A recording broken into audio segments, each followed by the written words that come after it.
Oh, great. You know, this is the problem when you fade in somewhere.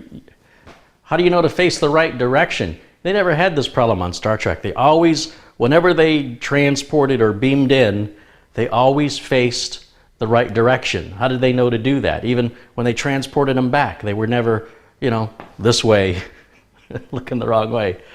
So much for this teleportation technology. It's just not all it's cracked up to be.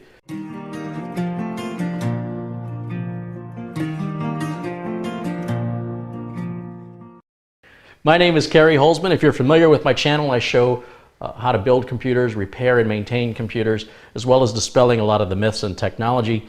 And today I've got a repair that came in, and I wanted to show this one because this is the second repair in a row from another customer. The customers don't know each other, with the same symptoms and the same problem.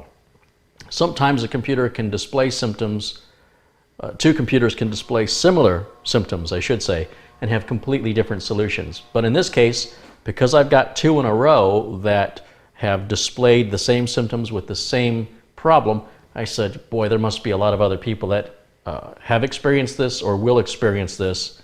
And it also happens to be both customers having HP laptops. Now, this isn't a problem that would only happen with HP laptops, but there are a lot of HP laptops out there. So I suppose that's why I'm seeing I'd say 9 out of 10 laptops I see are HPs. So this laptop's actually a pretty nice one. It's fairly new. I think it's only about 2 years old. And it's pretty large. I don't know if you can tell quite how large that is, but it's like a multimedia laptop. It's not the lightest, not the heaviest, definitely not the lightest, not the most portable. It's really more of a desktop replacement laptop. So what's the problem with it? Well, it's not booting, but that in and of itself is not enough diagnostic information to help a technician. So I'm going to show you, I've got the power brick right here ready to go, and we're going to plug the power brick in. And anytime you're diagnosing a computer, always unplug printers, flash drives, wireless USB devices, everything you don't need. If you don't need to use the mouse and you can use the touchpad, unplug the external mouse, just for, at least for the diagnostic. Want to keep the laptop as pure as possible by removing any potential objects that could be causing the computer not to boot.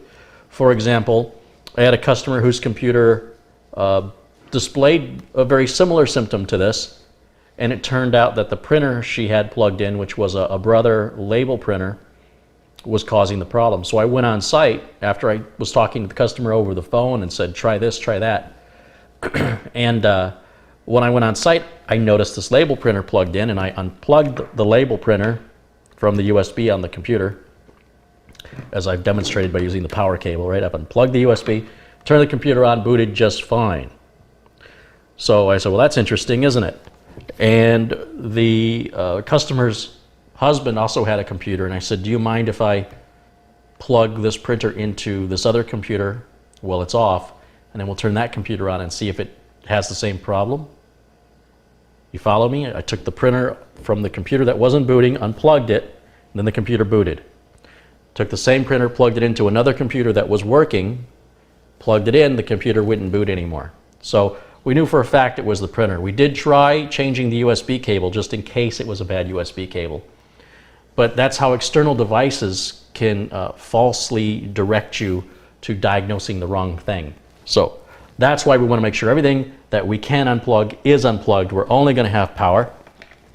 And when we turn it on, we'll see if we can get you a better shot of the screen here. But what you're about to see is a menu system come up that says that launch startup repair or to start Windows normally. And if we choose to launch startup repair, well, let's just start with Windows normally. If we say let's start Windows normally, it's going to either go to a black screen or it's going to give us a blue screen. Now, I always hope for a blue screen because a blue screen gives us critical information to help us diagnose the problem. And I can see from the reflection we've got a blue screen here. Now, this blue screen tells us that it's a unmountable boot volume, and that generally means that the hard drive is bad. And that's exactly what happened with the previous laptop that I saw. So when this customer called and explained this to me over the phone, I said, that sounds like a bad hard drive. I just did that repair for somebody else. Same brand, HP laptop. All mechanical hard drives do fail. Actually, all hard drives fail, not just mechanical ones. In fact, all technology fails. If you want to learn more about how hard drives work and why they fail, I just did a video showing the difference between a regular mechanical hard drive and a solid-state hard drive. And if you want to check that out, I'll have a link to that video in the notes below this video. Now, the very first HP laptop that was brought to me that had the bad hard drive, it actually booted to a black screen and then it would restart again. The reason why the one I'm showing you went to a blue screen of death is because I make a change in Windows when I configure it. And I had configured the second laptop for the customer a year ago. The previous laptop that I saw was a new customer I'd never seen before, and they had all of the default Windows settings. Now, if you've seen me install Windows XP, Windows 7, Windows 8, you've seen those videos on the installation process, there is something you'll see me do on all of them, and that is I disable the automatic restart on error. You see that when Windows installs, for whatever reason, Microsoft in its infinite wisdom has decided that if the computer should crash, you should not see the error. It should just reboot the computer, and you should, either way you're going to lose all your work, but it'd be nice to be able to see the error. So I always turn automatic restart on error off. And the way you do that is you would click on your start menu and you would go to your control panel. Make sure your control panel is in the icon view instead of the category view. And then it should be alphabetized, and scroll down and you'll find an icon that says System. And if you click on that, you'll see an option that says Advanced System Settings there on the left side. Go ahead and click on that. And then click on the Advanced tab, and you'll see Startup and Recovery. And then click Settings and uncheck the box next to Automatically Restart, and then click OK and click OK. That will make sure that if your computer were to exhibit this symptom, it will error on a blue screen. If it ever has a blue screen, it will freeze on the blue screen. It won't just hide the blue screen from you and reboot. It's critical to see the error message on the blue screen to get an idea of why the computer crashed. Otherwise, you've got to look through Windows log files after the fact, and I'd rather see it immediately when it happens. Now, that said, it doesn't matter if we try to launch Startup Repair or start Windows normally, because that's the menu that's going to appear after the computer tries to restart from a blue screen. And as I'm demonstrating now, you'll see that the system just reboots and goes through this loop, but it doesn't matter which option we choose. It'll do the same thing, whether we choose to start Windows Repair or to start Windows normally. It doesn't work, and that's your sign that there's a bad hard drive. Now, if you have an HP computer, what you should do is turn the power off, and then when the power's been turned off, and by the way, some people don't know you can hold the power button in, if the laptop's not turning off for any reason, hold the power button in for about 5 or 6 seconds and it will eventually shut off. Once it's completely off, push the power button and immediately start pressing F2 on your keyboard. Now, this is for modern HP laptops only. Now, what will come up is a hardware diagnostic screen that's built into the BIOS of the laptop. And you'll see there's a few options on this screen. There's a memory test, a hard drive check, you can change the language, and of course the option to exit. We want to do the hard drive check. You can do the memory check if you want, but for right now we want to do the hard drive check because, as I mentioned, I've seen this problem before, and anybody can do this test. You don't need any special tools if you have an HP laptop. And when you select the hard drive check, you have two options for either a quick check or an extensive check. Well, the first thing I would do is a quick check. And it takes about maximum of 2 minutes to do the quick check. You just use the arrow keys on your keyboard to select which option you want. We're going to go with quick check. And then the program will start. And within a few seconds here, you're going to see the hard drive is going to fail what's called the drive self-test, or the drive self-test, the DST, and there's our error message right there. You see short DST failed. Now, there's no point in running the extensive test. We've already verified the drive is bad, So now it's just a matter of replacing the hard drive and reinstalling your operating system or your backups. Hopefully you had backups. And if you didn't make system restore disks, good luck getting your operating system back. You'll have to contact HP and order those disks.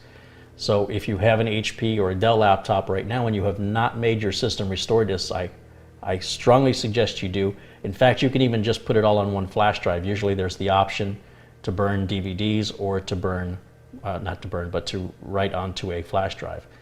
And if you have to order the disks, I think they're like $10 or $15, it depends. If your system is 4 or 5 years old, you probably can't even order the disks anymore, and it's probably going to have to go to a tech or somebody who's techie anyway to be able to reinstall the operating system raw and then go and get all the drivers manually for your video card, sound card, network card, chipset, wireless device, your fingerprint reader, your touchpad, you know, the web camera, et cetera, et cetera, et cetera. It's a big, big job. Plus all the Windows updates have to be installed. That's, again, a couple hours in Windows updates. So lots of fun there. However, if it does pass the short drive test, go ahead and do the extensive drive test. And if it passes that, chances are the problem you're having is not related to the hard drive, but at least you've been able to take that out of the equation. And again, this is something completely for free, and a lot of people that own HPs have no idea that they can run their own diagnostic. You know, you guys think you need to take it to a tech to do this, but as you can see, you don't need to have any special experience or education to run this test and to read what's on the screen. If it does pass all of that, or whether it does or it doesn't, you can always do the memory test. And the memory test certainly won't hurt you to run it. When you select the memory test, depending on how much memory you've got, it could take a while. And you know, I think on this one it's going to take about 10 minutes, which isn't too bad. It's no guarantee that your memory is good if it passes, but it is a guarantee that your memory is bad if it doesn't pass. So we're really just doing the quickest, cheapest self-diagnostics that we can in order to fix the problem ourselves and save some money. So I hope that this tip helps some of you out there, especially you HP laptop owners. And if you like this video, please click the thumbs up button. If you'd like to be alerted to when I post new videos, please hit the subscribe button. And as always, I'll see you next time. Bye for now. Hi, my name is Carey Holzman, and I'm the co-host of the free Tech Vets podcast at www.tech-vets.com. A link to that will be in the description below this video. What it is myself and Mike Smith, a friend of mine, who run a computer repair business. So between us, we've got over 50 years of experience. What we decided to do is put together a podcast that detailed out our experiences in what entails running a computer repair business, not just talking about what the latest puzzling fixes were that we had to deal with, but also dealing with things like contracts and customer issues and people who don't pay, et cetera, et cetera. And if that's of any interest to you, be sure to check it out. As I mentioned, links are in the show description. I've got a computer that was dropped off to me by a customer that said that it will no longer turn on. They had a power outage in their home, and ever since then the computer will not fire up correctly. Now, whether or not those two things are related, I don't know. I haven't done anything with the computer yet. I've just set it here on the counter. I brought out a monitor, a keyboard, a mouse, my screwdriver, and of course a power cable to plug it in and verify the problem. I thought, let's just take out the camera and diagnose it and repair it, hopefully, live on the camera. So I'll walk you through my steps. The first thing we have to do, before I even turn it on, before I do anything, is I've got to open it up, see if there's anything obvious, see if I see, I don't know, anything burned, smell anything that smells burned. Again, I can't emphasize looking for something obvious. So there's no sense turning it on without first inspecting the inside of the case. And I can't work on it without, you know, with the cover on it anyway, so the cover's got to come off. So this cover comes off pretty easily. It's got a lid like Darth Vader's helmet. Just set that down over here, and then we got these side panels that come off. That one next to it, and this one next to it.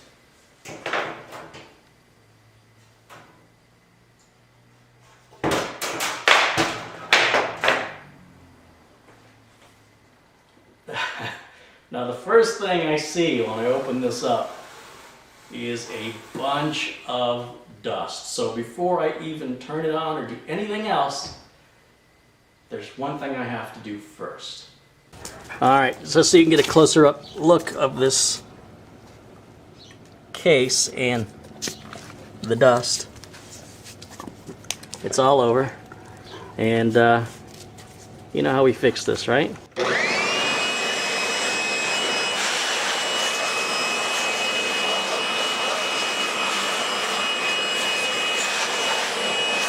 Now we can see from just the brief seconds that it took with that leaf blower how much cleaner everything is, including my focus is really on the fans. And always make sure you get the back of the computer, make sure you get the power supply fan. Alright, now we can begin our diagnosis. Maybe I need to start filming these things in 3D. What do you think? That'd be kind of cool, all that dust coming at you.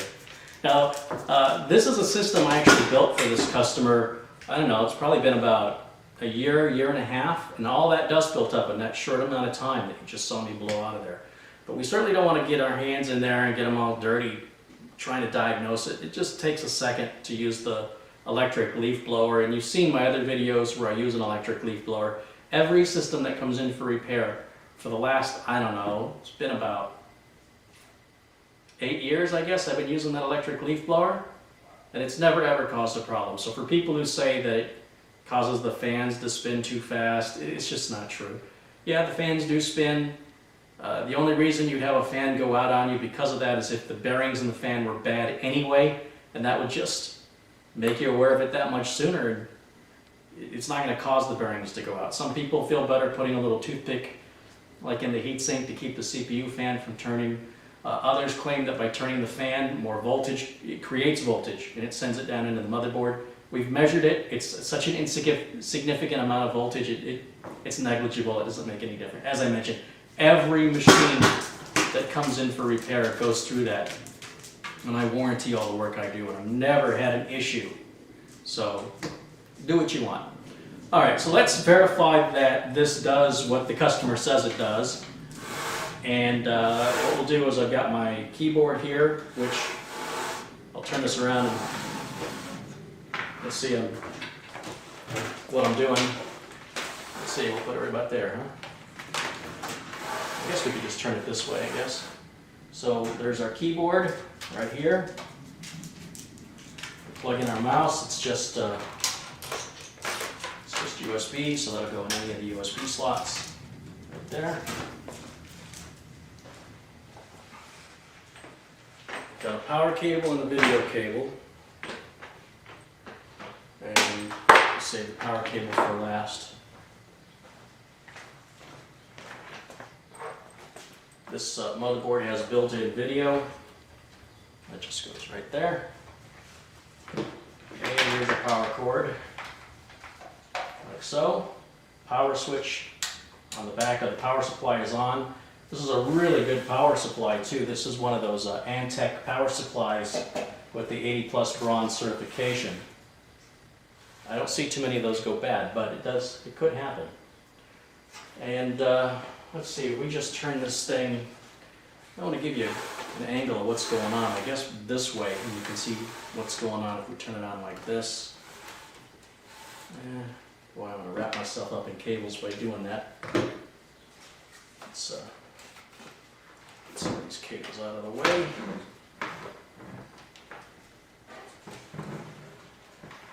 There we go. So there. And let's see what that does. Hit a power switch here. Fans come on. This fan is on. CPU fan is on. Power supply fan is on. What about lights? What do we have on the front? The optical drive light is on. Power light is not on. That's interesting. And it's not a good sign. So I'm going to use the switch on the back of the power supply to shut it off. clearly there's something really wrong.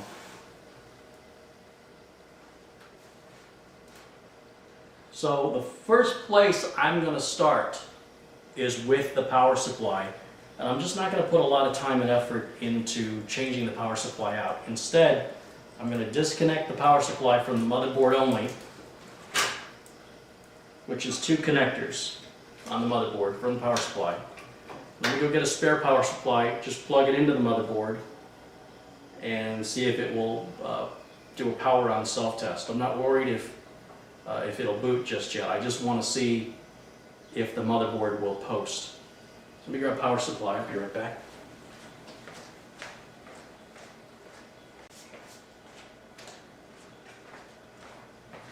Well, it just so happens I have a spare power supply that's exactly identical to the one that's in it. So let's use it, why not? Wouldn't really matter, just about any spare power supply would work for this. There are power supply testers out there you can buy, but I find that they're not very accurate because they don't put a load on the power supply. They just, power supply comes on and it's not doing any work. And sometimes when a power supply dies, it'll power on, and it's not until something tries to really draw a lot of power from it that it fails. And those power supply testers, at least the ones I see on eBay for $10 or $15, whatever they are, to me you'd be better off buying a $20 power supply and keeping it as a spare and swapping it out, and that would be your power supply tester, just as I'm doing here.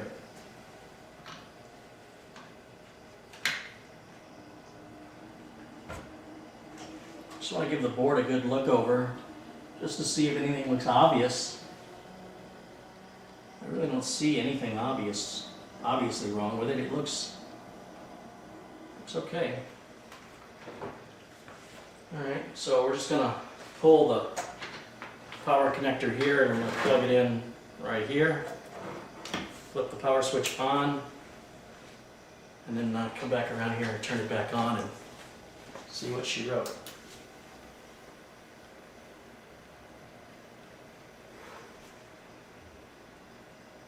I'm a little bothered by the fact that the power light doesn't come on, even though the CPU fan is turning. It's pretty interesting.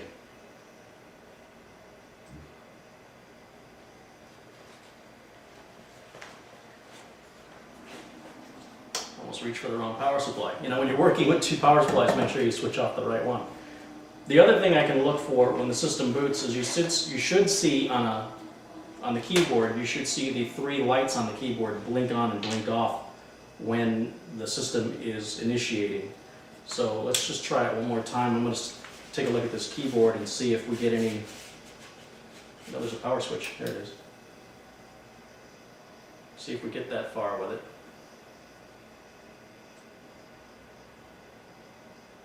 No, it would have happened by now. So this is a bigger problem than just a power supply. At this point, I can assume my power supply, or the customer's power supply, in this computer is probably okay. So now we're more than likely dealing with a motherboard, CPU, RAM. Not exactly sure. So I'm going to put this power supply. Actually, I think what I'll do next is I'm going to pull the motherboard out so we can work on it in an area that's not enclosed like this. It'll be easier to work on. I'll show you how I do that. First we'll start by just unplugging everything here. And we're done with this power supply, so I'm going to go ahead and put this power supply away.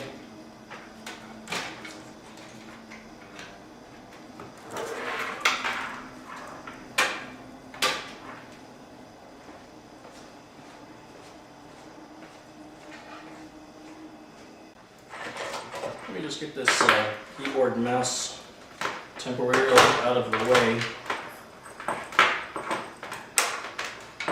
And our power cord, our video card, or video cord, we'll get that out of the way.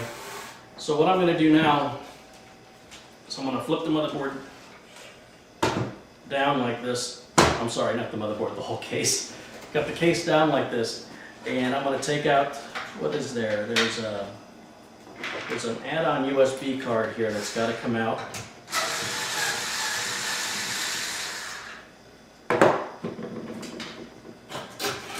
take out that add-on USB card. I'm going to unplug the floppy drive and the front USB ports and the front lights. It's all being unplugged. The SATA cable for the hard drive, the IDE cable for the DVD drive. And that looks like it. Now I can just take the screws out that hold the motherboard down. If you've seen my how to build a computer video, then you'll understand which screws I'm taking out right now. I'm sorry I can't get you a better camera angle of exactly what I'm doing in here.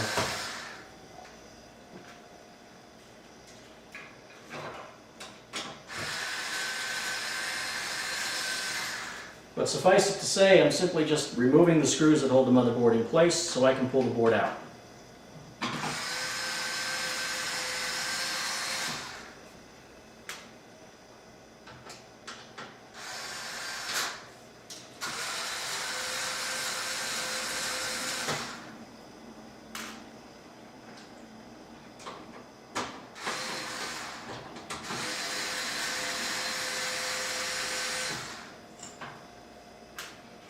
Alright, that's 6 screws. That should be everything that holds that board in.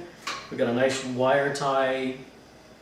All the wires are nicely wire tied, so that makes it real easy to get in here and work on the system. Remember I said you get that fancy wire management going on, and stuff like this can be a real pain when you've got to work around undoing all that wire management that you spent all that time doing to make it look pretty. Really need it to be clean, but not necessarily pretty, if that makes better sense. I should be able to just pull this board out now, and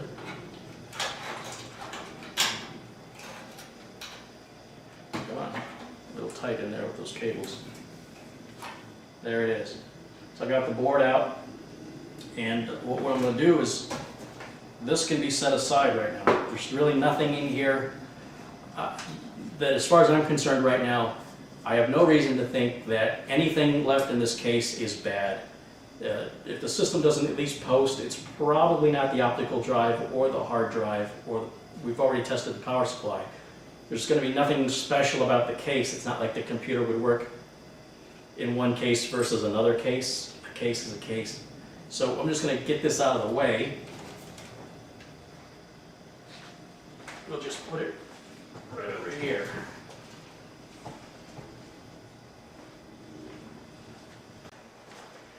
Now, in situations like this is when it's great to have one of these top deck tech stations from the folks over at High Speed PC. By the way, they're not paying me to tell you about it.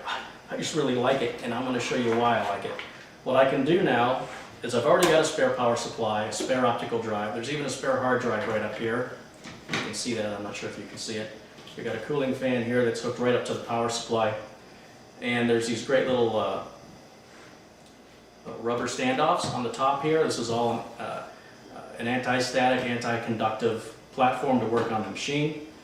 And just put the motherboard right in its mounting hole here, and it's in there. And now what I can do is take the power supply,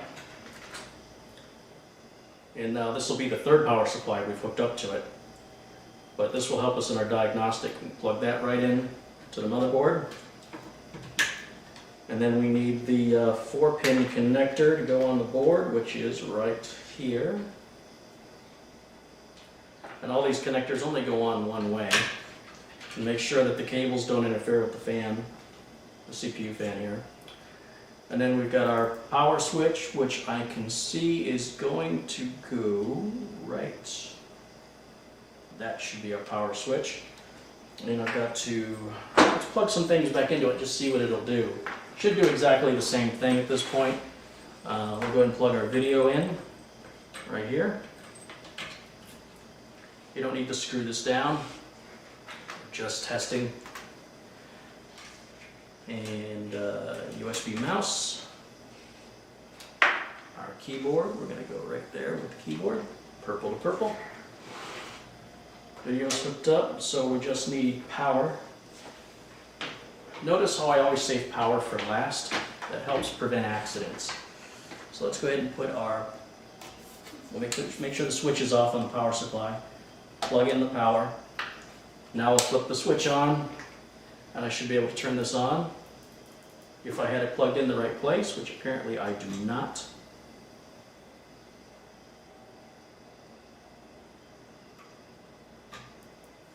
There we go. And what happens? Anything? Alright, so I don't know if the switch is going to work. I'm going to hold the power switch down just to see if the motherboard's getting a signal from the switch. Does not appear to be getting any signal from the switch. The board is not turning off. So I'm just going to use this power switch right here on the power supply, power it down. So I was correct in my earlier diagnosis that there was nothing in the case, like the optical drive, hard drive, or anything we had to worry about. Now that we've got this accessible, easily accessible out of the case, and we've eliminated all those other components in the case as being a cause of the problem. And this is just a process of elimination. We do have two RAM modules here. If one of the RAM modules is bad, it could cause this problem. So I'm going to pull one RAM module out, and I'm going to turn the machine back on to see if that makes any difference whatsoever.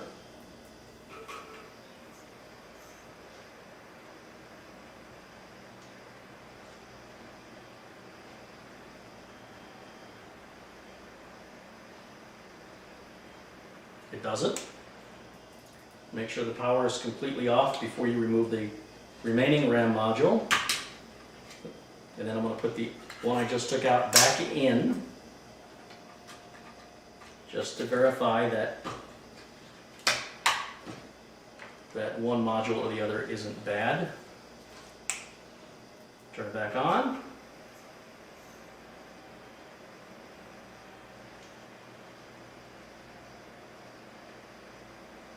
Still have nothing. One last thing I can do with the RAM is move it into the socket that the other RAM was in, just in case the socket was bad. So we'll move that into that socket. It probably won't make any difference, but I like to be thorough, and you just never know. Assume nothing until you try it. If it made sense, you would need to go through all these diagnostics. So you need to go through every possibility.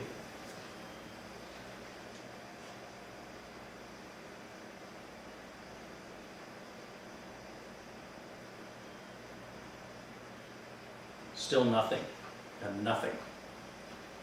So the board is consistent, and that's a good thing when diagnosing. The worst kind of problems to diagnose are problems that only happen sometimes. And it doesn't matter if it's a problem with your car, or a problem with your health, or a problem with your computer. Intermittent problems are the toughest ones to diagnose. So in a way, the fact that this is demonstrating the exact same symptom repeatable over and over and over again speeds this diagnostic up 100%. At this point, I'm pretty sure the RAM is probably just fine and the RAM sockets are probably just fine. So what does that leave us with? It leaves us with the board itself and the CPU. Now, one thing I can do on this board, just to be thorough, is to clear the BIOS. And one way you can do that, there's usually a little jumper on the board you can move, or you can simply just remove the battery, which I'll do here. There's a little watch style battery. We'll take that out. Make sure our power supply is off. And there's usually a jumper somewhere you can move. I don't know if this is the jumper here. You move it temporarily to clear the BIOS. I'm going to move it back. You don't leave it there. You just move it there for a couple seconds. I don't see any other jumpers on this board. Looks like that's the only one. I would assume that's the BIOS. But either way, the BIOS will eventually clear in a few minutes. And then the other thing we can do is we can check the amount of power left on this battery, if this battery's any good or not. And I got a really cheap power tester from eBay. Let me show you what it looks like.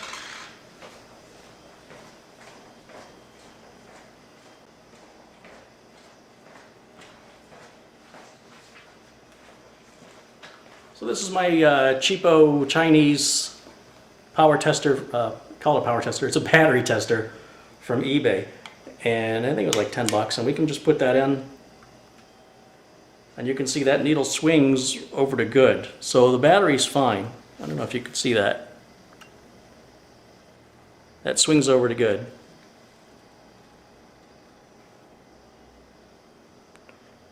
And so, yeah, our battery is just fine. We'll put this away.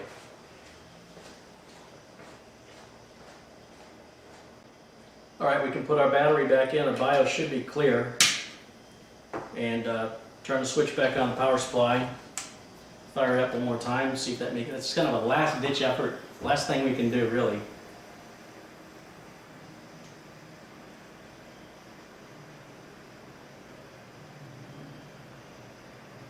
And there's nothing. Nothing's happening. So what's the problem? Well, the problem in this case is either the motherboard or the CPU.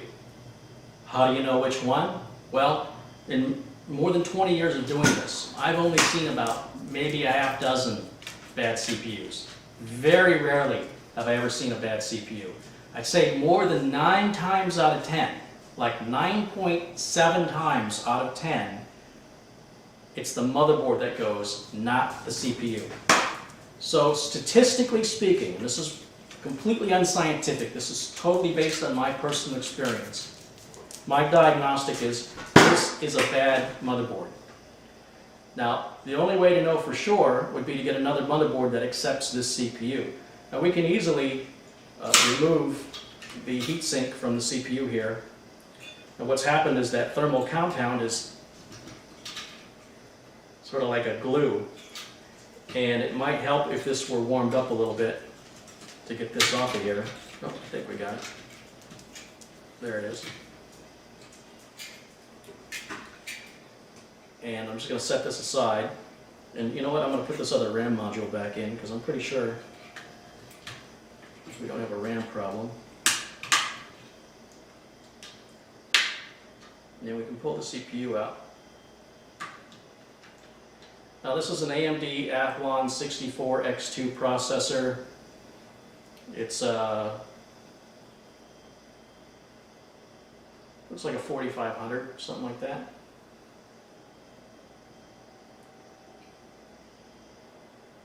No, you know what? I think this is an AMD X2. This is an AMD Athlon X2 64 5000 CPU, and this is the old socket AM2, I think. Could be socket 939. I have to check that out. So the way we would test this is we'd either have to get another CPU that fit that socket and plug it in, or we'd have to get another motherboard that would fit this CPU and plug this CPU into that motherboard. When the systems get older, finding the older motherboards or older CPUs gets more expensive because they don't make them anymore. So people on eBay and Amazon, they'll charge you $200 for a board like this that was $50 brand new because you can't get them anymore. Well, for $120 we can go buy a new CPU, a new motherboard, and new memory, and it'll all be faster and have a warranty. So in most cases, when you diagnose down to the CPU or the motherboard, you don't know which one it is. Unless the system's brand new and still under warranty, it doesn't really make much of a difference. You're probably going to have to replace both anyway. And when you do that, you're going to probably have to replace your RAM.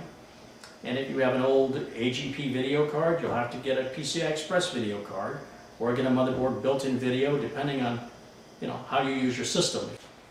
By now you might be able to see why I like this TechStation so much. Here I was able to grab this CPU easily off of the motherboard without having to get my hand squeezed between the power supply and the top of the motherboard, and it's just so easy to work on it when it's all open like this.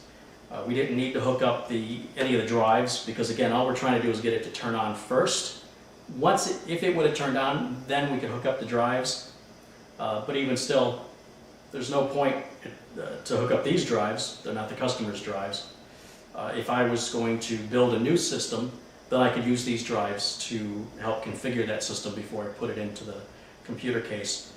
So as you can see, this is really a useful tool for any technician to have, especially if you're going to be doing a lot of repairs like this.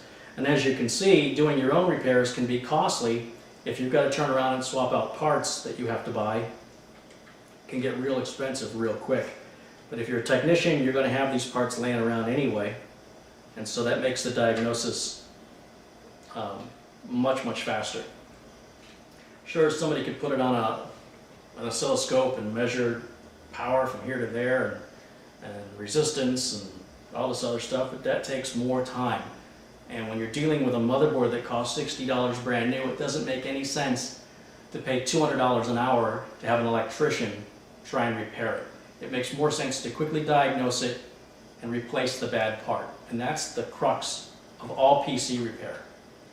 And that's actually the most electronics repair today is so inexpensive to replace it versus the cost of labor. And I'm not saying that's an ecologically sound ideal, but it is an economical one. And so that's why we do it that way. So this can go back on, this being the heatsink and fan. Because I'm putting the same heatsink and fan back on, the same processor in the same direction, I don't have to worry about reapplying the thermal paste. And the other reason I'm not worried about reapplying thermal paste is the system doesn't work anyway. What I can do is I can go on Newegg and Amazon and look for another motherboard for this customer. I'm about 98% sure it's the motherboard that's gone. And how it went or why it went, I don't know. I'm looking at the board, but I don't see anything, nothing standing out at me. Sometimes you'll see like a burn mark, or you might see a capacitor that's exploded. And some of these capacitors on the board do have bulging tops, but they're not really that bad.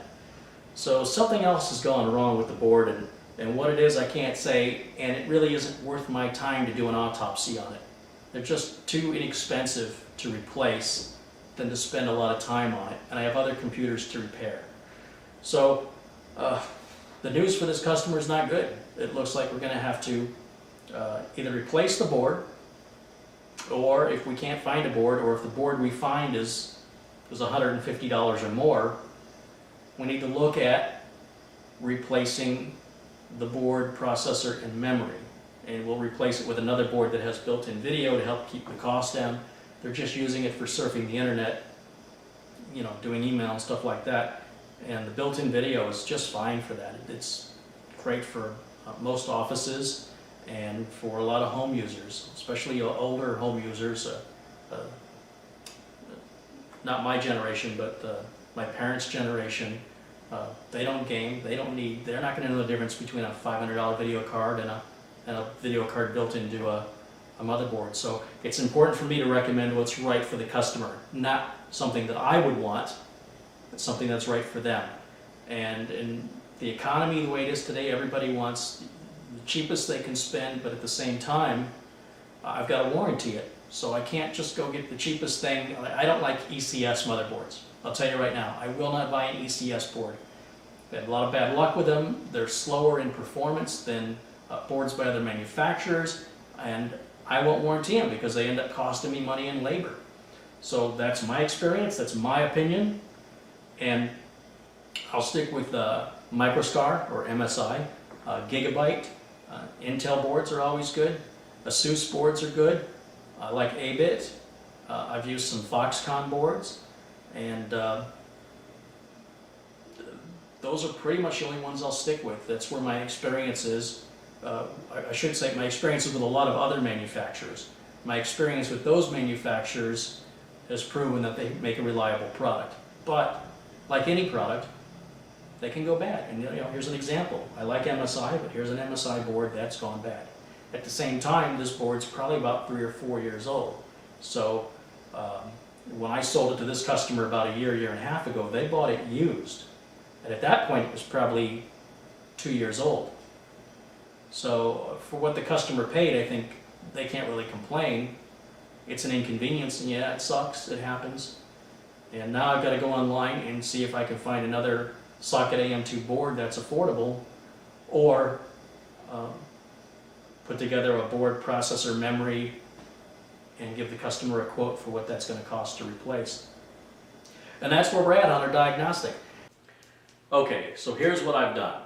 I went on to Newegg's website, and funny enough, just like the video where I show you how to diagnose a dead system, this requires the same exact motherboard. So I went ahead and ordered another one of those boards, A couple days have passed. The UPS man just left, and I've got a box from Newegg that just arrived. And I'm a little concerned because this box seems smaller than I remember. So what I've done here, by the way, with regards to the set, I tried to recreate it exactly like it was a couple days ago. Everything is put back together on the motherboard, and motherboard still doesn't boot. That hasn't changed. Let's just move this temporarily out of the way. Let's unplug from power. So we can open this box, this awfully small box, which I hope has our motherboard in it.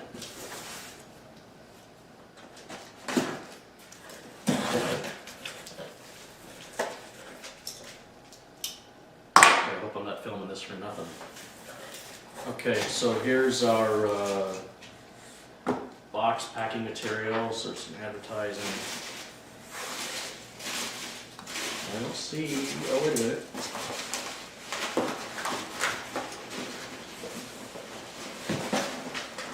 It's a tight fit.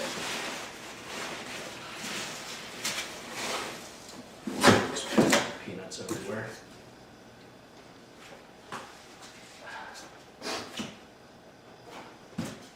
There's our board right there. It's an ASRock N68C-S UCC motherboard. And again, this is the same board used in the other repair video that I just posted, what was it, a week ago? I was talking about motherboards I like to use: Gigabyte, MSI, Intel, 8-bit, Asus. I left out ASRock. ASRock makes a good value-priced board, and if I've diagnosed this correctly, we should be able to take the RAM, processor, and heatsink off of this motherboard, which is not booting, put them onto this motherboard, and hopefully it'll fire up. So let's try it, right? What are we doing? Wasting time? Let's get started. We have our new I/O shield, which if this works, we'll need that, because it won't line up with this board. I mean, this board even has an old parallel port for a printer, which most new boards don't have today. And this isn't, well, this is a new motherboard, it's most certainly not a modern one. It's actually kind of lucky that a socket AM2 and AM2 Plus style board was even still available. So what we'll do here is just brand new, close up of it. Here it is. Brand new, never been removed from its static bag. I even like that they didn't put a sticker on here, which is kind of cool. It keeps the bag less sticky for using again in the future. It's got this pink matte anti-static. I think that's anti-static. Might have to be another video for the future. Find out what that is. But we're going to place it just there for right now, and we'll set this stuff aside.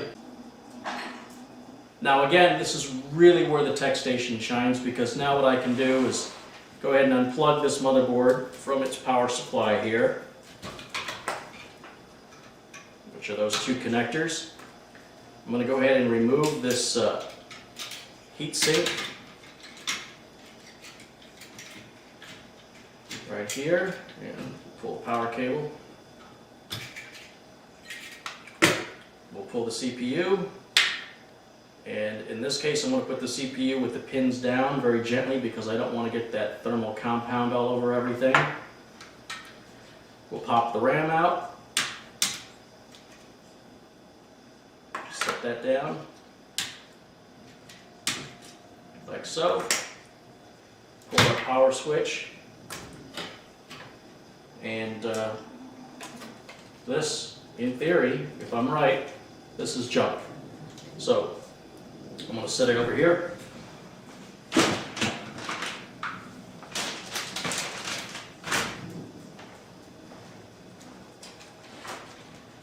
Now with our new motherboard, we'll bring that up and put it right on our tech bench. Right up there like so. And I can get this box out of the way now.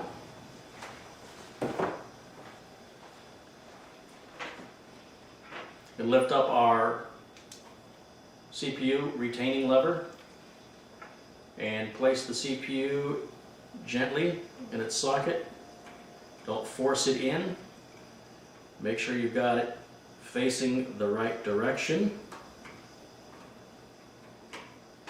And it should just fall right into place, and we can lower that retention bracket down. Because I just want to verify that this works, I'm going to go ahead and just leave all this thermal compound alone for right now, because the system's not going to be running for any more than a minute or two while we verify that this in fact works. And if it does work, then I'll go ahead and clean that thermal paste off and reapply it, as you've seen in my previous videos. And the CPU fan can go on this way, or I can turn it 180 degrees and put it on this way. I really don't know if there's any real difference other than how far this cable has to travel to power the CPU to the motherboard header, which happens to be right up here, right up in the front corner. So I'm gonna, I just plug that in, so that's gonna designate its, or decide its direction. Lower that lever down, and then we've got to put this bracket on. I'm sorry I couldn't get you another camera angle of that, but you've seen this in other videos where how that bracket goes on. This one went on easy peasy. We've got 4 memory sockets. See if I can turn this around this way, it might help a little bit. This motherboard has 4 memory sockets. 2 of them, the blue ones, are DDR3s, the 2 yellow ones are DDR2s, because we're going to reuse the customer's old memory, assuming that it works fine, which I believe it does. That's DDR2 memory that's going to go into the yellow sockets. So there's one, there's the other. And all we have to do now is apply, put the power supply power on here. It's interesting they put a little sticker that says 424-pin connector. I'll show you that right there.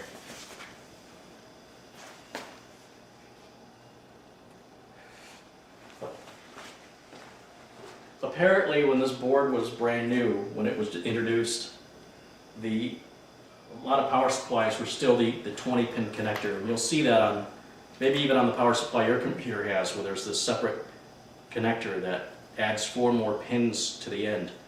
And all modern motherboards require that extra 4 pins, and that's just going to fit in one direction.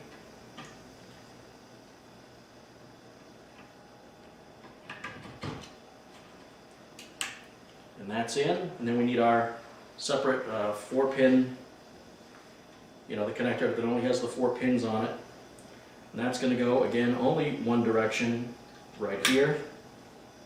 Going to need a power switch to turn things on and off. I've got that power switch right here, and that looks like it goes right there.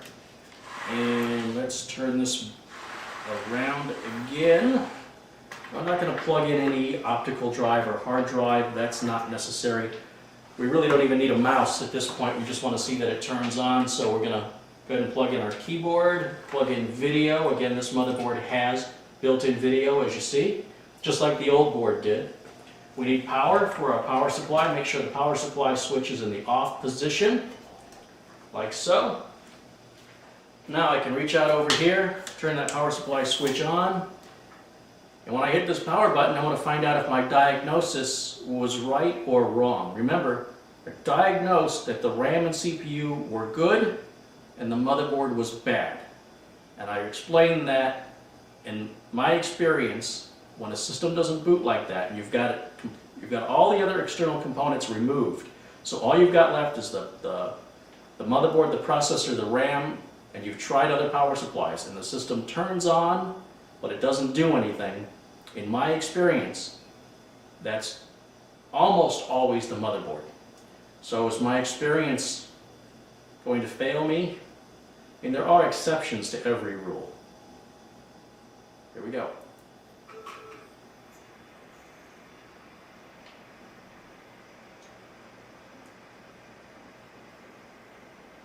There it is. So it did boot up. That tells me the RAM worked and the processor works. My diagnosis was correct. Yay for me! Okay, turned it off. Now, again, this is really where this tech bench has just made doing this kind of work so much easier. Now that this is all set up and ready to rock and roll, I can go ahead and bring the customer's computer case back out, mount this back into the computer case, and plug everything back in, and everything should work. So I guess I should do that now, huh? Let's go ahead and start by unplugging some of these things. We get power off of here. Unplug the keyboard, the video cable. Unplug our power switch. Unplug the power supply. Here.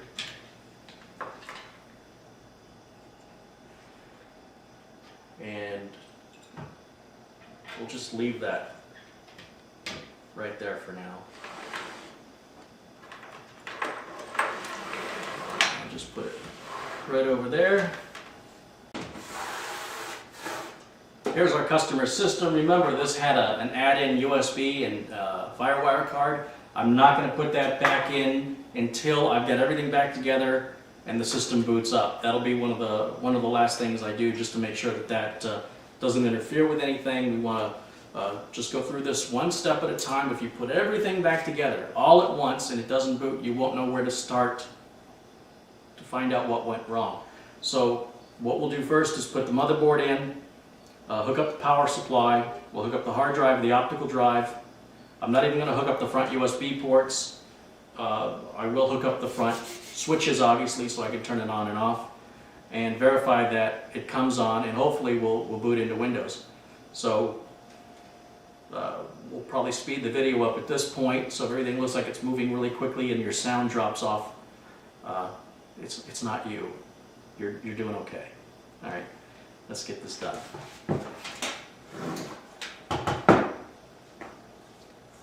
Oh, getting a little ahead of myself. I'm going to go ahead and take out this I/O shield. So I just push that in. There's our old I/O shield. Let's go grab our new one.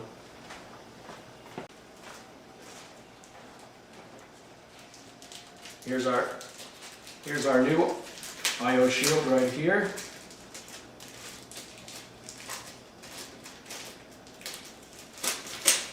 Let's pop that in. Keyboards go up.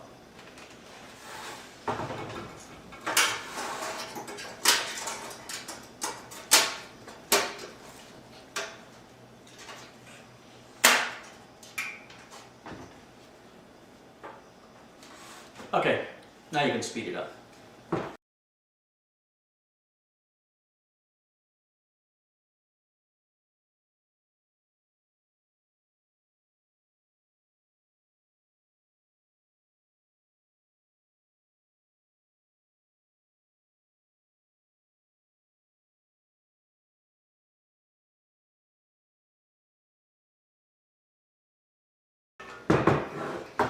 Motherboard's in, hard drive's hooked up, optical drive's hooked up, even the floppy drive's hooked up. I can hook up the front port umbilicals, and remember we left power, this is the same power supply, so we don't have to plug power in to anything else other than the motherboard, because we left everything else plugged in. So just plug the front switches up here. Alright, I've run into a little bit of a very minor problem, but one that does come up from time to time, and that is that our power LED for the front of the case is a 3-pin style, and a lot of motherboards will offer you either the 3-pin power LED connector or the 2-pin. This motherboard appears to only offer us a 2-pin, and we have a 3-pin connector, so we have to move the cables around on the connector so it'll fit this motherboard. And it's a great opportunity. I'm kind of glad it happened so I can show you how to do this. So we'll get some close-ups here, because this you're going to have to see close.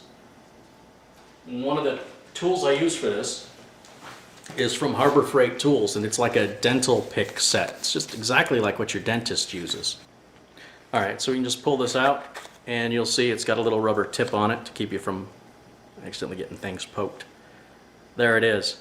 And I'm going to show you where this really comes in handy. These other ones work pretty well too, but I like this one for what we're about to do. I'll show you why. Alright, there's a close-up of the power LED cable right here. And you'll see it's got a 3-pin connector, but it's got to go right there on that little 2-pin connector. And we know that the outside, the pin facing, let's get that out of the way, the outermost pin is positive and the blue cable is positive. So we got to think about how we need to move these cables in this connector, because if we move the cables, for example, to the left side, I won't be able to plug this in, see, because the other connector gets in the way. So I have to consider that this has to go on this way, and we just need to move that black cable. No, the black cable's in the right position, right? Because that's negative. If I put that on right there, we need to move the blue cable, which is positive, to the center position. And here's how that works. With my trusty little dental tool from Harbor Freight Tools, we can dig under this. You could even use a jeweler's screwdriver. And I can push in on this blue cable to force it forward, and you'll see there's a little gap that's exposed right there. And I can get up under that gap and very gently lift this plastic. It's just a little plastic. It's very easy to break off. And we just want to lift it up.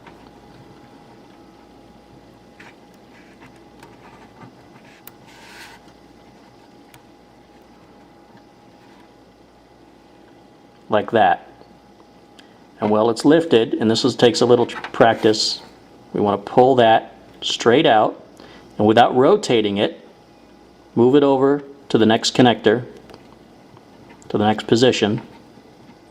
And I usually push those back down with my thumbs and slide that back in, and now we can pull on it. It's locked in place. Now it's in the right position.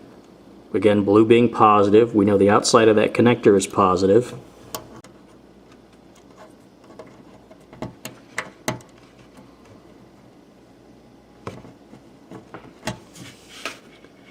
And right there. If I did that right, that power LED on the front of the case should come on now when we turn it on. It's, you know, you can see it didn't take me very long to do that. The first time you do it, take your time, don't rush through it. The connector, the little plastic piece you saw me lift up, is very delicate. It'll break off. If it breaks off, nothing really holds that cable into place. So if you have to do that, at least you know how if you want to.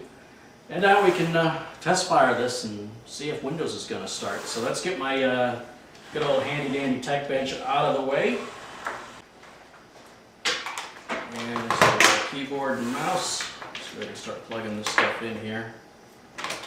Let's see, keyboard's going to go there. You know, I got to remember I'm filming this for you guys, so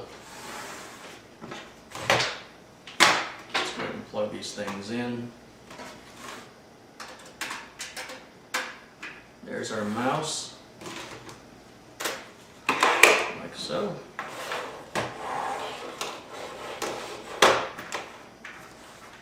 We need to give it some power.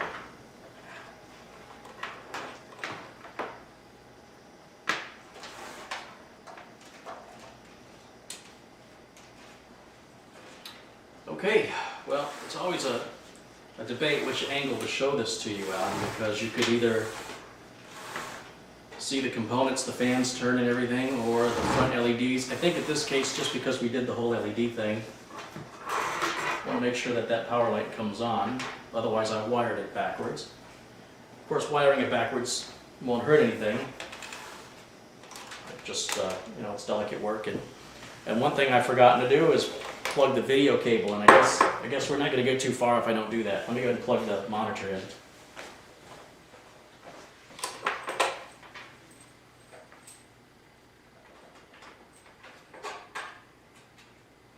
Alright, monitor's plugged in, power switch on, the power supply is on. Here we go. Well, we do have a power light here. That's good. I believe that's our power light. Our system, our BIOS screen just started up here. Start Windows normally. And now we get a stop 7B error. Now this happens because the hard drive controller on this motherboard is different than the hard drive controller on the other board. Or, one of the first things to try is if the BIOS was in IDE mode or AHCI mode. So I'm just going to go into the BIOS here and make a couple of changes very quickly. And let's see if it made any difference. It probably won't, because I didn't see anywhere for the AHCI mode to be enabled. And we're probably going to get that stop 7B error again. We'll start Windows normally. Yeah, there's our stop 7B. And again, that's just a hard drive controller error. And I'm actually glad this happened because I can show you how to get around that. As you can see right here, I've got my self-made Ultimate Boot CD for Windows disc. And I'll have a link to that in the video description below. You have to make this yourself. Maybe a topic for another video, but if you just follow the instructions on the website, it's not rocket science. I'm gonna put that in there. Of course, now I want to boot from DVD, or CD, but I've already changed the boot order. But there's usually a function key you can press right at the beginning to boot from, to choose your boot device, which we can do instead of changing the BIOS. And it says right there, press F11 for boot menu.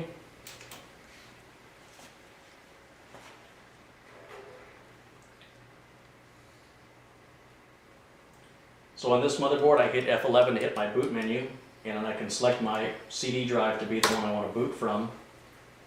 And now it should start booting to that CD drive.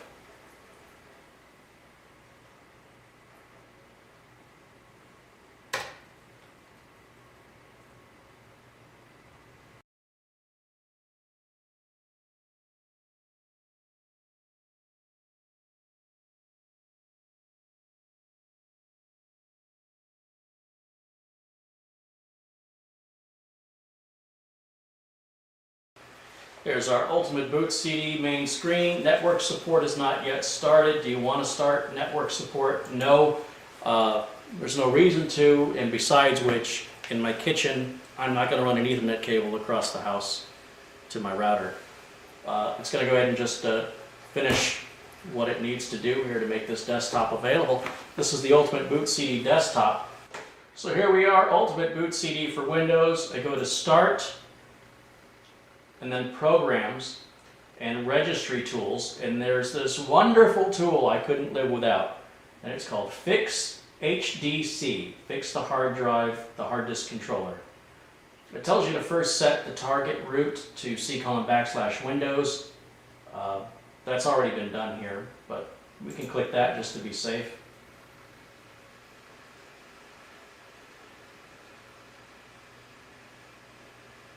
That's the correct folder. We'll go to Start, Programs, Registry Tools again, Fix HDC, Fix Hard Drive Controller. And this is what do you want to do here? This is the hard drive. First back up the data yourself. This comes with no warranty. There's your target root, C:\Windows. Backup does not exist and will be created, so we're going to do M, which is Update Mass Storage Drivers, and press Enter.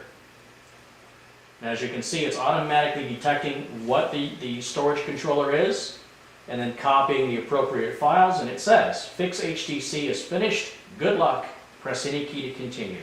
Press any key, we'll go to Start, Turn Off, and we're going to see here there's a Restart Eject option. We're going to select that, and it will properly restart the computer. First it ejects the disk, and if everything worked like it should, Windows XP should now boot correctly.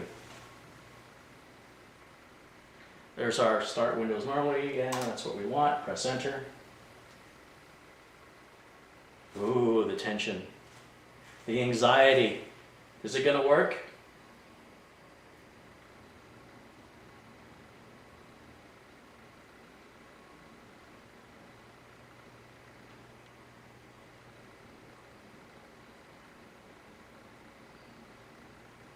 Of course it's going to work. Whose videos you think you're watching?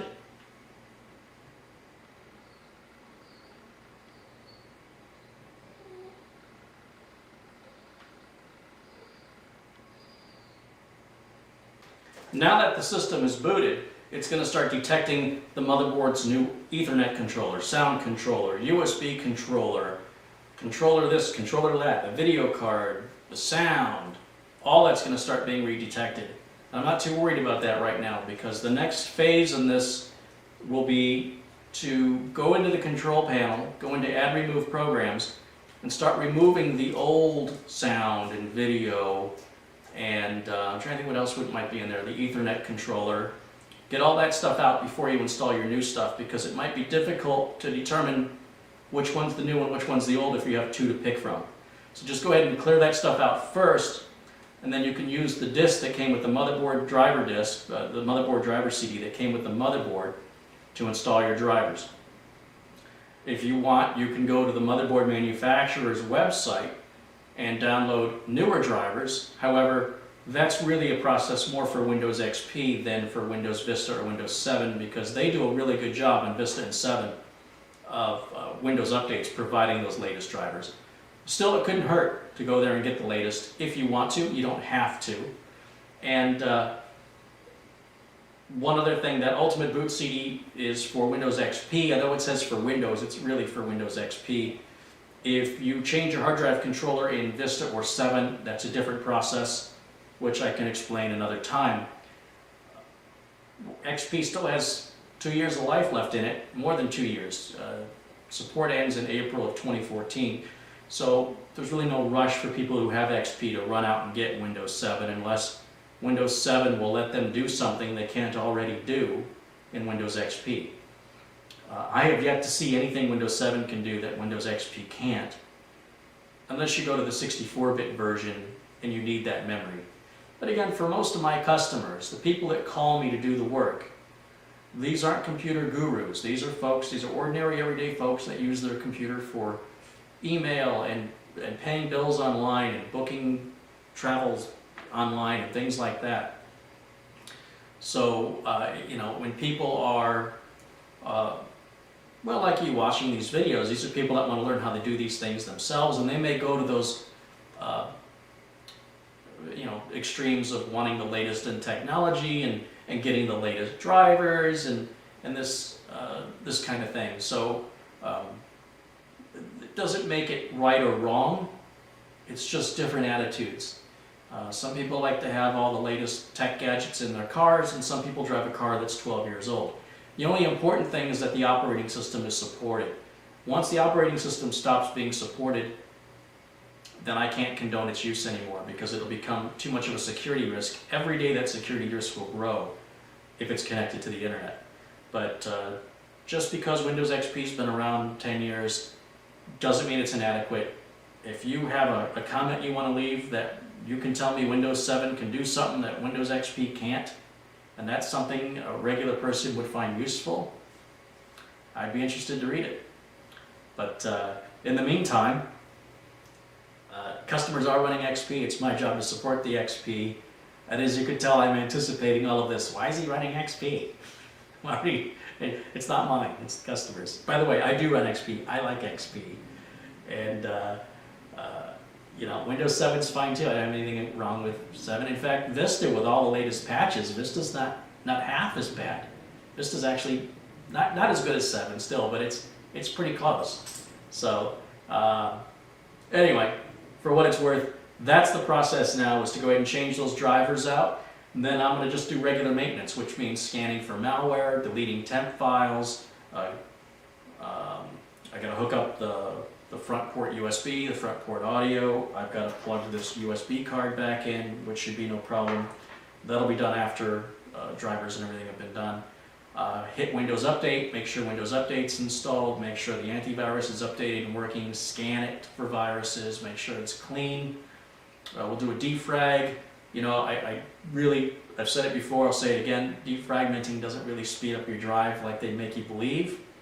That's not to say it should never be done, but you know, once in a while, certainly not every day. And of course, Windows Vista, Windows 7, they defragment automatically in the background anyway, And of course, if you have a solid state drive, you never want to defragment that at all.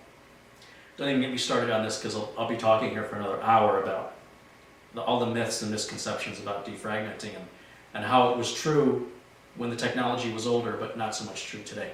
So yeah, I'm already getting started, so I better stop now. I hope you enjoyed it. That's your diagnosis and repair. You saw how the hard drive controller was updated so that we didn't have to reinstall Windows, and how the tech bench assisted in this diagnosis and setup of the new motherboard to get it into the customer's system. Motherboard was about $45. The customer gets away pretty cheap on this repair. They got lucky. It's certainly cheaper than buying a whole new computer and then having to move everything over. And then of course they would get the new operating system, Windows 7. They'd have to possibly replace programs, and even older hardware like scanners, all-in-one printers, that kind of thing may have to be replaced. That gets more expensive. And then the learning curve to just go back to checking emails and doing stuff online is a hassle that's gladly avoided, I can say, on behalf of the customer. So anyway, I hope you found it helpful, and I'll see you next time. Bye for now.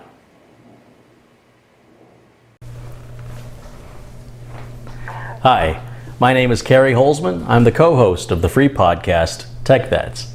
It's available at www.tech-vets.com. If you want to hear all about the trials and tribulations that a self-employed computer technician has to deal with, from contracts to difficult customers, taxes, difficult problems, retainers, the whole gamut of running your own computer repair business, that's what we talk about. Tales from the trenches. It's all free and available as a downloadable on-demand podcast. What's a podcast? A podcast is simply a digital on-demand radio program. There's no video to it. It's just, well, actually Mike actually does record his video, his side of it. I don't record mine. But ideally you can go there and listen to it, perhaps put it in the background while you're doing something else, and enjoy our our frustrations and our epiphanies as we run our businesses and have to solve certain kinds of problems. It's completely free, and be sure and check it out. I think if you like my YouTube channel, I think you'll also like my podcast. It's free, so you have nothing to lose by checking it out. Now earlier, you may have seen this computer case, and this was a computer I built for a client that wanted it really, really cheap, and I did something I don't normally do, and I'm regretting it. I know certain parts are more reliable than other parts in my experience, and so for example, I won't use MSI motherboards anymore. I generally only use Gigabyte boards. I'll also use an ASUS board, but those are pretty much the only two I'll use now, Gigabyte or ASUS. And primarily you'll see me use Gigabyte boards the most. They just tend to be the most reliable. Some people have asked how many parts I get when I order computers. How many parts are dead on arrival out of the box? Never happens. The 14 computers that I did the video on before, no problems with any of the components. They all work. Now, it does help that those are solid state drives and memory. There's not a lot to break. But even when I order mechanical drives, I don't have any problem. I think when people are having a problem with parts arriving DOA, it's probably your local shipping. Somebody that works at your local post office, maybe drop kicking the boxes or just rough handling the boxes. If you get a lot of DOA parts, it's probably somewhere in transport to your location that it's happening. I never have a problem, so for whatever that's worth. I see a lot of people ask that question, so I thought I'd address it. What I did for this customer to save money is I used an AMD processor and an ASRock motherboard, and it started having problems about 6 months later where the computer wouldn't turn on anymore, and I changed out the power supply, and then I changed out the processor, and then it worked again. So I gave it back to the customer, and then it wouldn't turn on anymore, so they brought it back. I changed out the hard drive, I changed out the hard drive cables. Obviously the power supply was one of the first things I tried. It didn't make any difference. And I changed out the memory. And sometimes it works and sometimes it doesn't. I don't know what caused it. It was working fine for 6 months and it just stopped. Now I warranty everything I do for a year. And this motherboard is under warranty through ASRock. If I want to go through the hassle of getting an RMA, boxing it back up, shipping it back, you know, there's a lot of talk about whether or not we fix something or just repair it. The difference would be, do we break out a soldering iron to replace a few bad parts, or do we just buy a whole new motherboard? Well, in this world today, there's generally people with time and there's people with money. There's very few people who have both time and money. I don't have time. I'm very, very busy. What I charge per hour to replace a couple of 10-cent capacitors could buy you 3 motherboards that are brand new under warranty. Furthermore, whatever caused that part to fail that I'm replacing may end up causing that part to fail again. In other words, if we use the capacitor example, if I start swapping capacitors out, more than likely a few months later, those capacitors will blow again and our system will come back to me. Now, if you enjoy, and I want to clarify this, if you enjoy soldering and you enjoy replacing capacitors, then it's not a matter of money anymore. That's just something you like to do. And if you like to do that, far be it for me to tell you not to do it. In a business, it doesn't make sense to go to a component level repair because the parts are so cheap, and a new part is also going to have a new warranty and most likely won't need it. So the other aspect is the turnaround time. I can replace a board faster, so the customer gets the system back faster, I get the renewed warranty, the customer has a brand new part, they don't have to worry about, you know, some people get superstitious. I don't want that. You know, that car has always been unreliable. I won't be happy until I get rid of the car. I don't care how many mechanics fix it. It's always got problems. And then they're so relieved when they get rid of the car. They've just got it set in their mind it's a bad thing. So the psychology of replacing the part also makes the customer feel better. So we're saving money, we're saving time, and we're getting some reassurance from as a vendor, as the provider, that if I have a problem with that board, I'm backed up from the warranty. And if the customer has a problem with the board, obviously I'm going to take care of it under its warranty, but knowing it's a new board, they probably won't have any problems with it. I realize that got a bit wordy, but I'm just trying to explain that when you do something in your home for yourself, it's totally different than when you're running a business. Business is all about making money. It's not about saving money. It doesn't make sense for me to spend 20 cents on some capacitors and spend 3 hours unsoldering and resoldering, when in those 3 hours I could have made $375 fixing 3 computers. So anyway, what I'm going to do here is, I've obviously diagnosed this to a bad motherboard. I'm not going to make the customer wait while I send this back to ASRock. I may not even send it back to ASRock. Like I said, for the cost of shipping and the hassle, it's a $45 motherboard. I might just take it out to the desert and shoot it. That'll make me feel pretty good. That's worth $125 worth of therapy. So, being a glutton I am for punishment, I ordered another ASRock motherboard. I just got a different model because they're cheap, and generally speaking, they do work well. However, this is the first bad motherboard I have had in a long, long time, and especially one that's only a few months old. That hasn't happened since I can remember. But again, I'm using Gigabyte boards primarily, and if I'm not using Gigabyte, as I mentioned, I'm using ASUS. So here I go. I used something I knew better than to use, and it came back and bit me. The customer saved money, but now it's costing me money. So let's say I made $125 on the sale of the computer. I just had to spend $50 or $45 on a new board. That's eaten into my $125 profit. I'm down to a $75 profit, plus the time I'm losing. And the customer's not happy about it. Even though it's being done for free, they're inconvenienced. So I've got my Panasonic screwdriver, and we're just gonna take the side panel off here. And I'm just gonna make a quick video. We're not gonna get into too much detail on this one. Just to show you how fast and easy it is to change a motherboard. Like I said, I'm pretty confident that I've changed pretty much everything but the optical drive in this computer, that when we change the board out, it's gonna work fine. I'm sure it will. So let me step around here and show you what I'm about to do. We should probably start a clock timer because this is going to happen pretty quick. We're going to disconnect the data cables that go to the hard drive and the optical drive first. We're going to disconnect the power supply from the motherboard. And we're going to disconnect the other power connector from the power supply to the motherboard. And we'll leave the data cables and power connectors hooked up to the hard drive and optical drive because we're not pulling the power supply out. We just need to disconnect everything from the motherboard. I'm going to disconnect the external fan, or the rear exhaust fan, the front panel audio, the front switches and lights. There's a little speaker. And here's the front USB and the front card reader connectors. I'll get pulled like so. So that's disconnected everything from the board. The only thing holding this board in are the mounting screws. So we'll go ahead and remove the mounting screws. Generally speaking, this is best done with the system laying down like this so that the board won't fall out. But if I do that, you won't be able to see what I'm doing. So what I'm going to do is I'm going to leave one of the top screws in so the board doesn't start to fall out. And we'll take out all the other screws. There's 6 screws. So you'll see there's 3 out, 4 are out,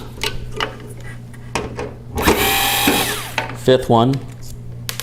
And that just leaves this one up here, and I've left that up here so, like I said, the board doesn't start to tilt on me. And with that last screw removed, let's take out the board. Right? And if I wasn't explaining it, it would have happened even quicker than that. We also need to pull this I/O shield out, so you could just pop on that, and that's going to go there. So let's go ahead and set this, let's move some things around so you can see. Here's our new board, the knife,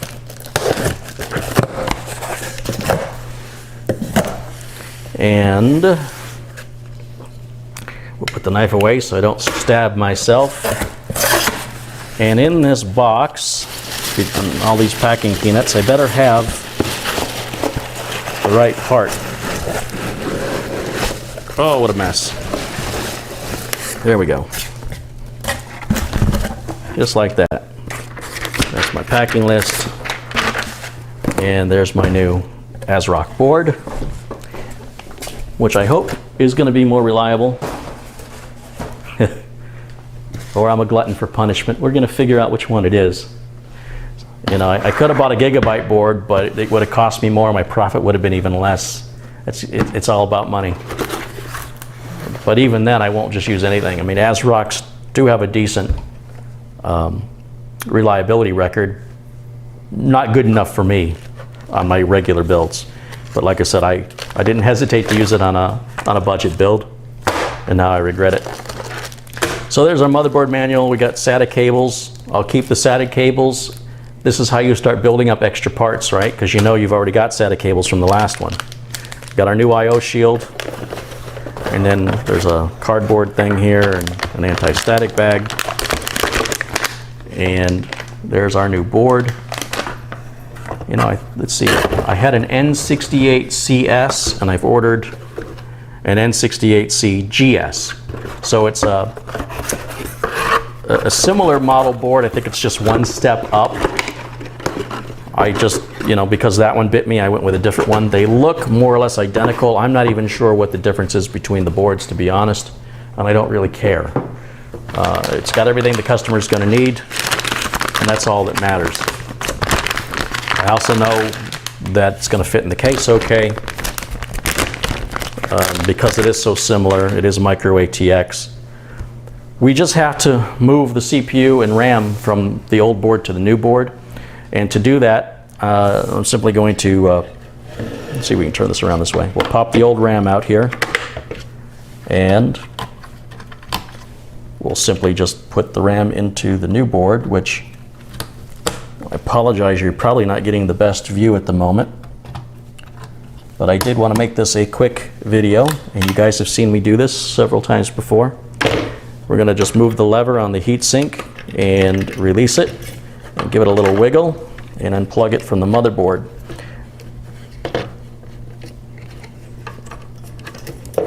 plug's being a little stubborn. There it is. Now I'm not going to reapply any thermal compound because the same heatsink is going to go on the same direction on the same CPU. So the thermal compound that exists is fine. We'll hold it very carefully so as not to get it on our fingers, because that stuff can be hard to get off of your fingers. If I can figure out which direction this goes in. There's a little corner that's cut out so that it only fits in one way. That's it right there. You can see there. And then I'm going to just lower that lever. Yeah, that's right. Lower the lever. I'm used to the Intel chips where that lever's got a lot more resistance. It didn't feel like that was in. But if I put it upside down and shake it, that CPU's not falling out. So it locked it in. And then we'll put this back on the same direction it came off. Once again, that's to ensure that the thermal paste and everything the way it melted will still line up okay. It would be no big deal to get a Q-tip and some rubbing alcohol and clean off both surfaces and reapply thermal compound, but there's no reason to do it. A lot of people really don't understand thermal compound and thermodynamics. They talk about nonsense things like bubbles and such like that, and you know, it's not an airtight system that's going to keep bubbles in, and any bubbles that might appear would be so microscopic as to be inconsequential anyway, negligible. If you want to run an experiment, if you honestly believe one thermal compound is significantly different than another, take some toothpaste on a system that you don't really care much about and use it as thermal compound. And you'd be surprised how cool it keeps your CPU until the toothpaste dries up, which usually takes about an hour or two, at which point it's no good anymore. If you use a ceramic thermal compound versus Arctic silver, you know there's going to be comments from people who swear that their system dropped 10 degrees. No way. No. They can go online and they can do the searches on the actual professionals in the laboratories who have done the tests and will prove to you the difference between one thermal compound and another is not enough to be significant. The most I've ever seen is a 3-degree difference. That's it. So why spend $20 on some special thermal compound for a 3-degree difference? It doesn't make any sense in my mind, but it's your money and you believe what you want to believe. I'm just here to present with you the facts, and if your experience suggests other, I'm not going to argue with you. I know what the facts are. So anyway, we're just going to lock the CPU back down and just put the little clip on that side, the little clip on this side, and bend the lever. We're locked down, and hook the power connector back up. And this one, I'm about ready to drop kick somewhere because I'm really ticked off at how hard that was to diagnose, and the fact that it died so early on into its life. You know, with most electronics, if it works, it generally will work for a long time. Most electronics, if they're bad, will fail right away. So it's pretty unusual for something to go 6 months and then fail, with the exception of possibly something with a moving part, like a fan in a power supply or a hard drive. When you're dealing with solid-state electronics, for the most part, they work or they don't. So that's pretty unusual.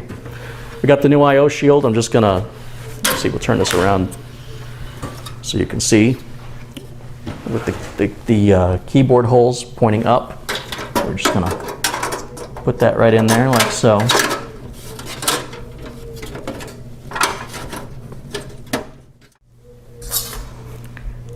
Now that I've looked at the I/O shields, the old one appears to be exactly the same.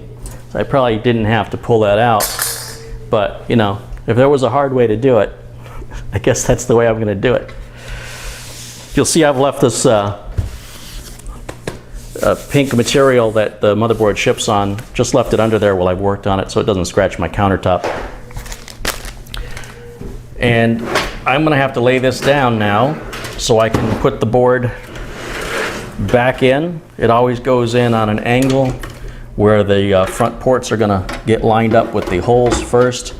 And because I've still got the hard drive and everything in there, I actually have to kind of put it in the opposite way, because ordinarily, this stuff wouldn't be in the system yet when we're building a computer. So anyway, now that I got it in there, I've got to line up the ports with the holes and then just kind of shove it forward. And the motherboard mounting holes are all in the same place as the previous board. So I should be able to just go ahead and put the screws back in it.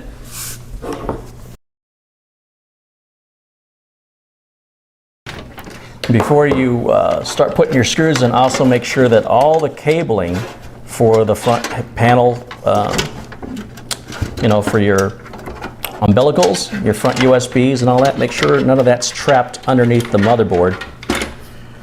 And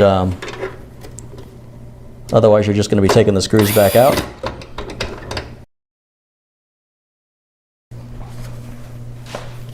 And that's that. All we have to do at this point is plug everything back onto the board. It's all going to go right back where it was. So we've got our hard drive SATA connector and our optical drive connector.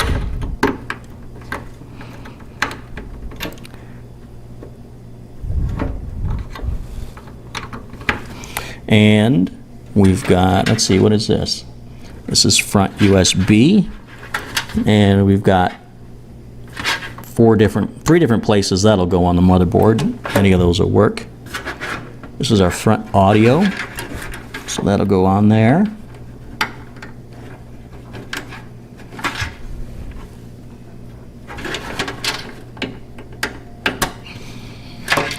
Our fan, external exhaust fan, needs to have power. We'll plug that on there. We've got another front USB that's going to go on here.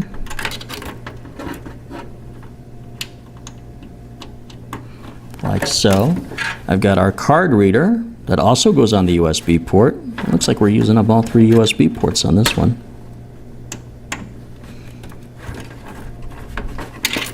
Just like that, and then all that's left is the power light, reset switch, and you know, all these motherboards, for the most part, every motherboard I've seen in a long time, all these connectors go on exactly in the same order, with the reset and the hard drive being on the bottom row of pins, or the hard drive LED that is, and then the power switch going right above the reset switch, and the power LED going right above the hard drive LED, positive always facing the back of the board.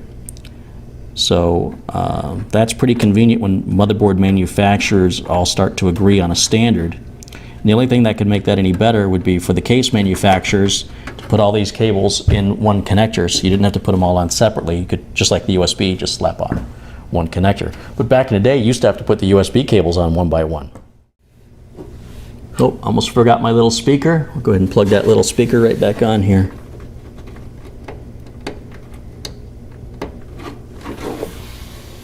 Now we can test it. In my rush, I've forgotten to plug the power supply connectors back on the motherboard. So that's just all very simple. We've got this large connector here that's gonna only plug in one direction, and it only fits one connector. And it is a little bit tight because I've got everything wire tied and I don't want to have to rewire tie everything. So just kind of get in there and get that connector on. And then we've got the little 4-pin CPU power connector, and that one's on. There we go. Sometimes I get in such a hurry, I slow myself down. Now we're ready to test it. Now when we test it, we only want to plug in the bare necessities. That means video, like so. We want to plug in our keyboard and mouse, which I've got little USB wireless mouse, a little USB wireless keyboard. We'll plug those in up front. That'll also test our front USB ports at the same time. And finally, last but not least, we plug our power cable in and we hit our power switch. We should see the lights come on, power lights on.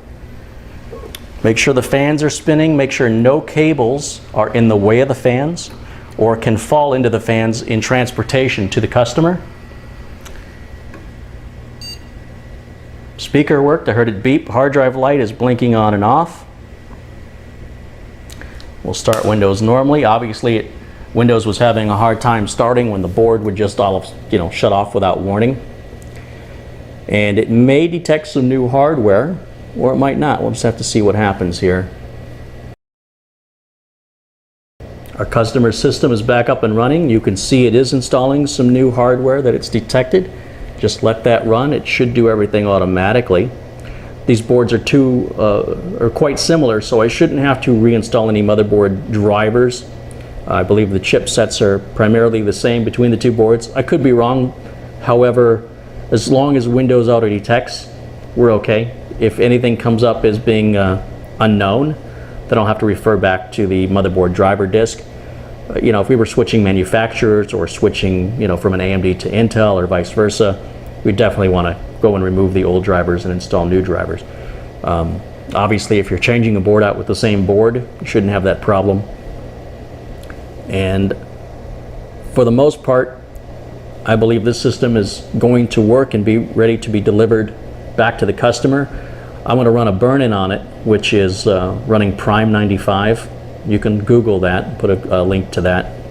And we just let that stress the CPU out and make sure that it runs overnight. It's finished detecting our new hardware and it wants to restart. So we'll go ahead and click restart now. You can see the mouse is working, so we know that front USB port's working. And you might ask, why did I have to use all three USB panels on the front of the motherboard when I've only got two USB things here, right? I've got the card reader, which uses USB, and I've got the front USB ports. But one of these USB ports is USB 3, and this motherboard does not have USB 3. So I had to put an adapter on it. So the one USB port is only using, usually one USB port is good for two USB ports, the headers. But because they split these half and half, they both consume an entire USB header, even though they're only using one each. So if you ever have a case that's got USB 3.0 on the front and your motherboard doesn't support it, it's just a little inexpensive adapter cable to convert it. You can't do that the other way around, but you can certainly go from 3 to 2 without a problem, which is what I've done here.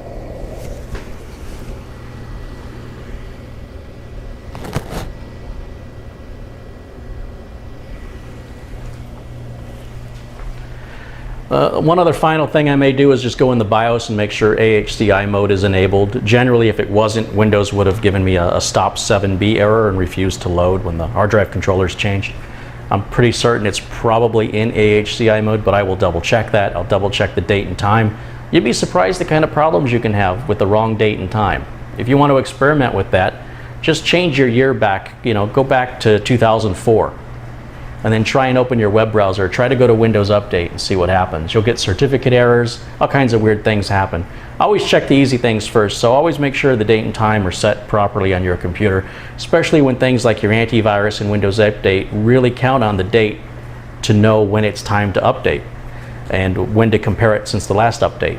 I hope this video has inspired you or helped you or in any way showed you how easy it can be to just do something as what sounds like a complex thing of changing a motherboard.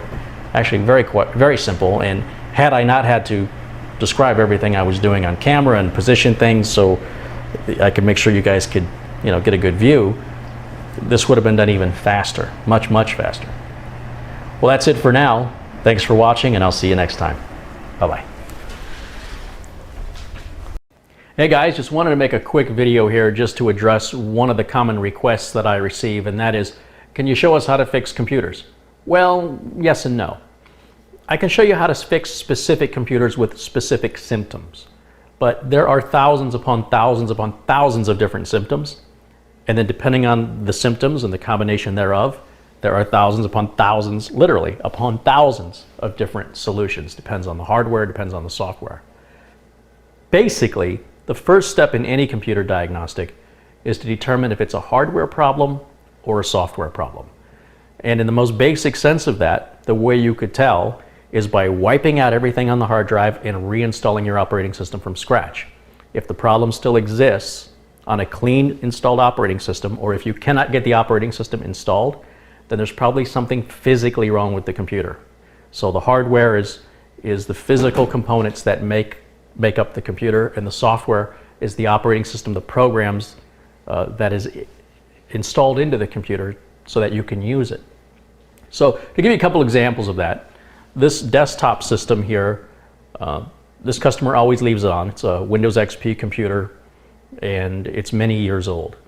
And they had called me and said it got a blue screen, and I said, okay, you know, I'll stop by and pick it up. And when I came by to pick it up, it was running and it was really, really hot.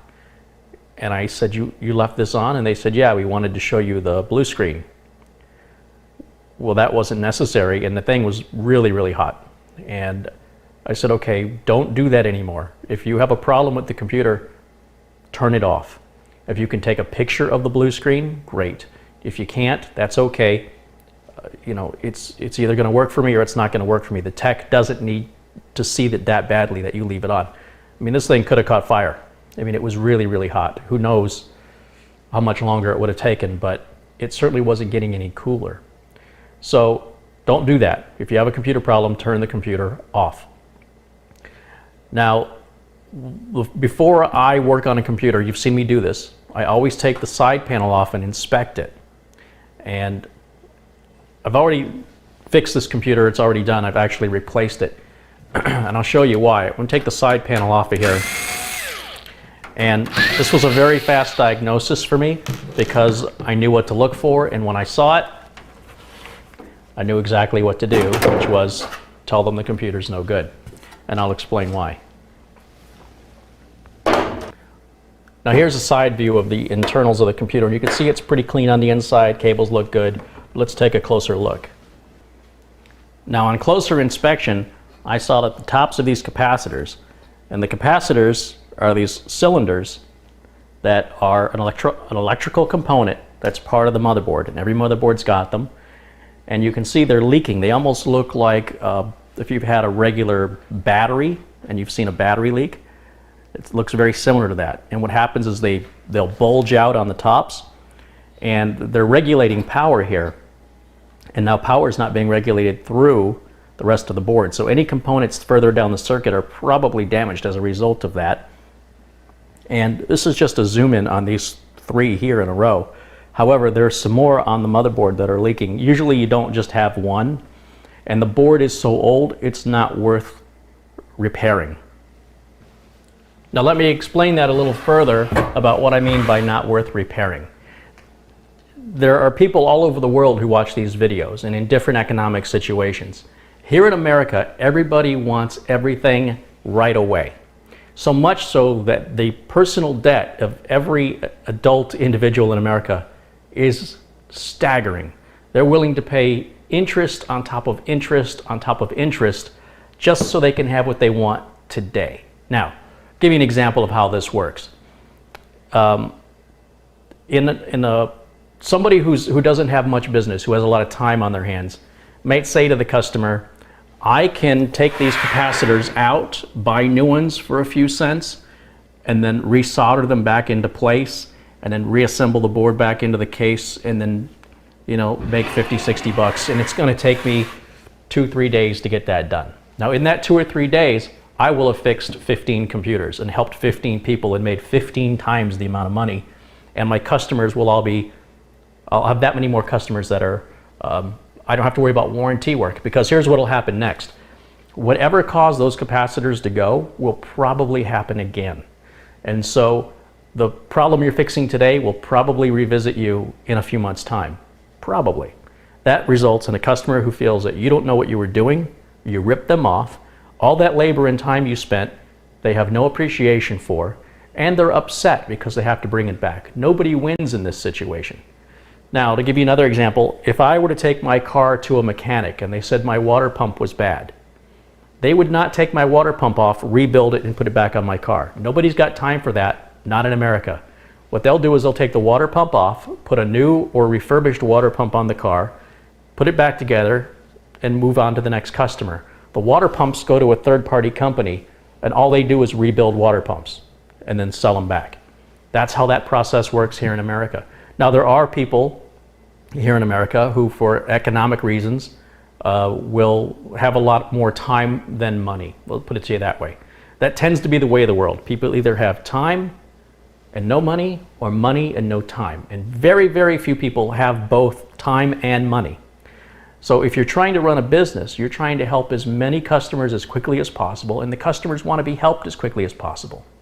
And you're not doing that by changing capacitors out on a 6-year-old motherboard that's got no warranty on it. That's still going to be as slow as when it was working at its best when they brought it or when they bought it.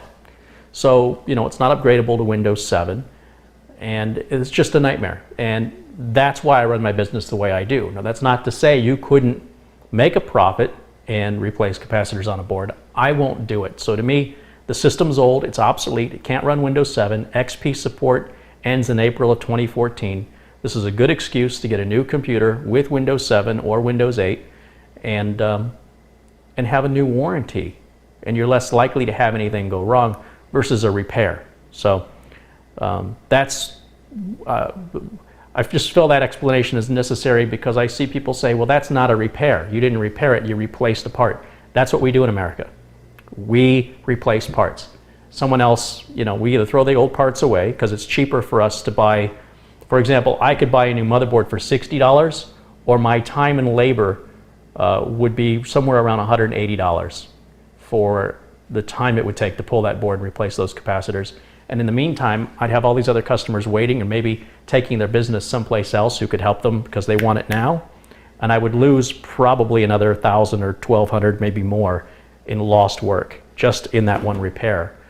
It doesn't make sense. I like to say, if it don't make dollars, it don't make sense.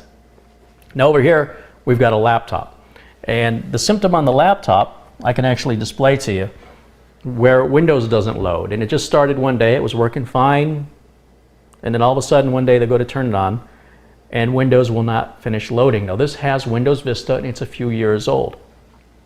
And what do we got here? This has a battery alert. It's okay, I don't care about the battery. And sorry about that, I'm just trying to look at it at the same time you can see it. And what ends up happening is it just sits here, and what this is a symptom of, in my experience, is a bad hard drive. Not always, but a good majority of the time that's what it is. And if you let it sit here long enough, when the hard drive goes bad, it's like for those of us that are a bit older and remember records, when a record had a scratch on it, the needle would skip and it would just keep repeating the same part on the record over and over again. Well, when a hard drive has a bad spot on it, the head on the hard drive will try and read that bad spot over and over and over, and it creates this long delay. But unlike the record, it will eventually move on to the next sector. If the next sector is also damaged, then the whole process starts again. So your delay may be just a few seconds, or your delay may be forever. It may never load. Just depends on how badly the hard drive is damaged. So what I do to verify it is I will take Acronis, which is a great little piece of software for making a system image, and I'll boot off the Acronis Rescue CD or USB flash drive and hook up an external USB hard drive and try and clone the hard drive.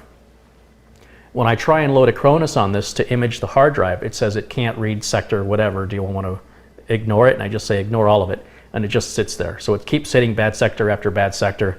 I can't recover anything on this drive, and I know for a fact the drive is bad because Acronis can't read it.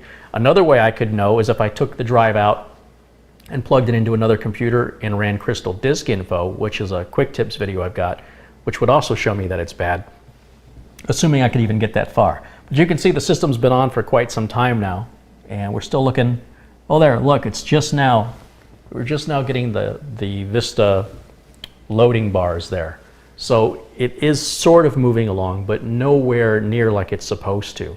So the drive is failing. Now, when a drive is starting to fail, the clock is ticking with regards to how much time you've got to get any data off of the drive.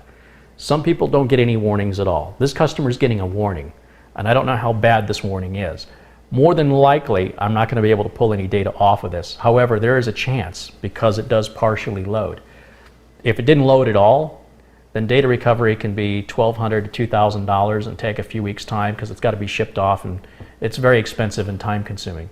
So this customer really just uses this for email, and they travel around a lot, which is why they've got a laptop. What I'm doing now is just holding the power button in to shut the laptop off, which it is now off.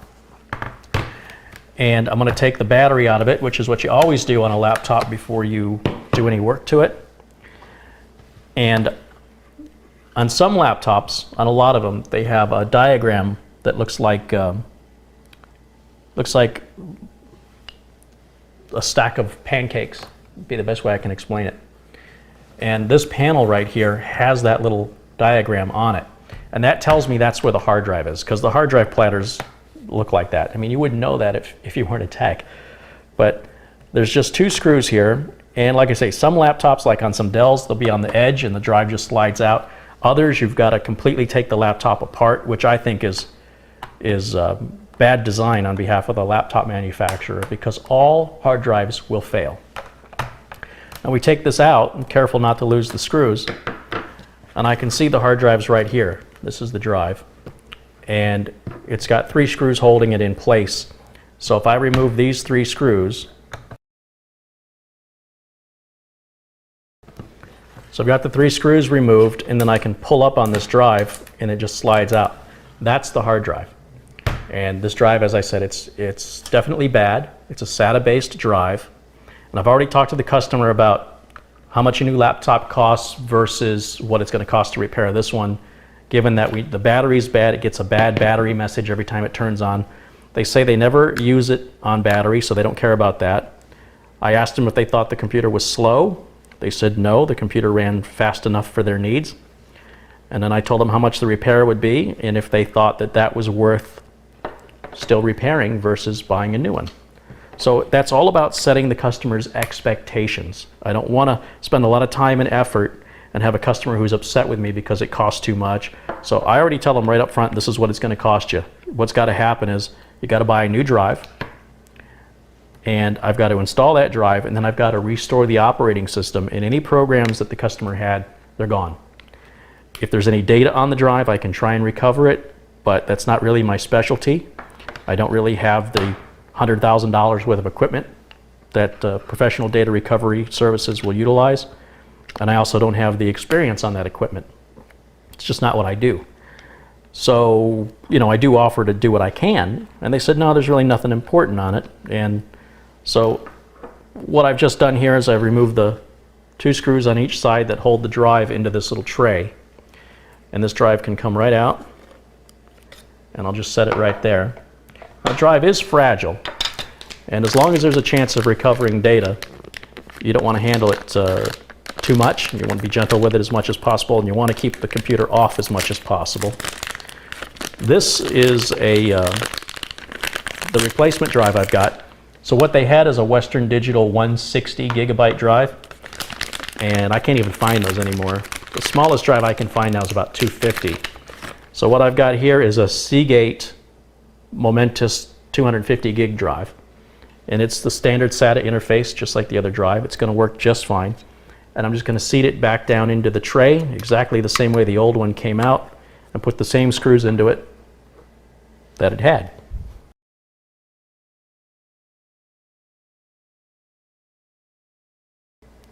Now with the drive back in its caddy or drive tray, this can only go in one way with the SATA connector. It's going to go in. If you can see, there's a connector sticking out here, and the drive goes in with the top side facing down, and it's going to actually slide in. It sort of drops in place towards the back, and then you push it forward until the screws will line up, and that's it. That seats it into the socket, and now I can put the 3 screws back into it that hold the drive tray in place. And with that back in place, we can put the cover back on. The cover's got 2 plastic clips that go in first. And then there are some side clips that pop in.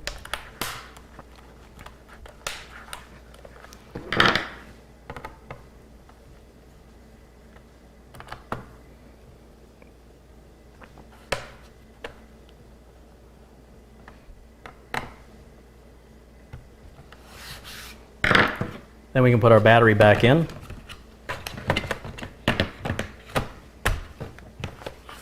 Now, of course, it's not going to boot up because it's a brand new hard drive. There's no partition on it, it's not formatted, and there's certainly no operating system. So at this point, you could use the restore discs that came with the laptop, or most laptops don't come with them anymore, so you could order the restore discs, presuming you already have them. If you don't have them, I'd suggest you make them.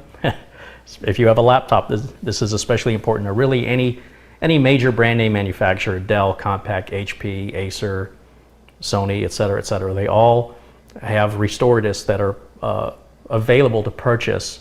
They're about $30 on average, at least here in the US. I looked up the restore discs on this, they're just no longer available. So what I've got to do is just grab an original OEM installation of Windows Vista and use the product key on the bottom of the laptop to activate it, and then reinstall the drivers. I'll download the drivers from the HP website. Again, this is a Compaq laptop. HP and Compaq are the same company.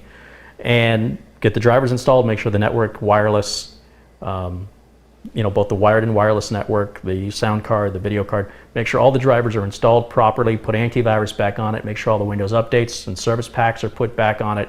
It's a lot of work. And then return it back to the customer, and it should be good to go. So that's the process. But I know the next question you're asking is, well, how would you get the data off of this drive? There are a number of USB adapters. I've got one here. This is a SATA to USB 3.0 adapter by a company called Dicon. You may not be familiar with Dicon. They often rebrand their stuff for other companies. And where they're mostly known is in the mounts for big screen TVs, the wall mounts. But inside of this little box here, we've got a USB cable. We've got the adapter itself, which is a lot smaller than it looks on the box, right? And all you do with this adapter, it's very simple, is one end of it has the standard SATA data and power connectors, and it's just going to plug right onto the back of any SATA-based hard drive, whether it's a desktop hard drive or a laptop hard drive or even a solid-state drive. Now they give you a power connector or a power adapter, and that's for a desktop hard drive. The laptop hard drives will run off the power through the USB port, which is really convenient. There's an on-off switch, and basically you just plug this into a working computer with the USB cable, and if the drive is functioning at all, you'll see it as an added drive letter on your computer, and you can just copy and paste the data off of it that you need. It's really that simple. And these adapters are really inexpensive, and they're just great to have around. You see how small it is. I mean, you could have this as part of your toolkit if you're a tech, or just to have it if you want to make your own external backups. You don't have to buy an external USB drive. You can buy just a bare drive and just plug this onto it when you want to use it and save a little money since you're not buying the whole enclosure and everything. And again, this is from Dicon, and I will put a link to this in the video notes below the video. And that's going to do it for this video. I hope you enjoyed it. If so, please hit the like button, and please subscribe to my channel to be alerted to when new videos are posted. And thank you for watching. Bye for now.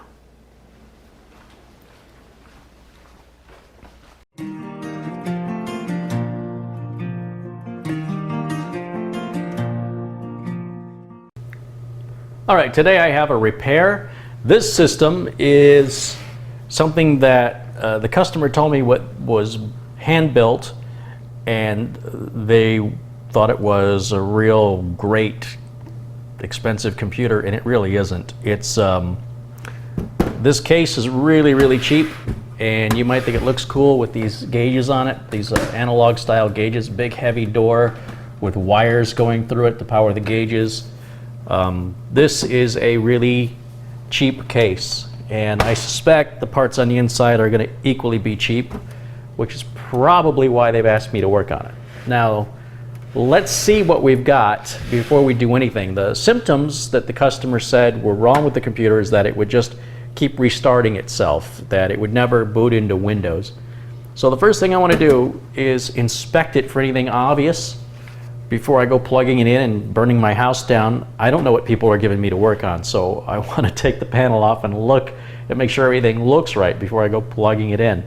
I've got my Hitachi screwdriver today, and we're just going to take the 2 thumb screws out of the one side panel, the windowed side panel here, and we're going to pull that off, and you'll see it's got a wired fan that we're going to have to disconnect, which is, it doesn't matter, it's not going to affect our diagnostic if we have this fan hooked up or not.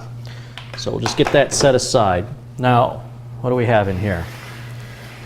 This was supposed to be, I guess, a really good gaming computer, but I can tell from looking at it, it's really cheap. And by cheap, I mean lower quality parts were used, as I suspected, just like the case. And this case, you got to be really careful with a case like this. It will cut you. So be warned, watch the edges on cheap cases. They can be really sharp. We've got a gaming card here, but it doesn't seem to have any name on it. That's always a good sign. The motherboard is a BioStar motherboard. Now, the number 1 and number 2 big motherboard manufacturers who sell more boards than anybody else is ASUS and Gigabyte, and there's a reason for that. At least that's the status as of the time I'm making the video anyway. Is BioStar even in business anymore? I don't know. I can tell from the heatsink it's an AMD system. I don't know what, but we'll find that out when we get to it. So I'm just kind of looking at the cabling to look and see if anybody cut any wires or anything. Power supply, it doesn't appear to have any brand name on it. It's modular, sort of. It's got cables that come out of the back and an end and connectors that you can plug on. That doesn't really, it's the strangest modular design I've ever seen. It's sort of weird. Let's go ahead and plug it in. I guess it's going to be okay to plug in and turn on and see if we can replicate the symptoms that the customer says, right? So, and also here you'll see on the side of the case we've got some kind of volume control here for the headphones and for the lights, you know, like a dial to lower and raise the brightness of the front lights. And then USB ports, firewire port, headphone and microphone are right here on the side, which I don't prefer myself. I much prefer my USB ports. If you've seen my other videos, I've already talked about all this. Let's go ahead and plug it in. Let's see what happens. So I'm going to start by plugging in my monitor over here. Let's give it some juice. Now on the back of this case, if I turn it around, you'll see, you can tell by looking at it, it's got to be quite a few years old because it's still got the PS2 keyboard and mouse. The motherboard had built-in video that's not being used. And it's all USB 2, obviously. Even the audio's only got one speaker output. It doesn't support surround sound or anything that a modern board would do. So let me go ahead and we're just going to plug in minimal things. All right, when you're working with an unknown, you want to reduce the number of variables. So I'm going to go ahead and plug in the keyboard and the mouse. We really don't need the mouse, but a lot of times if you don't have a keyboard, the system may not boot, especially an older system. It'll say no keyboard present, press F1 to continue. Well, how the heck can you press F1 to continue if no keyboard is present? Well, anyway, that's why I plug in a keyboard. Plug in the mouse. We're going to plug the video, the monitor in. It can plug into either port on the back of the video card. We're going to plug in, well, before I plug in power, I'm going to flip the switch on the power supply to the off position. Now I'm going to plug it into power, flip the switch on. Now I can reach over, and somewhere on the front of this computer is a power switch. I guess it's behind the door. Look how nice that door is. It won't even stay open. So imagine if you were sitting at a desk right here and this thing was, you had to reach around this to get your tray open for your CD. Look, the tray, well, I can't show you that because I haven't powered it on yet, but the tray's going to run into the door.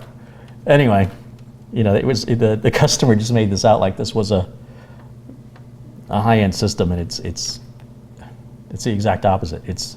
Anyway, I'm not insulting anybody. I'm just saying that the impressions of the owner aren't the reality of the situation. So let's go ahead and hit the power switch. And it's turning on. Fans are turning. CPU fan is turning. What's our monitor doing?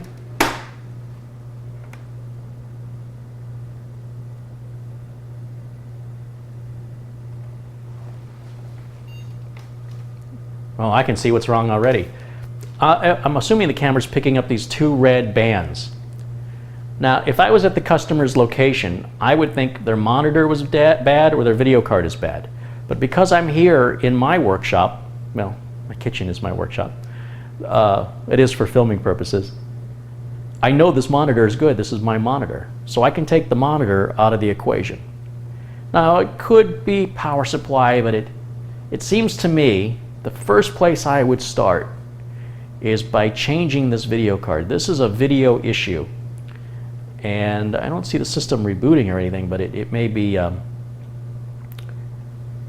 struggling to get past whatever's going on with this video card. So I'm going to go ahead and turn the system off. I don't need to wait for Windows to boot at this point. I'm just going to cut the power, and you know, you can damage Windows files when you cut power like that, but at this point I'm not even worried about damaging Windows files. At this point I just want to see those red bands go away, and that has nothing to do with Windows because Windows hadn't even loaded yet. So the video card has 2 screws that hold it into position, and before we pull anything out we want to make sure, you know, before we touch anything in here, that we unplug the power cable. I want to make sure you're not going to short anything out by mistake and make a bad situation worse. So I'm going to go ahead and just remove the 2 screws that hold this video card into position. And then there's a release, that little catch that holds the video card in. And if we push that in, which you need really, really small hands or a small screwdriver, you can kind of gently wiggle it free and try and get that release to let go of the card. If you force it, you'll break the release and the next card won't sit in there right. So I'm just struggling with it a little bit here. It's a tight fit, and it's going to be, the release has got to be moved. I'm trying to push it in towards the board and it's just poorly designed. There we go. Now I got it out.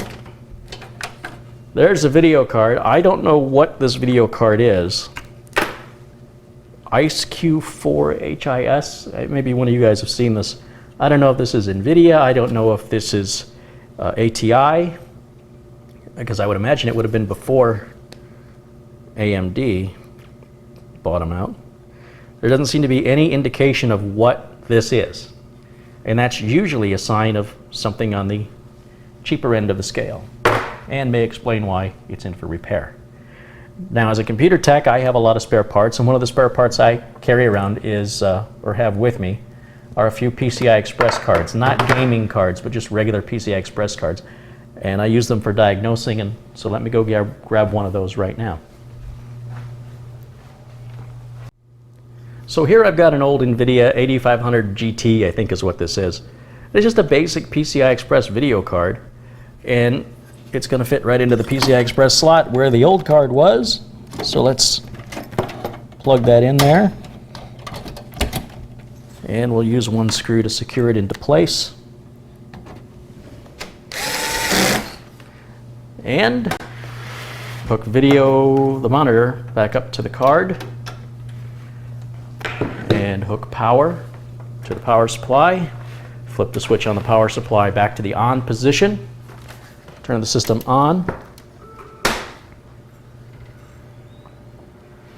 And let me I have to come around to see the monitor.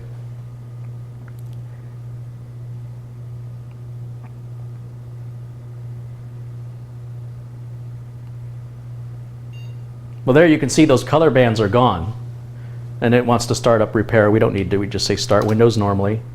But yeah, the color bands are completely gone now. So that at least is fixed. Now I can begin other testing. I can remove temp files and update drivers. I can make sure any adware and spyware is removed, and let the machine run on Prime 95 or something just to see if it'll restart. The customer said it wouldn't even get into Windows. It would reboot before the Windows desktop appeared. And we're not there yet. We're not home clear.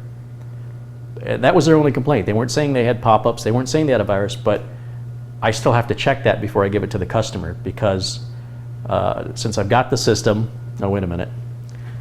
This says Windows 7 Ultimate. And I want to make something really clear.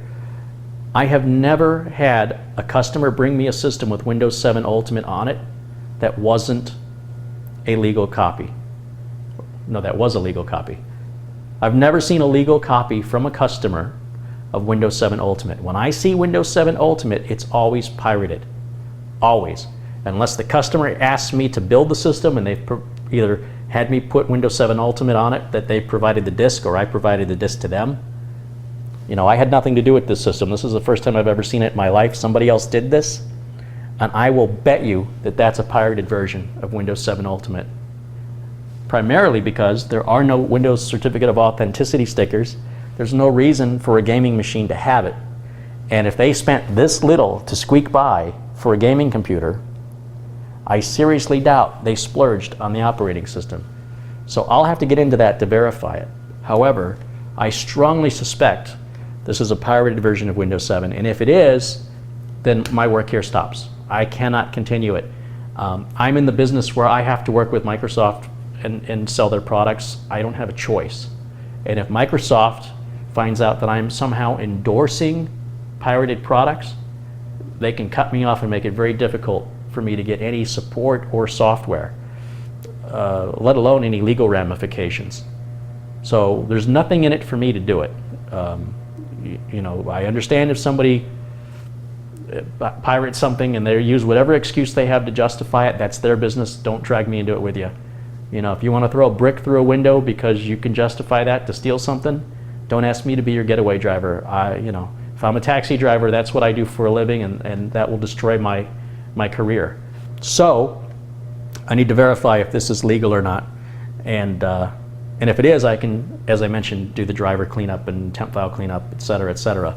If it isn't, my work here stops. So then I have to talk to the customer. I don't think a system like this is worth putting any money into. You know, the operating system's $100 just for Windows 7 Home Premium. And we can go to the properties here of my computer and see what processor this has. This is an AMD Phenom 9500 quad core running at 2.2 gigahertz. It's 4 gigs of RAM. It's a 64-bit operating system. That would put this somewhere around 2008, I'm guessing. So yeah, I wouldn't put any money into it. But if you see that symptom, at the very least, with the help of this video, you'll know if you see that banding. It's called banding when you see the colors appear. It may not always be red. It could be some other type of video distortion. The first place to check is your video card. That's it for this video. Hope you enjoyed it. I'll see you next time. Bye for now. Oh wait, there's one more thing. I had just removed the other side panel from this computer case, and you've got to check out this wire management job. Yes, black electrical tape, and lots of it. Okay, this is an example of what you don't do. This case is not designed to have the wires run behind it. There is no room. There is less than I would say, a quarter of an inch of space between the end of where the case is going to go in, where the panel is going to go into the case.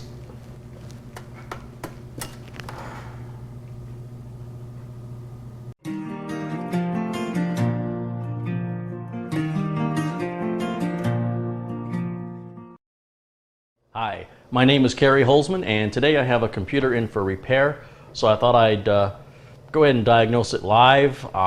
This is a computer built by the customer, and there was already something rattling around inside, and I pulled a screw out. That's never acceptable.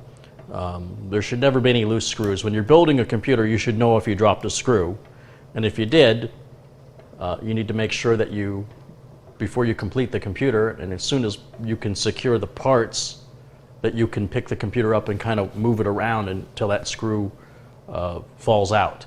So ideally, you would never leave a screw inside the computer, because that's a piece of metal that will short out and could cause your computer to need repair, as this one does. Of course, I don't know the reason for this one's repair yet, but let's take a look at it. First, I can tell you this was somebody's first build, and I advise them not to build in this case. This is not a good case to make your first build with. They did it anyway, and now here it is in the shop.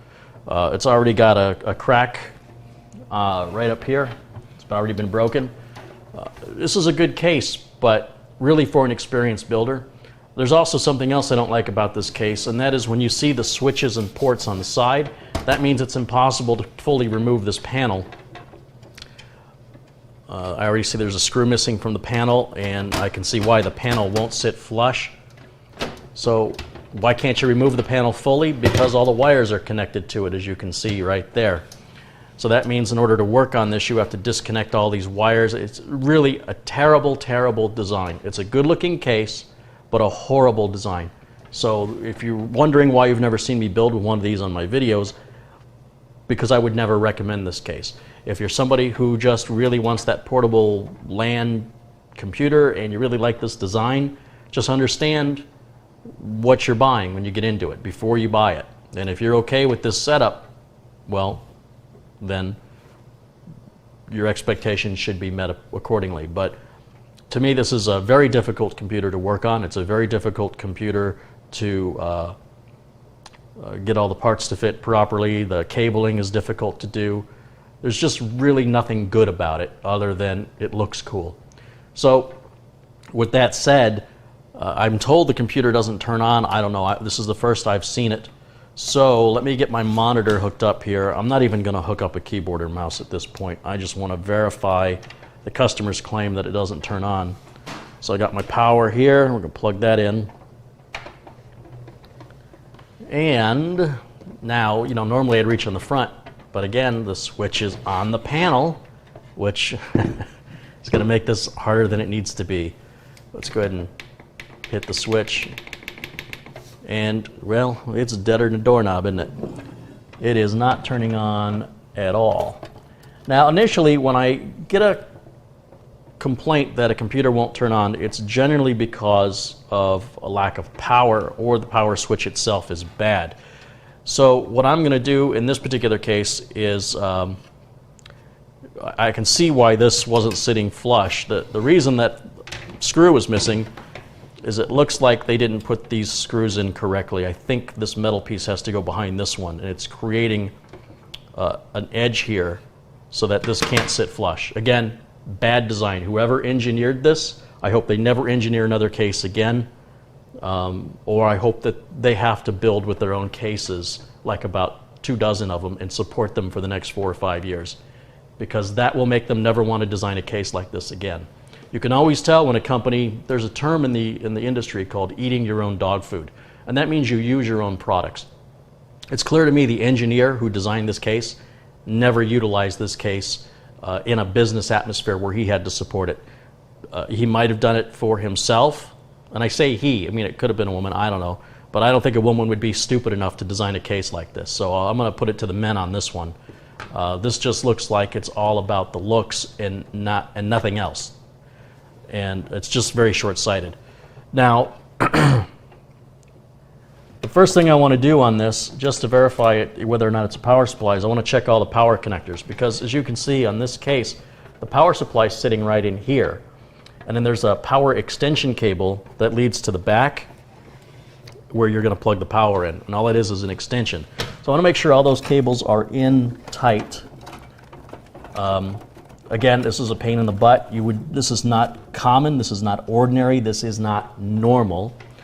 I'm going to go ahead and take the other side panel off. And, you know, these same parts that were put into, let's say, a Corsair case, like the Corsair 200R, 100R, this builder probably would have had this done in 1/10 of the time, and it probably wouldn't be in my shop for repair right now.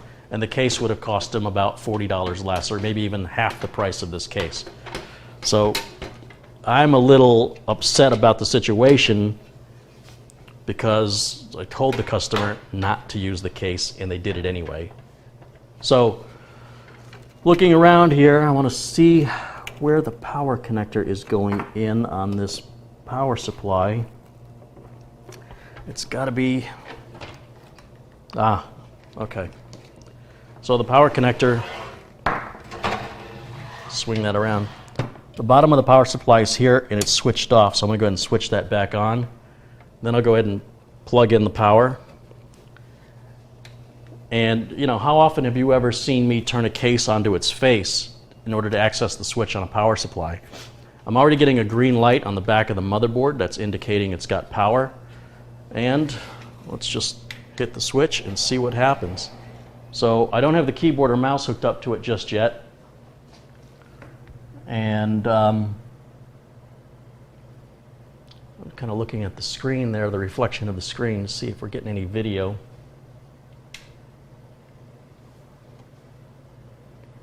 And I'm not seeing anything. Let me make sure my monitor is turned on and working. Yeah, the monitor has power. And then let's go ahead and put this back up onto its feet. So we know the power switch is okay, and we know the power supply, well, we don't know the power supply works. We know that it partially works at the very least. I have seen bad power supplies that turn on, but the system won't do anything. That's actually quite common. And people go, well, it can't be my power supply because all the fans come on. No, it still can be your power supply. You can, for example, go into your, if you have a car, and listen to the radio, and then go to start the car, and there's not enough amperage in the battery to start the car. Same thing happens with a power supply. If it's not delivering the amperage the computer needs, it may be delivering the right voltage, and that means fans and things will turn, but when it gets an actual load on it, it fails. People ask me about power supply testers. They're a waste of money. Don't waste your time. Just carry a spare power supply with you. It's cheaper than a power supply tester, and it's about 300% more accurate. So if we turn this around here and see what's going on, I want to investigate to make sure that the video card fan is turning, and it is. You guys will have to take my word for that. CPU fan is turning.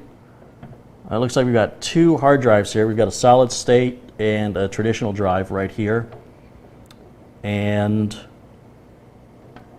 I think what I'll do at this point is, here's what I'm going to do. I'm going to start working on this. I'm going to turn this microphone off. I'll record my actions because it's too distracting for me to talk about it and do it at the same time.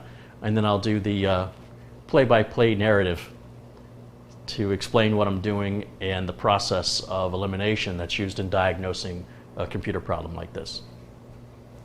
Yeah, so this is going to be a fun computer problem to solve because, you know, it's bad enough you've got to diagnose a system, a regular system, which can be frustrating.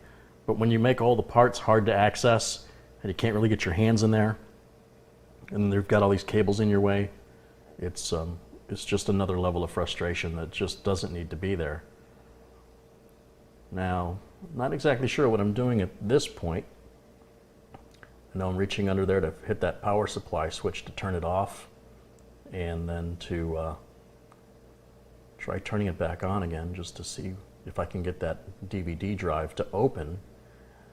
And the customer has left a DVD in there, which is terrible. You never want to ship a computer with a disk in the DVD drive. It looks like it's Sherlock Holmes somebody left in there. The reason is nothing keeps that disk laying flat when the computer's being tilted sideways and shuffled about in transportation, and then it can get itself wedged in such a manner that the drawer won't open anymore. And I've seen it happen a number of times. So remember, before you ever take your computer anywhere, whether it's in for repair or you're just going over to a friend's house, be sure to check your DVD drive and ensure that it's empty. Well, looks like I'm going to take the hard drive tray out of the way. That's certainly a huge obstacle to me being able to look at the motherboard. It wasn't installed correctly, which is why that panel was not fitting flush. And one of the screws was also missing. And these screws were stripped out because it was installed backwards. They had to drill through the threads that the screw's supposed to lock into, and it's basically ruined the case. So the case has a crack. These threads are so stripped out, I'm having to turn the electric screwdriver by hand because the power in the electric screwdriver isn't strong enough to break those screws free from the threads that they recreated by stripping them and putting them in the wrong way. It's a little difficult to explain, but there's a ledge on that hard drive bracket, and it needs to go behind the ledge that runs along the bottom of the case, and instead they put it in front of it. So now I'm going to just go ahead and disconnect the SATA and power cables from the solid state drive and from the hard disk drive and set that aside because we're not even at that point right now. As far as I know, those drives work fine, and once this computer is fixed, they should boot up to Windows 7 just like it did before. So we're not going to even mess with that. And then one of the fun things of having the microphone on is the little, you'll see that from time to time on my videos if you pay close attention. The little windsock that's on the microphone just falls off. Or sometimes if I'm wearing a t-shirt rather than a button-down shirt, the cable hangs out, and when I lean against the counter, it pulls the cable and it drags the microphone out of its clip, and then it falls to the floor. And these are all things that delay the filming process, because that means whatever I was doing, I have to go back and put everything back the way it was before the accident happened, and then do it again. So it looks like I've removed the microphone, so I won't have to worry about that mess anymore. And now I'm just visually inspecting. I'm looking for the things that are burned. I'm smelling for things that are burned. I'm checking to make sure everything is seated properly. Checking the memory to make sure that that's seated properly. Simply pushing down on it to see if it clicks or makes any sounds when I push on it. And then I give it an intent stare, waiting for osmosis to strike me as I stare into it, hoping something will be obvious. And when nothing happens, I start putting my fingers in there and checking all the other cables that I haven't yet checked. Are they fully seated? Is anything falling out? Is anything, when you have all the cables loose like that, it's hard to tell if something should be plugged in that isn't. So you have to start untangling things. And then of course, checking the video card, which requires that I remove this. There's a piece that holds the video card in on the outside of the case, and it has to be loosened and pulled away so that I can pull the video card out. And the video card appears to be seated just fine. I don't see anything physically wrong with it. I see no reason why the video card would have a problem. And I'm going to go ahead and reseat that video card just to be sure. And by reseating it, that means I unplug it and then, all the way, and then plug it all the way back in. Sometimes just pushing in on it's not enough. And with that, I flip the switch back on the power supply and then hit the power switch on the side panel of the case to see if that's made any difference whatsoever. Here's a spoiler alert, it does not. So what I'm going to end up doing in my frustration here is I'm going to end up pulling all of the components out of the case, because I'm very limited with the tests I can run that are reasonable for me to run in the confinement of this case. Okay, so here's a quick jump cut to me removing the optical drive, which means I'm pulling the SATA and data cables out of the back and then setting it aside. And now I'm going to look through these cables and start unplugging them one by one. At this point, you can tell I've already switched the video card out. You can see the old video card sitting on the counter, and there's another test video card I slapped in there, which didn't make any difference at all. And then that's when I've decided to throw in the towel here and just take everything out. And I am not looking forward to putting this all back together, which is why, with a conversation with the customer, we made a deal that if I'm to fix this, we will not use this case again. They can have the case back, I don't want it, but I also don't want to work on it ever again. And I'm not gonna, one of the great things about being self-employed is you don't have to do anything you don't want to do. And I did not want to work on this computer. And when they said they were going to buy this case, I said, if you buy it, I don't want to work on it, so it's all yours. And they said, okay. And then problems happened, and they said, would you help us? And I already told them previously I didn't want to work on it. But of course I said, yeah, I'm going to help you. I mean, what am I going to do? Let them sit, hang in the wind? And then they had another problem with it, and that's why I've got it now. And I'm just cursing, silently to myself that I have to work. I don't have to work on it, but I feel obligated to. Again, I'm not going to just leave somebody hanging. But again, part of the great thing about being self-employed is that if this wasn't a customer that I knew personally, if this was just somebody out of the random calling me, I would have simply told them, to try somewhere else, because I don't have the time that this requires to remedy to investigate it like I'm doing right now. And keep in mind, this video has been cut a few times in order to save time in the diagnostic process. Now right here you can see I'm trying to get the power supply out. Ordinarily, you watch any of my build videos, it doesn't take me this long to pull the power supply out. Something as simple as 4 screws is way too complex for this case. And it is part of what comes along with the business, is that you will get stuff you're not going to want to work on. When you're working for somebody else, you don't have a choice. Again, when you work for yourself, you can always tell people you're too busy or charge a really expensive rate, which essentially tells them to go somewhere else. Or you just do what I do and bite your tongue, help the customer out, get it done right, the way it should have been done the first time and the way you suggested they do it the first time, and hope that they'll have years and years of trouble-free experience with the computer, and that there's no ill will towards anybody. You know, I don't have any ill will towards them, they don't have any ill will towards me, but silently to myself right now, I'm cursing. I'm saying, you know, I shouldn't have to do this right now. The idea of going through and diagnosing everything is requires an amount of focus. You really have to stay focused. Any interruptions can just make you have to start all over again. It's like if you're sitting there and you're counting money and you're saying, you know, 852, 853, 854, and then someone comes in and starts yelling 17, 24, 7, and then you're like, oh, I have to start all over again. That's what happens often when you're diagnosing a real serious computer problem, something that's not basic and not straightforward. And so what I'm doing here requires I have to have my phone off, I have to have no interruptions in order to get this done as quickly as possible, because there are other computers waiting for my time as soon as I can get this one done. And those, I'm sure, won't take me near as much time as this one will. So what I'm doing at this point is I've pulled the power supply out so that I can see where all the power cables are going, and I can verify that all the power cables are plugged in correctly. So basically what I'm saying is I'm turning it on with the spare video card that I've plugged in. There is no optical drive plugged in. You can see the optical drive sitting on the counter. You saw me remove the hard drive and the solid state drive. So those are all removed from the equation. We know that the behavior of the system is the same with those components removed. Therefore, the video card is probably fine, the optical drive is probably fine, the solid state and the traditional mechanical hard drive are probably fine. So what does that leave? That leaves us the power supply, the motherboard, the memory, anything plugged into the board.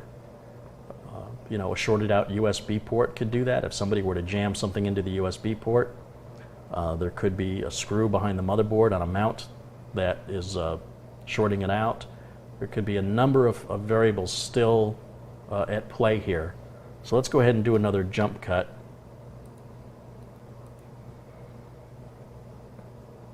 Okay, now here I've removed the video card and I'm unplugging all the cables and removing the screws from the motherboard so I can take the motherboard out, because I'm just now reached my point of frustration where I can no longer work within this case in an efficient manner. There's just too many things. Even with the case practically empty, it's still too difficult for me to work on. The fans are in the way. That bottom fan is blocking the CPU power connector on the motherboard, which was very difficult for me to get loose. I can see how it was easy to put on, but the clip is actually behind and below that large fan on the bottom of the case. By the way, that large fan on the bottom of the case didn't need to be added to this case. All it did was bring more dust into the system. It was completely a waste of money to purchase it. They didn't ask my advice when they did it. They talked to the guy at the retail store. He recommended it, and they went off some stranger's advice who's working for minimum wage at the store rather than call me and ask me. So, you know, stuff like that bothers me, because there's no reason they couldn't have just verified that and saved some money and made the computer a little bit easier to work on. There was a loose screw there. You saw me shake that out. There was a screw rolling around in there. And now that I've got everything out of the case, I can diagnose this properly at this point to the level that it needs to be, which means at this point I just want to test the motherboard, the CPU, the memory, and the power supply. Now, I'm fairly confident that power supply is working, but I really don't know for sure. Just because the power supply turns on does not mean it's providing the right amount of amperage. It might be providing the right amount of voltage, and even a power supply tester may show that the power supply is providing the right amount of voltage. But it's the amperage that matters, and as far as I know, there is not a power supply tester on the market that will put a load on the power supply. So the best power supply tester you can buy as a technician is a spare power supply, one that you know works. And it's very simple to plug the two connectors in, just the main power and the CPU power. And in this case, I've also put the video card in. You'll see the test video card is sitting there.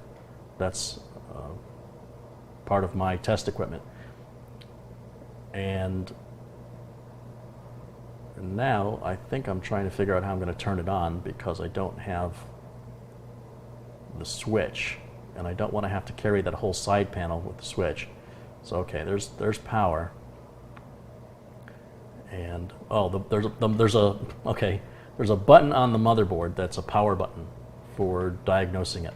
Some high-end motherboards do have that, and this one does. This is like an Asus Rampage 4, I think, motherboard, and it's still not working at all. So everything I've done so far has not made a difference. So at this point, I'm very, very confident that there's no USB shorted out, because that's all been as far as the cables that go from the case to the motherboard, all those umbilicals, those are out of the equation now. So what's left? Well, as I previously mentioned, power supply, motherboard, RAM, and CPU. I know it's not the video card. I've already tried the video card. And apparently I stepped away for a moment to get something. I'm going to pull the RAM out. And this customer, I'm actually building two systems for them. And I talked to them on the phone, and they gave me the okay to go ahead and take their memory out of their new system that I know works, and to temporarily place it into their broken system that they built, to see if that makes any difference at all. And when you handle memory, you want to make sure you're in a static-free environment. Memory is very sensitive to electrostatic discharge. So only handle it just the way you see me handle it. If you have the heat spreaders, you can hold it by the heat spreaders. Don't touch any of the connector part, and don't touch any of the chips if you have chips exposed. In that case, hold it by its edges. So we're going to seat both new memory modules. These are brand new, from a brand new build, and turn the system back on. Push the button, there it is. And see what transpires here. Nothing. So we can remove memory from the list of things that could be wrong. Clearly, it's not a memory problem. It could still be a memory socket problem if the sockets are damaged. And one way you would test that is to simply move the memory. In this case, there are 4 sockets, and by moving the memory into the other set of sockets just to see if it'll work, can verify whether or not the socket itself is damaged. There's no repairing a broken socket, so if it is, you're going to have to replace the motherboard. If you say, well, I just want to use the damaged socket, you don't know what's shorting out in that socket and whether or not that system's going to continue to blue screen or behave erratically as a result of the damaged socket. So it looks like I'm putting the original memory back in. I put the new memory back in the new system because I don't want to get them mixed up. I'm just doing one thing at a time. And it looks like, as I'm studying it, I'm debating whether or not I can test this motherboard with a different CPU or test the CPU with a different motherboard. It just so happens that the CPU is a socket 1150, and the new systems that I'm building for this customer are also a socket 1150. I think what I've done at this point is just simply move the memory into other sockets, the original memory. It didn't work, so I'm coming out with my power supply that I know works. And you'll see there's just 2 cables, apart from the power cable you saw remove. There's the big 24-pin cable that goes onto the board, and then there's the 8-pin CPU power cable. So those 2 get removed. And this is the same, even if these parts were still in a traditional case where you could reach in there with your hands and easily unplug them. You don't have to physically remove the power supply simply to test it. So if this motherboard was still in its case, in a normal case, I would simply set the power supply on the counter and run the cables for the 24 pin, what I'm hooking up right now, and the 8-pin CPU power, or some motherboards it's a 4-pin CPU power. And that's all you need are those two cables. Nothing else will matter. And that will tell you if your power supply is working or not.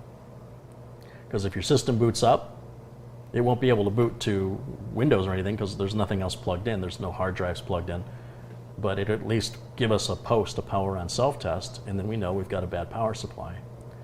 So here I've got my known good power supply plugged in. I've turned it on. Nothing's changed.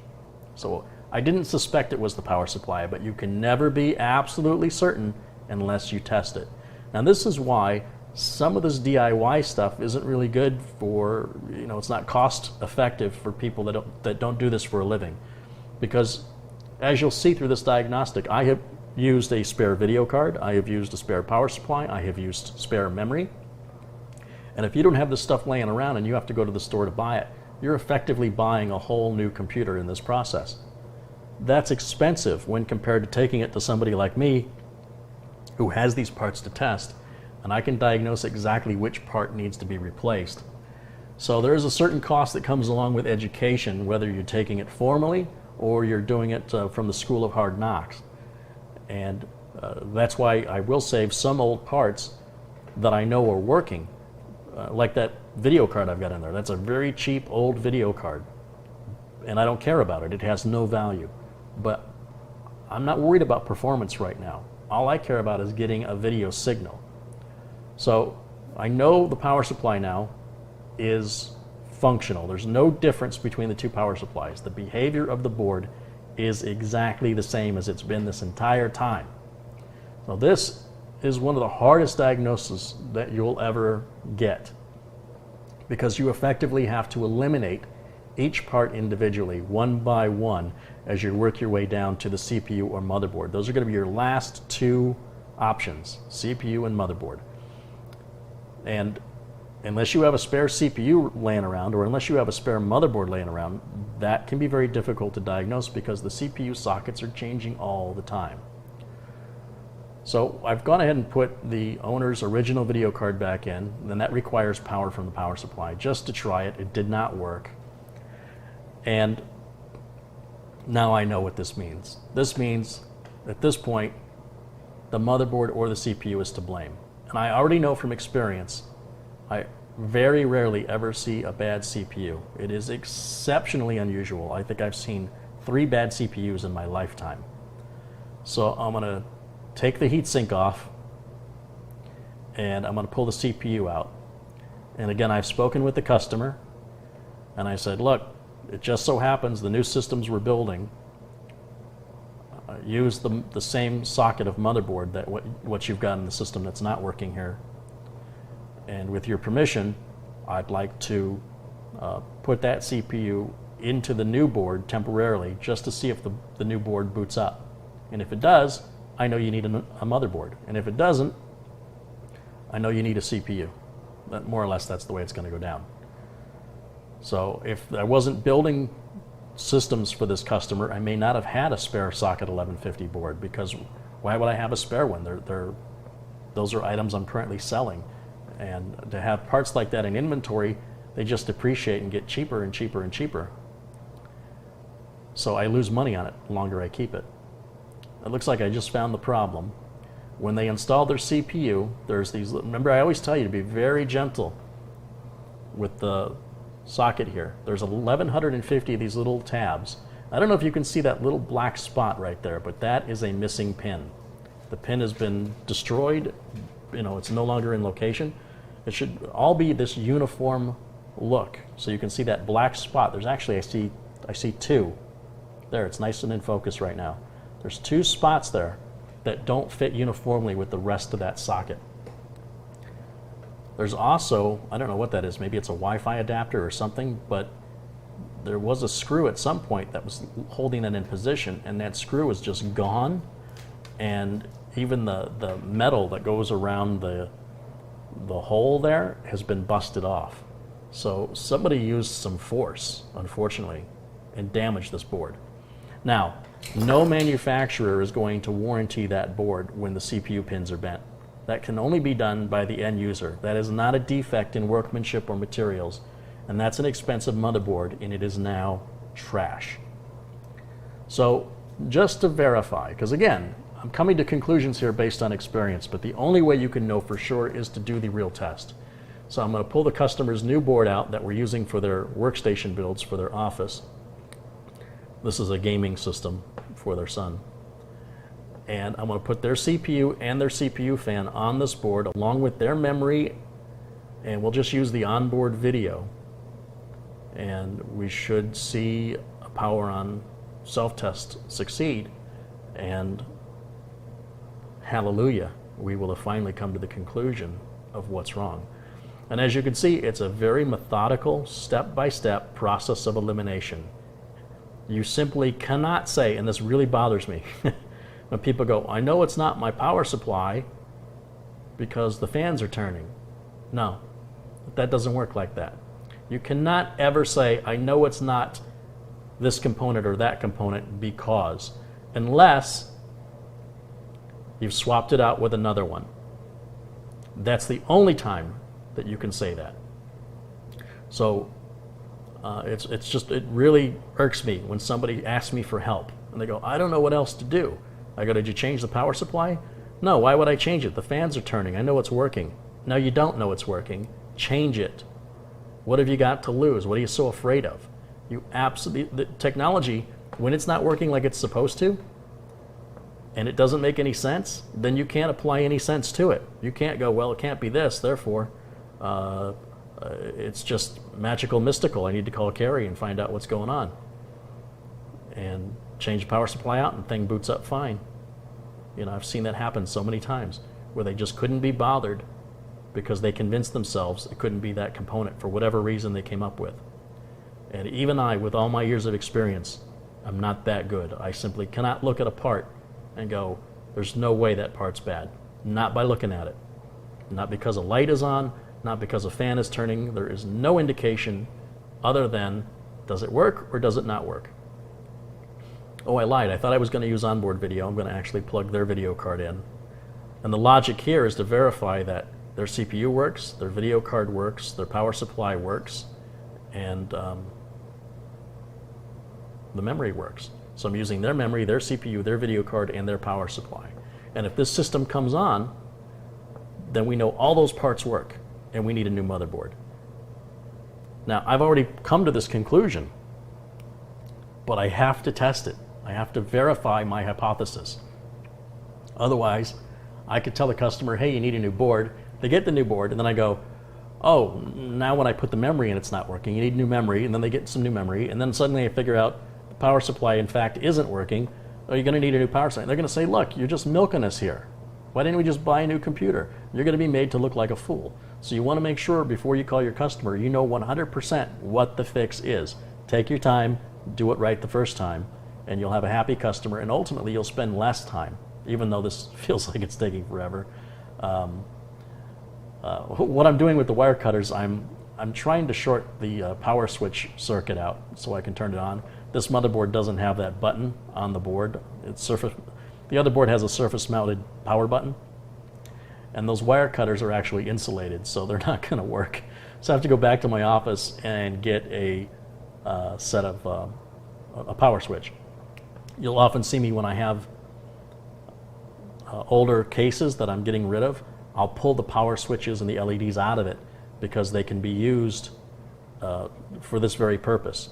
So I just went back to my office, and I'm coming back now with, it looks like it's a whole group of wires. It's a power switch, a power LED, a reset switch, and a hard drive LED. And I just need to hook the power switch up. And actually the reset switch will do just fine as long as it's plugged into the power switch connector on the board. And if my estimation is right, and all it was the bent pins in the CPU socket, then the system should fire up. So I did hit the button there, and I'm staring at the screen, and boom, there it is, it boots. So that means the video card is working, power supply is working, memory is working, CPU is working. Now I got to get on the phone and say, hello customer, we need to buy a new motherboard, that's a socket 1150, and we need to buy a new case because I'm not going to go through the hassle of cramming all this back in that case only to find you guys need some help a year from now or 2 years from now, or maybe you want to upgrade 3 or 4 years from now and you bring that case to me again. I don't ever want to see it again. And the customer says, okay, that's good. Where can we get a motherboard right now? And so at this point, I don't want to damage the new motherboard that I'm putting into the new system.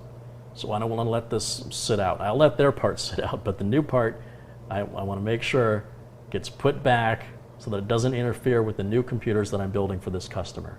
I need all of this done by the end of the day, including building the new system, because this customer is only in town for 3 days, and we're on day 3 right now. So I have to get it all done very quickly. And then that also adds to my frustration when I have to work around obstacles that are completely unnecessary, such as that case. You know, why did they insist on getting the case? Because it looked cool. There was nothing necessary about that case. And now that's put all this added pressure on me to get it done on time. If I don't get it done on time, then it'll have to sit in my office for a month before the customer will be back in town again. And I don't have room for it. I have other systems that I have to make room for, and it adds more clutter. So I've got my motivation to get it done. They certainly would like to have it back as soon as possible. And so now it's just a matter of unplugging all these components, putting that new motherboard away so I can build that last system for them as soon as we get this one done. But right now we're going to have to hop over to the local Fry's electronics store, which I don't like doing, but I don't have a choice. And we're going to have to find a case that we both agree on and a new motherboard. Now, I'm not going to recommend an Asus board for them anymore. I've had some bad luck with Asus boards, especially like with that Rampage you just saw. Very unusual design. So I'm going to stick with Gigabyte. Gigabyte's done well for me in my business. It's kept me in business for some time. The customer has agreed that they will get the new case, so I'm going to go ahead and take the hard drives off of this bracket, and then I'm going to put all the screws and everything that I've removed back into a plastic, Ziploc bag, and I'm going to put the Ziploc bag in that old shuttle case and put the side panels back on it and set it aside. So this customer is going to have 4 computers to bring home. Basically, they're going to have the empty shuttle case to bring home, the new case that we're going to buy, and the 2 new computers that are going to be in boxes. It's going to be one full car going back to where they're from. But this part I'm actually enjoying, because now I get to say, yay, I get to take all these components out, and then when I get the new case, it's just building a new computer. I just don't have to unbox any of the parts. And you've seen enough of my computer building videos to know, what that's going to entail. It's all pretty straightforward. The build will be no different than any other build. With that particular shuttle case, they really should have went with a modular power supply, because the amount of cables they have left over is just ridiculous, and there's no place inside of the case or outside of the case to run the cables. They just have to sit in whatever empty space you have, which is horrible for airflow. But let's jump cut here and let's show you what the new case looks like. Okay, so now you can see there's the old case, the old parts I've got all set up on the counter, and the new case. And look at the difference in size. This is a Corsair 230T. We'll put the instructions right over there. And it's not that much bigger than the case they thought was so special that I was going to put over there. I better not do that. Set it down gently. Now, I haven't worked with the 230T case from Corsair before, but if you've watched my channel, I've worked with a lot of Corsair cases, and in general, I do like the quality of all the Corsair cases I've worked on so far. The motherboard, it's bad, and it's going to go to the trash. There's nothing that can be fixed. Just throw it away. I wish. As you can imagine, I was pretty fired up to figure out what the problem was, and got my screwdriver out here. And the motherboard, as you can see, we went with a Gigabyte Z97X UD3H, which is equivalent to that Rampage 4. And all the other components are the customer's original components out of that shuttle case. Now the Corsair 230T has only got one screw that holds in each panel. Instead of two screws on each side, there's one screw on each side. And then the panel slides forward. It doesn't slide backwards. It slides towards the front of the case. So we're going to set that aside. And at this point, you're basically going to see the same build you've seen me do dozens of times before. Never in this case before, but you'll certainly see the similarities. I like there's little grooves on the side of the panels that you can actually, have something to grab your fingers and slide that case out, slide the case cover off. Here I'm just speeding up the video because, like I mentioned, you've seen me do this lots of times before. We put the power supply in first. I put both hard drives in, put the optical drive in, start putting all the screws in. There we go. You'll see this is going to all go down much, much faster. So much easier to work on. Such a relief. And we're just securing in the optical drive. Remember, this is going to be transported in a car. So I want to make sure everything is secured. All the screws are going to be used where they need to be. There's the motherboard, the I/O shield. I/O shield's going in. There it is. Now I'm going to prep the board. Oh, that was disappointing. All right, now I'm going to go ahead and put the CPU. Yeah, I'm getting ready. I'm going to put the CPU in. It's in. Heatsink goes on next. Oh, I'm going to blow out the dust and stuff in the heatsink, but I'm keeping the thermal compound on the bottom of the heatsink. I'm not touching it, and I'm putting the heatsink on in the same direction it was on, so we don't have to replace the thermal compound. Memory is in. The board is ready to be installed. So I'm doing this upright. Normally I would lay the case down, but I want you guys to be able to see what I'm doing. I've got a little plastic standoff that I have in spare parts, and it's going to go, you don't have to do this, but I like to do it. There's a hole on the Gigabyte boards that the Corsair cases don't accommodate for. So I just want that little plastic standoff there so that the board doesn't droop over time and then eventually short circuit against the plate against the case. So now I'm just mounting the motherboard in with the mounting screws and hooking up the power supply now. There's the motherboard power, there's the 8-pin CPU power connector that's going on right there. There's the rear exhaust fan, and I make a better door than a window. I can't see through me. Oh, video card. Video card's going in. Then I have to put power to the video card, and then power to, what am I doing? Oh, I'm hooking up all the umbilicals, the front USB, the front audio, power switch, reset switch, power LED, hard drive LED. Yeah, that's all going on now. And then I've got power going to the hard drive, solid state drive. And I think I just hooked up the two front fans because this does have a video card in it, so we want the fans on the front hooked up. All the spare parts go back in the box to go back to the customer. Now, if I did everything correctly, I should be able to turn it on. And the customer's Windows should still boot because all we changed is the motherboard. Yep, there's the customer's Windows. Now I'm going to have to uninstall their drivers from their old motherboard and then put the driver disk in that came with the new board and install the new drivers. Windows may need to be reactivated. In this case, it did not need to be reactivated. It just depends on how many pieces of hardware Windows has detected you've changed. Once you reach a certain amount, it'll make you have to call Microsoft and do a phone activation. So I'm having some trouble with, I thought I was having some trouble with the keyboard there, but it looks like it's all okay.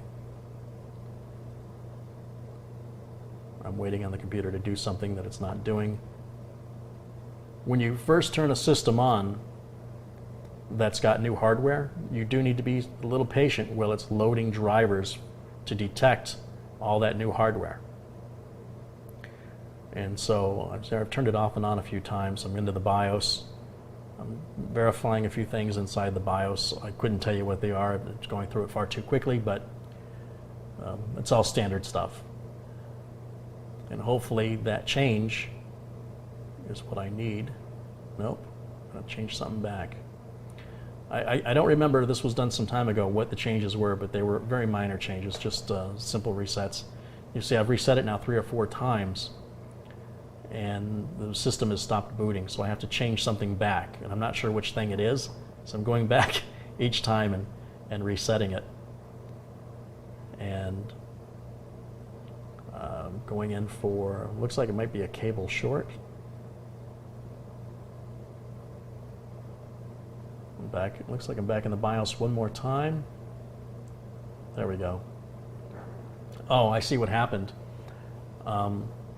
Windows got corrupted and it wouldn't boot, and I had to get a Windows disk and do the repair option. That brought me back to where I needed to be. Finally, I got the system all done, and this is what it looks like, all wire tied, nice and neat all the way around. Going to be a lot easier to work on in the future. Probably won't even need to work on it on the future, but if we ever do, it'll be that much simpler.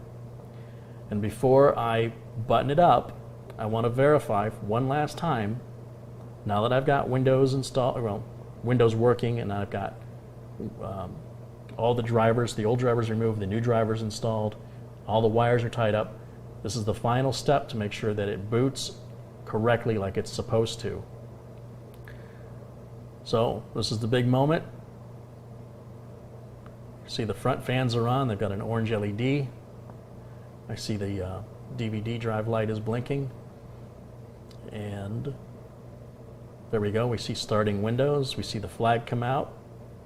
Doesn't even form a flag before it's already booting to the desktop. That's fast, that's the way it's supposed to be. And I think that computer now is going to last this customer many years trouble-free. And that is a nightmare of a diagnostic. That's about as bad as it gets. So I hope that you guys enjoy this video, because I don't want to make another one like it. It is difficult enough to try and do this without the camera on me, and then to have to go back and do the narration and try and remember what I did. But it's important for me to at least do this and show it once, because the diagnostic procedure is always going to be the same. It is a process of elimination. Here I'm running the 3D bench just to make sure that the video card is functioning like it's supposed to. Like I said earlier on, the customer thought their video card was bad, and that's why they weren't getting any video. And I wish life was that simple, I really do. But the video card's working perfectly. It's flawless. The frame rates there are excellent. There's no jitteriness going on. There's no artifacting. Everything looks exactly like it should look. So because I can say with confidence now, I have tested everything I can test. Everything's cleaned up. I can shut it down, and then I can put the side panels back on it.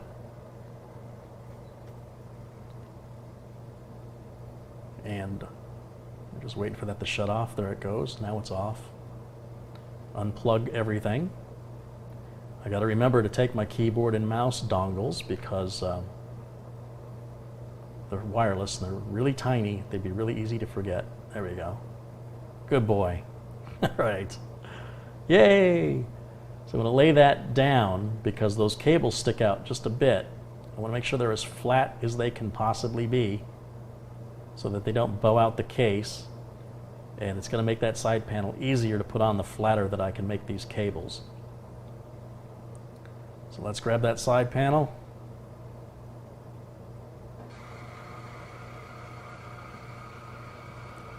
And here we go. I got to remember it goes on the front and slides back towards me. It's the exact opposite of every case I've ever worked on. That's a first. Got the screwdriver, and the screws that we removed initially I'd put aside because they're the last screws that you put back in. So that's the hard panel to put on, and that one on pretty easy.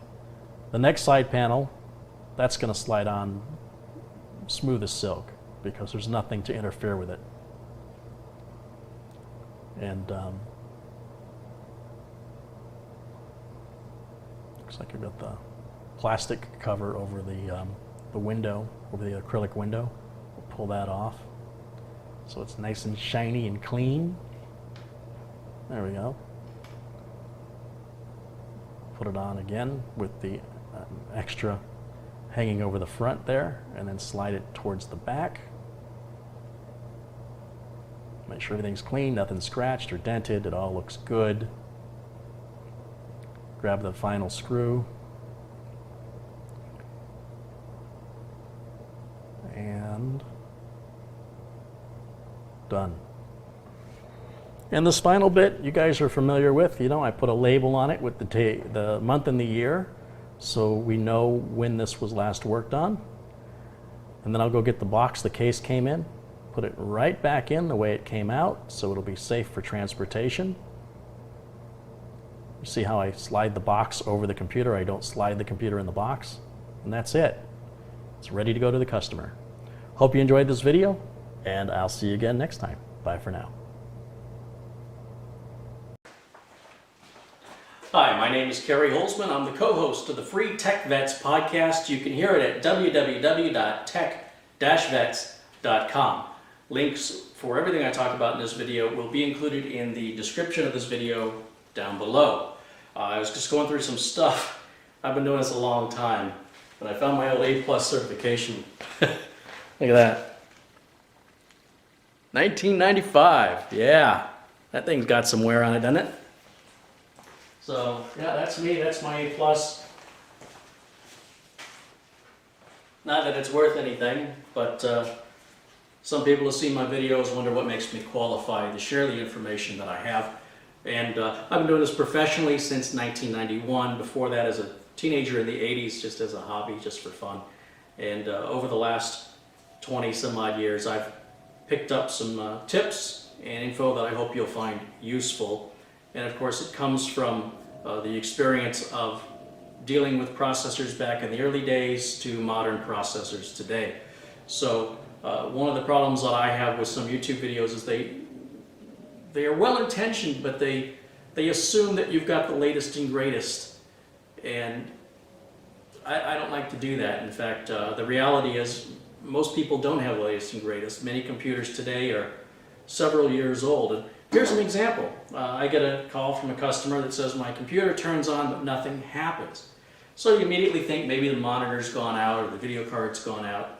But I've seen this a lot on these Dell and HP and Compaq computers that are sold very, very cheaply in retail stores, not only around this country but around the world. And it happens, I see it all the time, it's a bad motherboard. So what I've done is I've already pulled the cover off, and I've already pulled the CPU out and the memory, because I know most of the time when a system turns on, you get your power light and just nothing happens. There's no beep. That generally means the board has gone out. Well, sometimes it can be a power supply. That's a little tricky. A lot of people think the system turns on, so it's not the power supply. So the first thing I do is just plug another power supply into it and see if it makes any difference. In this case, it made no difference at all. So in all the years I've been doing this, I've only seen maybe a half dozen bad CPUs, maybe not even that many. So statistically, what's more likely is the board is bad.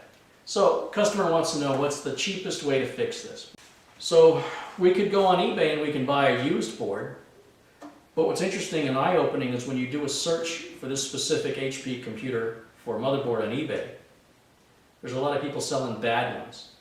And the description of the problem is, turns on but nothing happens. This is for parts only, I guess, for somebody who thinks they can fix it or they want other parts off of the board. There are a lot of places out of China that are selling the board for about $75.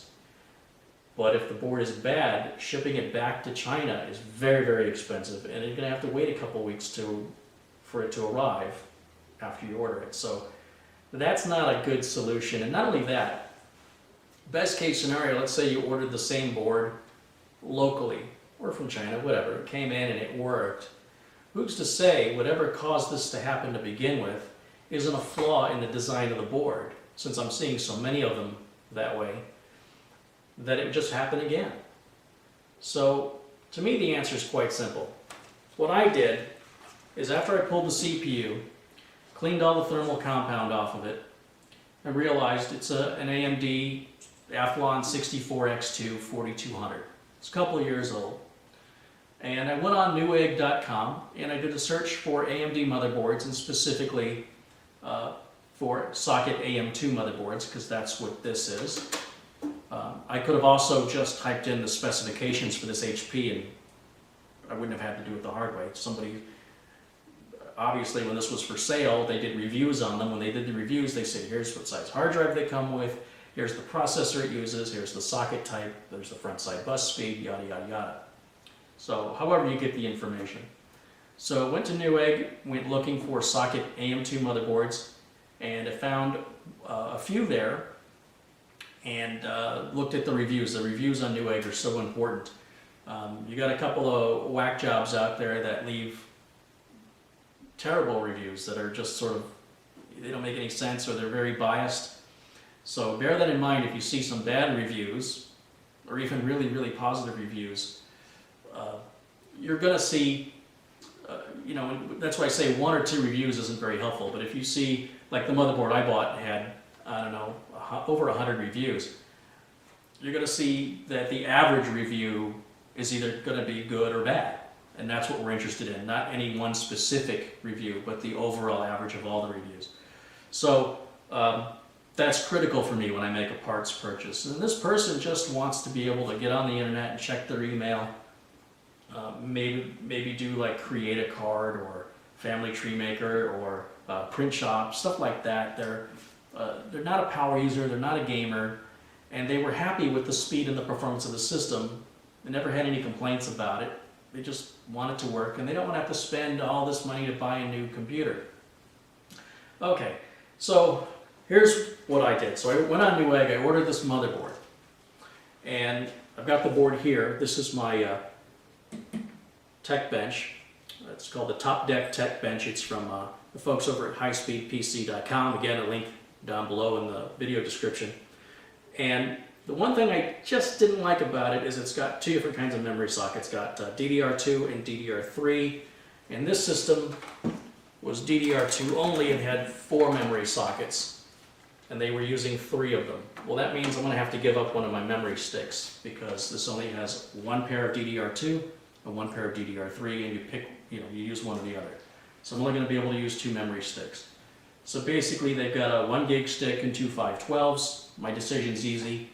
Put in the 1 gig stick and put in 1 512. It's a 1.5 gigs total, and that'll probably be okay for them. I believe they're running Windows XP, but I don't know because I haven't been able to get the system to turn on, obviously. So what I do is I get everything ready on my tech bench. I've got the motherboard here. This is a special anti-static coating that's on this material that they use to build the bench is made from. I'll have more information about that also, because we're going to be giving away one of these tech benches, in fact, the top of the line tech bench, very, very soon. So if you want to win one, subscribe if you haven't already. We'll put a subscription link right here. You can click on it right now if you want. Just click on that link and subscribe. Did you do that yet? All right, we'll let that link stay there just for a little bit, and then we'll take it out. So you can subscribe to me, and then when I post a new video, we'll email you and tell you, and then you can get involved in that contest. Sometimes some of these people are seeing my videos for the first time and not realizing they were made years ago. And for the record, this currently is February of 2012. Right? So if you're watching this in 2015 or something, that contest is come and gone. All right. So back to the diagnostic and repair on this. So for about $60, I think, $70, $60 or $70, I bought this motherboard, put the CPU in it, put the RAM in it, and then the one problem is the cooling fan that they use on this is just a 3-pin cooling fan, and it just runs at high speed. It's just too loud. So for $10, I was able to go on Amazon.com and find an AMD OEM cooling fan, which is a 4-pin fan connector. With the 4-pin fan connector, it allows the motherboard rather, to control the speed of the fan. So as the processor gets hotter, the fan will speed up. So it keeps the noise down. And of course, once you put that in a case, that'll also keep the noise down. All right, so what do we do now? We've got the motherboard, we've got the processor, the new heatsink and fan, and the memory installed. We've got it hooked up, and I've turned it on and verified that it boots up and it works. Great. What are the parts we can reuse out of this? Well, we can reuse the customer's old hard drive. We can reuse the customer's old optical drive. We could probably reuse this power supply, but I'm not going to, and I'll show you why. In the back here, there's no manual on-off switch, and I don't like that. And the other thing I don't like is a lot of times when you buy these systems, they only give you a power supply that has enough power to power what's in the system, so that if you add anything, like another hard drive or another optical drive or a really powerful video card, suddenly this power supply is inadequate and you'll start having weird computer problems. Now this power supply is also sort of a no-namer. It's by Best Tech, whoever that is, and its power output suggests that it's right here, 180 watts max on the 5 volt and 3 volt line, and 288 watts max on the 5 volt and 12 volt line. That's pitiful. Now, we're not powering a rocket ship here either. There's one other reason I want to replace the power supply, and that is that it's used. The fans will often go out, and as things get older, they just tend to fail, including you and I. So what I want to do is basically just pull the optical drive and the hard drive from the system. There's also an old dial-up modem in here, which we could move over, but why bother? They're not using it. They don't need it. And we'll put that in a new case. Actually, I've got some used cases, so we'll just grab a used case I got laying around. And these can be a little tricky because of the way they build them to figure out how stuff comes out. And usually they have little hints, little arrows and things that, you know, there's an arrow here, here, and here. There's a diagram here. And if that isn't enough to help you, you can usually Google search it or even YouTube search it to see somebody disassembling one and showing you how it's done. So in this case, this hard drive, in order to get this hard drive out, there's a little tab you pull here right here on the side, and then the drive has to come out this way, forward. But this is in the way, so we have to take this off. And this is the front audio, FireWire, and USB up on the front. So there's just one screw that holds that in, which is right here. I'm going to take that out.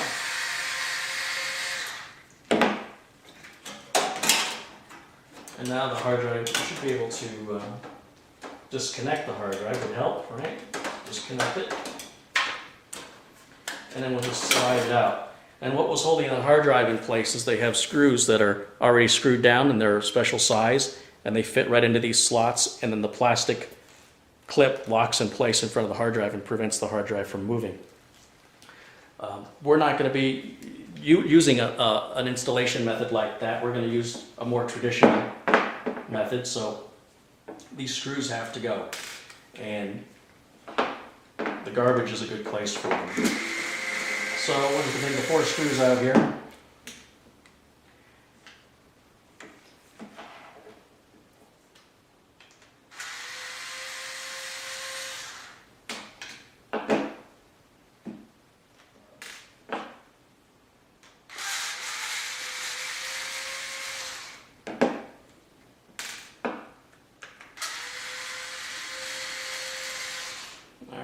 There's our hard drive. We'll put that over here. So we'll install that in a new case. This is a memory card reader, and it's just a funky thickness. It's a standard 5 1/4 inch length, but there's no case I'm going to be able to reuse that on. So yeah, this plastic face can come off, and it'll reveal behind it what is a standard size card reader. But unfortunately, the pin connector where it connects to the motherboard is going to be proprietary to this case design, more than likely. And these cost about $12 on Newegg if the customer really wanted one. I already talked to the customer about this, and they don't use it, and they don't care. So they'd rather save the money and not have it. But you can see that's a standard. Yeah, if you didn't care about the way it looked, I guess you could put that in the case and just have it raw, but that just looks terrible. I suppose you could cut this maybe, but again, I don't think that the connectors that come out of here, I wouldn't know until I tried if they're proprietary or not. So, just for the sake of disassembly, we can just take this all apart. Let me show you how this comes apart. I'm just going to pull all these cables. But we're not going to put it back together, so it doesn't really matter where they go. We don't have to memorize it. And these little front port buttons here, the LEDs, you can usually squeeze aside and take these out. And I'll tell you what you can do with this is, if you take just the switch part out, you can see I've got this little switch which was pulled from an old case. And this is what I use when I work on a system out in the open to turn it on and off. I just plug this in, and that enables me to safely turn the machine on and off rather than trying to short out the pins with a screwdriver or something silly like that. So that can be a good part to keep and to have. Otherwise, it's garbage like the rest of it. And then this piece just comes out like this. That's the memory card reader. This is the front port audio and USB and FireWire. So that's going to be unplugged and taken out. We've got the optical drive here to pull the optical drive and make sure we unplug it first. So we pull power and pull the data cable. It's an old IDE, which I may not be able to use with this motherboard. Oh no, this motherboard does have an IDE connector on it, so I got lucky there. So I should have looked at that before I ordered it. That just slides up like that. There's our two parts we're going to use. As for the rest of this, as far as I'm concerned, it's all junk. We can pull this fan off.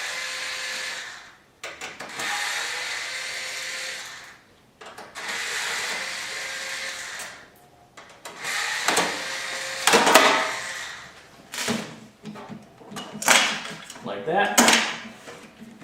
We can pull this modem out of here.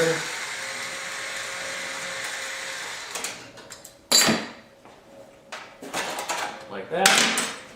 Pull this data cable off of the motherboard. I won't reuse that because it's a 40 pin, and I only use the 40 wire. I only use the 80 wire ones now, so that'll be thrown in the garbage. As for the power supply, we can take this out, remove the two connectors from the motherboard. We have 4 screws in the back.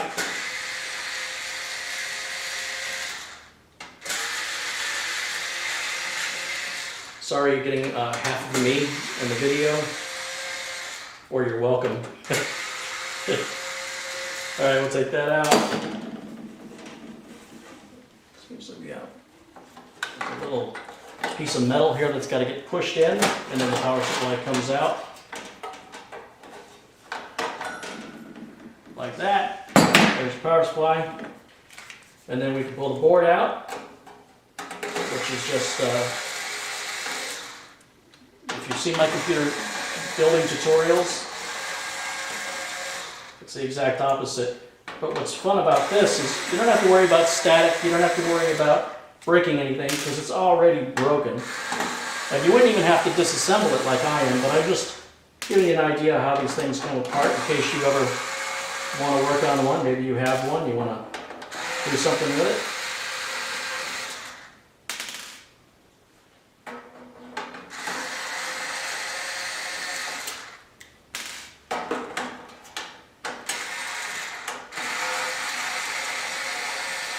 If you have a machine like this that you're going to get rid of because you're replacing the motherboard as I'm doing here, I recommend if you're just starting out and you don't have any of these screws, keep the screws. They're pretty universal on every computer. The other thing I like to keep are these little back plate covers.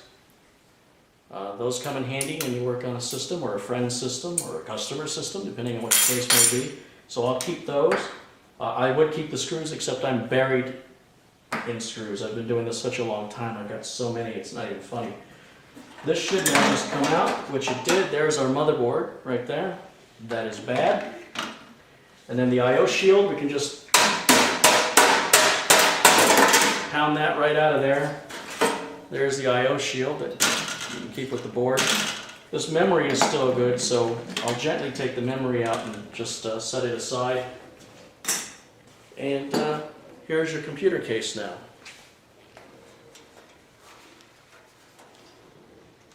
That's about as fixed as it's going to be. So all of this, as far as I'm concerned, is garbage. And now we can get to the fun part of putting it all back together. Okay, so just a couple of things I failed to mention.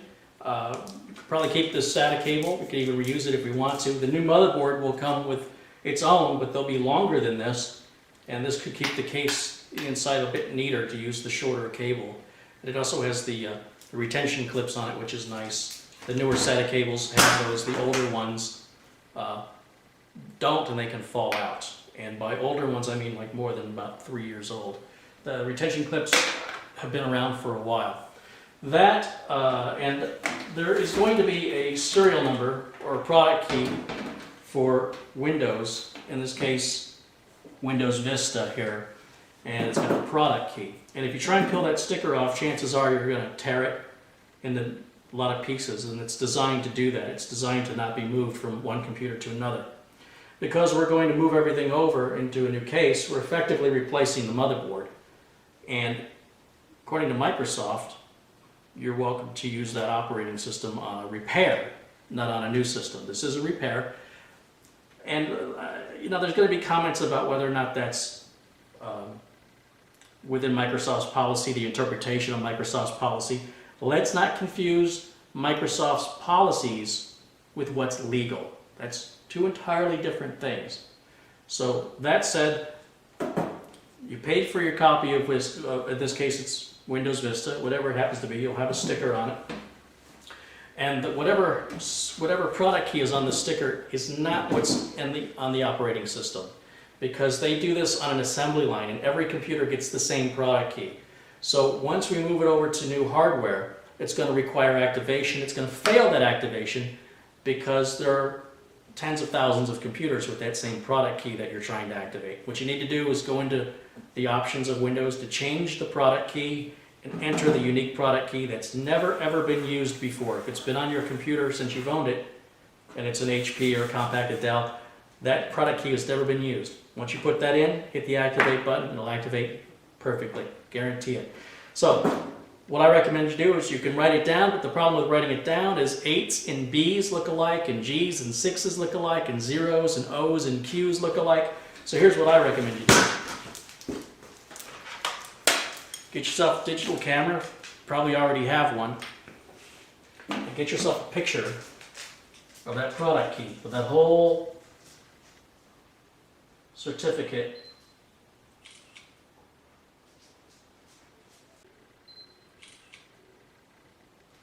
I've taken a couple of pictures of it because it's starting to get a bit dark and the motion of the camera blurs it, and I just want to make sure I can read it before I destroy the case. And I'll just take a quick look. Yeah, I can read it just fine. I'll store that file on the computer itself once we rebuild it, so the customer will still have it. I also have a label maker, and I will print that product key out on a label and stick it on their new computer.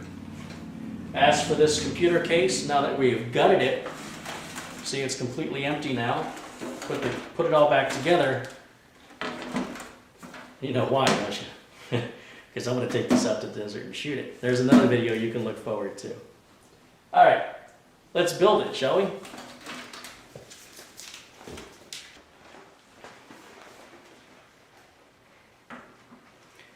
Alright, so this is a used computer case I've had laying around. It's a little dusty. I'll get it cleaned up. And the first thing we need to do, of course, is to take the back panels off of it, which simply involves removing the 2 screws from each side, one at the top and one at the bottom. Of course, we're going to hold on to these screws because when we put it back together, we're going to use them, obviously.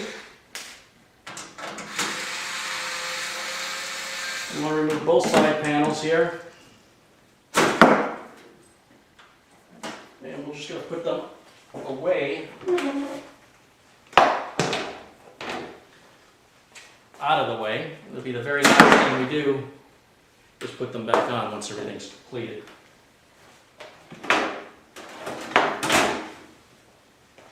Oh, where to begin? Where to begin? There's no right or wrong place to start. We can start by putting the power supply in first, or the drives, or the motherboard. It's really up to you. For me personally, I like to put the motherboard in first because everything else just snaps in real quick. The motherboard's the one that takes a bit more time. And before I do that, that's why I have the tech bench right there, is I can make sure that motherboard boots up and works before I go through all the effort of mounting in this case, find out it's defective or something's broken, have to take it back out again.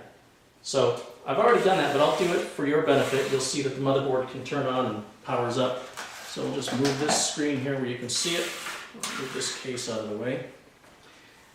Basically, there's no hard drive hooked up to this motherboard, so it should just boot. All we're looking for is a boot, just to make sure that the system powers on, gives us the power on self-test or the post screen, and that's good enough for me. So let's see what happens here.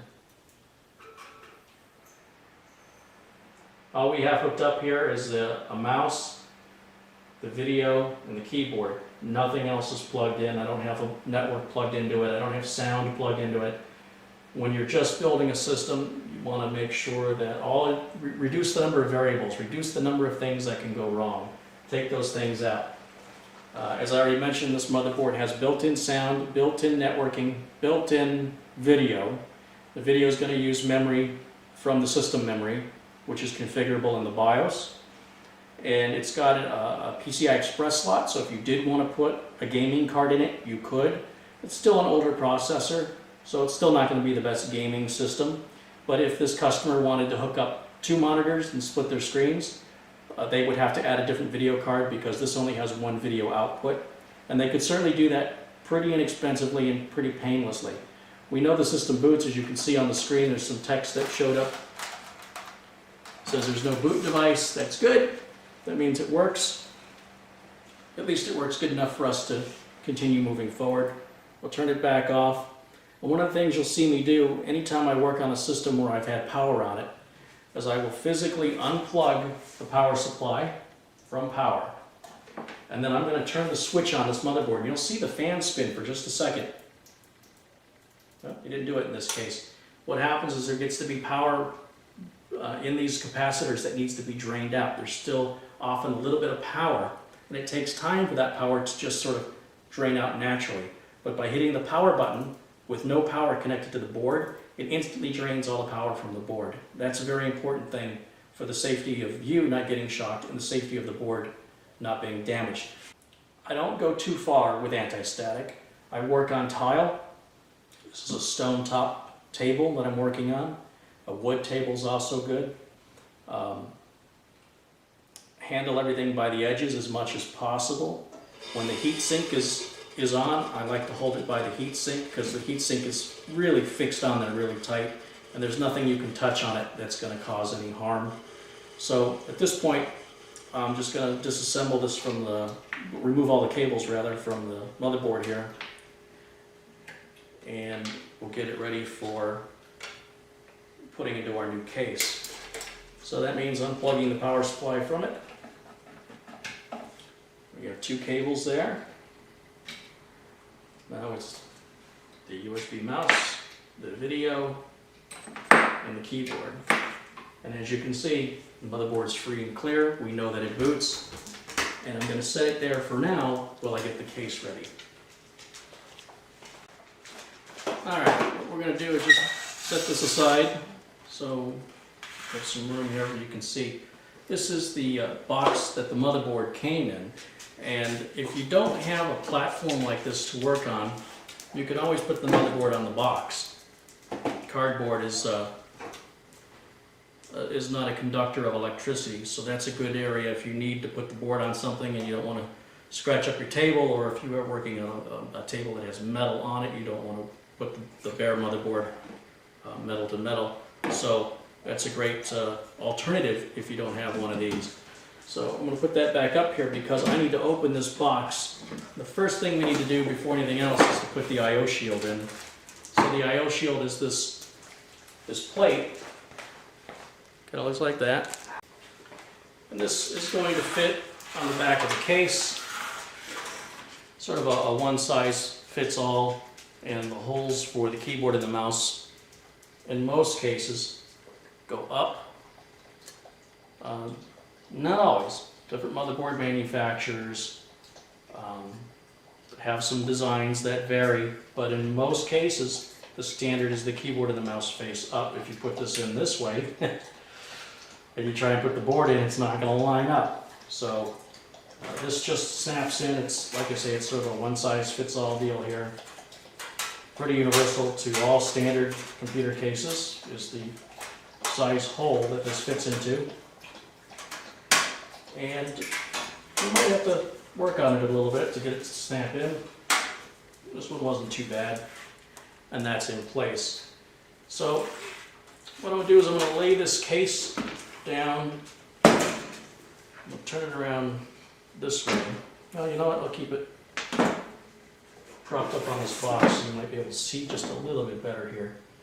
This little thing on this case is actually just a bendy tab that you can wrap some cables up onto and bend it back to help keep your cables out of the way. It's just there for what they call cable management. And speaking of cable management, I'm just going to push all of these cables. These are what we call our umbilicals. They're going to provide the LEDs on the front and the power switch and the USB ports up front. So we're going to deal with that later, get them out of the way. And there are several holes in this case where motherboard standoffs can go, and they do that to fit several different styles and sizes of motherboards. What we need to do is sort of lay the motherboard down on this and line it up and see which holes we need to use. We don't want to leave any holes empty that line up with the motherboard holes, and we don't want to fill all of these up where there, or any of these, where there's not a matching hole on the motherboard, because otherwise it'll ground out against the bottom of the board and you'll have all kinds of weird problems. Maybe the board won't turn on, it won't power up, or it crashes. So it's very, very important, I can't emphasize this enough, that we put the motherboard standoffs only in the screw holes here that match the holes in the board. Can't emphasize that enough. That is probably the most common mistake first-time builders make. And it's a real simple thing. We take the board, again you'll see I grab it by the heat sink, and lay it down. Yes, in this case we're sort of resting it on the metal against metal here.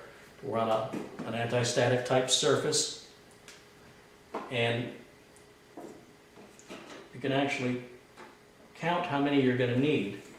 And in this case, as I line it up, I can see I'm going to need 6 total motherboard standoffs, using 6 total screws to hold it down.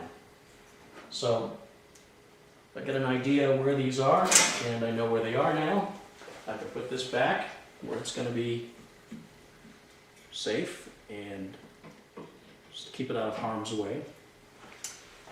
And I've got a bunch. Remember I said I had a lot of screws. These are just my motherboard standoffs. These aren't even the screws. Now when I'm working on a used case like this, I never quite know which motherboard standoffs it uses until I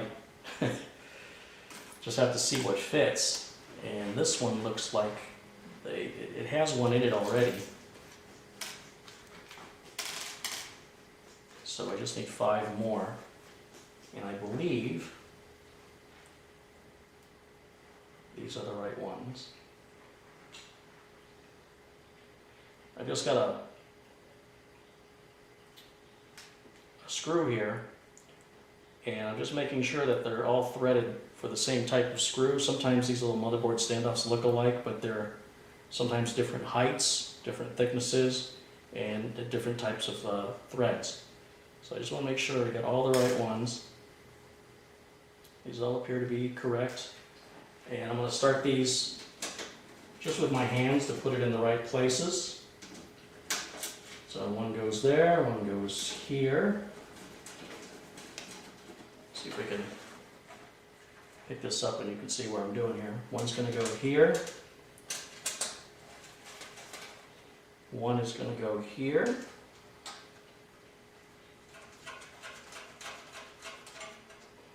And the last one should go right here.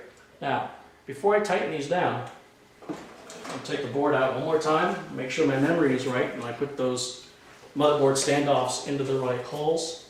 So again, we line this back up with the I/O shield, fit it in there. I'll raise this up again so hopefully you can see. And we've got 1, 2, 3, 4, 5, 6. I'm looking through the motherboard holes and I do see the standoffs behind them. I counted 6, so I see all 6 of them, so I got them in the right place. Now I know it's okay for me to tighten those down. So once again, I put this out of harm's way. Just set it right there. The tool I use is a 5mm bit on this little ratcheting screwdriver. Got this at Harbor Freight Tools, which has stores around the United States as well as online. I'll have a link to that in the show description below. And we don't want to tighten these too tight because you will rip the threads and then they'll just spin. So what you want them to be is maybe a little bit more than snug. Slightly more than snug is how I would describe it. Keeping in mind that you're going to put screws down to hold the motherboard, and those screws need to be able to tighten down, and if you ever need to take them out and unscrew them, you don't want them unscrewing the motherboard standoff with it. So it's a hard description to not tell you exactly how many foot-pounds or how much torque, probably not foot-pounds, probably be inch-pounds of torque to use. But all I can say is it's just something you feel for, and once you strip it out, there's really not much you can do, and that sucks when that happens. So now that we've got the motherboard standoffs in place, I need to make sure I have 6 matching screws. Let me go get those, and I will put this away.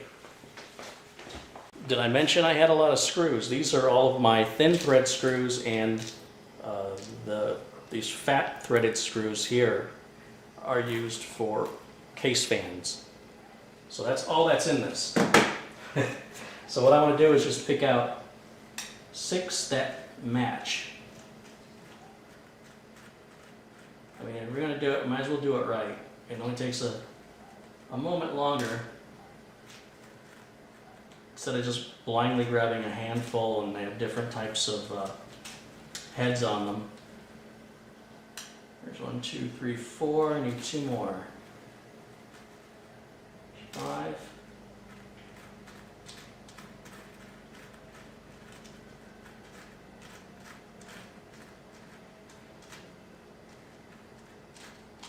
There's 6 right there. So, done with this tool. This can go be put away. These are the case screw, the case cover screws. I'm going to just move these out of the way. So these are the 6 we're going to deal with, and they're a different kind of screw than what holds the back cover on. So once again, and hopefully for the final time, the motherboard goes in, rests on top of those motherboard standoffs, and what I want to do is I want to get these screws about 3/4 of the way in. Let me put at least 2 of them in here. Now I can bring this up without the motherboard falling out and show you what I'm doing. There are 6 screws total. We want to use all 6.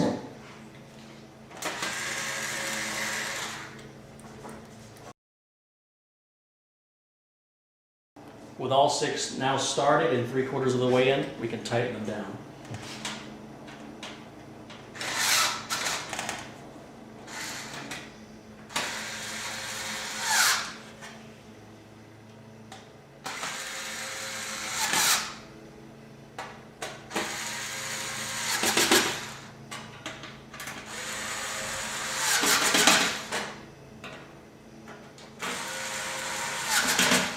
What I really like about this cordless screwdriver is right about where it stops turning the screw is pretty much the right amount of torque that those screws need to be down on. And that's it, the motherboard is in place.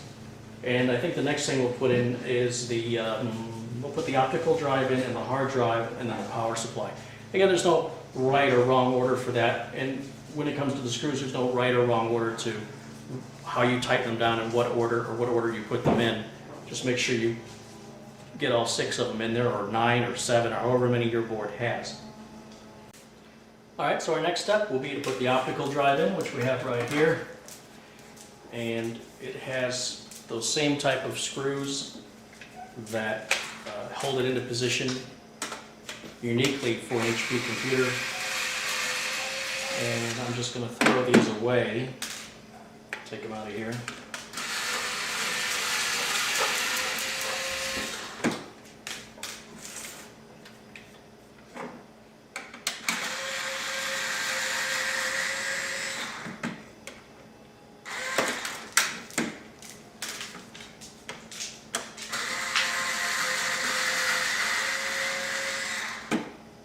So the old mounting screws are out, and I'm just going to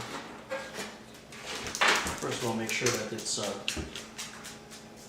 jumpered correctly on the back. There's a little plastic jumper that will set it for master, slave, or cable select. If you just set it for cable select or CS, that's where I recommend you put it. And that's where it is. It's the way it came out of the computer, so we don't have to change anything there. And this is just going to slide in here. Make sure it lines up good. Like that. And then I've got 4 of the thin threaded screws, actually the same ones we use to hold the motherboard down, we're going to use on the optical drive. And we'll just have slots here that are designed to allow you to slightly adjust the drive, so before you tighten the screws down you can make sure it's flush with the front bezel. So we're going to go ahead and put all 4 screws in.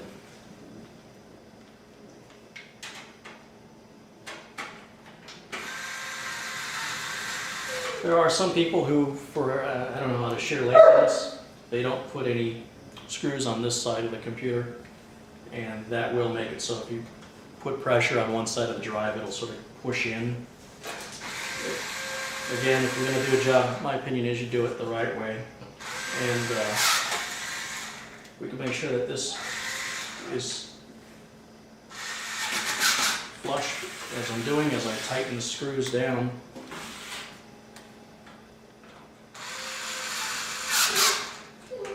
And again, right where this screwdriver stops is pretty much the right torque.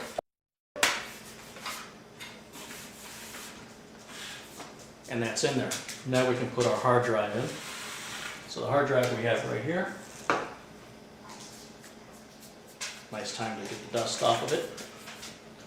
And we're going to put that, well, I think right about there should be good. There's no real right or wrong place. Just consider how your cables are going to run. So, same 4 screws. Well, actually it's going to use 4 screws, but they're not the same. These are a fatter thread. They're very similar to the screws that are used to hold the case cover on, but they're a bit shorter. They're not quite as long. Back in the day, that really mattered. Today, it doesn't matter so much. You can use the case screws if that's all you got, but you don't want to use the thin thread screws. The thin threaded ones are what's holding the optical drive in, because they just won't tighten down right. It won't fit right. So 2 on that side, flip it around, put 2 on this side.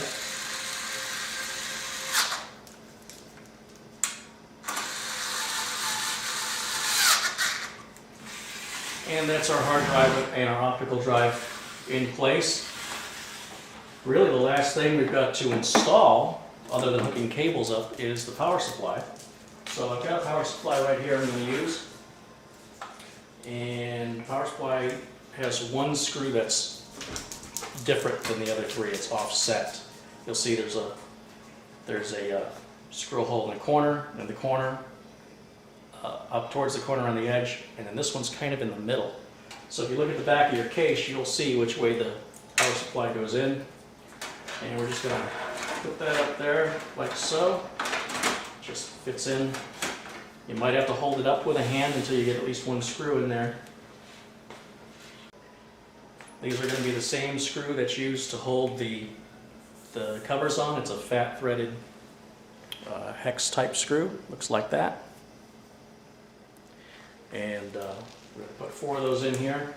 And again, this usually takes 2 hands as you hold it up and align it. Once again, I don't recommend you tighten these down until you get all 4 in. So we're going to put them in pretty close to being all the way, but not quite.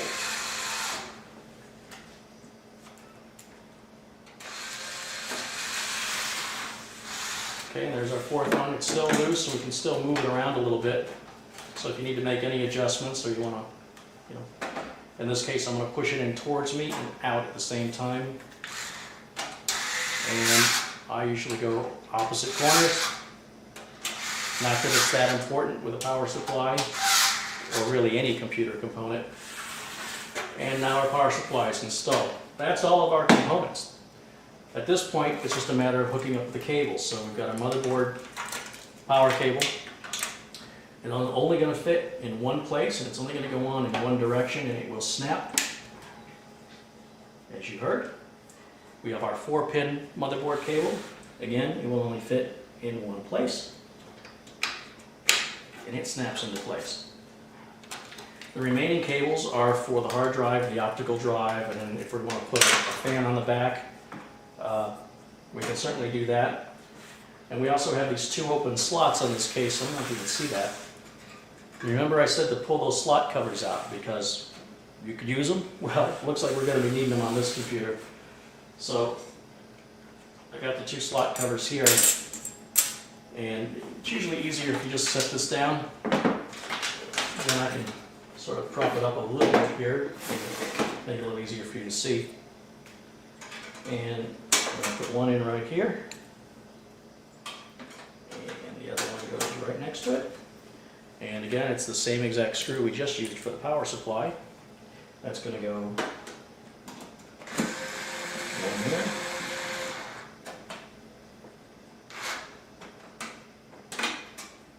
And down here.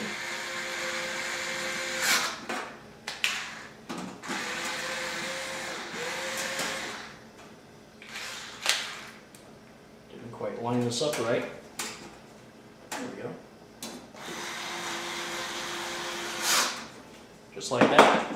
So now our slot covers are in, and you can see they don't have the empty holes in the back here anymore. We can make sure everything on the motherboard lines up with the holes here. Of course, you want to do that right after as you're putting the motherboard in, but certainly it doesn't hurt to double check it at this point. And everything else, as I mentioned, we've got power cables for different items. We have one for a floppy drive here. We're not going to use that, obviously. We're not using floppy drives anymore. And I suppose if you really needed one, you could get a USB floppy drive. That would probably be the way to go, in my opinion. And we've got a SATA power connector. It's going to go on the hard drive. And a regular 4-pin connector. And I like to keep these untangled now, because if you hook everything up, then you realize things are all twisted up. It can make it harder to work on. This one's going to go right up here on the optical drive. It doesn't matter if I use this one, or if I use this one, or if I use this one, or if I use this one. They're all the same, so it really doesn't make a difference. I just pulled that right off the hard drive there by mistake. So that one's going to go in. And I gotta put this hard drive one back on since I just pulled it off.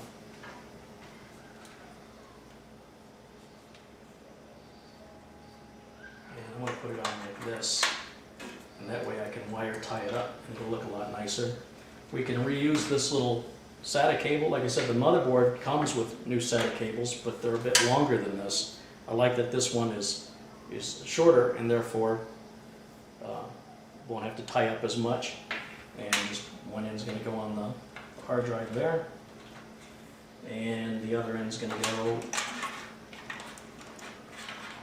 on the port on the motherboard marked SATA 0 or SATA 1. Here's our new 80 wire IDE cable that I'm using. The red stripe is going to go towards where the power connector goes. The blue part, if you see there's different colors, the blue always goes to the motherboard. And it's easy to tell the two that are closest together, one's for master, one's for slave. If you've got it cable select mode, as I mentioned with the jumper before we installed it, then that means if it's on the first connector it's master, if it's on the second connector it's the slave. If you have one drive, it should just be you should just be using the end into that one drive, and then again the blue end into the motherboard. So we're just going to go ahead and plug that in. It only goes in one way, it's keyed. So it's only going to fit in one way, and just make sure that's well seated into the board. And we're going to bring that up, put it right up here into the optical drive, and then we can tie that up and make it look pretty once we're done and we make sure everything works. We don't want to tie it up yet because we might have to take it all back apart again and then cut all the wire ties. And so save that as the second to last thing you'll do. Wire tie it, and then the case covers will go back on it. So with that hooked up, we've now got the optical and the hard drive hooked up. Now we have our case switches and LEDs. So we have a power switch, reset switch, and hard drive LED that are going to fit on the pins on the board. And then this particular computer case, it's got this connector here that lights, it's got a light up in the front that won't light up unless we plug this in. So again, it doesn't matter which connector you choose. Obviously you want to choose the one that's going to create the least amount of cabling headache. And just move that around there like that. We can wire tie that up in a bit, so that takes care of that.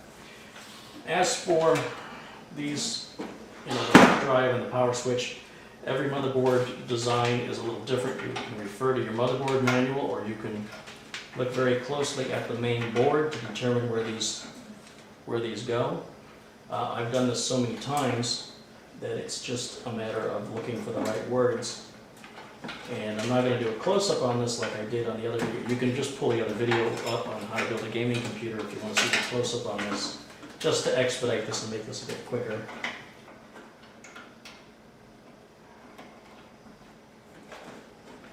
So that's our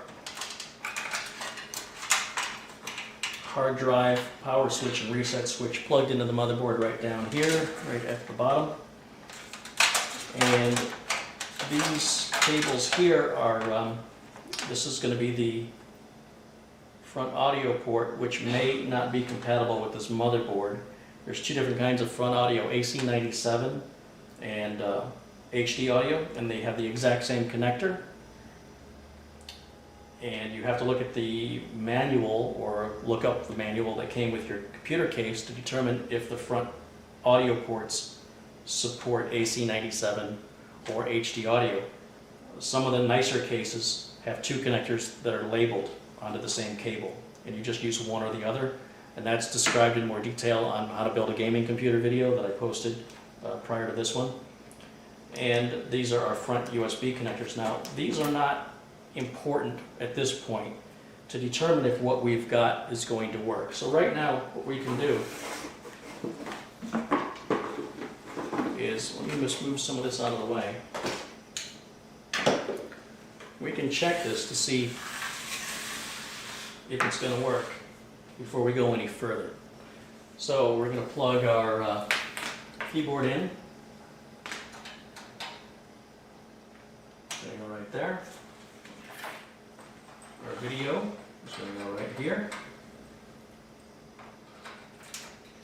Again, you don't see me tightening anything down.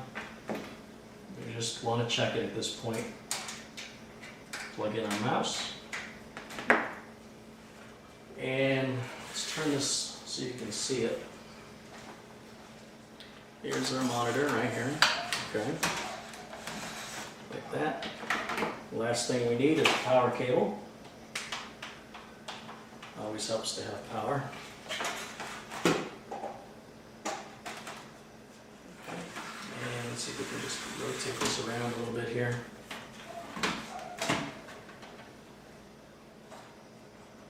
I'm going to unplug the video for a moment so I can turn this. Just wanted you to see where everything was getting plugged in. So we're going to just bring that around back here like this so that we can see if all the switches and lights are working like they're supposed to, among other things. So I'll just bring the keyboard and mouse over to me.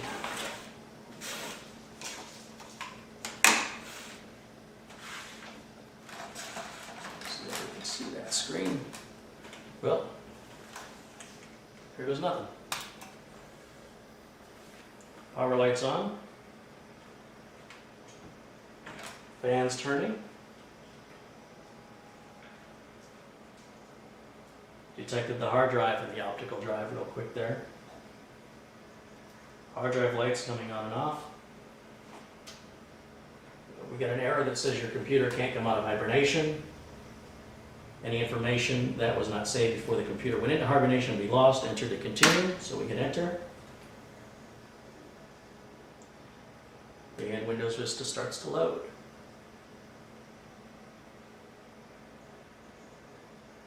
That doesn't look like Windows Vista to me, that looks like Windows 7.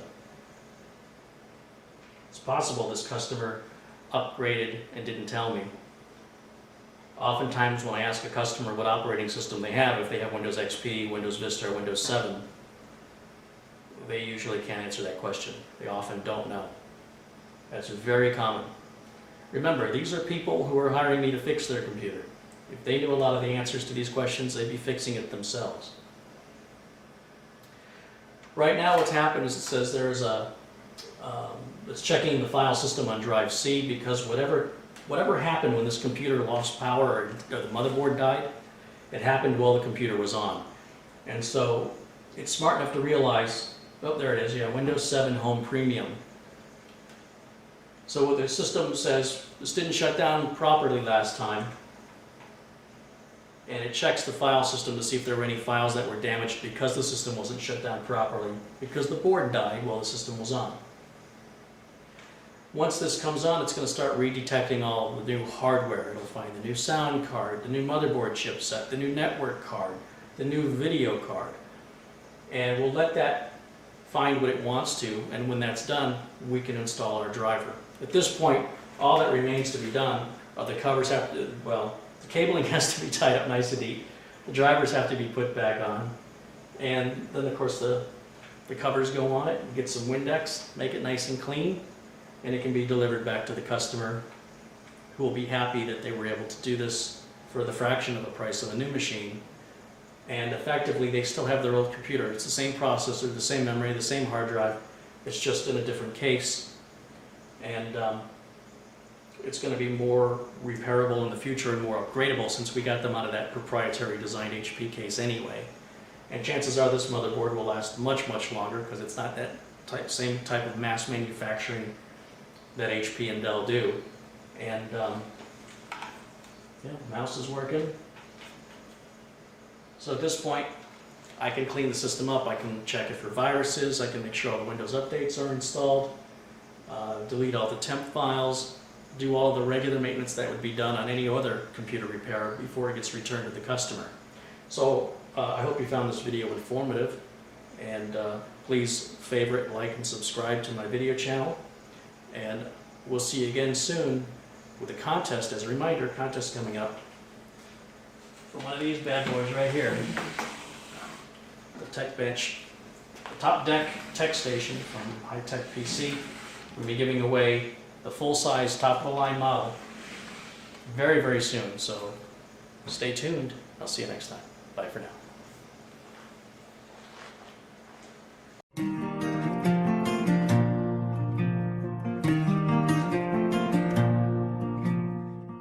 Hi, my name is CareyHolzman, and today I'm going to share with you a PC repair. Now this has been brought into my office. I haven't yet had a chance to take a look at it, and I thought let's just turn the camera on and film it, and maybe we'll both learn a little something along the way.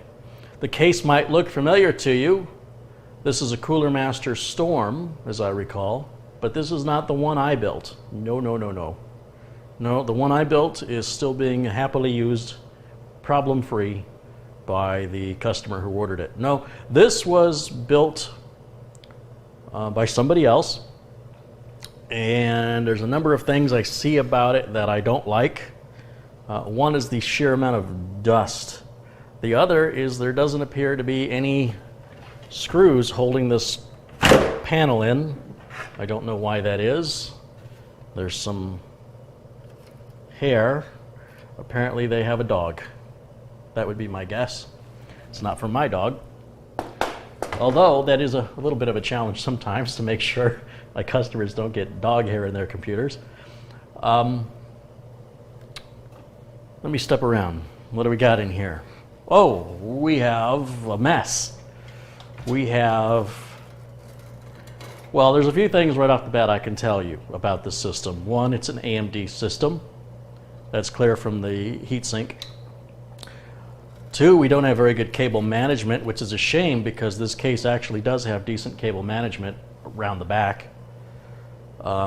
Three, I see they put a sound card in here and a video card, but the video card should be on the top port.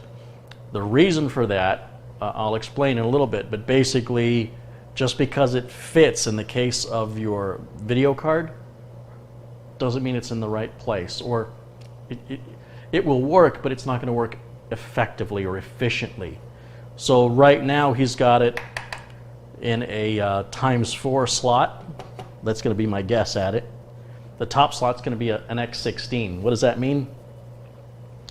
Well, if you could do something 4 times as fast, 8 times as fast, or 16 times as fast, which way would you want to do it?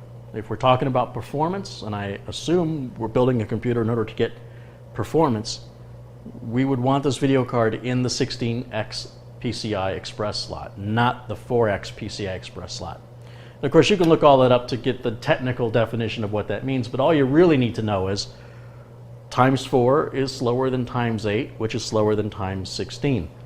The sound card is just a ×1. So I'll explain a little bit more about this as we go along, but let me go ahead and take the other panel off. Now, here we go again. I don't know what the confusion is with these panels. Nobody bothered to seat the bottom of this in, and then I'm guessing they then couldn't make the holes line up to put the screw in. I'm guessing that's why the screw is missing. There is only one screw. That's it. I guess I should be grateful I've got it. Let's take it out. And there is a ton of dust in here, lots of dust. So apparently they use this for some time. There is some cable management back here. They left a wire tie in. Remember what I said about these wire ties? There's metal in here, and part of this metal is exposed, and if that shorts out against the back of the board, it's not going to be good times. They've got a fan that's not plugged in. They probably didn't need it. I think the first thing I'm going to need to do, I don't know how you can tell how dusty that is, but the very first thing that I do for every computer that comes into my shop, you know what it is. Let's go take care of this so that we have a clean area to work within.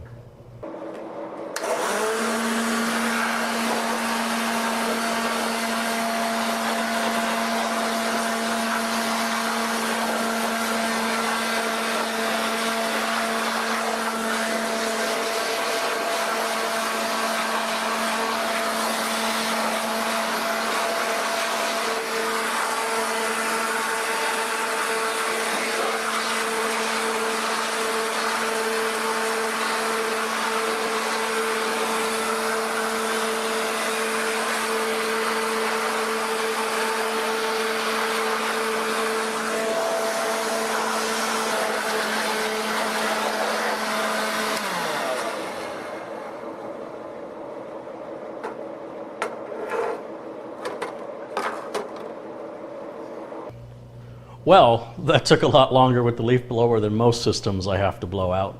Usually leaf blower's pretty quick about it, but this thing was jam-packed. It was really hard to get at, and one of the things I noticed when I was out there, and maybe you caught it too, I should have saw this right away. This power supply is in upside down. That's partially why this cabling looks so terrible. Cabling's coming out of the side of the power supply that's facing this panel. And the fan is up here instead of down below where it should be bringing air in. And by flipping it over, it would also put those cables up against that back wall where they would more easily be hidden and out of the way. Remember I mentioned people don't take this little cover off. It's very common. There it is right there. It's got the Corsair logos underneath it.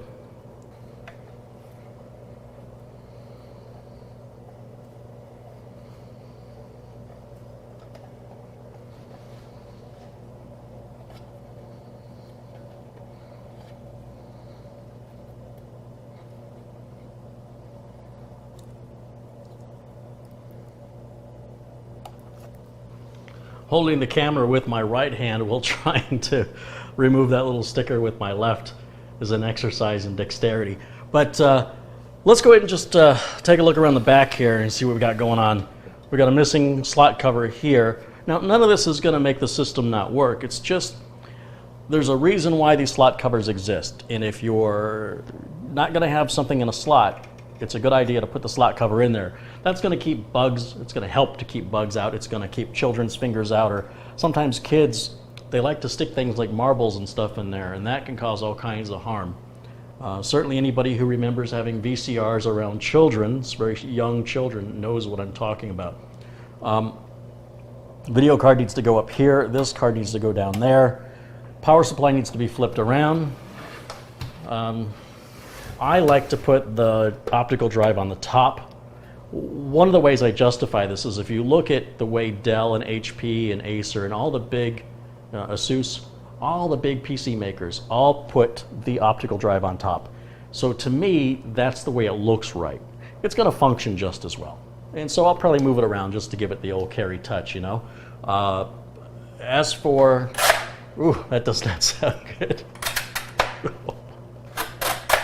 Yeah, there's some dust in there. I guess it's causing that. That's just, if you remember on the CM Storm case, you've got your USB and headphone stuff right up in there. It shouldn't squeak like that, but you know, something to consider if you're going to buy one of these cases is if it does get dust in there like this one, you may have to live with that. You might love the case the first year you have it, and then you end up with something like that and you don't know how to fix it. I'm not even sure how to fix that. I probably won't even address it since it's not a functionality issue. He's got a mechanical drive in here. It's a Seagate Barracuda 2 terabyte, and he's got a solid state drive in here, which looks like it might be an Intel branded. No, it's Crucial. It's a Crucial M4 solid state drive. It's got 4 banks of RAM here. The 4 banks are all filled. And I think the first place I want to start, I mean, one of the things that bothers me just looking at it is this is a modular power supply, and for some reason he's using Molex connectors with SATA adapters instead of just using the proper SATA cable.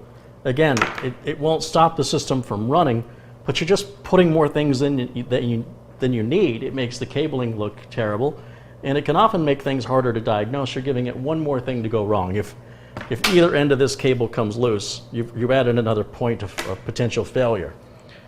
And then we've got the connector here to the main board I'm going to take off, and the CPU power. Let's go ahead and remove that. So you might be asking, why did the customer bring this in for repair? Well, I haven't turned it on yet, but from what I've been told is that it overheats and shuts down. I haven't verified it, but I could certainly understand that with the amount of dust it had. And they've got these Velcro wire ties, which are a good idea, but I've very rarely ever thought that they were functional in the field. But this is definitely the wrong plug that he plugged in here. He should have selected a different one. This is his cable going from that front port here to the Sound Blaster card. And of course, his video card's here. Let's go ahead and pull power out of the video card.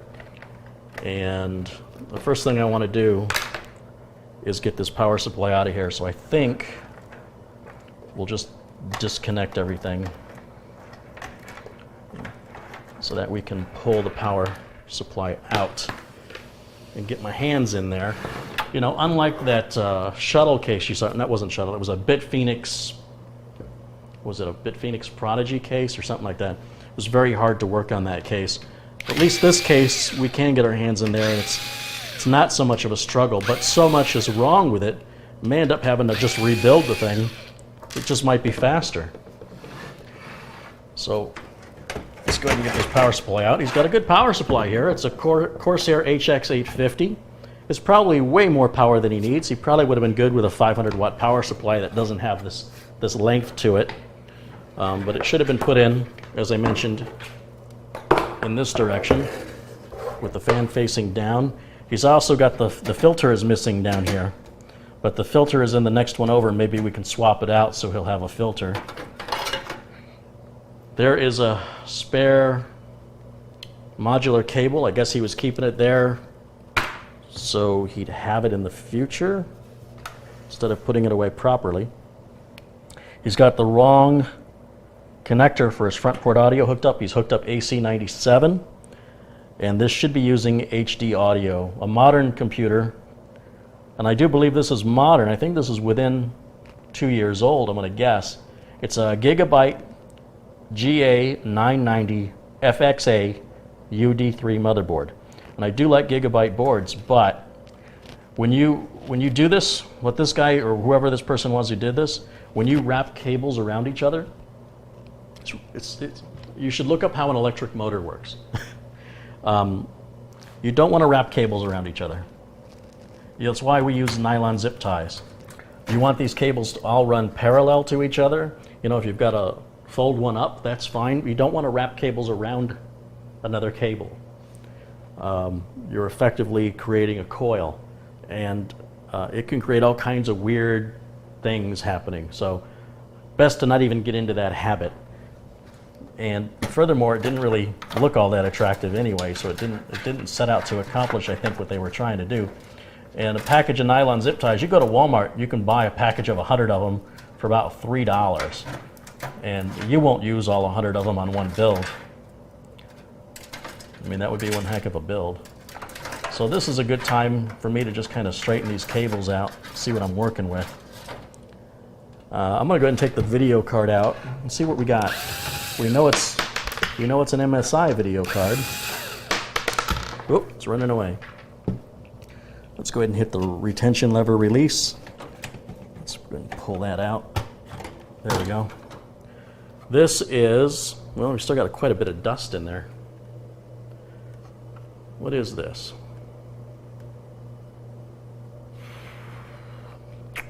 You know, one of the things I don't like about some video card manufacturers, like MSI, when they do this nonsense, is this is an NVIDIA card. And the only reason I know it's an NVIDIA is it's got this logo on it right here.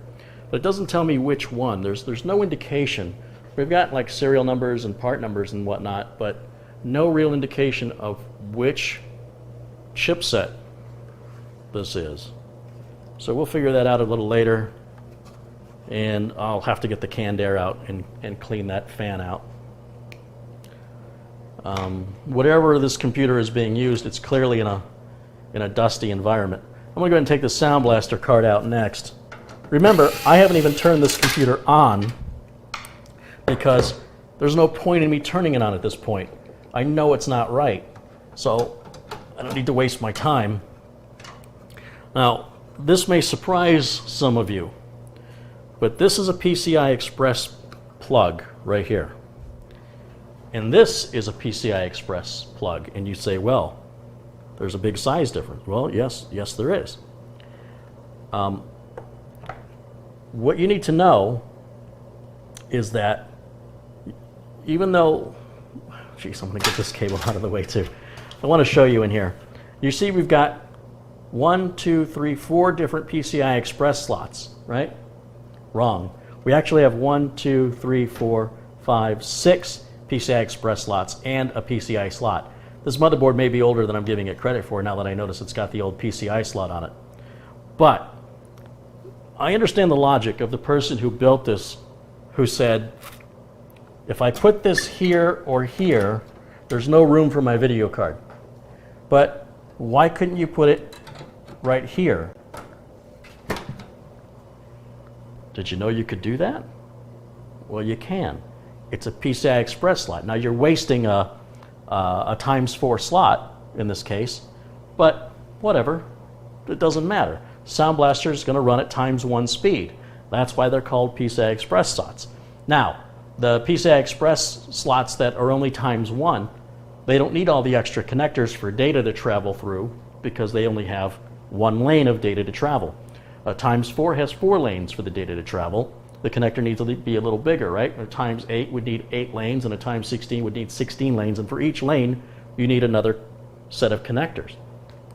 So the engineers who designed the PCI Express bus said, what we'll do is we'll have just a single PCI Express 1-lane slot, and then we'll do 4, 8, and 16 all on the same size. That way we don't have we're not flooding the market with a bunch of different types of sockets and confusing customers. So the bottom line is, this Sound Blaster should have gone, in my opinion, it should go all the way to the bottom. That's where I would put it. I'd actually put it right down here.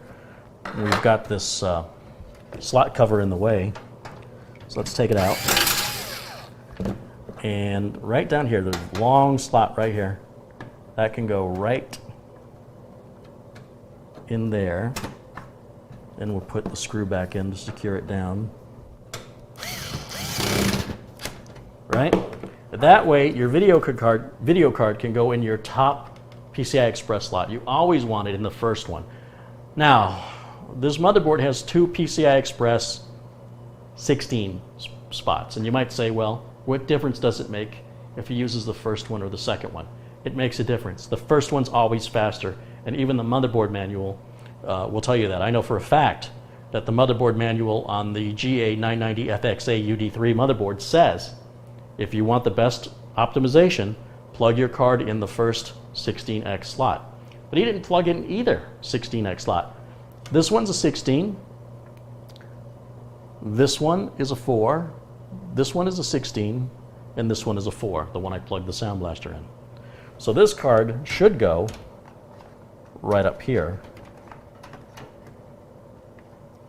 where he's got the slot cover in the wrong place. So I'm going to move that slot cover up one, and I'm not going to put the video card in just yet because I was told it was heat related. Let's go ahead, and we're not going to use this top one, so let's put that up there. Sometimes it helps to have an additional set of hands to do this, and I am trying to do it, well, trying to stand out of the way while I'm doing it so you can see what I'm doing. But I just want to put that right there. There we go. And let's lock it down.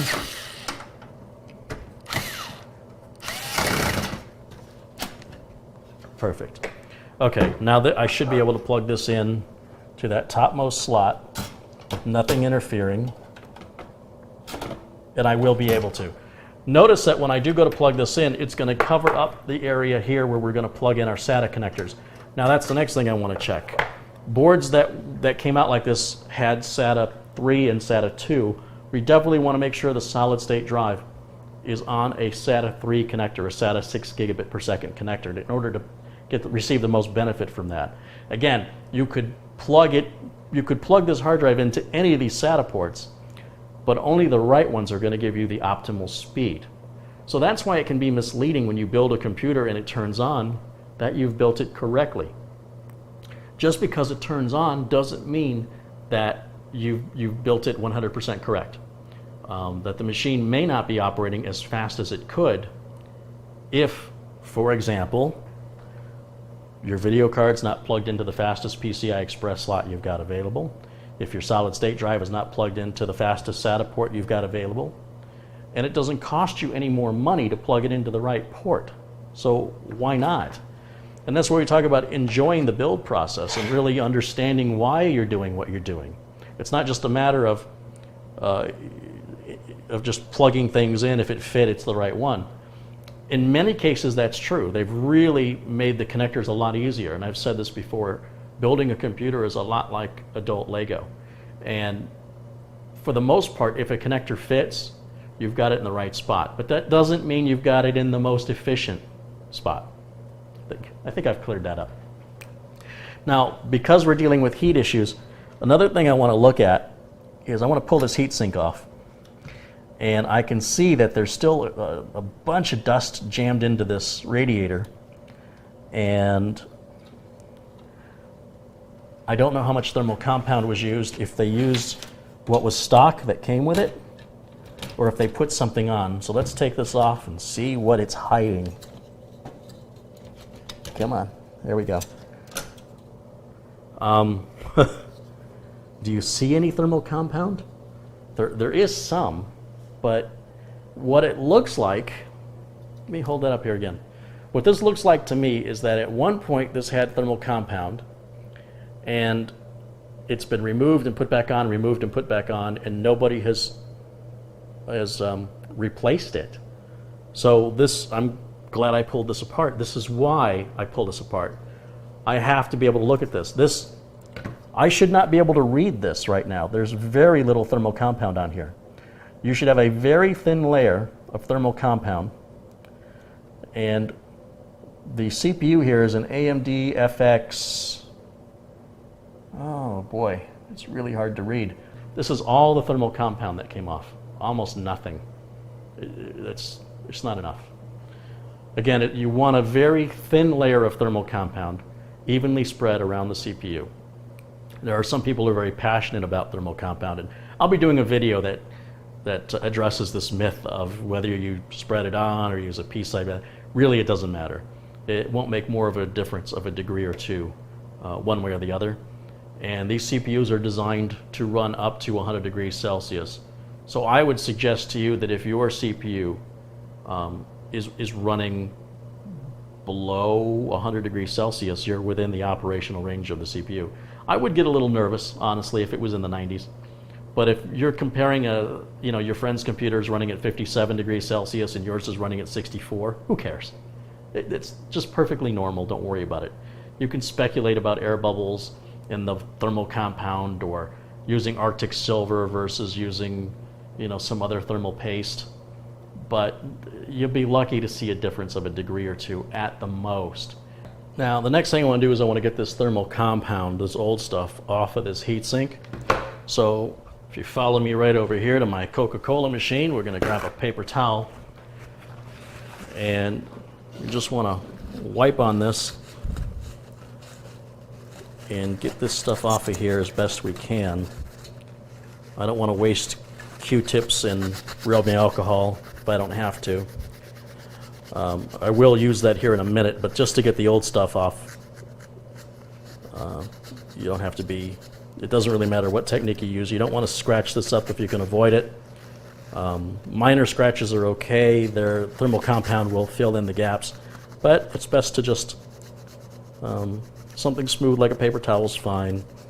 Some people think a paper towel will scratch it, but again, those kind of surface scratches are what thermal compound is used for, so there's no worries there. But again, I'm not in the paper towel business, so if you know a better technique that you're more comfortable with, feel free to use it. I'm just trying to educate the newbies on why we do it this way.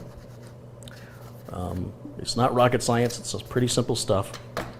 And then we can take all this stuff off of here. It's like scratching a lottery ticket, that little stuff you get. Now I can clean it.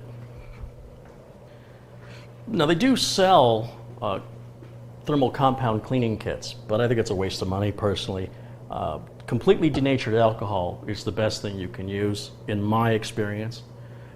We used to use completely denatured alcohol when we would clean VCR heads or reel-to-reel tape heads or cassette tape heads or 8-track heads.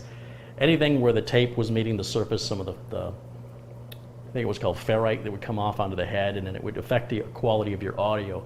And you wanted to clean it with something that wouldn't leave a film behind. Now, rubbing alcohol will do in a pinch. It does leave a slight film behind, and there are different strengths of rubbing alcohol. I was at Walmart and I saw they had one that was like 74%, one that was like 86%.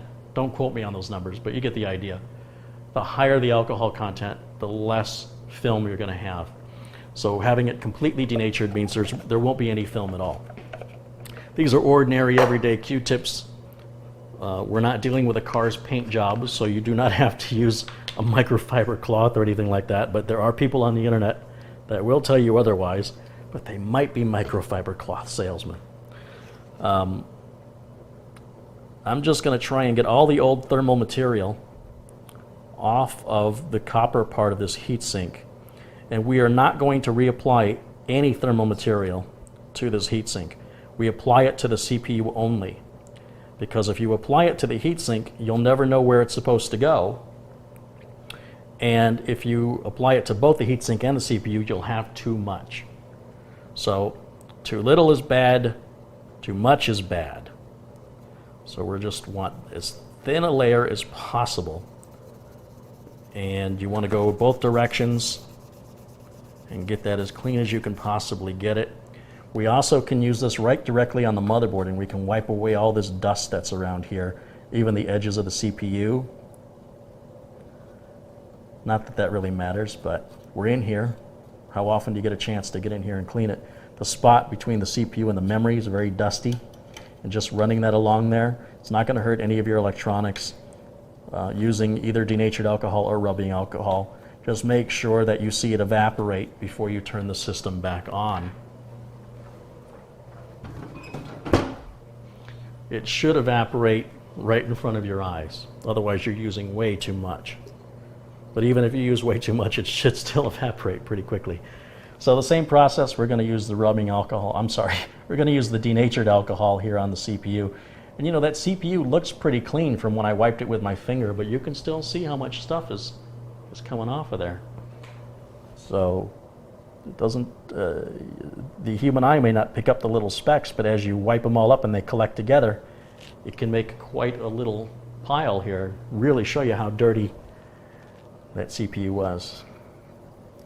So there we go. If you're wiping it dry, like I just used the other end of the Q-tip and it still came out dirty, that tells me do it again. So I'm going to repeat this process and dip the Q-tip into the rubbing alcohol. I keep calling it rubbing alcohol. Into the completely denatured alcohol. Also, if you leave this bottle open and you walk away, after a few hours you might find it's all gone away. Depending on how full or how empty your bottle is, it will evaporate. So you do, when you're done, you want to put the lid back on that and tighten it down. Sometimes you can pick up denatured alcohol at a pharmacy. You might also be able to pick it up at a home improvement store or someplace where they sell paint thinners and things like that. You do not want to use nail polish remover. You do not want to use paint thinner or acetone. You only want to use what I'm talking about in the videos. Sometimes people ask questions and they'll say, like with the leaf blower, can I use an air compressor? Did you see me use an air compressor? No.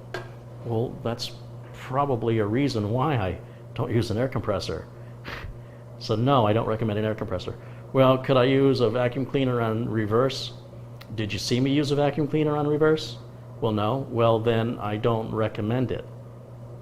I recommend what I show. I thought that was pretty clear, but apparently it needs to be said. I don't want to hinder you from asking questions, but I do want you to think about why I'm showing you what I'm showing you. And if you can't do it right, then I'm not going to recommend you do it at all. Now it's the fun part. This is the part that really upsets the nerds on the internet. So all I'm going to do, and normally you would lay the computer down, but just so you can see what I'm doing here, I'm just going to put a dab of this, what is this, Arctic Silver 5. I do like the Arctic Silver product, but in a pinch, like I said, it doesn't make more than a degree or two difference.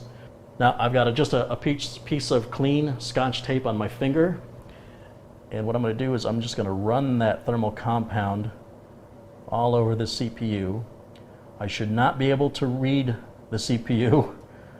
it should be a nice thin layer, as even as I can get it. We're not launching rockets here. We are not dealing with life or death. And the CPU should actually protect itself in an overheat situation by shutting down. So all we're trying to do here is make sure the CPU is evenly coated.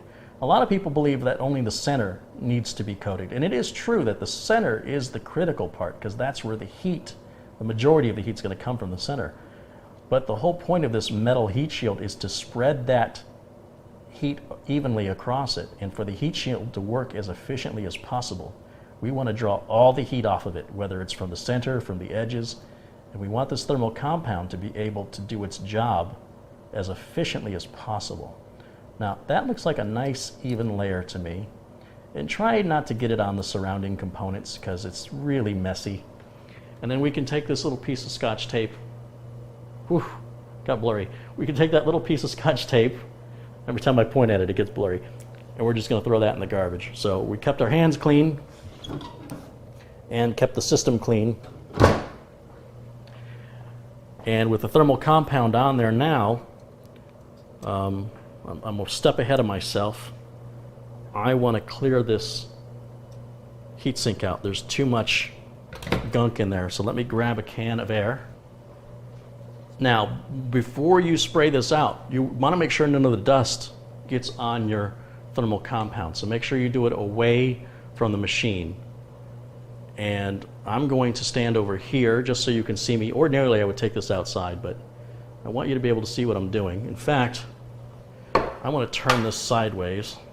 I'm going to turn it completely around, because I don't want any chance of the dust getting in there. But I want you to see how much comes out of this.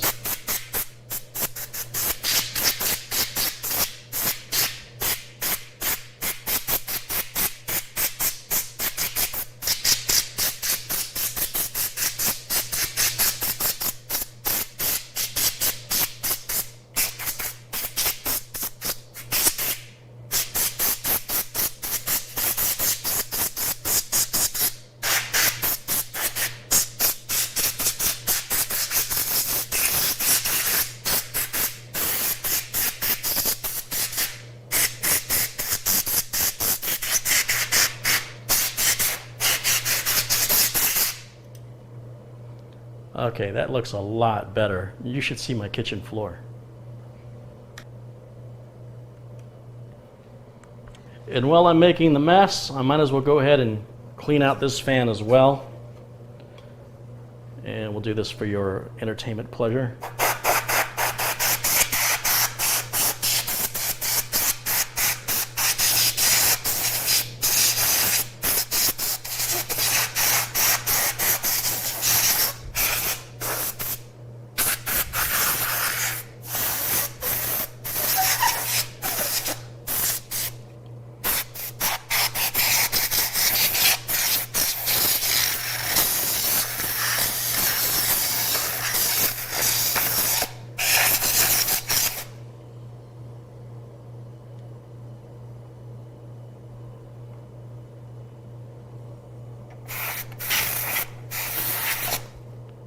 This is another way to clean it out. Go in through the exhaust fan area, and then you'll see the dirt coming out of there.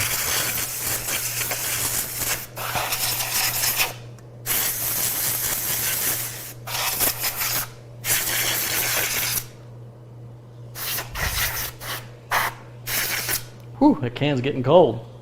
Doesn't that look a lot better now? So that's why I say you want to hit when you see me even using the leaf blower, I'm going to use the leaf blower on the input and the exhaust side of any fan, because dirt builds up on both sides.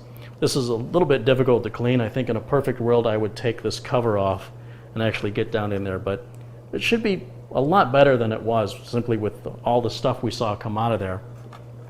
Now I have to get a vacuum cleaner and clean up my kitchen floor before my wife comes home. Okay, well that was a lot messier than I thought it was going to be, and to be honest, I wish I'd have done that first before I applied the thermal compound, but it's going to be fine. There's really no dust on the counter at all, and because I turned this around, it should be fine. But if I had to do it all over again, I would have done it in a different order. But there's nothing wrong with letting the thermal compound sit out exposed like that. It doesn't hurt anything. And let's go ahead and put the heatsink back on.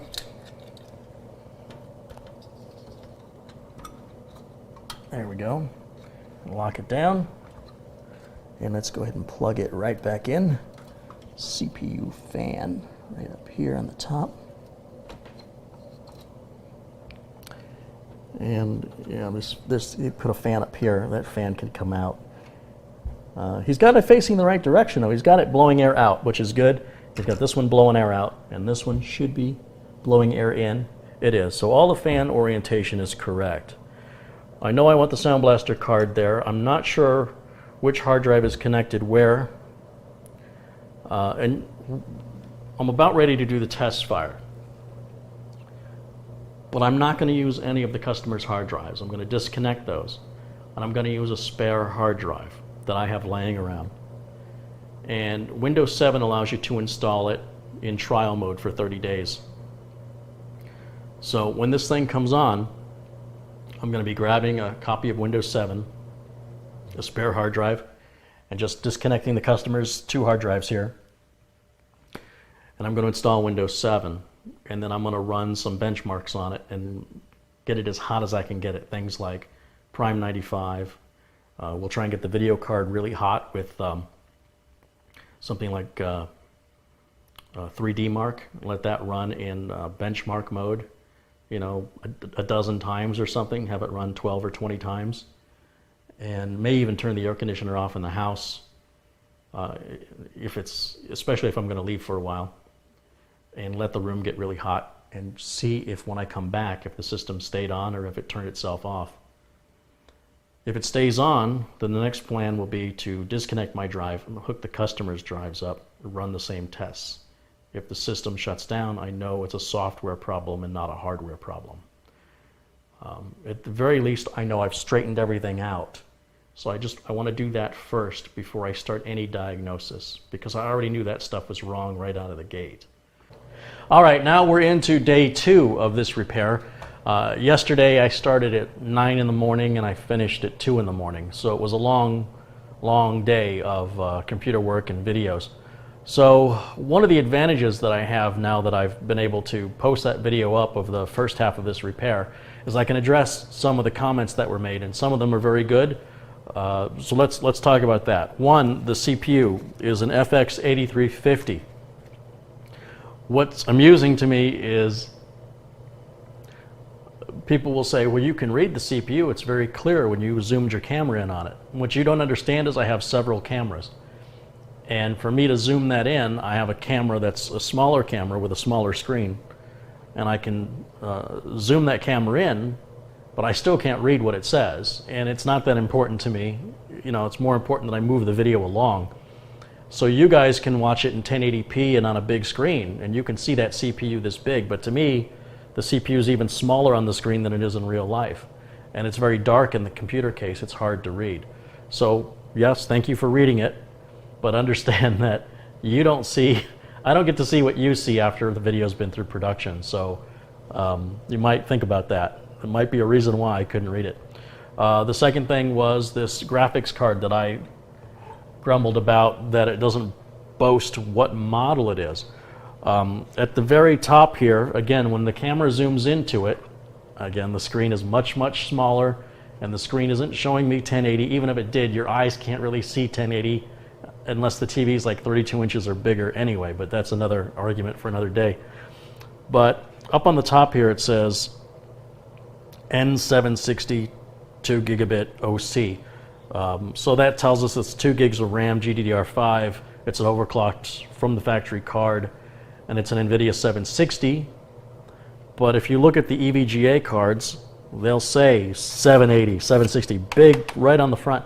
And even if MSI could have put a little sticker here, you'd think they'd have been proud to say that this was a particular model. But it's almost like they put it in really fine print on the back of the card where you're never going to see it. And that's, to me, like a company is hiding something, like they're ashamed of it. So that's always the way I interpret that. A company should stand proudly behind its products and boast them on the product itself. Not obnoxiously, but you know, there's plenty of room here for them to put 760, GTX 760, whatever. And other comments in the chat room are that the 760 is just a rebranded 670. I haven't verified that, but it sounds about right. I do remember something like that being done.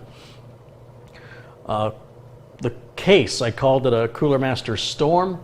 The reason I called it a Cooler Master Storm is it says right up here on the top of the case, right up here it says Storm, S-T-O-R-M.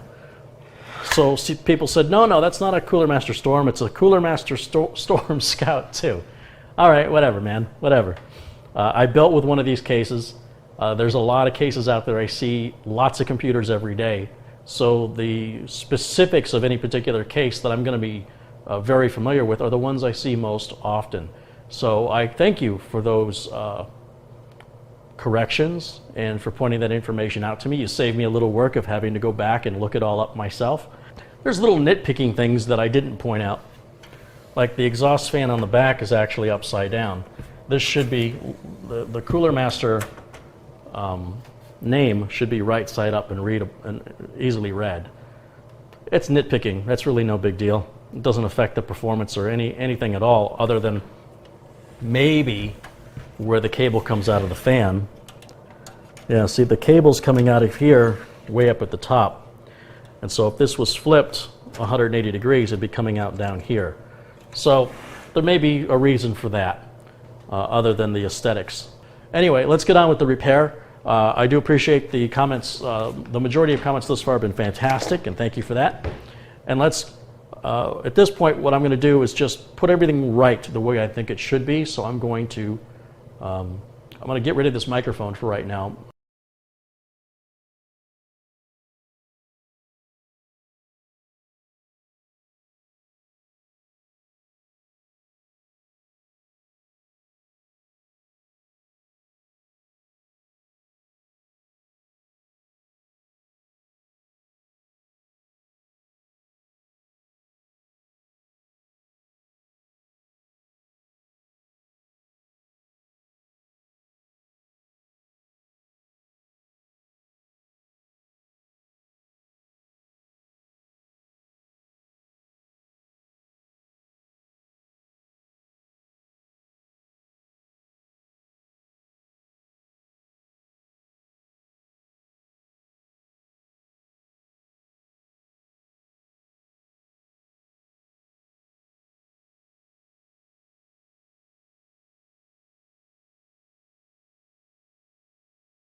Okay, well, here's where we're at. I've got Windows 7 Home Premium installed because the certificate of authentication for the operating system they've got is Windows 7 Home Premium.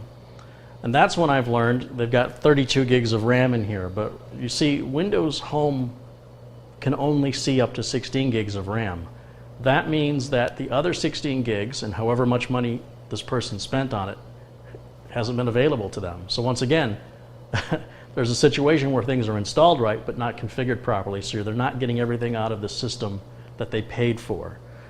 Granted, the Pro version is about $40 more than the Home version, but that's one of the differences. Then when I look at Windows Update, this is also interesting. There are 198 important updates to download and 8 optional updates, and then there'll be updates to these updates. But right now there's 206 updates, and Windows 7 still has 5 more years of support, and every month new updates come out. So when you do a clean install of Windows 7, put aside a couple hours to get all these updates. And you need to do that first and foremost. It's very, very important anytime you do a new install that you get the Windows updates installed. And that's one of the reasons why I will do a system image using a program like Acronis to take a picture of the hard drive, a virtual picture of the hard drive once it's been activated, all the updates are installed, all the drivers are installed. And that way, if you ever have to do a reinstall, all you do is restore the image and it takes it back in time to the day you made the image, and then you just have to put your updates on since then. I'll make another video about that. Something else I forgot to mention, when I was talking about the coolers, the CPU cooler and thermal paste, I mentioned the breakpoint temperature of 100 degrees Celsius. That's true of most video cards and Intel chips. However, again in the comments they've corrected me, this AMD FX series starts to throttle itself down at 70 degrees Celsius. So the best thing you can do, in my opinion, is make sure your temperatures are 60 degrees Celsius or below if you're running an FX series AMD. This is one of the reasons why you don't see me use AMD CPUs. They do tend to run hotter. They don't have the threshold for heat that Intel does. They don't have the performance overall that Intel does. And so basically, and they use more power, which is why they run hotter, which means they cost more money to run. So you might be saving money, or you think you're saving money, when you buy that AMD processor, but over the course of running it, I mean, if you pay your own electric bills, you'll be paying it back and then some, versus buying the Intel, which would run cooler and cost you less money to run. But be that as it may, as a technician, it doesn't matter to me which chip a user brings in for repair. They all repair the same. There's no behavioral difference. It's like if you have a car with a Chevy engine and a car with a Ford engine. You know, they all have pistons and spark plugs. They're all more or less the same. But anyway, one last thing, and it's almost to the point where it's getting funny.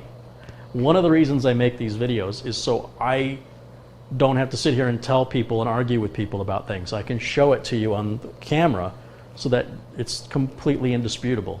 And one of those things is using the leaf blower, or when you saw me using the canned air to blow these fans out.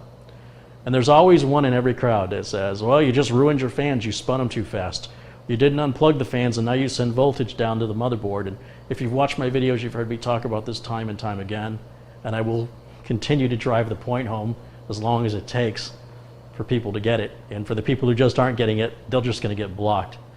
But I want you to see that all the fans are turning. CPU fan is fine. The video card fan is fine. And furthermore, if I lean into it, they're almost dead silent. There's a slight hum coming from the CPU fan, but it's pretty quiet. I'm not even sure if the microphone can pick that up. But it's not in any way, shape, or form loud. And this is proof. You know, if the leaf blower breaks the fans, and I've been using it now for, I don't know, watch my videos. Why would I do that? And if disconnecting the fans before blowing them out would cause damage, look at my videos. I've been doing it for years. Where's the damage? But I'm sorry to disappoint those who have the theory and no experience, but I'm here with the experience and I'm video recording it for evidence so that, in the hopes that the people who are reading this nonsense online will see this video and say, wow, I actually saw it with my own eyes. And for those that are even skeptical, then actually go out and perform the test yourself. And you will see it's just not possible to generate enough electricity through spinning the fan to cause any harm. It's almost immeasurable. If you put it on a meter to read the voltage, it's not that easy. I would love to just run off the grid, you know, with my own little fans spinning, but no. Windmills are very large fan. The blades on a windmill about as long as an 18-wheel truck. At least that's what I've seen on the freeway. And those things, you need lots of them to generate power. So there you go. I mean, there's your proof right there. So I'm going to go ahead and I'm going to put all these updates in, and then I'm going to run Prime 95, and I'm going to run 3D Mark, and I'm just going to burn in the system and see if we have any problems with it. And then I'm going to have to contact the customer and find out if they want to go ahead and replace their operating system with Windows 7 Pro, so that they can use all 32 gigs of the RAM that they purchased. So let me go ahead and start these updates here. I'm not even going to take the optional ones right now. I'm just going to say take the important updates, and that is probably going to take a while. Yeah, there's over 1 gig of data to download and 194 updates, and that's our first round. And this isn't that critical to do when testing, but I like my tests to be as thorough as possible, so I want to make sure all the updates are on. I want to make sure all the drivers are in and give the board everything that it needs to operate efficiently, and then I'm just going to push the heck out of it and see if I can get it to crash, lock up, or shut down for heat. But everything so far, it's running perfectly. And then once I verified everything is working, then I can clean up all this wiring and make it look nice and neat. And you'll see this is the spare hard drive I pulled out. I've disconnected the customer's drives, and now I have to talk with the customer. So I'll be back after that. All right, it's time for another update. The good news is I just got off the phone with the owner of this computer and found out he did not build it. A friend of his built it. The power supply was in upside down for no particular reason. This does not sit on carpet. I verified that with the customer. I also found out what the symptoms were. As for the details of what was causing all I heard was that it was overheating. I do believe that was caused by the dust. However, he did say that the fan could get very loud when it was working. So I have talked him into having me put in a Cooler Master Hyper 212 Evo CPU cooler, which you've seen me use in videos before. And we're also going to change his operating system. We're going to wipe out, he's got a solid state drive here, and I've confirmed with him that he's got everything backed up that he needs to back up. We'll leave the, whatever data he's got on the mechanical drive, the 2 terabyte drive, I don't need to touch that. So we're going to wipe this drive. Well, here's what I'm going to do. I'm going to wipe this drive clean. I'm going to install Windows 7 Professional so that he can access all 32 gigs of his RAM, rather. And then I have to download all the updates again, and then I can do the performance test to see if I can recreate the problem, once I've got the Hyper 212 in. And this is going to be done late at night. It's going to be too dark to film it, but I will turn the camera on once it's all said and done. Hopefully the next time you see me, all this wiring will be cleaned up, the new cooler will be installed. You can watch many of my previous videos. I think there's at least 2 or 3 of them, where I show the process of installing the 212 Evo, and it just so happens I have about 3 of those in stock. So everything I need to get this job done, including an OEM copy of Windows 7 Professional, are all in stock, so that I hopefully will get this done at some point tonight and be able to get it to the customer tomorrow, or get it back. It's on a real strong time crunch for me. All right, here's another update. This is now day 3 of this repair. The computer spent most of yesterday running Prime 95. I wanted to see how hot it would get with everything cleaned up, and if it would shut off from overheating. And it did not shut off from overheating, but it did get very loud. So we went ahead and removed the stock heatsink and backplate and replaced that with a Hyper 212 Evo, which ran into the next problem, which is the RAM is too tall. So the fan can't sit flush. So I thought, well, I'll just raise the fan back a little bit, so the majority of the fan's still blowing over the radiator. And now the side panel won't go on because the fan sticks out too far. So the only solution to this is to either buy lower profile RAM, which at 32 gigs is going to be very expensive, or to change the cooler yet again, which is going to be expensive because it's going to have to go to a water cooler. Or, well, at least to me, it would go to water. That's the only other thing I have in stock. That's why I say that. There's obviously other air coolers that could be purchased, but this has to get done today. So the only other option would be to put this fan on the other side and have the air blow out this way. Now, that's not ideal, but it'll still be better than this. And I'll have to run it through some more Prime 95 testing to make sure we won't have any heat issues. But the video card's got its own enclosed fan cooling where it's bringing air in from the bottom and shooting it out the back. The power supply is bringing air in from the bottom and shooting it out the back. There's a front case fan here that, when I removed the cover, was completely just smothered in dust. So what I ended up doing, rather than trying to clean that fan because it was really bad, is I took the fan off the top and swapped it out for the fan in the front. Now apparently what had happened, from what I'm told, is this system was ordered from a friend, and when it arrived through shipping, whoever shipped it, part had broken loose and the whole inside of the case was destroyed.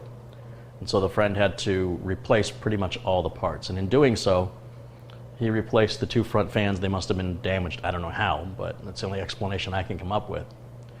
So there's only one front fan now, and then he took another fan and put it up here, which was never plugged in. And there's a button on top of this case that's supposed to turn the lights on and off on these fans. These fans have red LEDs on them. And this one works, but these two, well, the other two rather, there's only one here. There's supposed to be two up front. They're supposed to have two cables on them. One goes to power and one goes to the switch for the LEDs.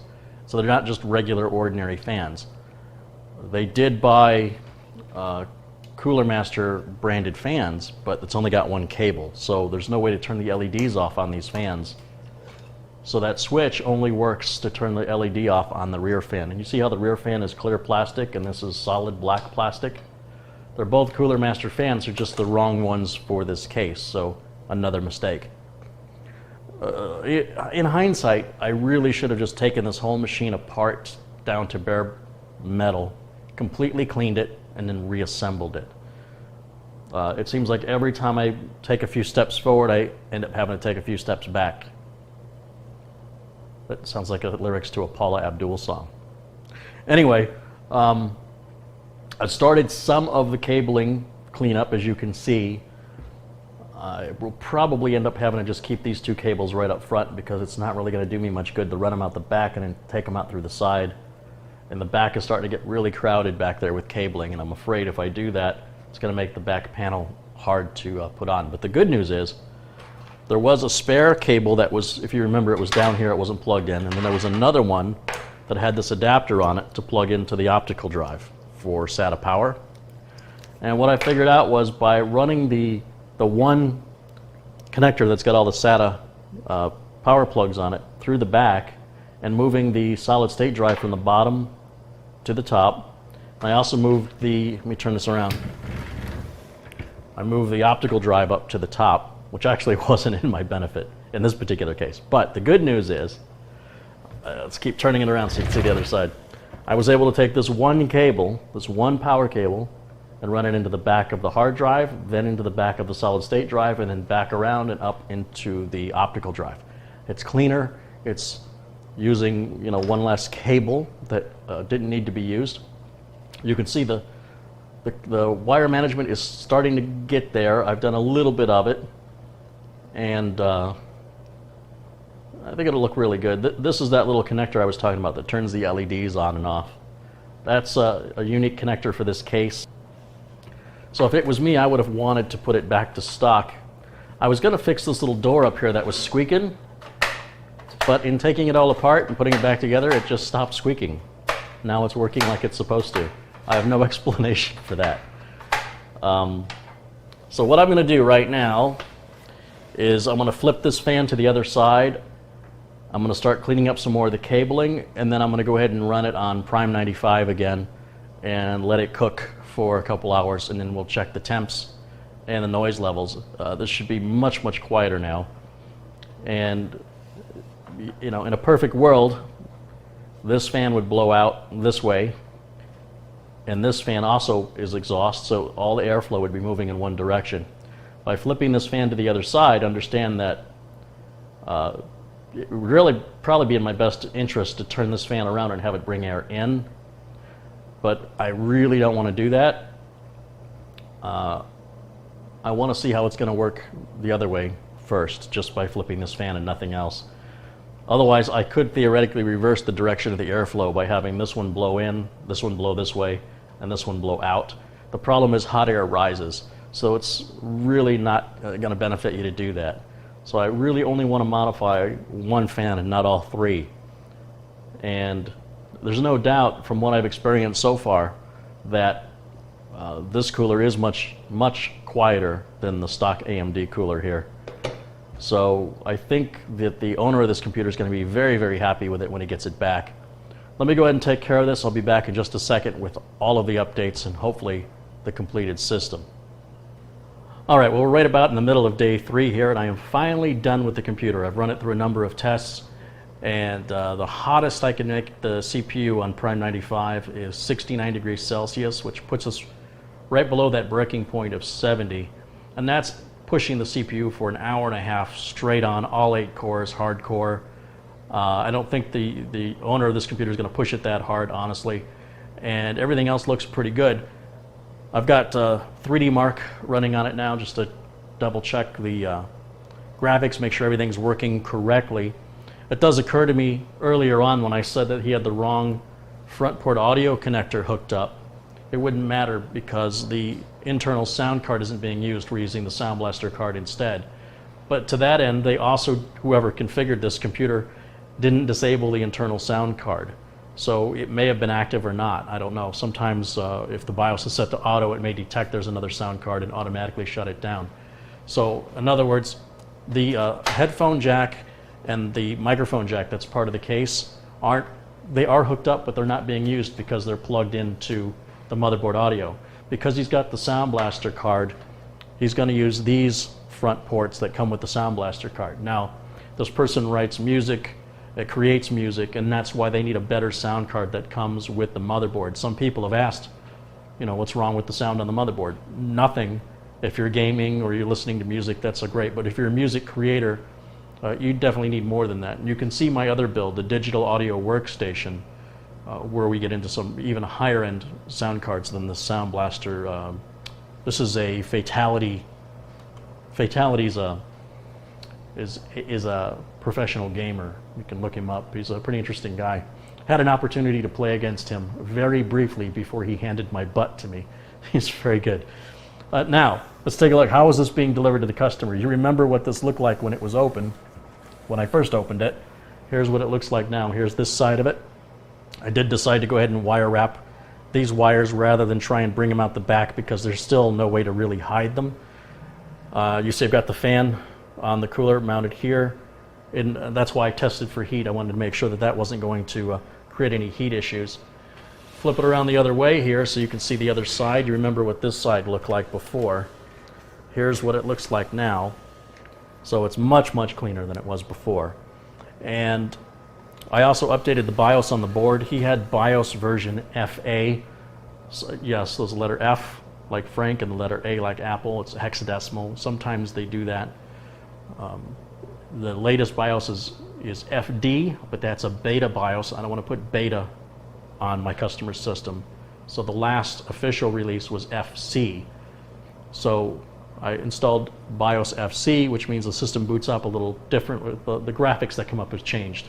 Gigabyte changed their logo. So that's noticeable when it boots up. I really don't know what benefits that brings, but it didn't hurt anything. As you remember, the computer came to me with only one screw holding the panels on. You know I'm not going to send it back that way, but unfortunately I don't have the thumb screws in black. I have like 2. That will leave me 1 short. So I figured out how I'm going to do this. We'll put these panels back on. So let's grab the most difficult panel to put on first, and you really should have the computer off when you're doing this. But I believe I can do it. We're going to put that panel on like so. And look, those cables are so neatly wound up that there was no resistance in putting this panel on. And this is traditionally the most difficult one to put on. And if I just turn this around a little bit, what I'm going to do is on this side, which is the side a user typically won't open, I'm just going to use regular computer screws, not the thumb screws. But at least they'll be black and they'll match. And if the owner of this computer finds or has those thumb screws laying around somewhere, then they'll be able to just swap these out real easy. So we're just going to go ahead and put one in here and one down here. And let's go ahead and turn it back around. And get this other panel up. Now this panel with the window also has a place for 2 fans. Now, if you recall, this computer had a fan that was installed on top that was never plugged in. I would have installed that fan here and have it blow over the video card to help keep that video card cool. That's what these are for. He's not having any heat issues, but if he was going to add fans to try and make a difference in the cooling of his system, I would add a fan here or both, depending on how much noise they make and how they're going to look, and have those blow right over the video card. I think that would make a notable improvements, a noticeable improvement, I should say, in the temperature of the video card when he's really working it. I don't think it's necessary. In my opinion, a lot of folks who are worried about heat put in way too many fans. On most systems, you don't need more than 3 fans. Most systems. Now, when you're overclocking and pushing a system beyond its original design capacity, that's a different scenario. But if you're doing that, you shouldn't need to take advice from me. So that just comes with the territory of experimentation. So we'll go ahead and put this final panel on here so that this customer can finally get their computer back and have it done right for the very first time since they've owned it. You see that's just going to slide right on there. You can see the cooler right through the window. And then I've got the 2 thumb screws here. They're not exactly matched, but they're close enough. So we're going to put one in down here and one up here. And that's it. This computer, get some paper towel, spray Windex on the paper towel, not on the computer, and then wipe it down, and it is ready to be delivered.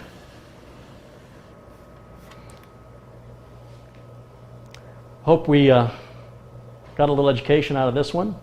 Certainly not here to make anybody feel bad about the building process.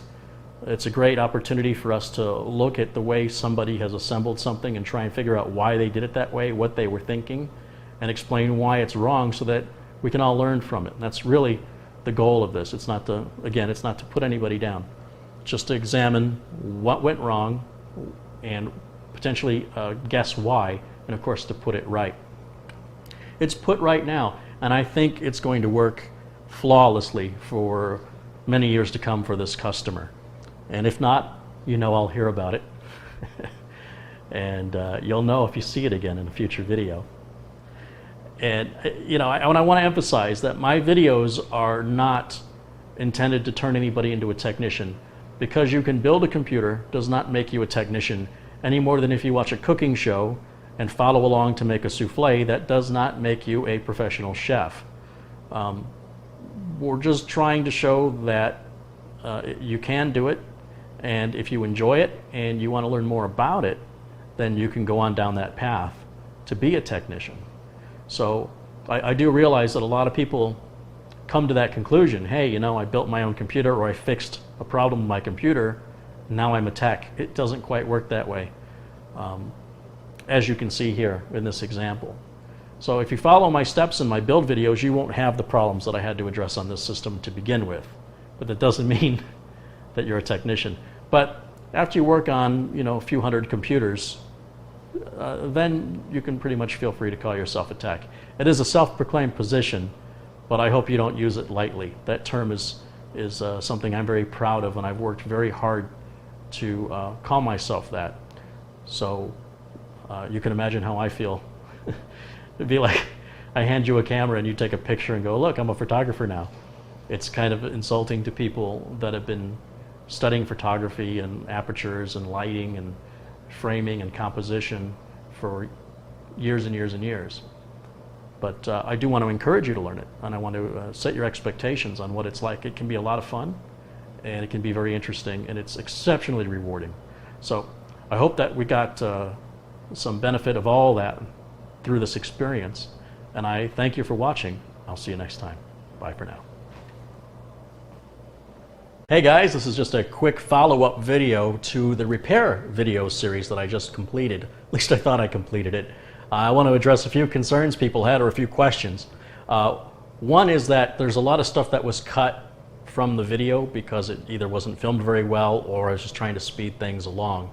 So one of those things was the motherboard had some missing screws, and I'll show you the video. It just doesn't look very good, and it wasn't a big enough deal, and nobody should be surprised at the way that system was assembled, that it was missing screws. The other thing had to do with the cooler and why I decided to put the cooler on in a push configuration rather than a pull configuration. Now, some of you may not know what I'm talking about, but it's very easily explained. This is the cooler that I use. This is an identical one. And it can be configured so that the fan can blow air through the radiator. In other words, it'll push air through the radiator. Or you can turn the fan around and have it suck air or pull air through the radiator. Now, I've never had the occasion to ever put a pull configuration into a CPU fan. I've used, obviously, if you've watched my past videos, I've used push configurations and I've used push and pull, but I've never used pull only. And because I don't have any experience with it, it really doesn't matter to me if somebody posts a video or writes an article online stating that it doesn't make any difference. I don't believe that. I do believe it's going to make a difference, and every bit of cooling was very, very important to me on this computer case. And without testing it myself, I'm not going to make my customer the guinea pig just because I saw a video online or an article online. And I would hope that you wouldn't do that either to your customers. What you do to your own personal computer, that's fine. You're the only one that suffers the consequences. But I'm held liable, and I hope anybody who works for a profit to fix other people's computers is held accountable for the work that they do. And I take a lot of pride in that. So it would have been very interesting to run that test, and that would have been a perfect machine to run the test on if I had more time to do it. But instead I decided to stick with my experience. And I hope you do the same. I hope that you're not taking any information that you read off Google or that you see from these YouTube videos as gospel until you've tried it yourself and you've been held accountable for those actions. So that if you do it to your own computer, again, you're the one who's going to be inconvenienced from it, because there's a lot of information on Google and there's a lot of Google experts out there, but real world experience is really all that matters when you're doing it for a living. If you want to think about being a professional technician, it's great to get some base knowledge from Google and YouTube or the internet in general, but the bottom line is nothing replaces actual experience. I've tried to explain that in past videos that, I can't explain what hot means. You just have to burn yourself. There's no other way to fully comprehend the meaning of that word. The same with riding a bicycle. I can't explain. Nobody can explain how to do it. You sort of get on it and kind of wobble around a bit, and you have to sort of feel it. It's something you feel. And until we evolve to a point where we're able to communicate effectively what something feels like, especially when we talk about things like integrity and pride, morals and ethics, these are things that words just don't do enough to convey. So I went with my experience, and I've never had the occasion to ever install a pull-only configuration. So I wasn't going to make this customer my guinea pig, especially, remember, this customer is in another state. So I stuck with my own personal experience. Now, that doesn't mean it can't be done. It just means if you do it and it doesn't work, don't call me. You make your bed, you lie in it. And if you do it and it works great, wonderful. Still don't call me. But anyway, the other thing I wanted to mention is that the CPU was running in that configuration when it was idle at 22 degrees Celsius. And here's a screenshot of that. There's actually a number of screenshots I did not use in the video for a number of reasons. The program I'm using to measure the temperatures is Specky. Specky is free, and it's available from the same folks who do CCleaner. They're called Puriform. And Specky is not really a program that you run constantly as you're gaming and such to monitor your temps. It's really designed for technicians. It's not something that sits in the system tray. In other words, it's right there. It's its own window, as you can see in the screenshot. And of course, I always use the portable version. I never install it. I think that about covers it. I've not heard back from the customer yet, but ideally, in a few months or maybe a year or something, I'll get back in touch with this customer, or maybe even when I'm out in the state visiting, I'll get to go out there and see how the system's holding up. He saw the video, he was happy with it, and maybe get a chance to talk to him on camera and see what his thoughts are on the matter, because it's his machine. And all the work that I did on it was clearly not really what was needed. I felt it was needed because I was putting my name behind it. But I do believe that the system shutting down which obviously is going to prevent him from being able to get any work done, was the major issue that could have been resolved simply by blowing the dust out of it. Everything else could have been left alone. But I do believe I've improved the performance of the machine. It certainly looks a lot better through that case window, being able to see the video card. I believe it's cooling a lot better. And by running it on the Prime 95 test, with the covers on it, of course, it only got to 69 degrees Celsius. Now, 22 degrees Celsius to 69 is a huge range, but the system never shut down. It may have been throttling, I don't know. Specky never went into the red on reporting the temperature.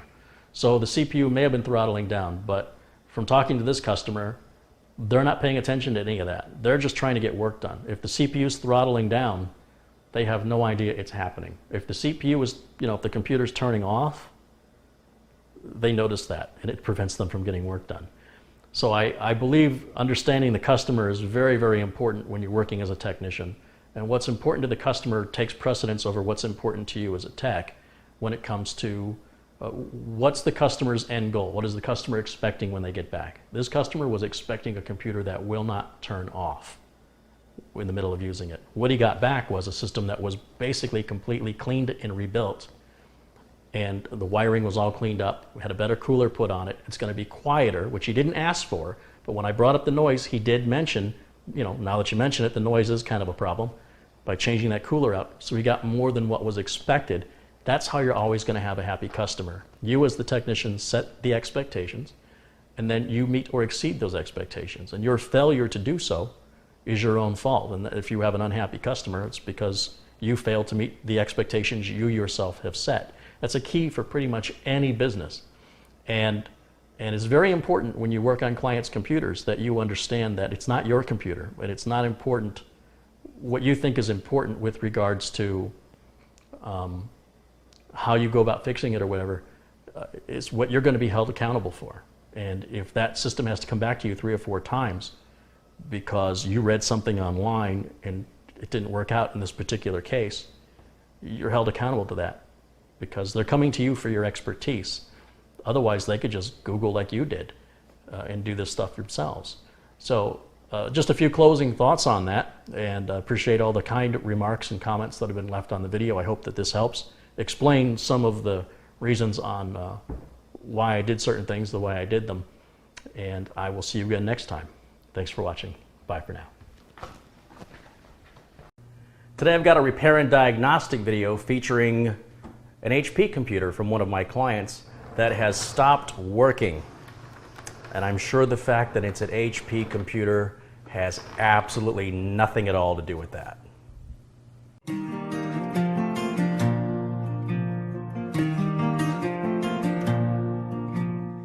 Now, those of you familiar with my channel know that I am no fan of HP. I've often said that in the technician world, I've shared with you that we say HP stands for horrible products. It's kind of an internal thing we techs in the industry share with each other. Although I'm trying to get that information out to the customers. This customer of mine has bought several systems from me over the years, none of which have required any repairs, whereas this HP computer does require a repair from the same customer. So that's not for me to brag and tell you how great my custom builds are. You're misinterpreting if that's what you concluded. No, no, no. What I am asserting is that if you build it yourself, it'll be better than anything you can buy from specifically HP, but probably anything you can buy from anybody. One of the questions I'm often asked is, will I ever show how to build a laptop? And despite how many times I keep answering this question, I keep getting it. So I'm trying to find a more clever way to answer it. So I guess I'm just going to say this. If you guys know a place that sells the laptop case, motherboard, all the stuff that goes together, the screen, to make a laptop, please send me the link. And I don't mean to make a specific laptop. I want a choice of motherboards, I want a choice of batteries, I want a choice of screen sizes, I want a choice of cases, just like with desktops. So if anybody is aware, anybody out there in the world watching this video, if you are aware of any place that sells laptop parts enough to build your own laptop, please send me that link. Until then, please stop asking me if I can build a laptop for you guys. All right. So I don't know if that's sarcastic enough for you, but I'll just try to put it out there, try to make it clear. And I think I'll just have to remember this part in this video, so when I get that question in the future, and I will, that I'll just point them to this video so I don't have to keep repeating myself, so I don't have to keep repeating myself, so I don't have to keep repeating myself. All right. So the customer says this thing doesn't work. So when I ask the customer, what does that mean? It doesn't work. So, okay, so what does that mean? Well, it doesn't do anything. Okay, so this is one of the frustrations a technician has with a customer, and it's all on how you ask the question. What happens when you hit the power button? Nothing. So if I were to hit the power button right now, it does the same as when it's all plugged in. Yes. Okay, got a dead computer. It's interesting because, and coincidental, that my #1 most viewed video is how to repair a dead computer. That's what it's titled. I guess that's a good title. So if this title looks familiar to you, that's why I'm reusing it, because that title seemed to work well. And that video was shot years ago when I had the SD camera and just using the in-camera microphone. So quality is much improved since then, and it's time to do an update. And I have no idea what's wrong with this computer. Everything you're about to see is happening on camera as I'm experiencing it for the first time. So I'm hoping in the process that you'll understand the frame of mind that I'm taking. If you should ever have a computer problem that you want to self-diagnose, or whether it's yours or a friend of yours, what's the diagnostic process? So the first part is that we have to verify what the problem is. I did not verify this when I picked it up from the customer. I just picked it up and said I'll deal with it when I take it back to my office. So one of the first things I noticed here on the back is they have an Ethernet port here and here. Now, this suggests to me that this is probably a 100 megabit per second port, and this is a gigabit port. You'll also see they've got a video card down here, and they've got a video card here. So I'm guessing we're not going to be using any of this stuff because it's probably all disabled, except for the USB and the audio. Everything else you can ignore. But at this point, I only point that out because I have to plug a monitor into it. It won't do me any good to plug the monitor in here, right? Because I won't get an accurate diagnostic if I'm plugged into a video card that's not enabled. So we got to plug in up here.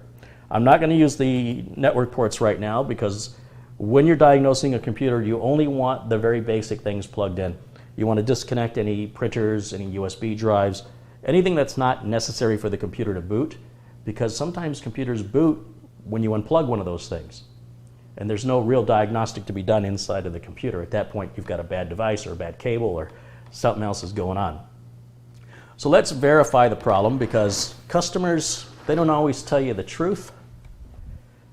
And I'm not suggesting that customers purposely lie, but I do think that sometimes they do, but sometimes they just simply don't know enough to be able to explain the problem accurately, and that's why they've hired you to do it. So let's verify it. So I've got my monitor out, I've got my DVI cable here. We're going to plug that in right in the proper, should be the proper video card right back here. There we go. I've got my USB keyboard and mouse. By now you're all familiar with that. We'll plug that in back here.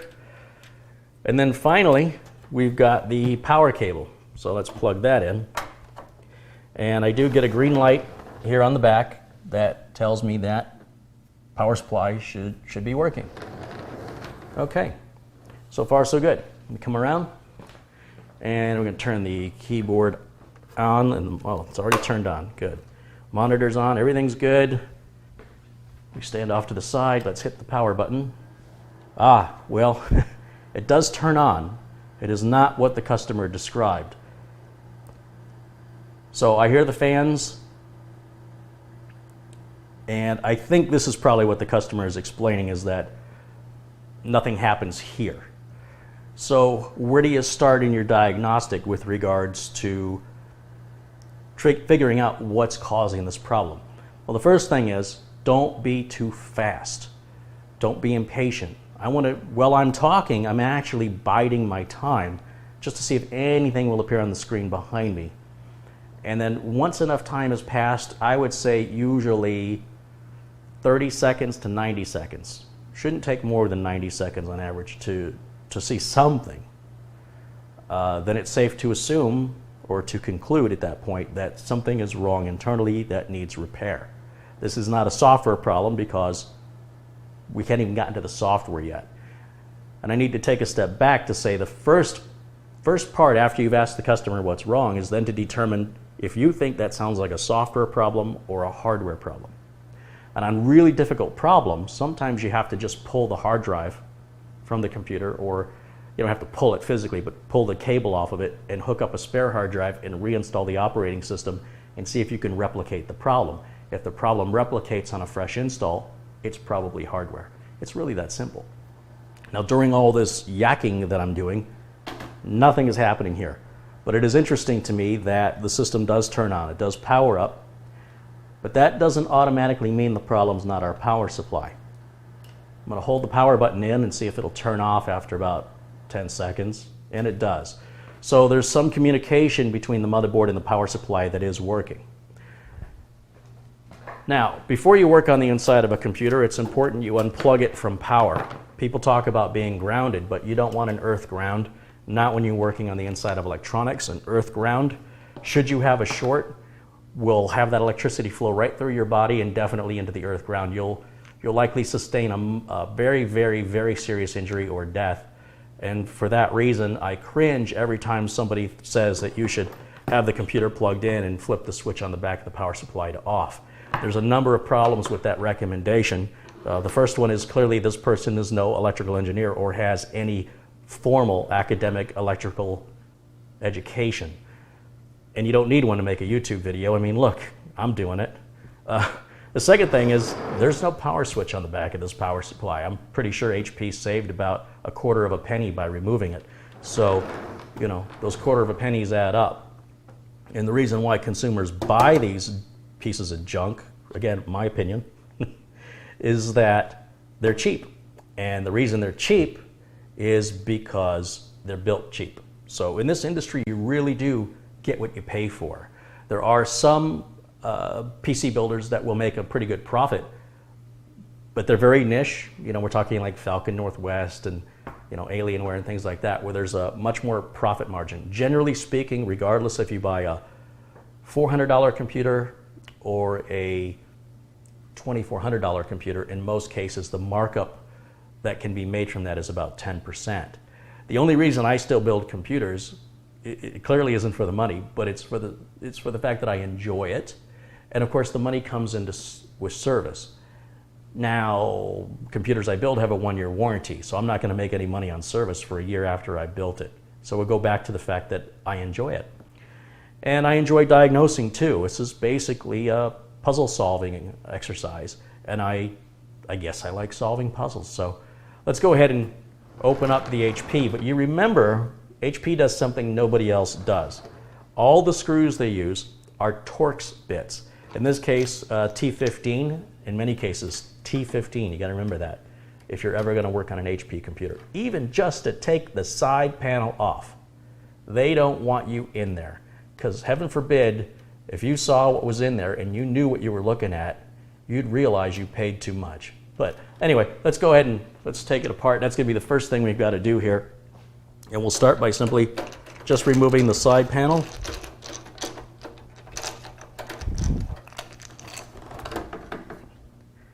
Come on, there we go.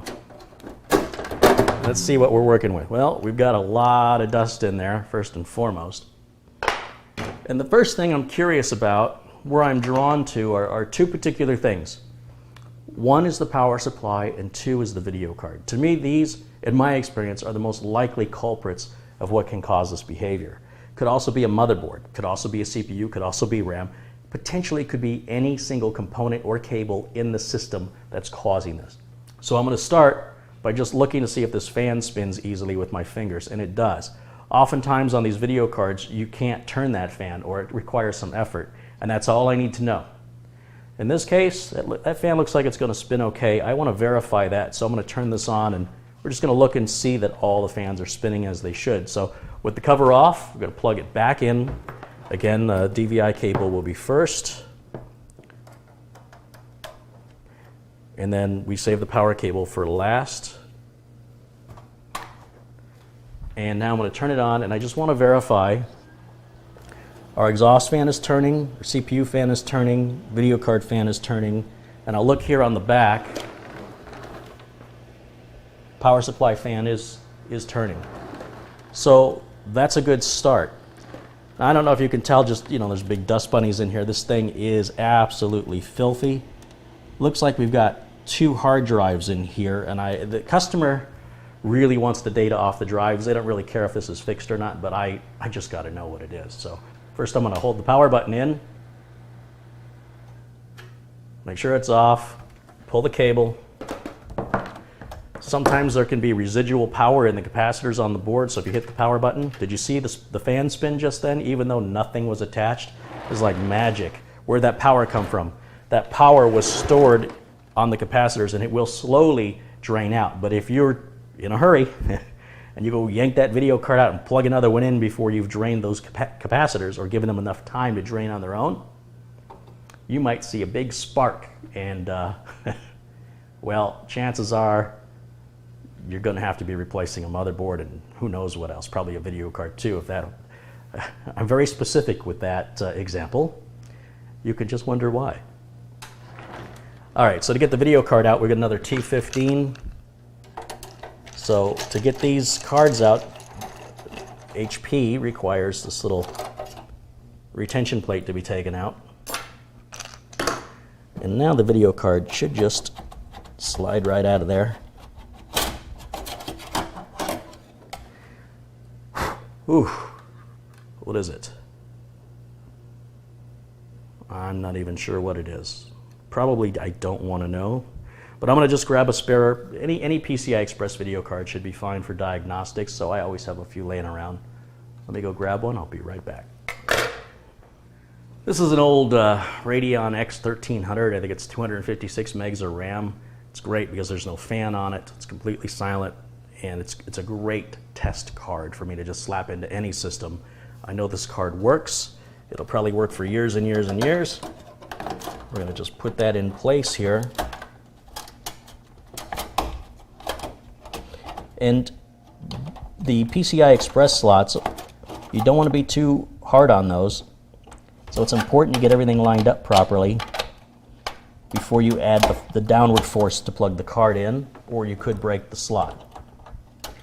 This is all real easy stuff. It's just being aware of what your limit should be with regards to how much force and effort you put into getting hardware installed. I always say never force anything. Now I'm going to go ahead and plug power in here, and we're going to turn the going to turn the computer back on. I just want to see if this makes any difference at all if we get any video.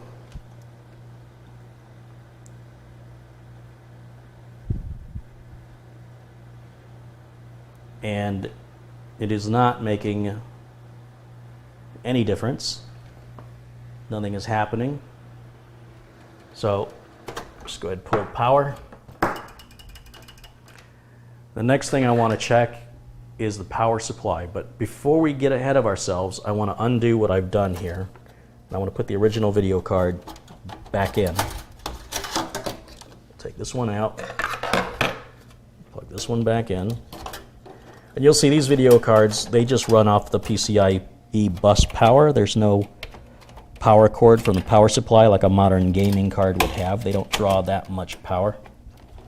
The great thing about testing a power supply, first of all, I don't recommend those power supply testers. I think those are a waste of time and a waste of money. To me, a spare power supply is cheaper and more accurate and faster. So let me go grab one. So a couple of diagnostic parts I use the most would be PCI Express video cards and power supplies. These are the most common things that go wrong on computers. And it's very common for people to just automatically assume there's no sense in testing the power supply because the system comes on. And I wish being a technician was really that easy. But the fact is, when you don't know what's wrong, you have to test everything. You can assume nothing. Now, the only two things I need to pull on the power supply are the motherboard power cables. So that's the large 24-pin cable and the smaller CPU power cable down here in the corner, if that's not blocking your view. And then I'm just going to put this in here really quickly. I should mention there are some manufacturers that like to use their own proprietary power supplies, but you'll find that out soon enough if you work on one, because your connectors won't fit. So you shouldn't have any worries there. Let's see, this should be CPU power right here. And that'll go, where's that gonna go? Right down here. Just like that. Okay. Once again, plug the video card back in.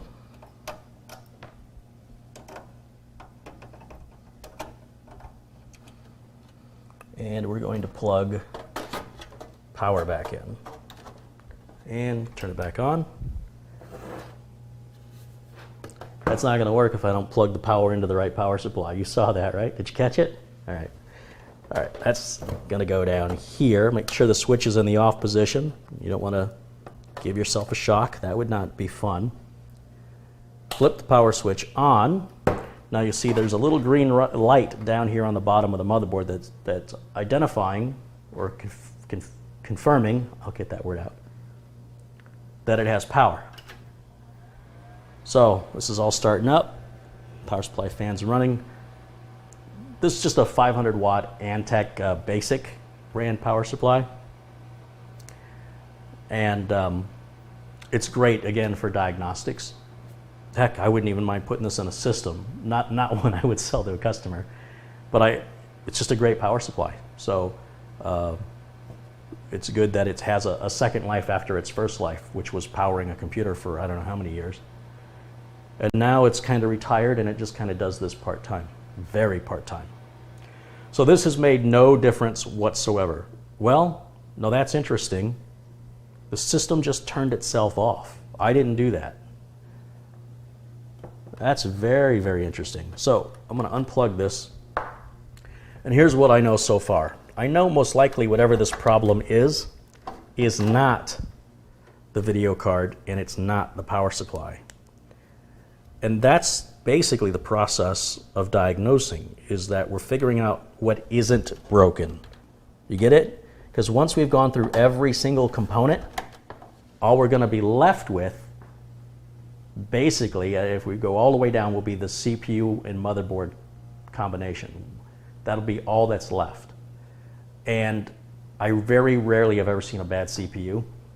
And these motherboards are so expensive. You purchase them on eBay, they ship out of China in most cases. You don't know what you're getting with regards to quality. It makes more sense to just buy a new computer than to repair these. One of the things I don't like about them. So anyway, I just want to try this one more time because I don't like the way the power supply cable was seated. And I didn't notice that until I pulled the cable off. Half the little 4-pin addition to it just kind of fell off. And I expect it to have a little more resistance than that. So I just want to make sure it was plugged all the way in. It looks like everything is still the same. Nothing has changed. And so what do we do now? So I'm going to just, you know what, I'm just going to pull that. We're going to pull this and that and that. And we'll just set this down here for right now. So I'm just simply going to put this back the way it was, since it seems the power supply in fact is fine, the video card is fine. So what's the next step? The next step is that we could have a problem with the hard drives or anything plugged into the motherboard. So I want to go ahead and unplug these hard drives back here.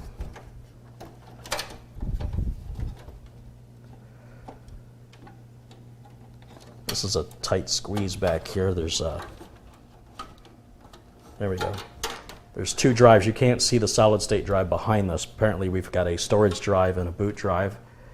And this thing's gone through a lot of upgrades, you see. You see it's got the video card upgrade, the network card upgrade, and the hard drive upgrade. In fact, I think even the storage drive was not stock, because this is a Western Digital Black, and the Western Digital Black drives are known for performance. Anything that's known for performance is going to cost more. There's no way this computer shipped with that drive. It would have shipped probably with a Western Digital Blue for cost reasons. So I'm guessing that was upgraded. As for RAM, we've got 4 sticks of RAM here, and that could also be a problem. If one of those sticks is bad, it could create a situation where the system won't even post. And the post, of course, is the power on self-test. It's the first thing you see every time you boot up any computer. I'm also going to disconnect the optical drive for the exact same reason that if the optical drive circuitry in any way has been damaged or has failed, then of course it could prevent the whole system from starting. Now, if I could just get the SATA cable off, you can see how tight of a fit that is. There are easier ways to do this, but I'm just trying to do this quickly for the camera. Okay. Now we've disconnected all the drives from the motherboard. We don't have any unnecessary components plugged in on the back. In fact, I'm even going to unplug my keyboard and mouse dongle because I've seen that cause systems not to boot. And let me grab my power cable again. Let's go back up to the power supply and let's try again.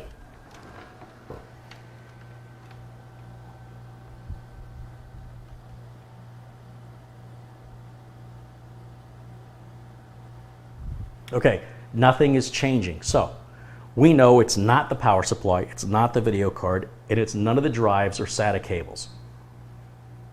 You see how I'm working my way down this chain, right? You're starting to get this? Or did you get it the first time? So, and I might say it a third time later, just to make sure. All right, so now the question is, where do you go from here? Well, we don't need this network card, and this network card could be causing the problem. So I'm going to pull the network card out, and we'll plug the cable back in. Now, you don't have to do it one at a time. I could have pulled the drives and the network cable, and if the system would have booted, I simply wouldn't have known which of those things it was, only that it was one of those things. By doing it one thing at a time, when you get a result, you know it was that last thing you did. However, it takes longer. So there's no real right or wrong way to do it as long as you get to the proper conclusion at the end of it. Obviously, none of this is making any difference whatsoever. So another thing we can try to do is to clear the motherboard BIOS. And I'm simply looking on the board to see if we have some sort of a jumper to clear the BIOS. And this can happen from time to time, where the BIOS just gets corrupted, or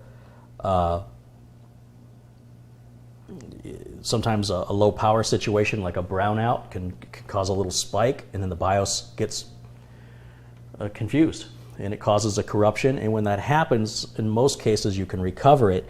There's usually a little jumper on the motherboard to clear the BIOS, and I'm just looking for that right now and I don't see it.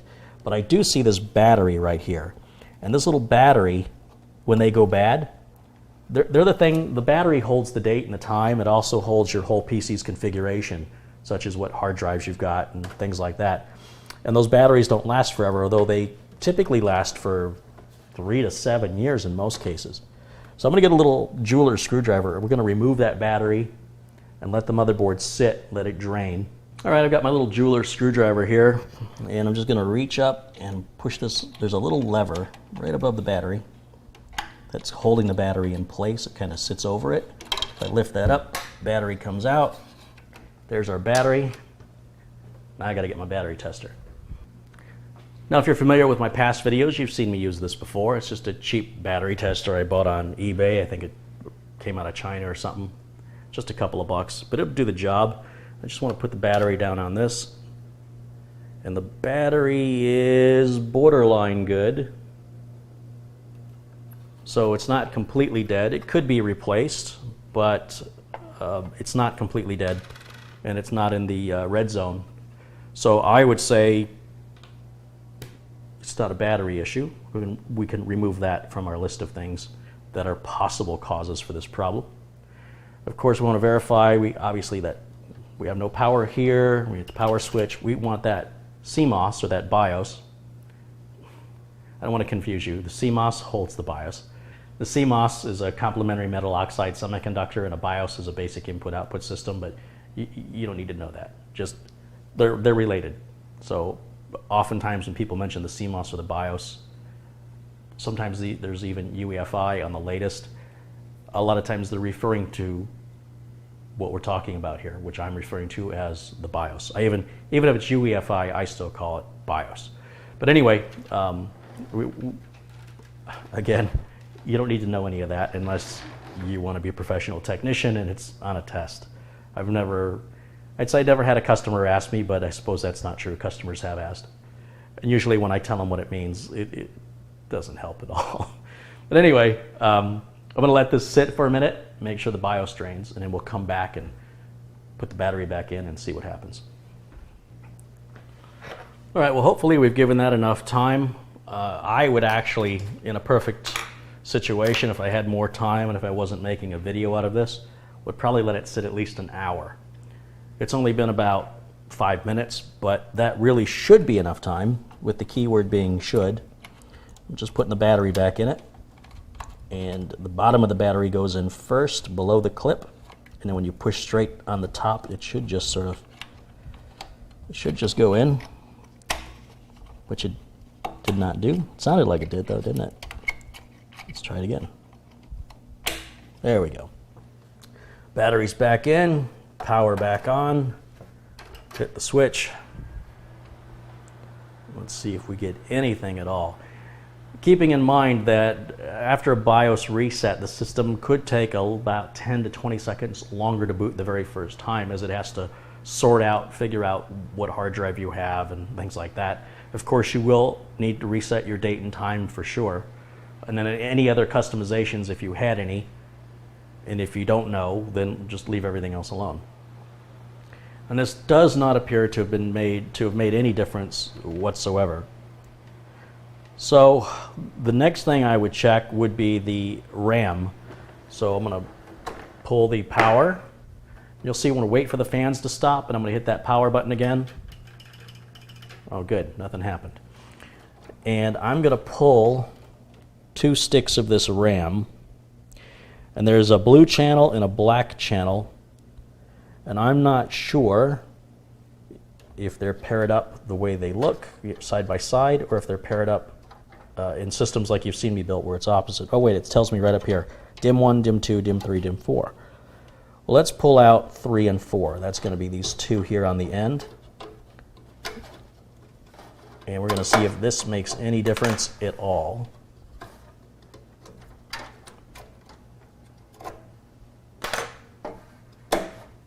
You'll see I'm touching the case, I'm touching metal. That makes sure I'm grounded. I'm also, as much as possible, trying to handle the RAM by the edges, but on this RAM, holding it by the top of the chips, trying to avoid touching anything metal, and of course having one hand on the case. Then I don't have to wear an anti-static strap. I'm going to plug this back in, and we're going to turn this back on.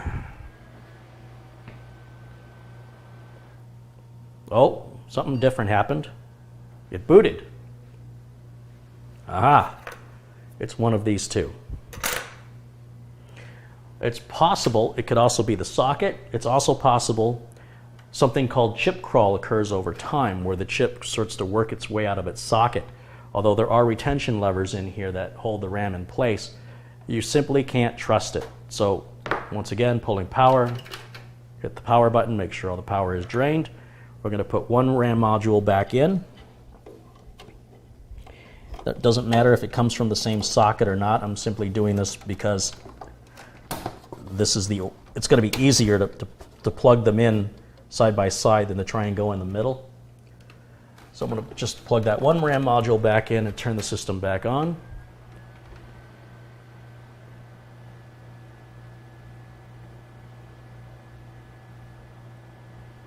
And it appears, well, the fan's just slowed down.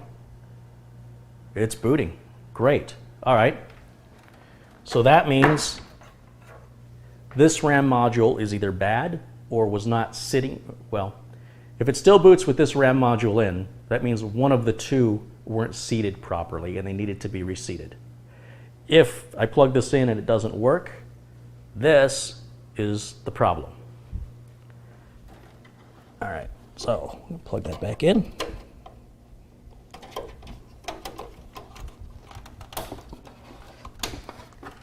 Put the power back on. And here we go. We're about to have the answer to this problem in moments. It's exciting, isn't it? Riveting. Nothing is happening.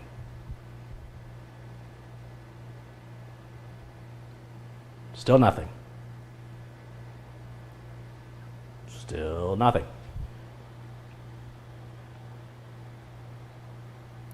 What do you think? You think I've waited long enough?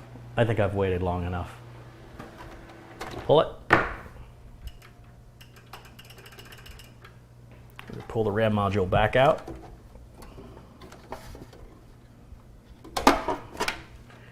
Now, this is a 2 gig RAM module, so that means they must have 2, 4, 6 gigs. Did they have 8? Or, well, the way it says, it could be interpreted one of two ways. It's either part of a 2 gig kit, which would mean the pair of them equals 2 gigs. I'm going to assume that this is 2, and that he had a total of 2, 4, 6, 8 gigs of RAM, which I'm going to guess was also upgraded. I don't think the HP came with this, but maybe it did. But anyway, this appears to be our culprit. I expect it will boot just fine now. Or at least, you know, power on self-test just fine, and then once we hook the drives back up, I've already heard the fans slow down just now, so. What was I saying? So yeah, once we hook all the hard drives back up, I'm sure it's going to boot and operate just fine, and the customer will be able to get whatever data they want off of it, and to then continue to use the computer or retire it as they see fit. I would say to retire it because I think they're just going to experience more problems as the computer gets older. Now, with regards to the old memory module, I destroy this, and the reason I destroy it is I never, ever want it to be a problem I have to diagnose in the future. Sometimes when you throw things away, people pull them out of the trash, and then somehow, some way, it ends up coming back to me in the future as something I need to fix again. So to avoid that, I just take these and I break them in half. That will never happen. And that's it. That's going to wrap up this video diagnostic. It was really just that simple, and now you understand what's going through my head when I'm trying to figure out what's wrong. I hope you enjoyed it. I hope you learned from it. I hope it empowers you and encourages you to diagnose your own system or a friend's system. And to solve that puzzle, it's a great feeling when you get the answer, and when you get the answer without any help and on your own. You know, once you've been taught the proper things to look for, you no longer are dependent on others. You're more self-sustaining, and as a result, the way you feel when you've accomplished it is beyond words. So once again, thank you for watching. If you enjoyed the video, please be sure and click the like button, and also please click the subscribe button. If you want to be emailed every time I post a new video, you'll be the first to know. If you've already subscribed and you're not getting those emails, check your subscription to me and make sure the little checkbox for sending emails is checked, and that's the whole point of subscribing. Also, if there's any videos you'd like to see, be sure and let me know in the comments below. And of course, any feedback is welcome as long as it's put friendly. We're trying to create a community where we all support each other. So anybody who feels like they just want to disparage and put people down, don't even bother leaving a comment, because it's going to get removed. But anyway, thank you so much for watching. I will see you next time, and bye for now.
I have been burdened with repairs, so I'm going to try and film as many of them as possible in the hopes that I can share my knowledge and educate you guys on the processes and the logic that goes through the diagnostic and repair procedure. Now, as a disclaimer, you need to know, I need to tell you that I do not create any of these repairs. There's no organization with regards to rehearsals, or nothing is planned, basically. I can't control what comes in.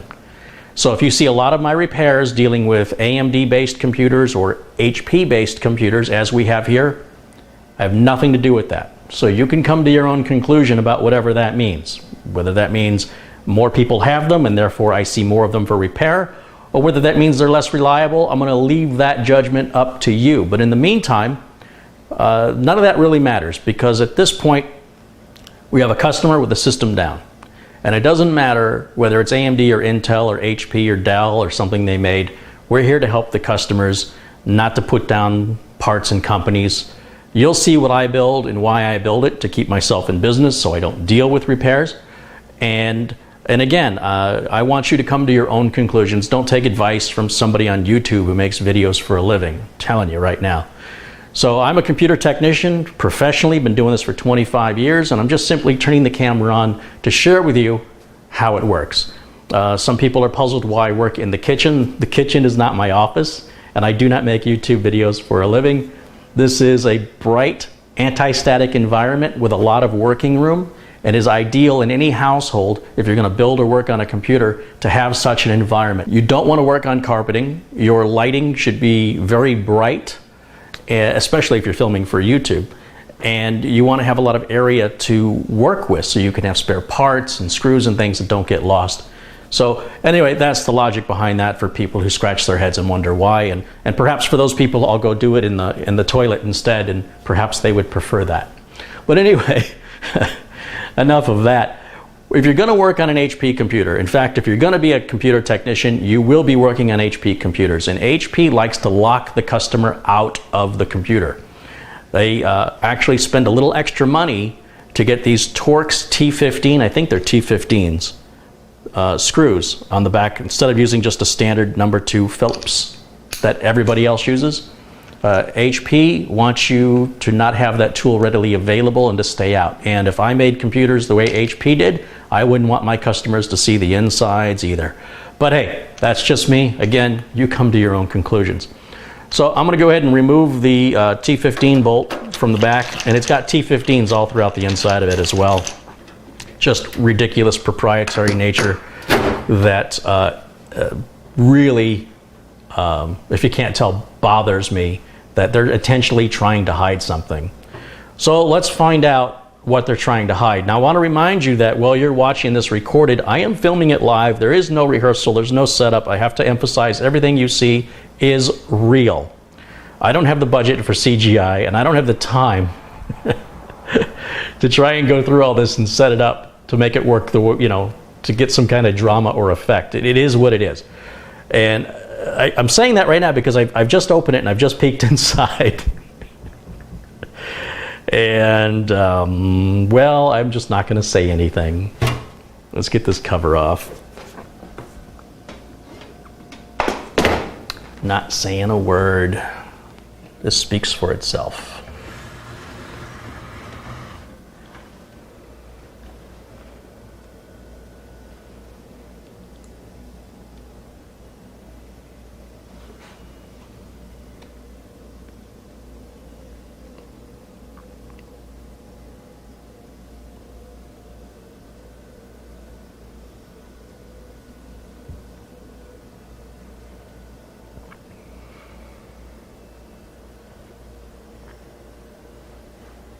Now this has nothing to do with being an HP computer. This just has to do with never doing any preventive maintenance. It's like never changing the oil in your car. This is too disgusting to work on here in my kitchen where we serve food. So I'm going to take it outside and I'm going to hit it with the leaf blower. And I've been using the leaf blower, one more disclaimer, for about, I think it's been over 10 years now. Every system that comes in for repair gets hit with the leaf blower. Please learn about electrical motor theory if you're ready to leave a comment that the motor generates power. And please understand that spinning the fans does not cause the fans to break. That's what they're designed to do.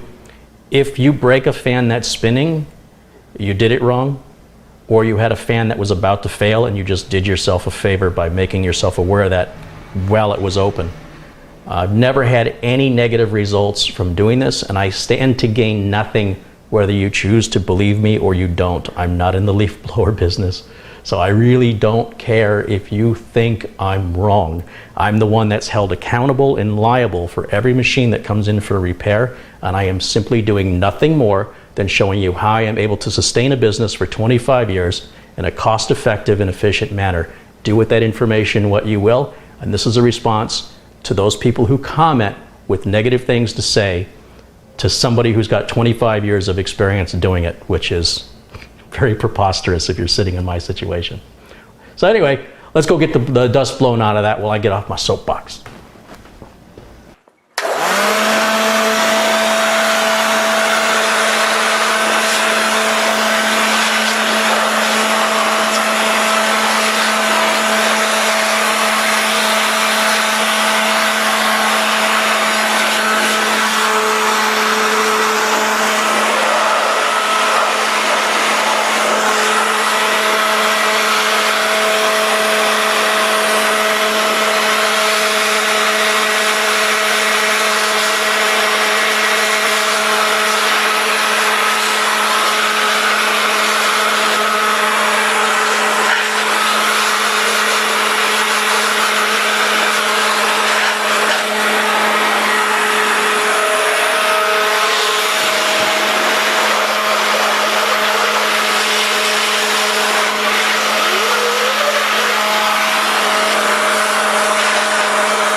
Man, I sure am glad I didn't waste money on that compressed air stuff and all the harm it does to the environment, and how much money it would cost me to buy that stuff to clean out that much dust and debris from inside of that computer.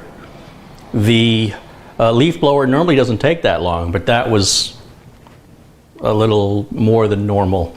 So anyway, it's all cleaned up. As you can see now, it's much, much cleaner. Almost looks like new in there.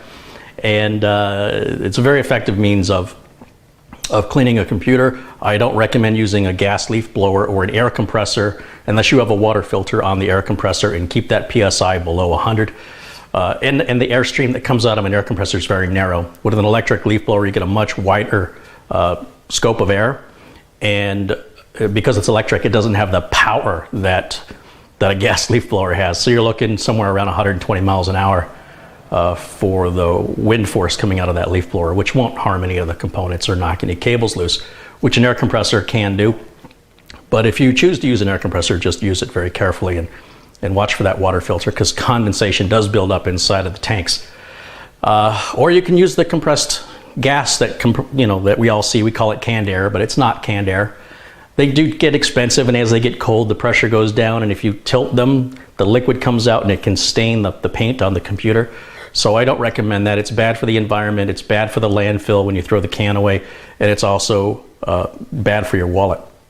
But that being said, I know some people are going to ask me what leaf blower I use. It doesn't matter. Again, I'm not in the business to sell leaf blowers. Any electric leaf blower or cordless leaf blower, as you see me use, will work fine. Home Depot and Lowe's here in the United States sell them, and of course online retailers like Amazon sell them as well.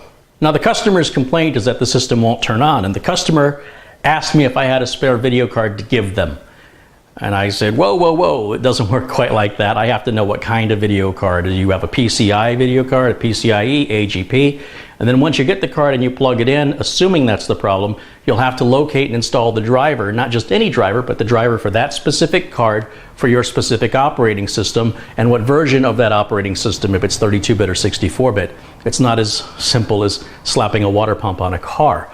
So it does bother me a little bit when people oversimplify the job of being a computer technician that anybody can easily do it. And while anybody can, it's not just a simple matter of slapping a card in and being done. It's much more complicated than that in most cases. In fact, usually when the customer suggests what the problem is, the customer is never right. Maybe 99 times out of 100, the customer is completely wrong. I understand how the customer comes to this conclusion. I'm guessing they turn the computer on, they get lights, but nothing happens. Therefore, they don't get any video on their monitor and they think, my video card is out. I get it.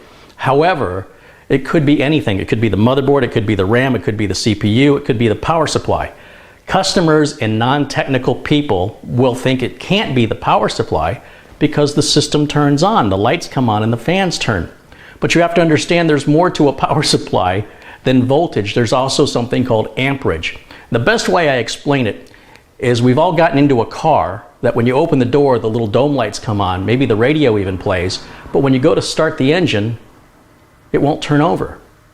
That's because the battery's providing the 12 volts just fine to the radio and the lights. They don't draw that much amperage, but when you go to crank that engine over, it pulls a load on the battery and the battery can't provide that. Furthermore, that doesn't mean you have a bad battery. It could mean that you have a bad alternator, or a bad battery cable, or a loose battery cable, or simply a loose alternator belt. So these things are much more complicated than people often try to oversimplify. However, the proper diagnostic procedure requires a bit more effort and a bit more time, but I assure you it's also very simple and very logical as you do the process of elimination, sort of like Sherlock Holmes, in leading you to what is broken, simply by determining what isn't. So in this case, we first have to verify what the issue is. Regardless of what the customer said, you can pretty much throw all that out the window. Customers often have a very poor way of describing the issue they're having. And I often see customers that attempt to try and tell me in technical terms, and I ask them to not do that. What I ask my customers to do is tell me what the computer is supposed to do, what you're expecting it to do, and what it's doing instead, using plain English. When I turn it on, I expect windows to come up, but instead, nothing happens. The lights come on, and it just sits there with the fans running. And for that, that's plain English. I understand that. I've had customers say, I think my power supply is bad. I have to backtrack. Why do you think your power supply is bad? Well, because the system won't turn on.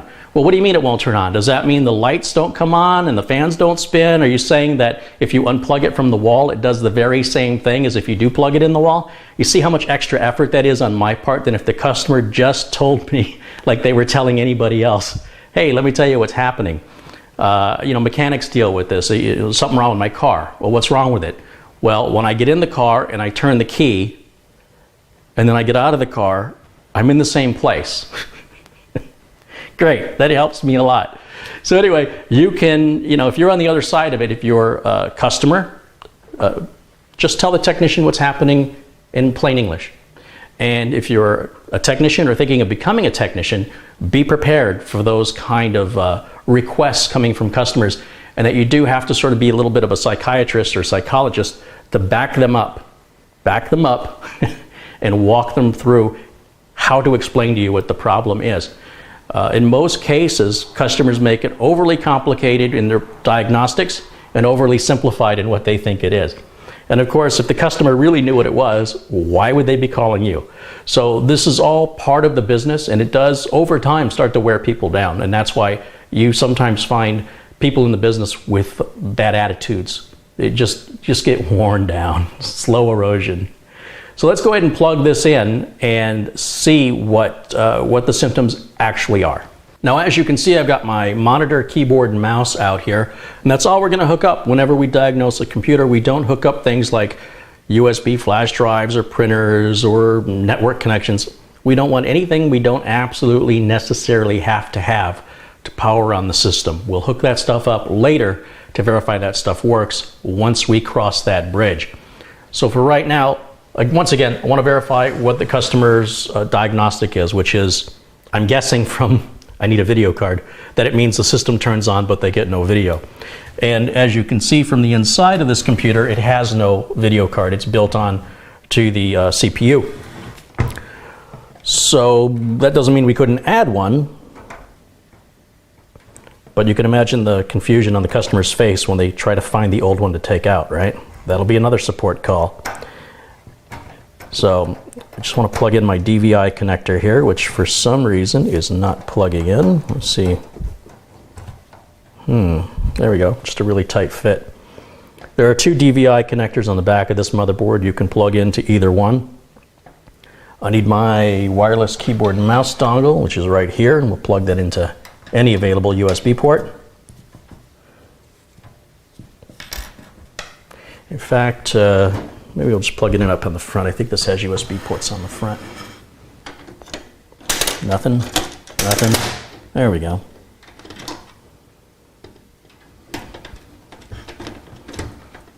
Okay, there's a keyboard and mouse. And the last thing we plug in is power. Thankfully, this HP unit uses a standard 3-prong power cable, not the laptop power adapter.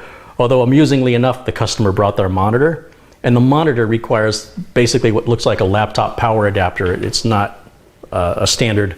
Of course, it's HP. Why would they use standards? So I told them I can't do anything with this monitor. You didn't bring me any cables. And if in fact you thought your monitor was bad, I need the power brick to determine if the power brick is putting out the right voltage. And I need the video cable to determine that the video cable works properly. So I honestly don't think they have a problem with the monitor. I'm not too worried about that. And when I fix the computer, I'll just give the customer the monitor back. I never asked for it. They just showed up with it. Once again, be very clear with your customers, because it's very easy to forget to return something. When I work on a tower, I say, bring me the computer, no cables, no wires, no keyboard, no mouse. All I want is the tower. And the reason for that is it's very easy to forget to bring back a power cable. If you're a technician, you're swimming in these things, and it's very easy to leave it on the table. You deliver the computer back, or the customer picks the computer up, and it's not until they get it home that they realize they can't get it plugged in, and you have an upset customer, or you're making a separate trip over something silly that you shouldn't have had to begin with. So if customers do show up with the cables, despite my telling them I don't want the cables, I will not accept them. I give them right back. So once again, things to consider if you're going to be a computer technician.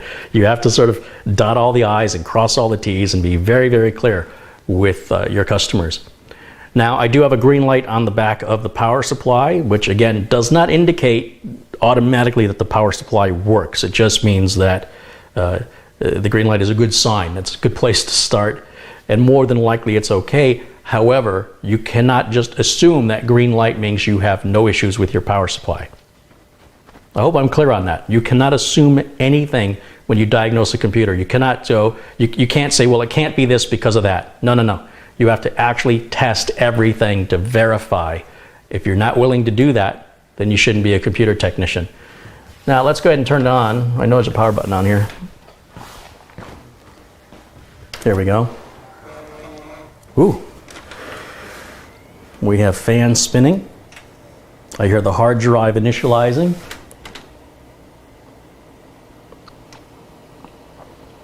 We only have one RAM module installed, which is interesting. There's two sockets.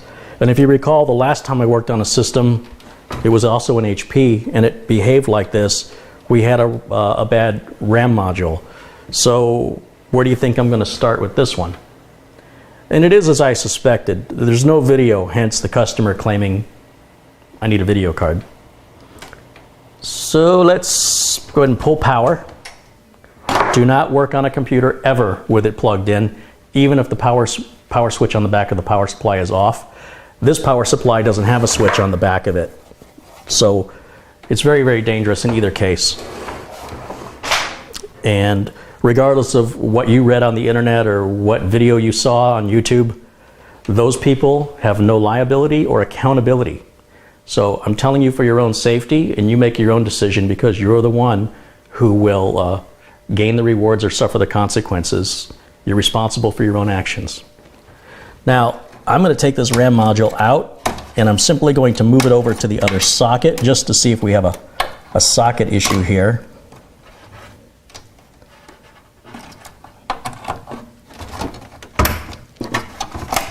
And we got a sticker. We'll get rid of that.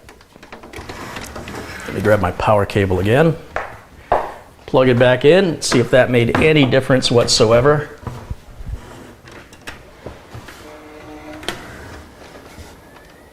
And as you can hear from the fans, the leaf blower didn't do any damage to the fans. I actually put the leaf blower on this fan for much longer than I normally do. And you can see there's no damage whatsoever. So once again, I'm slightly amused and slightly irritated at the ignorance that exists from people who have no experience and all they do is read Google and watch YouTube videos. So once again, you decide for yourself. There's nothing in it for me one way or the other. We still have no video here, and we could have a bad power supply, we could have a bad motherboard battery, or we could have a bad RAM module. Now on these HPs, because I have recently experienced bad memory, I am drawn to bad memory on this. So that's the first thing I want to pursue. Now, how you choose to diagnose each component is entirely up to you. If you have a feeling it's the power supply, if you have a feeling it's the RAM module or the socket, you follow that feeling. Because of recent experience with other HPs, I think it's RAM, and I want to go RAM first. And this module could be bad. And I'm just checking to see if it's DDR3. I believe it is. Just kind of reading the label here. So I'm going to go back to my spare parts.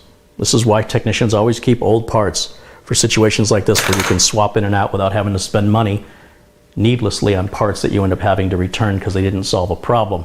And if you don't return them, by the time you've replaced everything, you buy a new power supply, check it, didn't make a difference, buy a new RAM, check it, didn't make a difference. You're on your way to building another computer before you're done. It gets very expensive. I've got a 2 gig module here that was laying around, and it's going to work today. Let's see what happens if we just simply replace the memory module, reconnect power, and turn it back on. I have no idea if it's going to be a quick video or a long video. Welcome to Real Technical Repair. Still got nothing. So what we can take from this is that more than likely this RAM module's okay. This is all part of our diagnostic, is determining what is working, and all that's going to leave when we're done is what isn't. So it's made no difference. Just for grins, I'm simply going to move this module into the other socket, just to verify we don't have a socket and a RAM problem, which would be highly unlikely. But you must be thorough.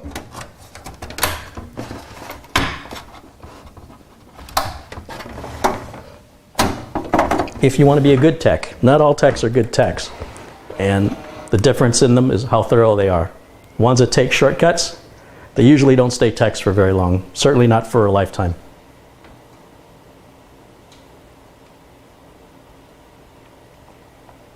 Yeah, we still got nothing.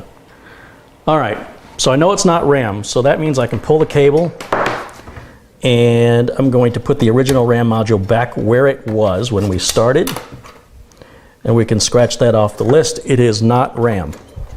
Now, it could be something as simple as a motherboard battery dying, so I'm going to pull the battery, which is located right down here.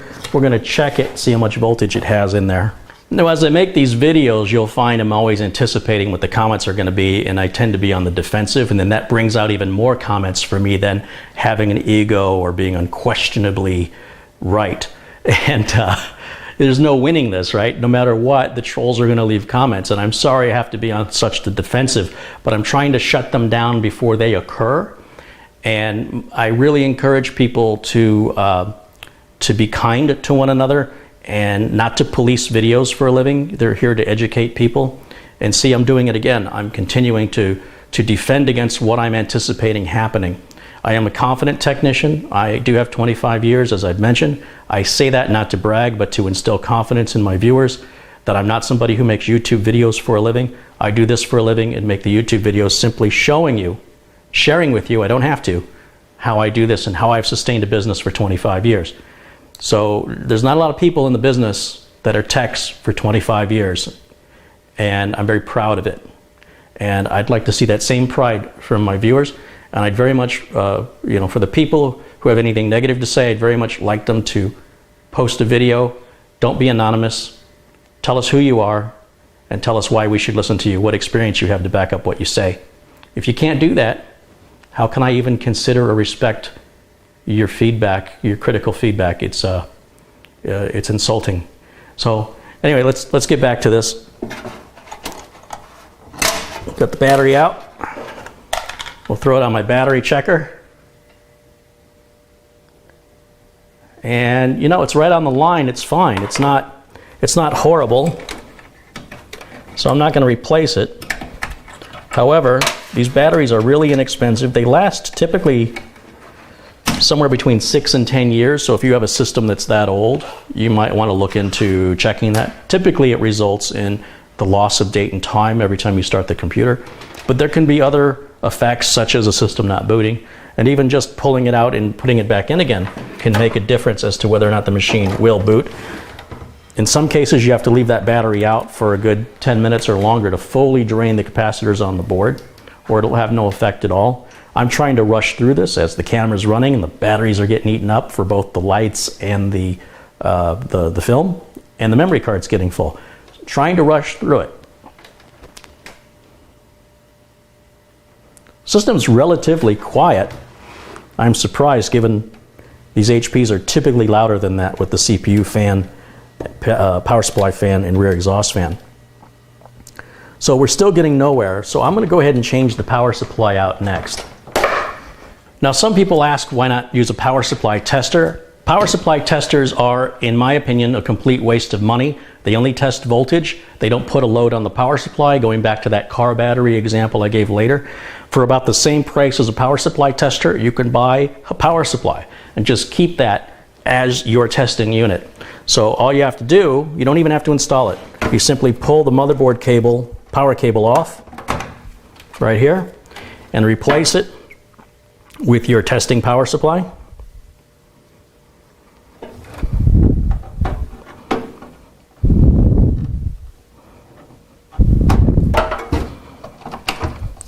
And then we've got the 4-pin CPU power right here. We'll go ahead and disconnect that and use the one from our power supply, which is somewhere in this tangle. Here it is.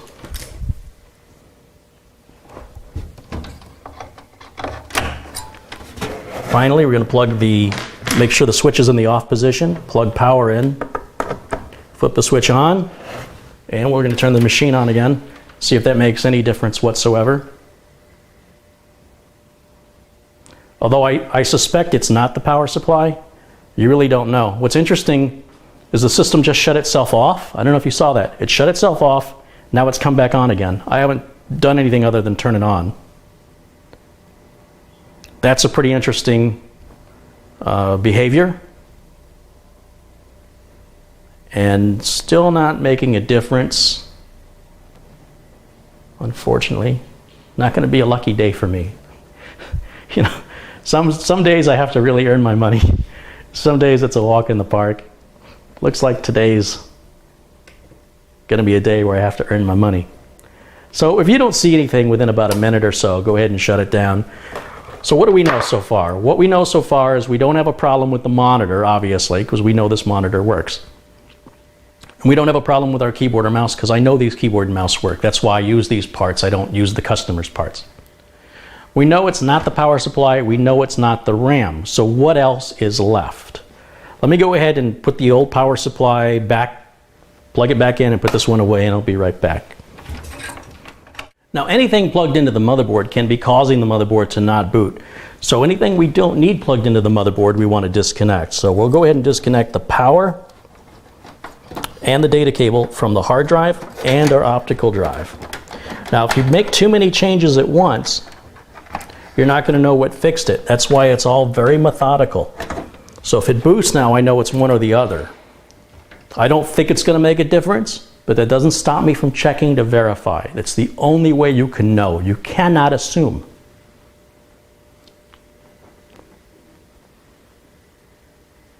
So that has made no difference. Now, I'm going to entertain the thought of the customer, because again, I still can't assume. What if the customer's right? What if the video is bad? Once again, the video is on board. It's on the GPU. This GPU is part of the CPU here.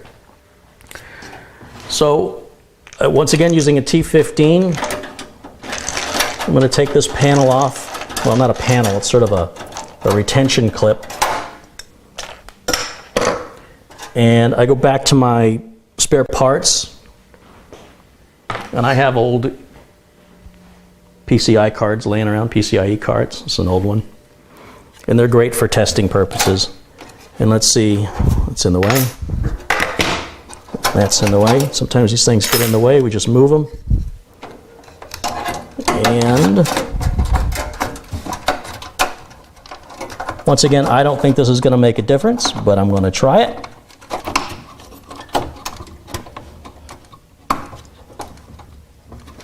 All right, now let's make sure we plug our video card, or monitor, into our video card rather than the onboard video. Then we plug power in once again and fire it up, see if she does anything.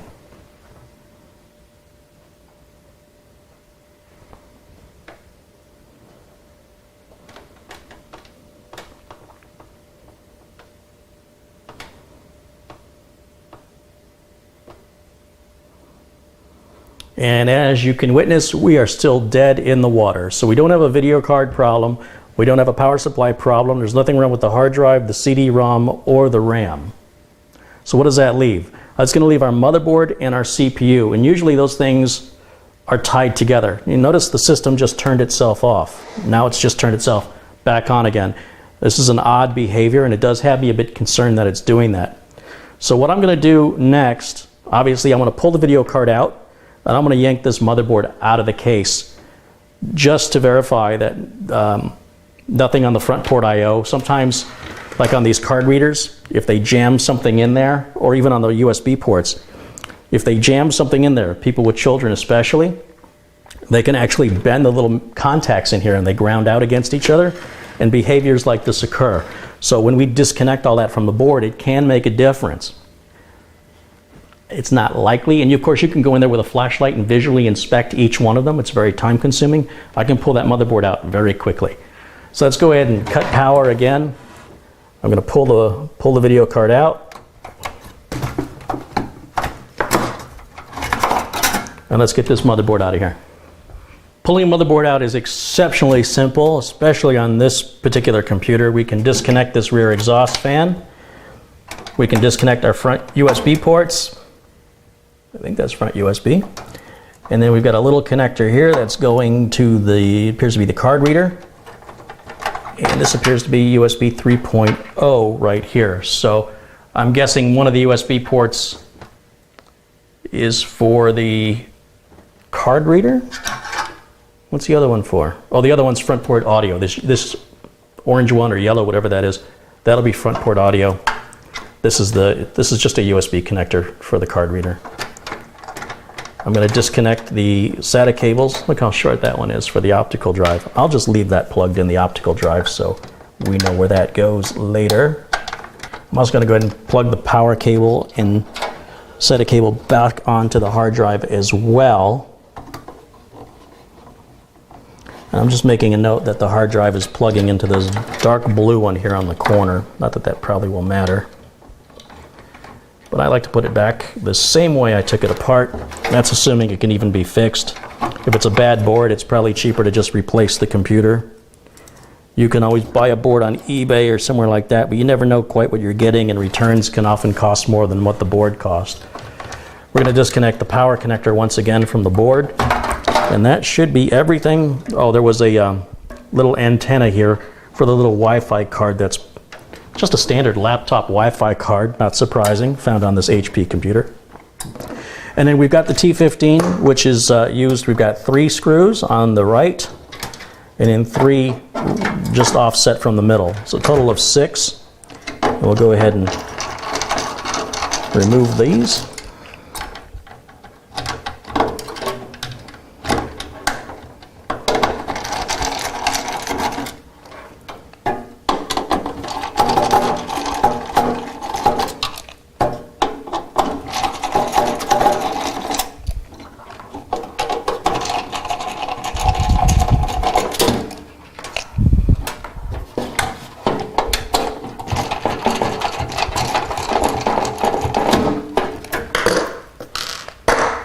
I always grab the motherboard by the heatsink.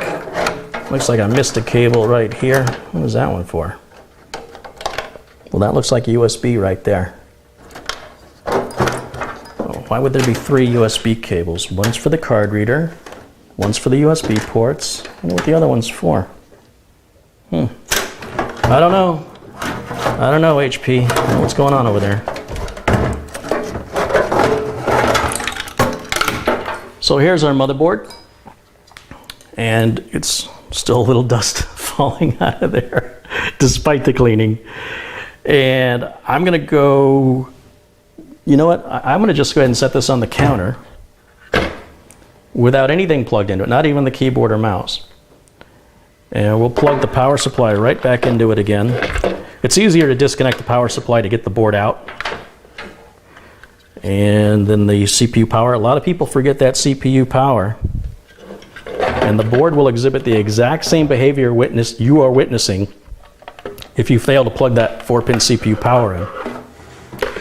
Now, this is a little dangerous. You can obviously get shocked from this. You can, if the metal of the board touches the metal on the case, you will ground it out and probably toast the whole thing. And then your diagnostic's real simple. It needs to be replaced.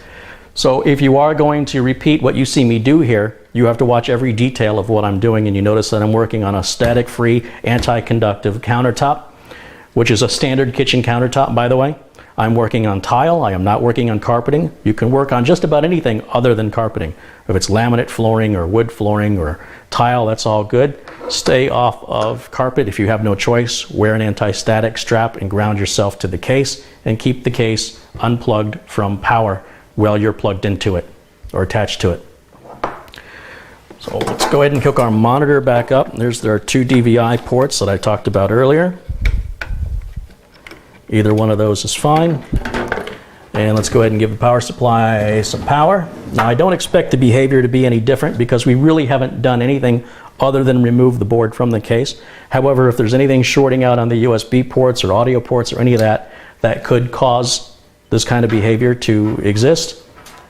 This little antenna for the Wi-Fi, you don't want any wires or anything metal touching the surface or the bottom of the board. That will cause a short out and most likely fry the component beyond repair.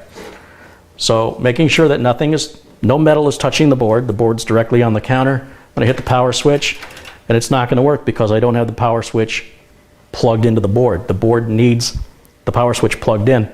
Now, once again, HP likes to do things different. It's just the way they are. They don't do things better, they do things different. So usually you find the front port connectors somewhere around the edges, but if you're working on an HP, do the opposite. So here next to our SATA connectors, this is our front port header, I believe it is. And whenever I get an old computer that's going to go to the recycling bin, I always strip out the screws and LEDs and switches, and I keep them for just this occasion. And I think the second set of pins from the front, this is actually a reset switch, but it works the same as a power switch. Am I right? I'm not right. Let's go to the next set of pins in. And once again, I want to make sure I'm not touching anything metal here. There we go. That's it. I don't expect it to boot, but I just want to verify I've got everything hooked up correctly to allow it the opportunity to boot if it can. And I'm kind of curious if it'll still shut off. Right now, we just have the CPU fan spinning. Of course, the power supply fan is turning, but we've got the rear exhaust fan disconnected, obviously. We don't need that for testing purposes. In fact, probably don't need it at all, to be honest. But that's the way they sell it. It certainly doesn't hurt to have it. It just shut itself off. Will it turn back on? Yes. Turned itself back on again. So something is not initializing properly, and therein lies the puzzle. And at this point, we could have a bad motherboard or a bad CPU. We're not getting any beeps. You see there's a little speaker right here on the motherboard. It is not beeping at us. It's not helping us at all. The customer, if anything happened to the machine, the customer has not voluntarily provided that information. You know, if they had spilled something on it, if a dog chewed through the keyboard wire or the cat chewed through the mouse wire. If the customer won't tell you that, you could be chasing your tail because of a short circuit that happened when any of those incidents occurred, which will prevent the motherboard from booting. So I'm going to try resetting the BIOS by removing the battery once again and then letting the board sit for at least 10 minutes, and then I'll come back and let's see what it does. And despite me trying another stick of RAM, that RAM may not have been compatible with this board. So barring that, I'll try another stick of RAM just to try it. Other than that, we're looking at CPU or motherboard. Those are typically tied together. It's pretty rare that I ever see a bad CPU. It's pretty rare. It does happen. But more than likely, when an error like this occurs, it's the motherboard. And this motherboard is, only this motherboard will fit in this case. You will not be able to get a regular motherboard in this case. And their front port connectors, for example, won't work on any other motherboard. So your power switch, reset switch, LED. So you're essentially buying a new case. And before you know it, you're buying a whole new computer. When you're done, you could potentially reuse this power supply. I don't know why you'd want to. This is a 300 watt power supply, and it's not 80 plus efficient. You know, you can buy an 80 plus efficient 430 watt EVGA power supply for under $30. So you really do get what you pay for when you buy these pre-built machines from mass manufacturers like Dell and HP. As a technician, HP is one of the most offensive. You know, even the power supply cables come out on this side, on the part where the panel is. These cables should be coming out the other side of the power supply in order to keep the cable management clean. There is absolutely no pride taken by the people who assemble these computers. No insults to the hardworking employees, but they just work on an assembly line like robots. And you can tell. You can just tell by looking at it and the quality of the components. What you're buying is exactly what you paid for. It's cheap. It's what customers are looking for. Customers are looking for inexpensive. You know, I'll share just a little story with you where my wife was looking for a life vest because she was going to go kayaking. And we went to Walmart and she started looking for the cheapest life vest. Well, that one's $35. That one's $20. This one's $15. I'll buy the $15 life vest. And I said to my wife, is that all your life is worth? You know, for probably about $100 more, this customer could have built their own system with all modular components, with a more powerful power supply that costs less money and electricity to run, which probably wouldn't have needed a repair to begin with. People think they're saving money, and ultimately it's costing them more. But hey, it pays for my car. I'm removing the battery. I'm going to let this sit for about 20 minutes, and then we'll come back and see what happens. All right, now if you can't tell from the change of my shirt, this is the next day, and I got involved with some other project last night, and I ended up running through the rest of the diagnostics when it was too dark to film because I've got too much to work. I just simply can't wait any longer. The bottom line is the motherboard is dead. I have verified this, the specs on this match what it's supposed to be. It is a socket 1155 Core i5 CPU. 3 gigahertz. I've removed the wireless card here. I've done everything that can be done, and it's interesting, if you remove the RAM you get 5 post beeps, but installing any other RAM, doesn't matter if it's this module or any others, the system simply just behaves as you witnessed it. So the board is shot. What I am guessing has happened is you saw how much dust and debris were inside of the case. And I believe that insulated the components somewhere and caused something to overheat. And the amount of time I spent on it is worth more than the value of the computer. I've talked to the owner of the computer with regards to if they want me to put it back together, if they want to get a second opinion from somebody else, they're certainly more than welcome to. I strongly advise them that they could buy an equivalent machine on Craigslist or eBay, or even from an off-lease computer seller that buys computers back that were on lease for businesses. That would be equivalent or better than this, for probably around $100. To rebuild this computer, we would have to replace the case, we would have to replace the motherboard, we would have to replace the CPU, and we would have to replace the RAM. The power supply should also probably go, on the hard drive, while it would work, is pretty slow, and I would recommend replacing it. So all you're carrying over is a $20 DVD drive, which might just fail in the next 2 years anyway. So really not the best solution. I found a board on eBay that claims to work for $92 for just the board. And if that board doesn't work, well, you got to deal with the eBay seller. You got to watch where it's coming from. If it's coming from China, it costs China very little to send stuff to the United States. It costs us about 200 times more to send stuff back to them. So I don't recommend doing that. You might think you're saving money once again, but I do believe down the road it's going to cost you more because you will have no warranty, and the board's already 5 or 6 years old, and who knows how much life is left in it, even if it does work when you receive it in the mail. So my recommendation is simply to not put any more time or effort into this, and not all diagnostic videos have a happy ending. This is the reality of being in the computer repair business. The customer at this point is simply asking if I can pull the data off of the drive. That certainly shouldn't be a problem by simply pulling the drive out and using a hard drive docking station for that, which I have videos for, and I'll put links into this video. So I'm going to clean up my countertop now and go grab the next machine up for repair.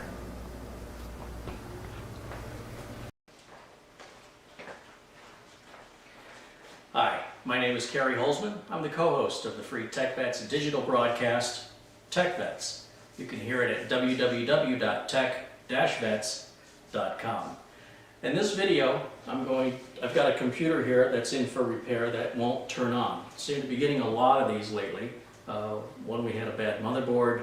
I had another that had, actually both sticks of memory were bad. I had the most recent video I did with a bad power supply. And now I've got this one. I've already taken the liberty of taking the side panel off and blowing all the dust and dirt out of it and visually inspecting it for anything that seems obvious. And when I reach over to turn it on, so I got to turn the switch on the back. When I reach over to turn it on, the button is kind of sticking. I can feel it not moving in and out correctly. And it's actually starting to fire up now. The button's actually starting to work. And now that I've said it, it's stopped working. The solution to this really is to either find out what's causing the button to stick, which requires pulling this bezel off, which in this case looks like it just pops off. Let's see if we can pull this off. Bring it up to the edge here. Some of these bezels have screws that you have to remove first, depending on your case. And what it appears is happening is the switch, which is right here in the center, this is the power switch, is sticking. And it's possible to remove just this button. Actually, you know what? It's the switch itself is sticking. Let's see if I can get you an angle on this that you can see what I'm doing here. Everything's just really tight because these wires are all tied up. Here we go. So this is our button here. Well, that's the reset down there. This is the power. And you know what? Those are fine. I thought the plastic was getting stuck, and that can happen where the button has to come out and be cleaned. But holding the bezel upside down, I could see that the switches are moving in and out freely. So our power switch is here, and below it is the reset switch. Now these are both the same switch, and the reset switch is going in and out just fine, but the power switch is sort of sticking. Now, to prevent me from turning the computer off and on, I'm going to make sure the power supply stays off. And what we could do, actually I've just grabbed this and wiggled it. And now it seems fine. That may be a really easy fix. What I was going to say is you can take this off and you can swap positions with the reset switch. At least you can on this case, because they're the same shape and size. The buttons do the exact same thing. So you can move the reset switch to the power button location. Or we could simply wire it backwards and put the power switch wire on the reset area and the reset wire and the power switch and just use the smaller reset button to turn it on and off to save us some work. That wouldn't really be doing it the right way. That would just be doing it a quick way. But it seems that just by grabbing this little end of the switch and wiggling it, it's become loose. So let me put this back together. Make sure our cables are on good on these connectors. And this is just going to snap in place, or at least it's supposed to just snap in place.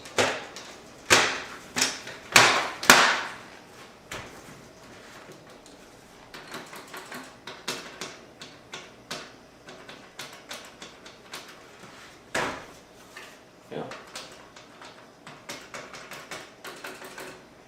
It's really a cheap case. I would recommend a new case. However, for all intents and purposes, that should be fixed now.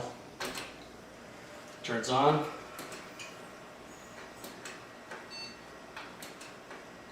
Turns off. Turns on. So that's functioning as it should. You can see the fan's turning. Rear fan is turning.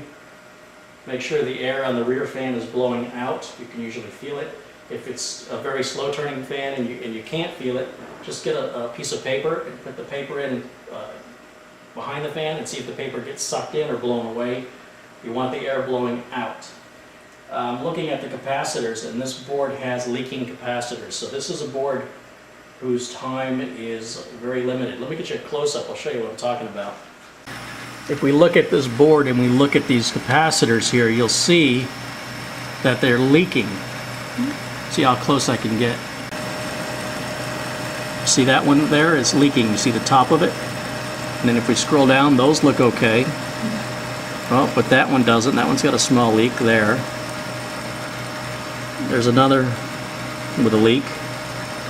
And if we move around the processor, and it's usually the capacitors around the processor that have this problem. Let's see, we've got two more up here. You can see they have pretty major leaks there and there, all that rust. So if we count the number of bad capacitors, and really there would only need to be one to justify a recommendation of replacing the board. I'm counting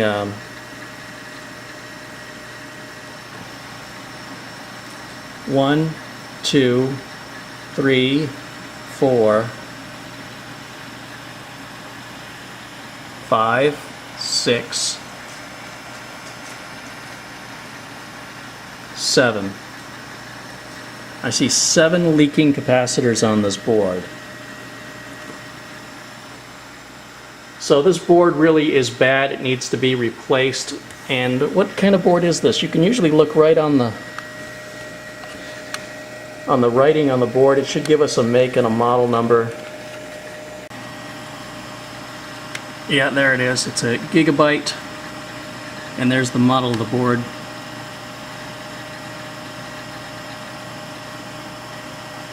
Right there. And given this PC was built around 2003, it would sort of put it right in that area of the bad capacitor plague that affected a lot of boards. If you see this, there's really no sense trying to fix it. For what it'll cost you in time and labor to fix it, you might as well just go ahead and get yourself a new board.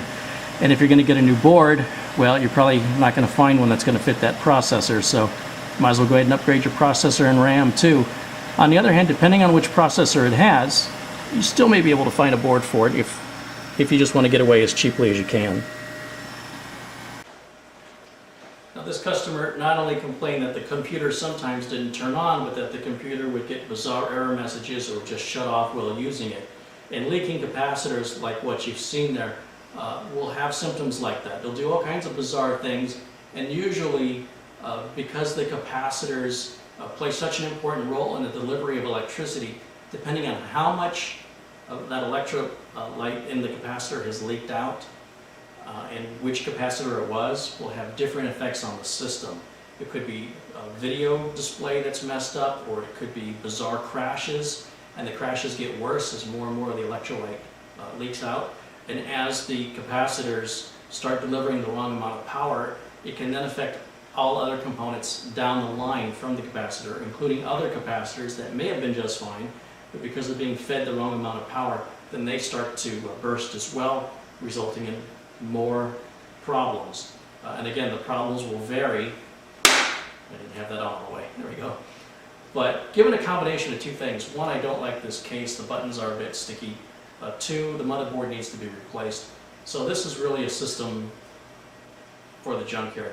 But just for curiosity, I'm going to run CPU-Z and see what the motherboard specifics are and RAM specifics. And then we'll run Crystal Disk Info, two great free portable utilities. And that's going to tell me the status of the hard drive that's in the system. Let's take a look at that. Alright, so if you're having trouble seeing the screen in YouTube on the lower right corner, you can go full screen. So the video will take up your whole screen. And then you should be able to see everything much clearer if you haven't done that already. And there's a little gear next to that that adjusts the resolution.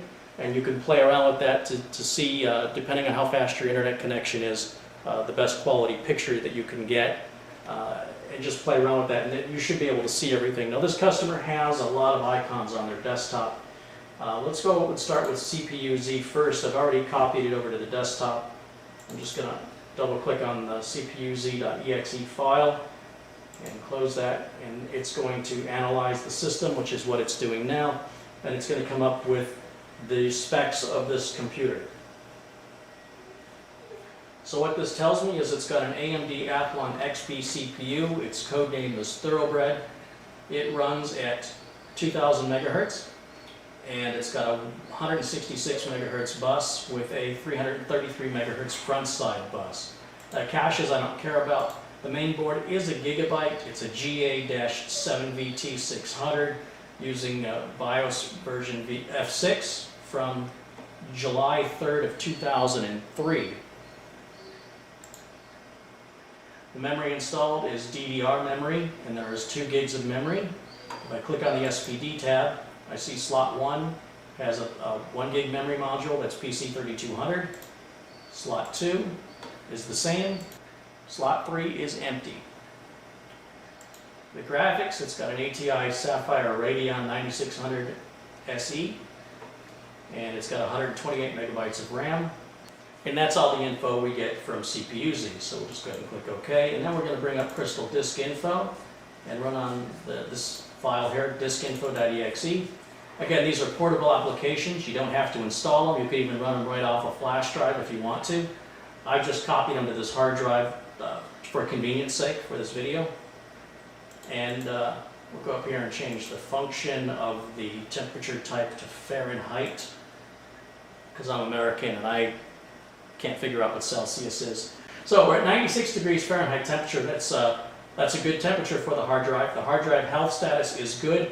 We can see this is an 80 gigabyte Western Digital hard drive. It's been powered on 3,069 times, and it's got 46,605 hours. 46,605 hours. That's 1,941 days and 21 hours of use on this hard drive. And it's amazing to me this drive is working as well as it is, considering its age. Now, this gives us all the smart information, the self-monitoring and reporting technology, and it tells us the status, the health status of the drive. Great little utility. If I look on the top of the drive itself, I can usually see a date of manufacture. Not always, but typically on Western Digital drives, they will say right on the top of the drive. So if I just look in the case and look at the top of the drive, I see that this drive was built what appears to be June 27th, 2003. That means this hard drive is almost 9 years old. I give hard drives an average lifespan of about 5 years, so this drive's on its second life, at the end of its second life, technically. And it's still running great. It still may have another 5 years left in it, but I wouldn't use it. The older a drive gets, the more likely it is to fail. So I would not use this hard drive, I would not use this motherboard, and I would not use this case. So for everything else we have to replace, we might as well just build a whole new system. That's my recommendation for this customer. So as you can see in this example, well, all computers can be fixed. It doesn't always make sense to spend the time or the money to fix them. With so many things being wrong with this computer, from the case to the age of the hard drive and the failing capacitors on the motherboard, by the time you end up replacing those parts, you might as well have used that money to go ahead and just spend a little bit more And in fact, nothing's wrong with the optical drive. We could reuse the optical drive. Heck, we could even reuse this floppy if we really wanted to. I don't know why you'd want to, but we could pull this optical drive out of here, replace the motherboard, processor, memory, and a hard drive. Power supply seems fine. We might be able to even reuse the power supply if it's got the right kind of connector on it.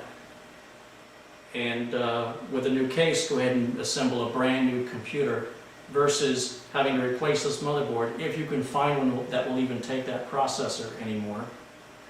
Having to replace the hard drive, although you wouldn't have to, I would highly recommend it given its age. And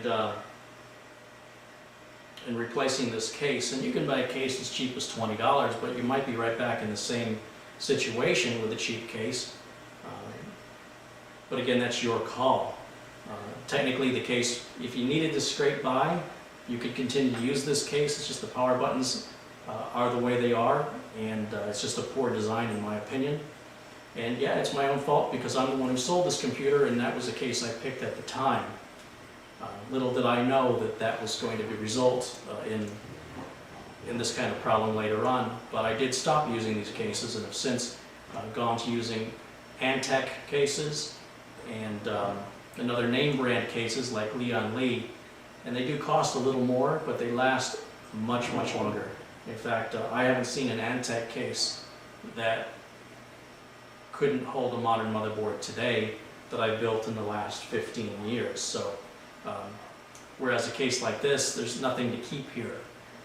If the customer has an investment in a nice case, you can always change out all the parts on the inside. Still, other people, if they spend that kind of money and they still see the little case, they don't feel like they got a new computer. That's a psychological thing. Anyway, I hope you found this video helpful, and I'll see you next time. Bye for now.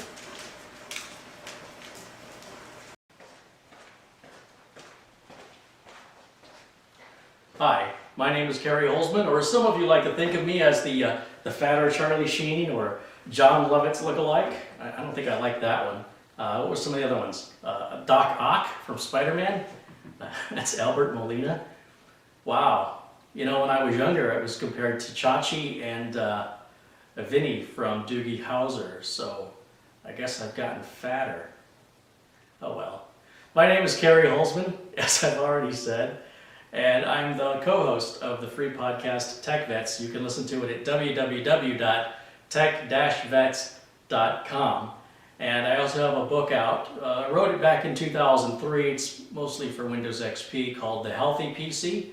It was published by McGraw-Hill. It's available at Amazon.com and wherever books are sold. Recently, a second edition of The Healthy PC was released. I did not write it and had nothing to do with it. I hear it's good. I haven't read it. But it's also available at Amazon.com. In fact, when you, if you click the link that I'll have in the notes below the video, you'll see that when you click on the Amazon link to take you to The Healthy PC, that it will say a new version of this book is available. I just want to make it clear. I don't know if if the new book, the second edition, is any good or not. I have nothing to do with it. That said, I've been doing some PC repair videos lately, and while I'm on a roll, I picked this computer up from a client that recently had me work on a computer of his, and I built this for him in what appears to be late 2000 or 2002 or early 2003. And he said it doesn't work. That's the only thing he told me. I don't know. What does that mean, it doesn't work?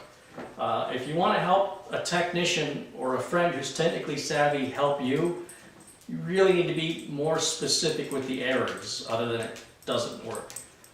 Something like, I've got Windows XP. That's a good way to start. What operating system are you running? Windows XP. And whenever I go to Internet Explorer, I get a message that says, and then exactly what the message says. Don't say, it's something about this or something about that, because my fix for you is going to be, well, the fix is either something about this or something.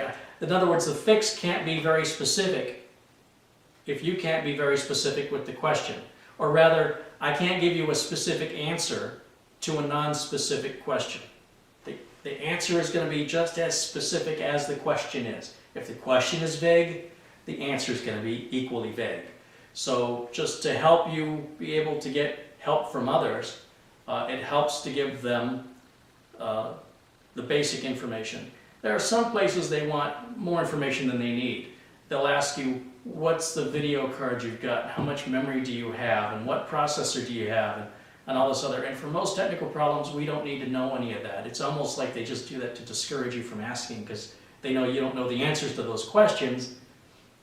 So basically, what operating system, what's the exact error message, and when do you get it? And if you're able to provide that information, a person can help you a lot better. With that said, this computer, I was told, doesn't work. That's all I know. So this computer is an old Antec case, and the way this opens, let's see, I have to step around, is this bottom cover. Move this up to the edge of the table. This bottom cover, you can grab it at the bottom. Just as easy as that. There we go. I had to pull on the bottom of that. And that pulls the bezel, the front bezel off. Let's slide this back a little bit here. And there are one screw, or two screws, one on each side that hold the side panels on. Really only interested on the left side because that's the side that, is it the left side? Yeah, it's the left side. That's the side that gives me access to the front of the motherboard. That's primarily the side of the panel. The panel side I need to take off on most all computers so that I can have access to the internals, just like this. And wow, look at that. I forgot, I removed the hard drive for this customer. A lot of customers are very concerned about the data on their hard drives when they're giving up an older computer. And so what I recommend and what I do for them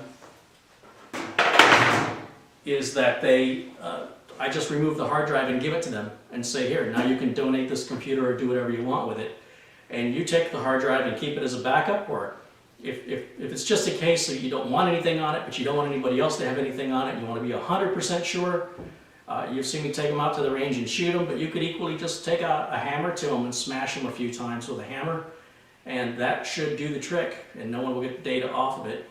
I've seen people go through garbage landfills and pull motherboards and hard drives and things like that, and then sell them at swap meets and stuff. So by destroying the stuff before you throw it away, it ensures it won't end up at a swap meet somewhere, or who knows whose hands it's going to wind up in. So with that, this system that doesn't work, I'm going to just, again, visual inspection. I can't really tell what processor this is. It looks like it might be an Athlon XP. It's got, this is a 256 meg stick of RAM, DDR RAM, and another 256, so a total of 512. That'll give you an idea. You know, memory was pretty expensive back then, so for this to have 512, that was probably the best bang for the buck back in that day, in late 2002, early 2003. This is all IDE. This still has a floppy. There was an IDE hard drive, an IDE optical drive, and this drive is actually not even a DVD. It's a PlexWriter 24X CD burner, and I really liked the PlexStore drives back in the day. I don't recommend them anymore. I like Lite-On and LG and Sony drives today, but the PlexStore drives were the drives to have back then when this computer was built, and I'm sure that drive probably still runs great today.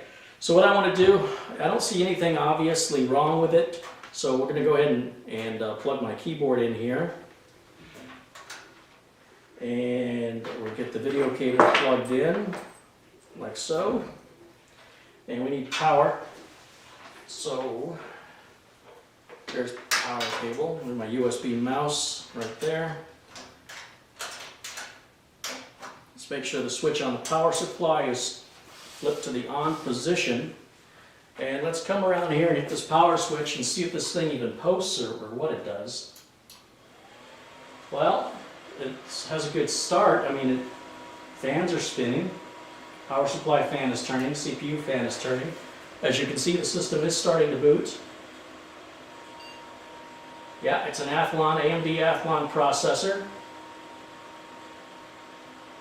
512 megs of RAM, and has nothing to boot from. Okay, so I'm going to flip the switch off here on the back, and I'm going to hook this, turn this around so you can see this. It's looking for a floppy, and if we either have to turn the floppy controller off in the BIOS or simply plug the floppy back in, because otherwise it's going to make this computer delay when it turns on, waiting for something that isn't there. So we'll just plug that back in. And then what I'm going to do, I'm going to go just grab a spare IDE hard drive and a copy of Windows XP and see if it'll install. Let's find out.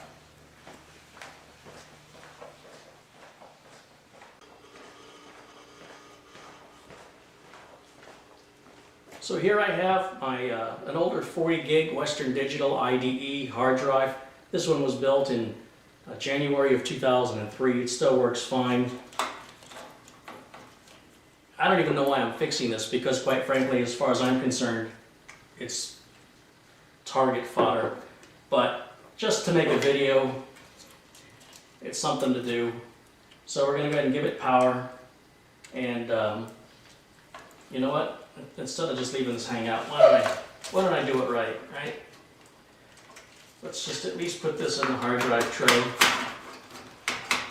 I'm not going to screw it in though, because I don't plan on keeping it there. But let's go ahead and put that in. Here's our IDE cable plugged in, and we need to give it power.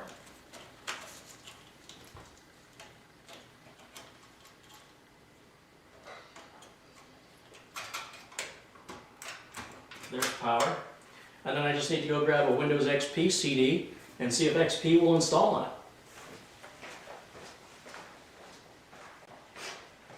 Alright, I got my Windows XP CD here.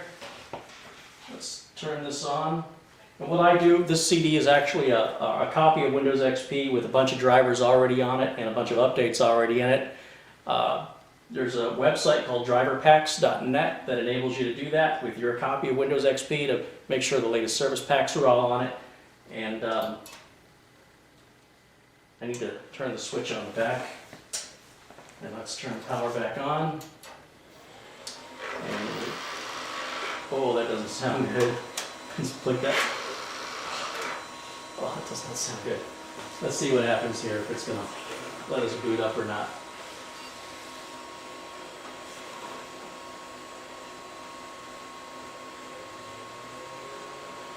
Yeah, well, no, stop 7B error. Interesting. It may have been trying to boot from the hard drive, because that wasn't a brand new hard drive. I think that hard drive has a copy of Windows on it from another system build.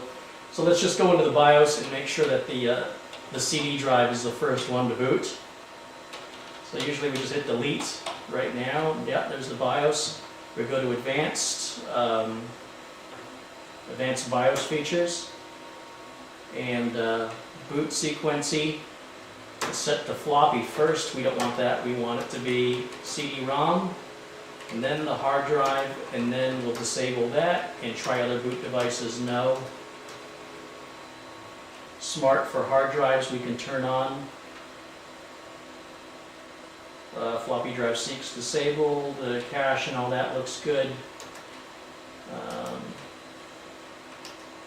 Everything else looks pretty good to me. So we'll go ahead and save and exit. And this time it should try and boot from the CD drive, and it will, I'll know because it'll say to press any key that the Windows installation of XP does when it boots from the CD drive. So right now it's looking for a boot record on the CD drive. Press any key, there it is. And it's installing, right now it's installing Windows XP. So we'll let it run.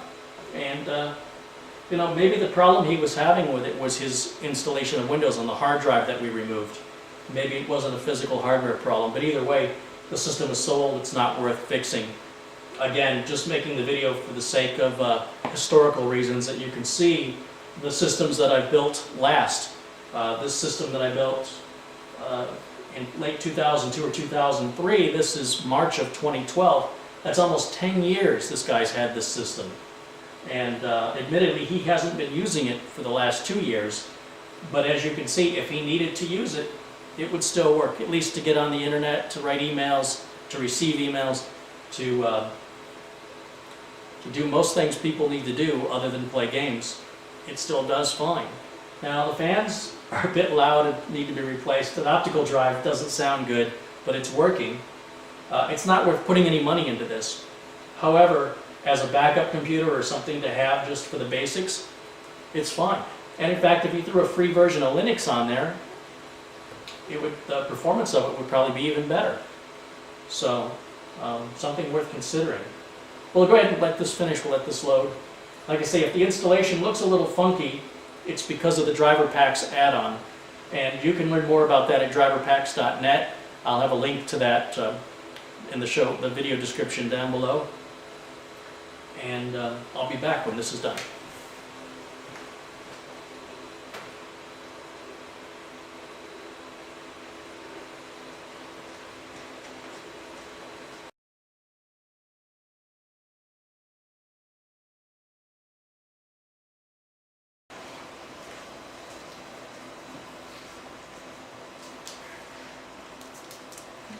Yeah, as I thought, this hard drive already has a copy of Windows on it from some other installation I did, probably from some other PC test. So all I'm going to do is hit D to delete the partition on the hard drive, press Enter to confirm it, and L to confirm it again. That completely erased that hard drive. I just need to hit Enter now to use that hard drive that shows no partitions on it anymore. We don't need to do a full format, just a quick format's all we need. And then Windows XP can continue with its install.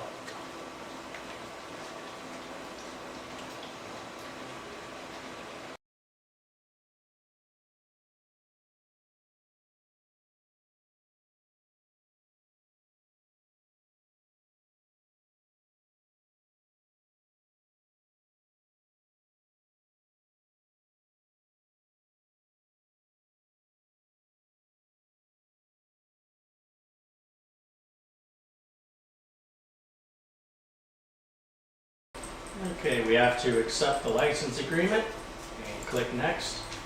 Do know that when I deleted that partition on the hard drive, I wiped everything off of that hard drive. So only do that if there's nothing on the hard drive you want to save, because that totally erases the hard drive. So be warned.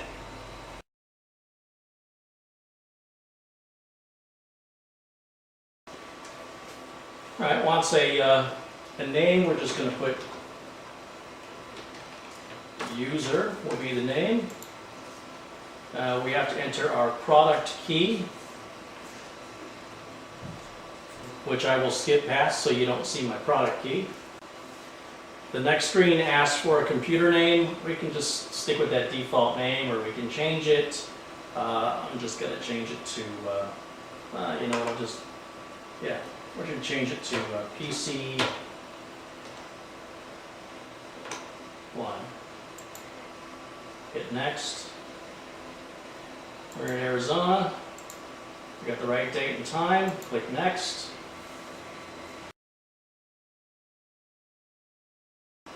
Now, because this is Windows XP Professional, it can connect to a domain, but this is just going to be peer-to-peer. So we select the option that says no, this computer is not on a network or is not on a network without a domain. Make this computer a member of the following work group. So I like the default name of work group, whereas you can pick any name you want. Just make sure all the computers on your network have the same work group name, and click Next. And now the install can finish.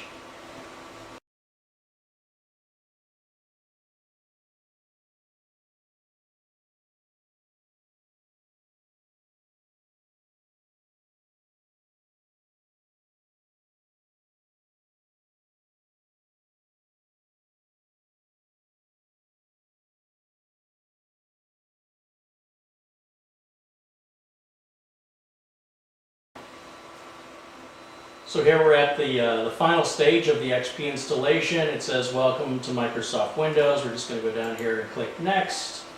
We'll select Help Protect My PC by turning on Automatic Updates Now, and click Next. We're not plugged into an internet connection here because I'm in the kitchen and I'm not going to run a cable across the floor.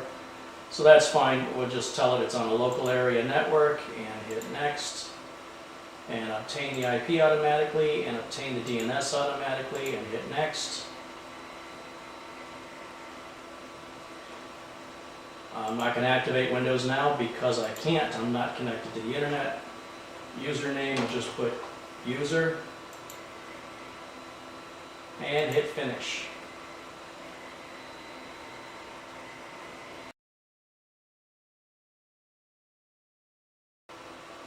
So a couple of things I like to do to every Windows XP install, or just a couple little tweaks. You can take them or leave them. It's just my personal preference. I don't like having this MSN installed, so one of the things I'm going to do is get rid of that. But first, I right-click on the taskbar and go to Properties. I want to uncheck Hide Inactive Icons. I don't want any icons ever hidden from me. I'm going to click on the Start Menu tab and click on Customize and click on Advanced, and I'm going to uncheck Highlight Newly Installed Programs. I don't want all the programs I'm about to install to all be highlighted in my Start menu. Click OK and click OK. Then I'm going to go into the Control Panel, and I do not like this category view, so I'm going to click Switch to Classic View. I like that better. I'm going to go to Internet Options and click on Settings. I don't like having a 4-digit number of megabytes. That's really gigabytes, isn't it, of internet cache. I usually change that to about 25, really any 2-digit number. And this is a general rule for all versions of Internet Explorer, regardless of your operating system. Click OK there, and click OK. The other thing I'll do is I'll double click on System. I'll go to Advanced, and go to Error Reporting and disable Error Reporting, but still notify me when critical errors occur. That's fine. Click OK. Then under the Startup and Recovery right here where it says Settings, when a system failure occurs, I do not want the computer to automatically restart, or I will never be able to read the blue screen error because it'll blue screen and then restart. An Incented Administrative Alert doesn't make any sense unless you're on a domain, which we're not, so I uncheck those. And then I will click this top button, Settings, which is under Performance, right up here. And under the Advanced tab, for virtual memory, I'm going to click Change, and I'm going to select System Managed Size, and you absolutely must hit the Set button. This is the only button in Windows where this option to set is available.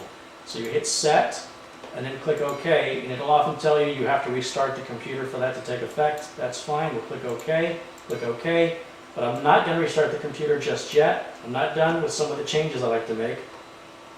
I go to Display and go to Desktop and click Customize and turn off Run Desktop Cleanup Wizard every 60 days. No, but I do want the My Computer icon on the desktop, and I click OK and click OK. Then I go to Add Remove Programs and go to Add Remove Windows Components. You have to click that, and I'm going to locate that MSN Explorer and remove it. So that's going to show up here in just a second. There it is. I'm going to uncheck that box, click Next, and click Finish, and then close that. And I'm going to click on Tools and Folder Options in View, and I'm going to say Do Not Hide. Right here it says Hide Extensions for Known File Types. I don't like that. I want to see the file extension. I want to see everything. So hiding protected operating system files is fine, and hiding hidden files and folders is fine. That's the only change I make there. And I'm going to close that. Then I'm going to double click on my computer and right click on the C drive and go to Properties, and I'm going to disable this indexing. It says here Allow Indexing Service to index this drive for faster file searching. I'm going to uncheck that and click OK, click OK. It's better to do this now when the drive is empty because it has to tag every single file. And then if there's files in use, you'll get this message that says Error Applying Attributes. Just hit Ignore All and let it finish. and close that out. I'll right click on the desktop and type right there, it says arrange icons by name. That'll move that recycle bin up here on the corner. I like that. That's again my preference. Also in the control panel, back in the control panel, I forgot about this.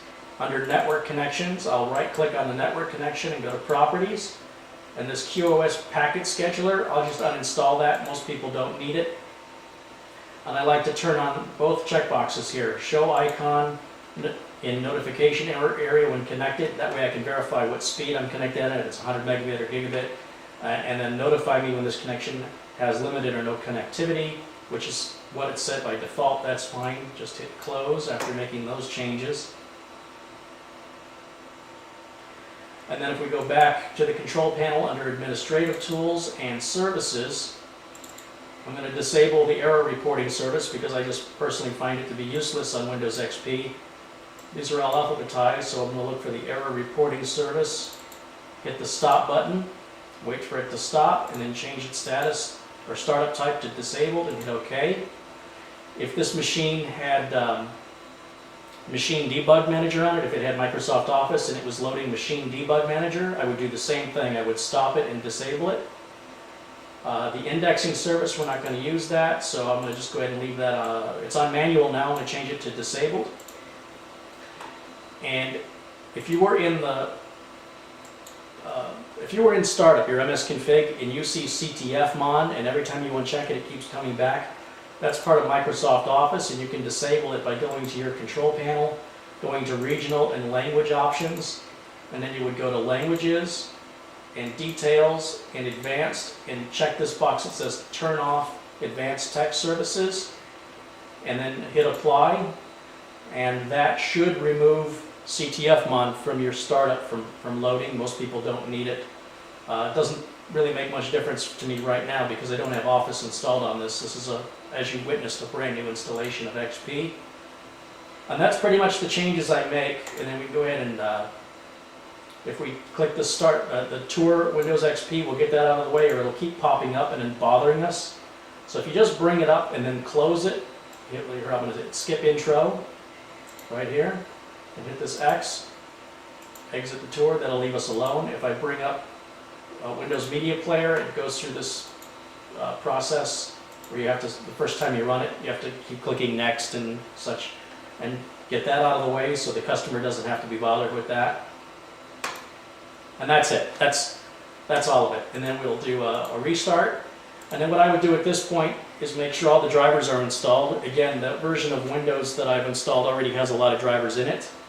More than likely this machine won't even need any other drivers. And I can take my XP CD out of the drive here, because we're done with that.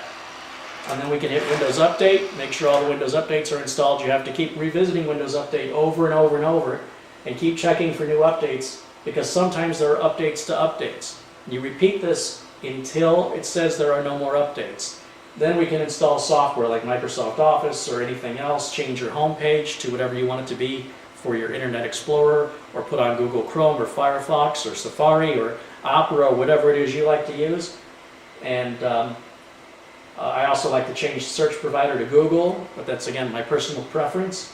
And that's how I set up XP. Wow, the video driver obviously took effect because everything just got really tiny. But that's it.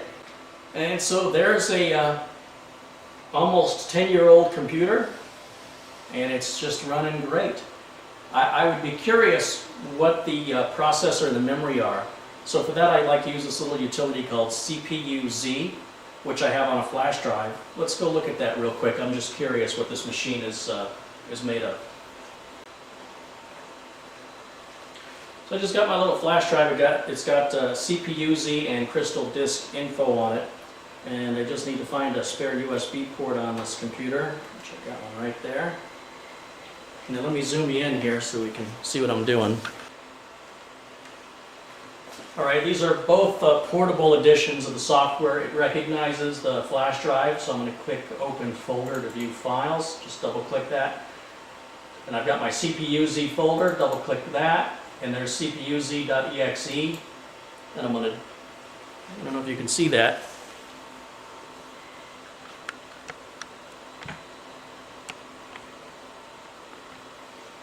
Sorry about that. Okay. So cpuz.exe, double click, and that's going to start the application. It's going to investigate what's in the computer. Let's just minimize that and get it out of the way. There's our notice. We have 30 days left for activation. Just get that out of the way. So what this tells us is we have an AMD Athlon MP, codenamed Palomino. It says the core speed is 1150 megahertz with a 100 megahertz front side bus. Well, I'm sorry, a bus speed of 100 megahertz and rated front side bus of 200 megahertz. This is the caches, which I don't really care about. The main board is a MicroStar MS6380E with a VIA chipset. The memory is DDR. There's 512 megs. And if I click on the SPD, I can see exactly the specs of each memory module and each socket. So in slot 1 or socket 1, it's a 256 megabyte module. It's PC2100, or in other words, 133 megahertz memory from Micron Technology. Slot 2, it tells me it's 256 megabytes PC2700. So they're not matching, but apparently it's okay. And Miko is the manufacturer, never heard of them. And then it shows me there's a third slot in this computer, and I can just see that that's empty and know that this computer has 3 memory sockets without having to take the cover off. That's kind of convenient, especially with remote access. And then there's the graphics information. It's got a VIA, what is it? An NVIDIA TNT2 Model 64 Pro NVIDIA video card. That's pretty old. It's got 32 megabytes of memory on the video card. So, you know, it gets the job done. It's fine. And if we bring this back up, go back to my flash drive, I've got Crystal Disk Info. Again, another portable utility. You don't have to install it. Just double click on diskinfo.exe and it'll tell me the status of this hard drive. Now, this isn't the customer's original hard drive. This is one of my spare hard drives, which I know is in good condition, but just to show you how Crystal Disk Info works, and again, we can close that window to get it out of the way, and it'll start up here in just a minute. We got to change the language here to English, which I'm sure is, I don't know why it defaulted to it on this language, but let's change it to English. There we go. And it tells me this hard drive is in a caution state, and it's saying there's a lot of reallocated sectors on this drive, and this drive has 2,898 times it's been turned on, and it's been left on for 9,005 hours. That's actually kind of low for a drive this old, and normally you'd see a temperature reading here, but apparently this drive is not able to provide that information to Crystal Disk Info, and you will see that on older drives. If your drive is yellow in caution or red, you should replace it as soon as possible. It generally will get worse. In fact, I can guarantee it's going to get worse, but I mean it generally gets worse soon. So at the very least, back up your data if you're not doing so already, although you should be doing that anyway. But it gives me all the details on this drive, the firmware revision, the serial number, its interface, which it shows is parallel ATA, so it's an old IDE drive. The transfer mode is UDMA 100. It's drive letter C. It's got an 8K, well, I guess that's an 8 meg buffer. It's a really helpful utility, and if you have more than one drive, they'll appear up here at the top. Again, it's completely free. Links to both CPUZ and Crystal Disk Info are down below this video.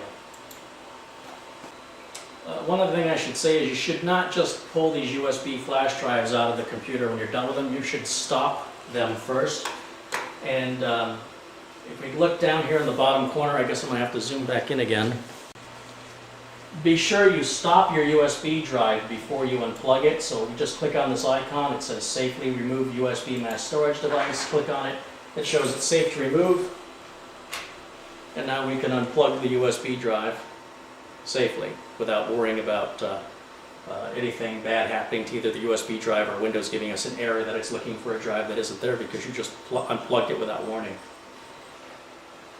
So there you have it. It's a 10-year-old computer with a fresh install of Windows XP, and it'll do everything you need it to do besides play games. You want to be able to pay some bills online, book air travel, check email, or go on Facebook, watch YouTube videos, all the standard stuff regular people do with their computer. This computer is still capable of doing today, as you can see here. Certainly not the fastest thing on the block, but it's really not too bad, in all honesty. I've selected good parts when I built it. Those parts are still 100% functional today. And I notice I do have a front fan bringing air into the front of the computer. That can be turned off and it'll quiet the system down. It does seem to be a bit loud to me. If I simply unplug this fan, which is right here, that's a lot quieter, much more acceptable. This front fan is totally unnecessary because when the cover's on it, the rear exhaust fan is going to create a natural vacuum that will bring in as much air as it needs from the front. It'll bring that air up and then out the back. That's the proper air flow for the case. And this case, in its 10 years, never had a cooling problem. And of course, we'll wire tie the wires, get it cleaned up a little bit. I don't even know what I'll do with this computer because it's so old. It may end up just being a target anyway for a future video. But I just wanted to demonstrate that there are people out there running computers that are this old that are still fully capable of doing everything they need them to do. And you know, as a technician working on older computers, I sort of frown upon because it takes longer for the computers to do things, which means it takes me longer to get the job done. So in general, this isn't a computer I would recommend anybody, but if somebody already had one and they just wanted to clean it up a little bit and they wanted to do it themselves and they wanted to invest the time, sure, go for it. So, and that was the goal behind the videos, to just show you how it's done, or at least how I do it. Hope you enjoyed it. I'll see you next time. Bye for now.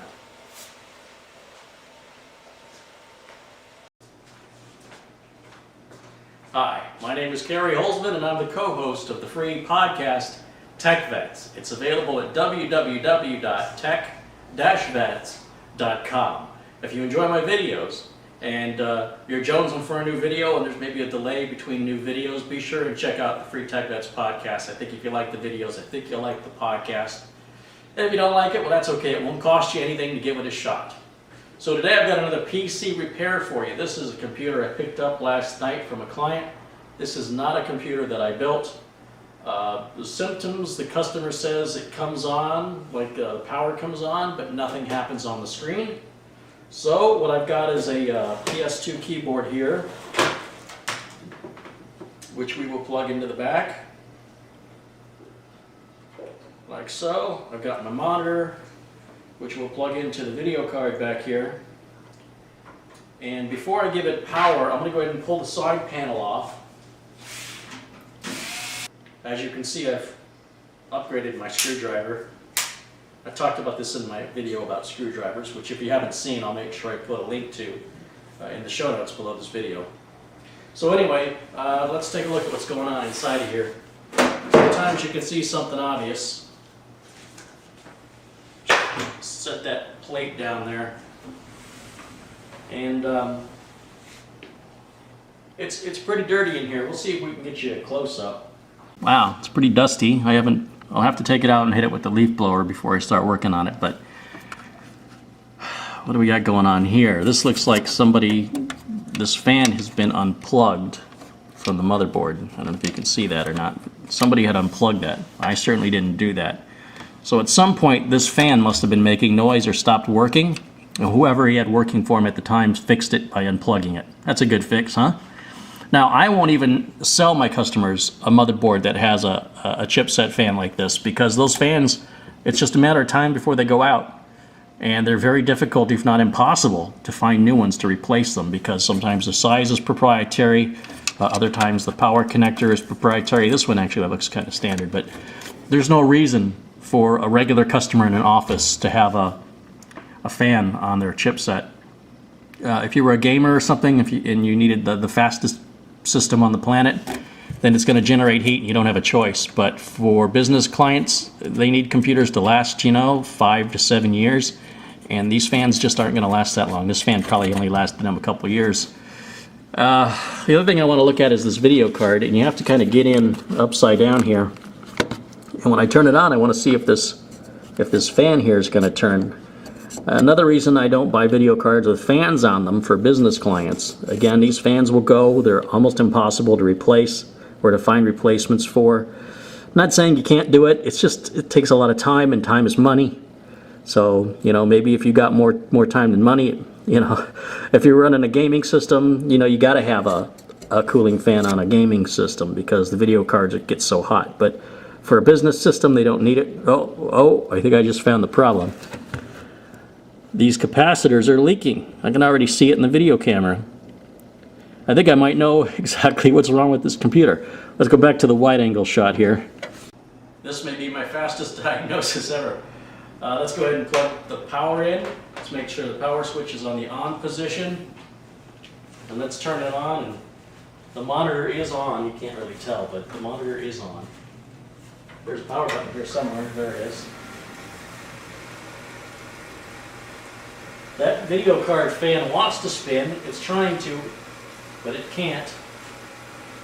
This fan, if I plug it back in, and by the way, you shouldn't do this while the system is running, but I'm going to plug it back in because I want to see what it's doing.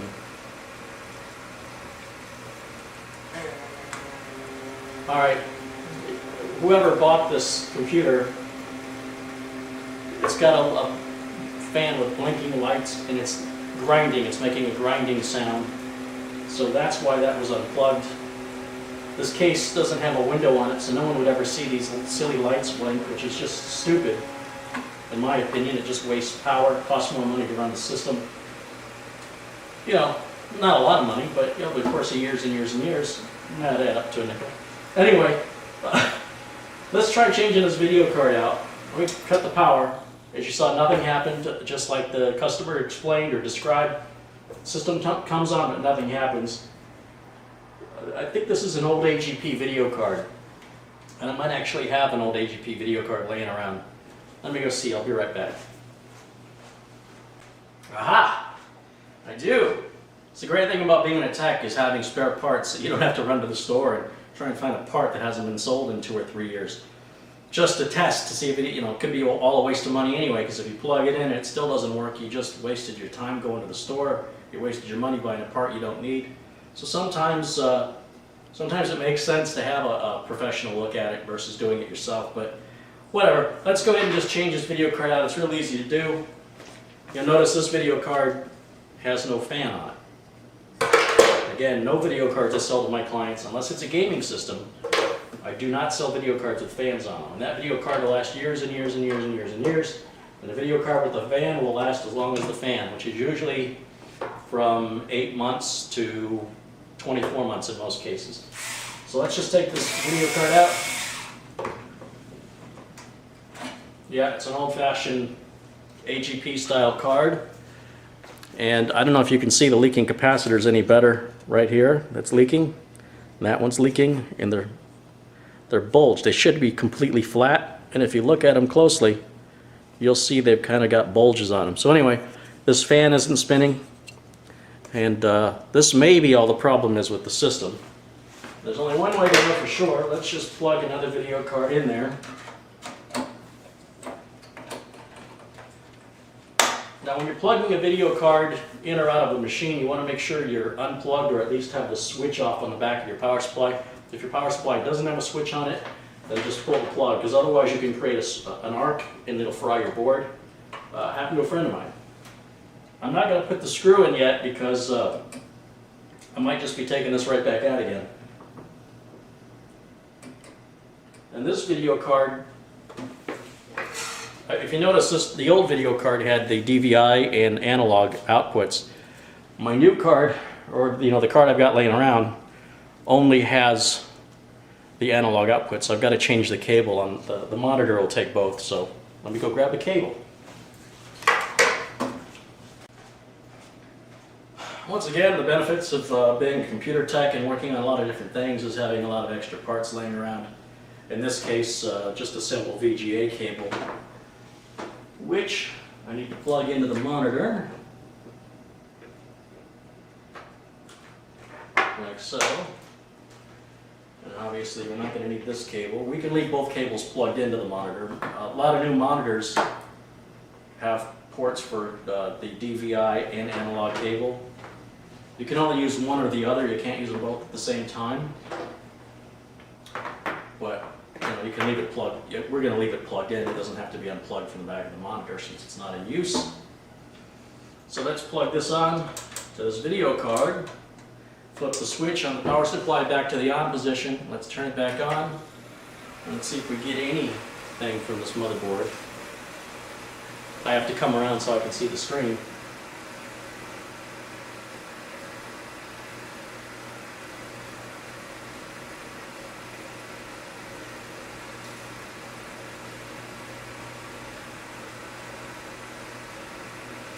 Nope, we're still not, nothing's changed.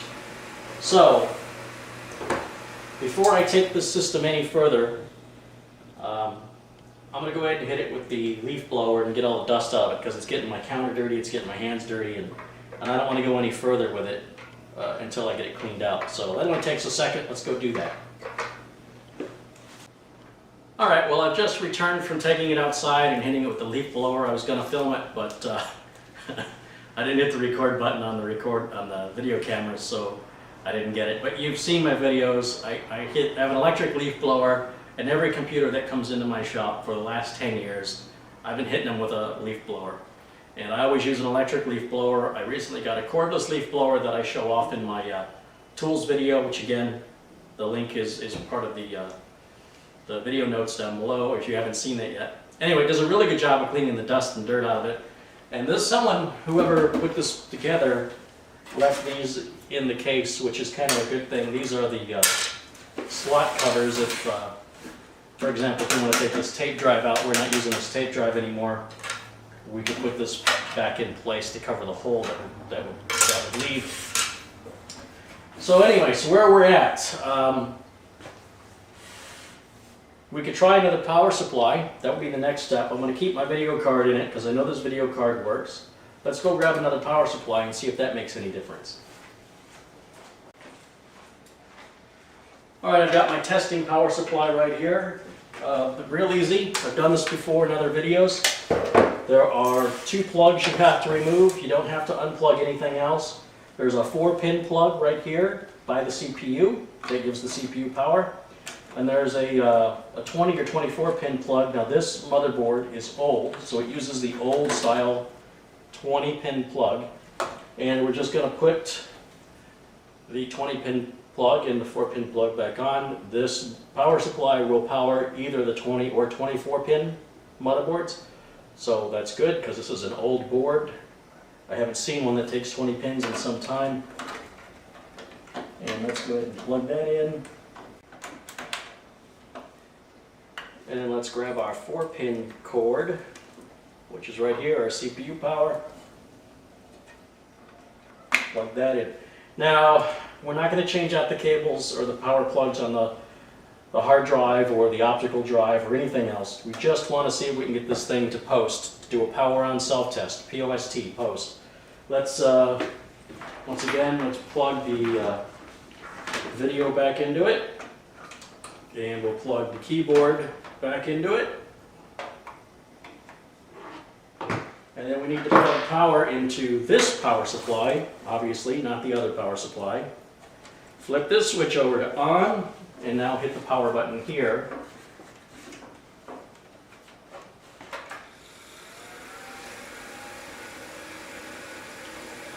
And let's see if this makes any difference at all.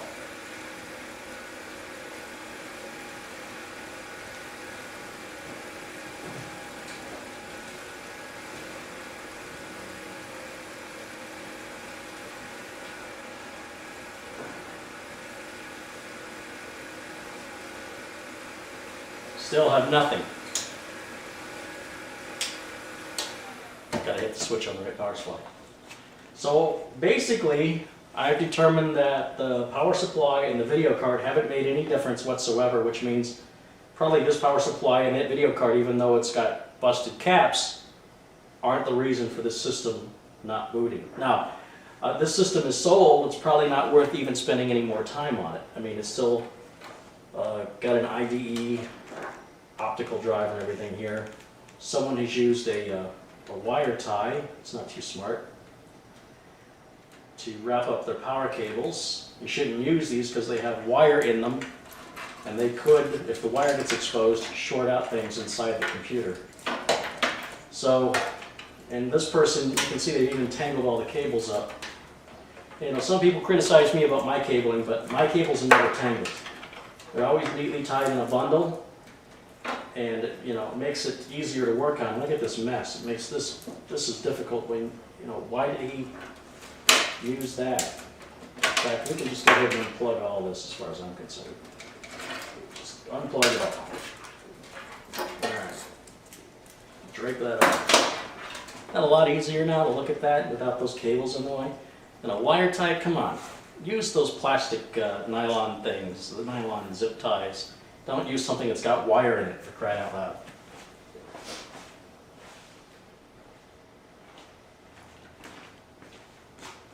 So what's left to check? Well, you know, the RAM could be causing the problem. The motherboard itself could be bad. The CPU could be bad.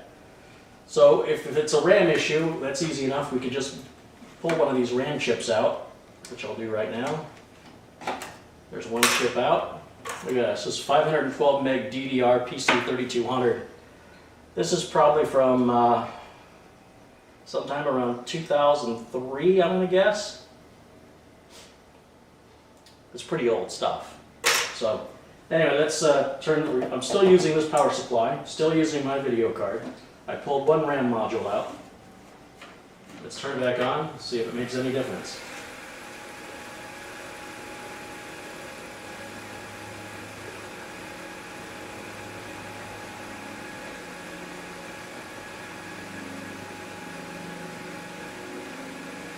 Nope, should have come on. If it was going to do anything by now, it should have come on by now. Let's put this one back where it came from.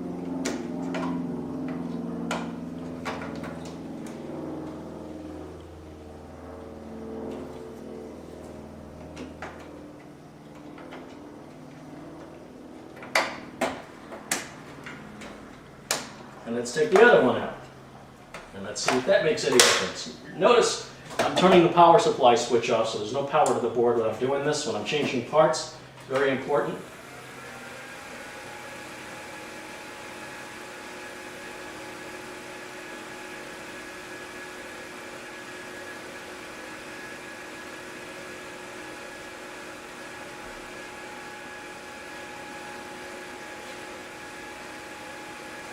Now, so we know it's not a RAM issue, we know it's not a video card issue, we know it's not a power supply issue. So what does that leave? Well, I mean, we can unplug every drive, right? We can actually just pull that cable out, we can disconnect the floppy drive, we can disconnect the front panel connector here for USB, we can disconnect this fan that's plugged into the motherboard, like so. And we can unplug the hard drive. So now we're just dealing with a raw motherboard. We're going to put the RAM back in it, just the way it was. Well, since none of this has made any difference, it only leaves two parts left, the CPU or the motherboard. Now, I've already changed the power supply out and the video card and the RAM, so we know those aren't the problem.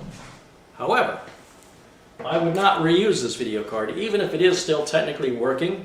Between the fan not working and the leaking caps, it's not going to work for much longer.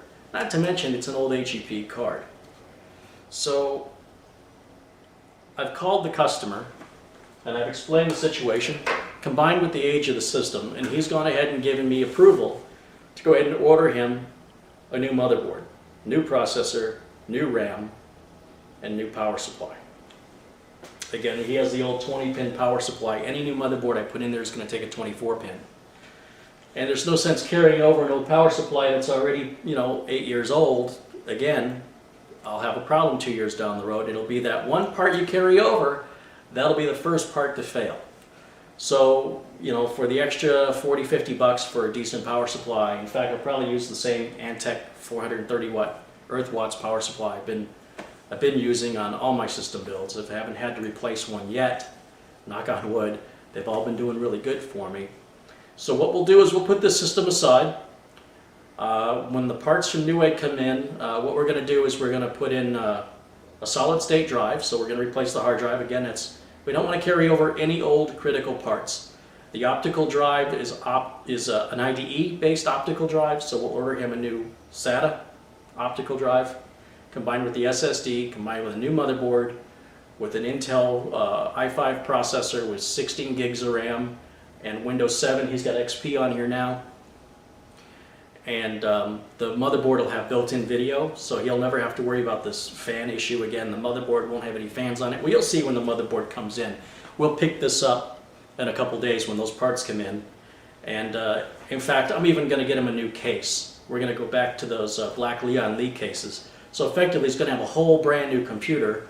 And there's actually, come to think of it, there's nothing in this computer we're going to use. We're going to build him a whole brand new computer. Could have just said that, it would have been a lot quicker, wouldn't it?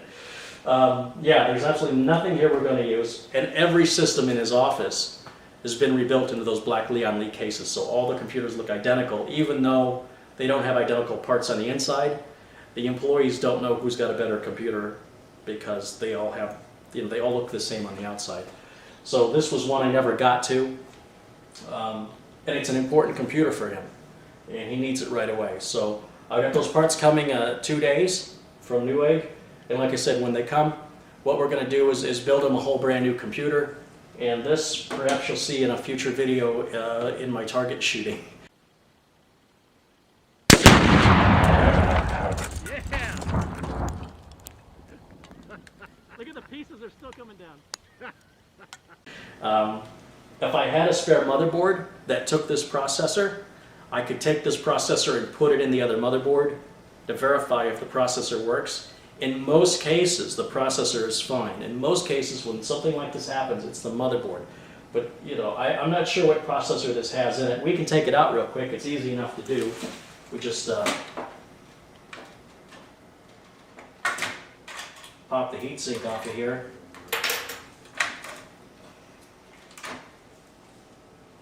He's got an aftermarket heatsink. I find that these aftermarket heatsinks are really loud. I don't like them. I think they'd have been better off sticking with an OEM heatsink. Again, for office use. We're not overclocking or anything. To me, this was a waste of money. Just added a lot of noise that didn't need to be there. And this will give you an idea how old this CPU is. There's the size of the CPU. Look at the. It's got pins. It's like a socket 478, something like that. We can get a paper towel here, and we can wipe this off. And let's see if you can read that. You might be able to read it better than I can. It looks like it's a Pentium 4 3 gigahertz. It's pretty old. And, you know, it's like I say, it looks like it's the old socket 478. And, you know, I might look around and see if I have an old socket 478 motherboard laying around. If I do, I could pop it in there and see if it works. Let me go check.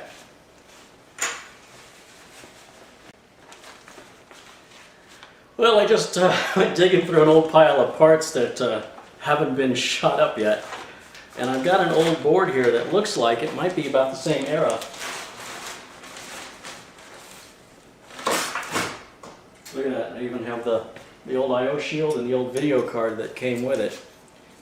And I actually have to put that video card away for testing. You never know when an old system comes in.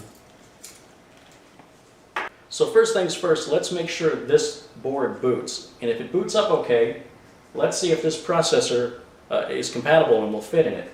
And if it does, we'll see if it still boots. If it does still boot, we know for a fact the CPU is good. That only leaves the motherboard. Now at this point it's kind of irrelevant since we've already got a solution in place, but you know, I just got to know what's wrong with it. Either way, even if I verify the CPU is good, I have no use for it. I could put it in a spare parts bin So if another older system comes in, it won't boot. I could swap processors. But as I mentioned, in most cases, when it's down to the CPU or the motherboard, in most of the time, like 9 times out of 10, it's the motherboard that's bad. Very, very rare to see a CPU go bad unless the heatsink stopped working and it overheated. And then it's usually pretty obvious because your CPU will be cracked in half or have scorch marks all over it. So let's go and turn this on. Let's see if this works. So we'll reuse my power supply right here. Let's just set this aside. And there's our old video card. We'll set that aside. And we've got our 2 plugs, right? One for the keyboard and one for the video. And I'm just going to set this on the counter. This kind of bag that has the grid lines on it is a little conductive. Unlike the, you'll see the metallic looking bags, those are not conductive at all. So anyway, people get confused between anti-static and conductive, and that'll be another video for another day.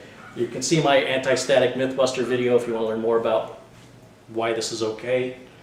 Even though in spite of everything you've been taught by other people that tell you not to do it, it's okay. This is not a conductive surface. I do have my tech bench, which would be the ideal place to test this, but my tech bench is filled right now with another project. I need 2 tech benches.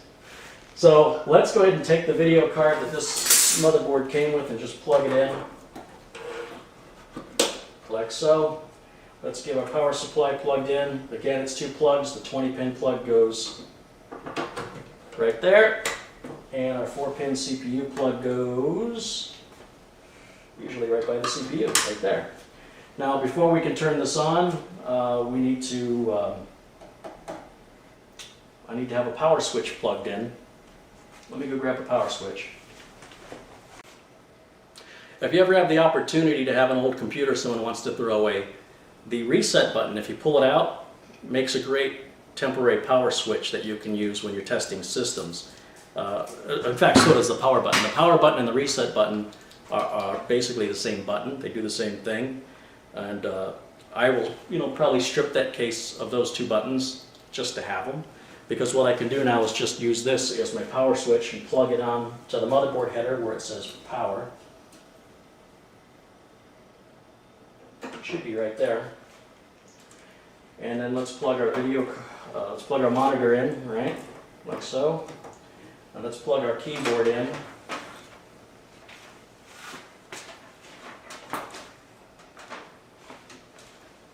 Keyboard's going to go right there.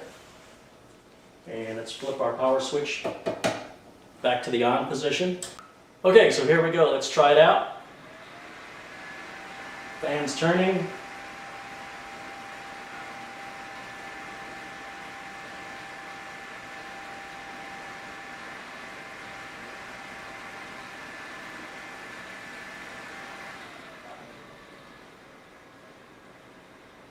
There it is.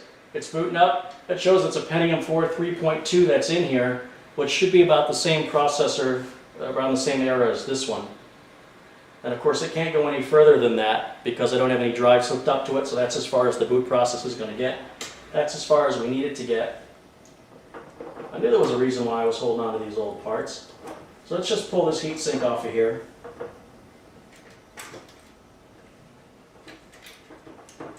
Like so. And we're going to take this CPU out, okay? See me take this one out. I'm going to put it upside down on top of the bag. We'll grab this CPU, we're going to put it in.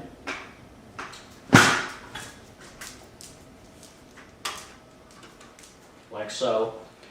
Now, I'm not going to put any thermal paste on the CPU. I'm not going to clean it up. I just want to turn it on for like a minute and see if it works. I'm not intending to use it permanently. If I was going to say this CPU is going to stay in the system permanently, I would clean it with rubbing alcohol or denatured alcohol, and then I would also clean the bottom of this heatsink, and then I would apply thermal paste. I have a video on how to apply thermal paste. I'll put a link to it in the video notes below. But for right now, we're just doing this for testing purposes. Okay, so with my old CPU, the one that I pulled out of here, Now on this system, let's turn this on and see if it boots. My bet is that the CPU is just fine, that the motherboard is in fact what's going wrong. So let's turn it on. Hit the power switch on the power supply, we'll turn it on and let's see what happens.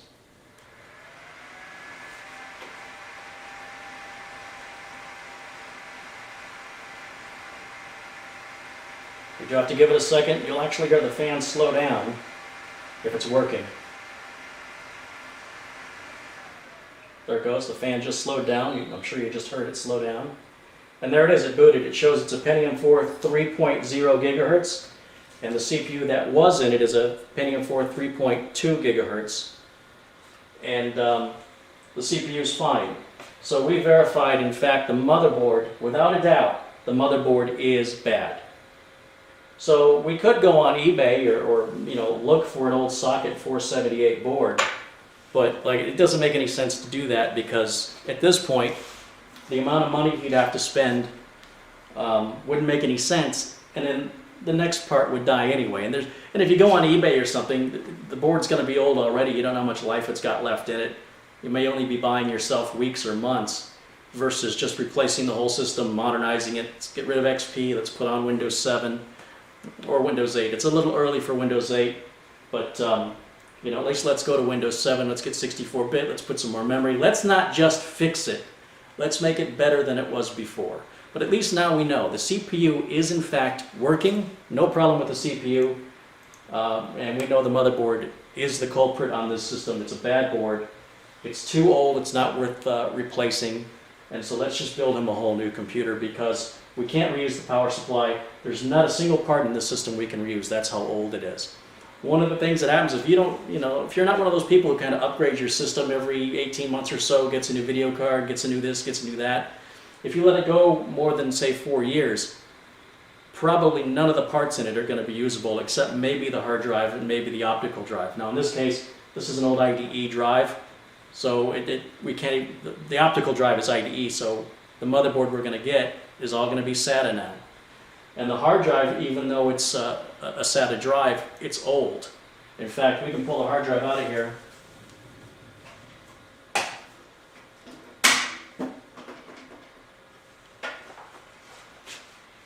Let me go ahead and turn this off since I don't have any proper thermal compound down there. I don't want that to get too hot and fry my processor. Let's go ahead and pull this hard drive out just to see how old it is, because this hard drive, most hard drives have a date on them, a date of manufacture. So this is an old, not only is this an old drive, but it's a recertified drive at that. So it's not even a new drive. So he's been running a recertified drive that was manufactured in October of 2006. This is October 2012, if you couldn't tell from my pumpkin. That means this hard drive is 6 years old. Most hard drives live to be about 4 to 7 years old. This hard drive probably doesn't have much life left in it. It's going to be slow anyway, especially compared to an SSD. The fact it's recertified makes me uncomfortable. So we're not even going to reuse the drive. We're going to go ahead and put an SSD in a whole new case.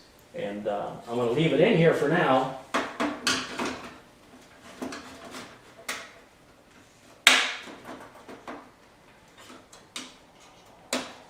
I'll put the drive back in so that way I won't get it mixed up with other drives from other customers because he's got all this data and stuff on there. So when the new parts come in, we build in his new system, I'll know which drive is his to pull out from this system and pull the data off of it to do that upgrade.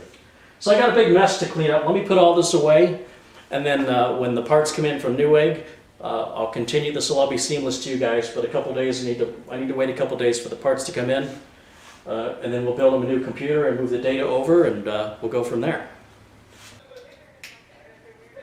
All right, well, it's been a couple days, and UPS man arrived with the parts. I think I ordered the parts Tuesday night, and today's Friday, so it just took a couple days. One of the great things I like about Newegg is not only do they have good prices, but they ship pretty darn quick. So that means I have the weekend to get this thing built and get it back to the customer, and he'll be happy about that. So during the downtime, I went ahead and took the power supply out and just pulled all the cables out of this thing. And like I said, I think that's going to be a future target for me. There's really nothing, as I mentioned, we need from this. So we're building him a whole new computer. What case are we going to use? Well, his whole office has been set up with these Leon Lee cases, except there's like this computer and one other one in his office that hadn't been converted yet. So we'll take this opportunity to go ahead and make it look like all the other computers in the office. I love these Leon Lee cases for business use. They're just elegant, they're easy to work on, they're really light, and they're really well built. So now what parts did I get for the upgrade? Let's take a look. Hopefully they're all in this box. Otherwise I might have to be shooting this video all over again. Let's see what we got here. Alright, here's our power supply. Just a standard Antec 380 watt power supply. Good enough for workstation use, and it's an earth watts. So for computers that are going to be on as often as these are more energy efficient. And when you multiply that times 20 computers, the savings can add up.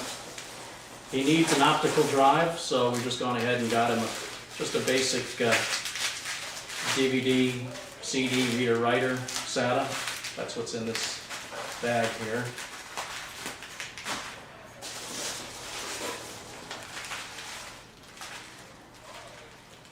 In this bag we've got 4 sticks of 4 gig memory modules, DDR3 for a total of 16 gigs. The CPU we're going to use is the Core i5-3570. I think that's the best bang for the buck right now. We're going to use a OCZ 128 gig Vertex 4 solid state drive. We're not going to use a mechanical drive at all. Everything they do in the office gets saved on the server. So one of the reasons I like using solid state drives in an office environment is because their smaller capacity discourages the end user from saving anything on their hard drive. We don't want them saving anything on their hard drive. We want them to save everything on the server, because the server is what's getting backed up regularly, not their workstations. So in a business environment, we just need the one solid state drive, and even 128 gig is more than we're going to need. We probably could have gone with even a 64 gig drive, but just kind of future proofing it as much as I can, because we will put all their programs and everything on here, but I'm sure that it won't even use half of this drive, and it's going to make this computer super fast, which the client's going to like. Now in here is a builder pack of Windows 7. This is actually a 3-pack of Windows 7 64-bit Professional. This is how it ships.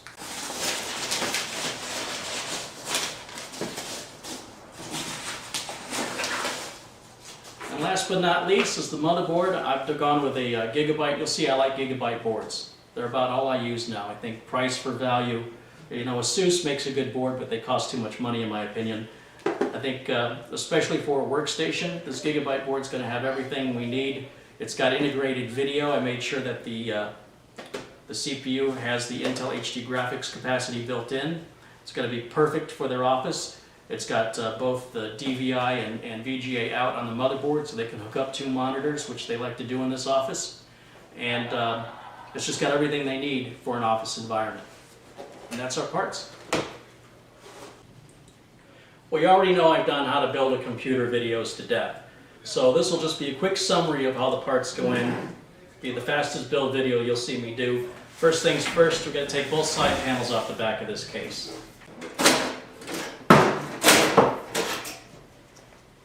We're going to set these panels down out of the way so they won't get knocked down and scratched. Next, we install our power supply, making sure the offset screw matches the offset screw.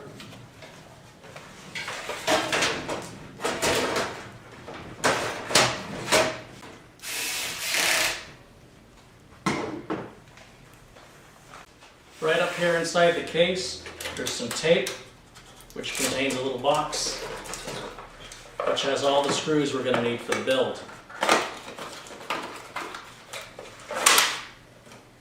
Because we can put this in so easily, we're going to go ahead and put our optical drive in. All you have to do is pull the front of this cover off, like that. There's no screws or anything to hold it in place. By squeezing the edges, we pull one of these covers out, and then the drive will actually go in from the front, and there's a little tab here that's going to lock that drive in place, just like that. Put the front panel back on, optical drive is in.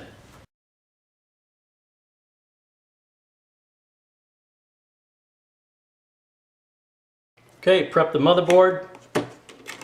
This opens up, cover comes off, CPU goes in.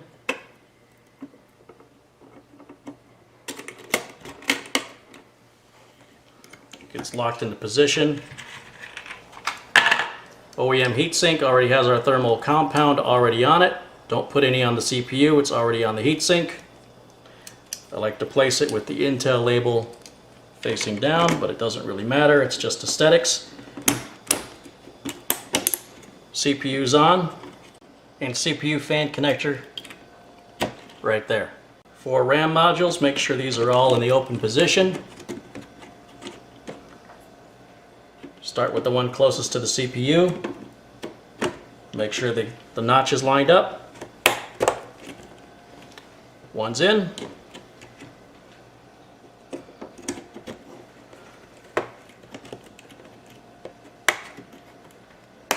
Two's in.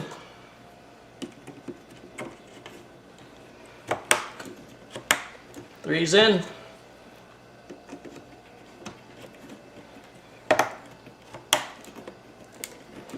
That's it. Motherboard's ready to be mounted in the case. Also, just give a quick wire tie to make that power cable to the CPU heatsink fan nice and neat. And before we can install the motherboard, we got to put the I/O shield in the case. Installing the I/O shield in the case just takes a second. Orient it into the right direction with the keyboard and mouse facing up. And that's in. Next, we put our motherboard standoffs in the case.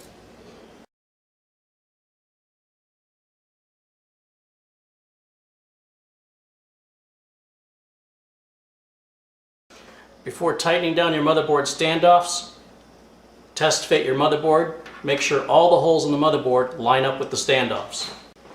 Holding the motherboard by the heatsink, this motherboard has 8 mounting holes. I've installed 8 standoffs.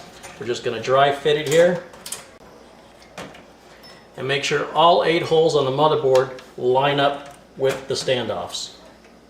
1, 2, 3, 4, 5, 6, 7, and 8. That's perfect. Take a 5mm socket and tighten them down. Do not over tighten them. You can strip them. Now with the standoffs tightened down, go ahead and seat the motherboard. You normally want to do this with a mechanical screwdriver. However, I've got an electric screwdriver that has a clutch, so it won't over tighten the screws. If you are going to use an electric screwdriver, be sure that you don't cross thread your screws. Do not put the screws in all the way at first. Make sure you get all the screws in about 3/4 of the way first. Once you have all the screws started, you can go ahead and tighten them down. I've got the clutch on this screwdriver set to about 2.5. It's really low. And that'll keep these screws from over tightening and will give them the perfect amount of tension. That's the sound of the clutch engaging. While the system's down in this position, we can go ahead and hook power up to the motherboard.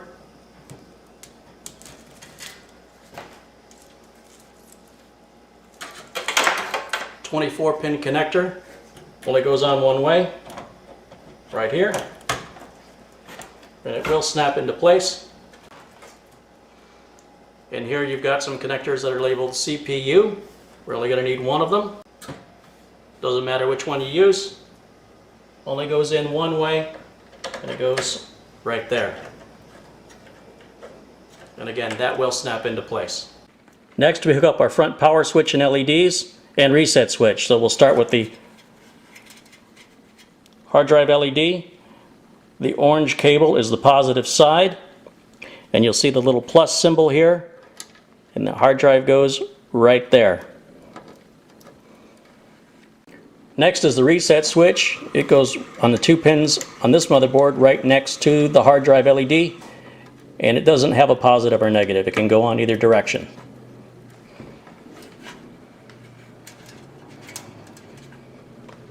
Next is our power switch. Like the reset switch, it doesn't have a positive or negative. It can go on either way, and it goes on the 2 pins above the reset switch.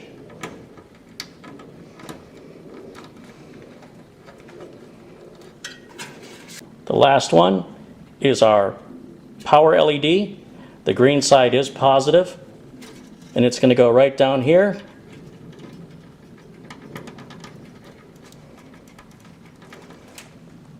Like that.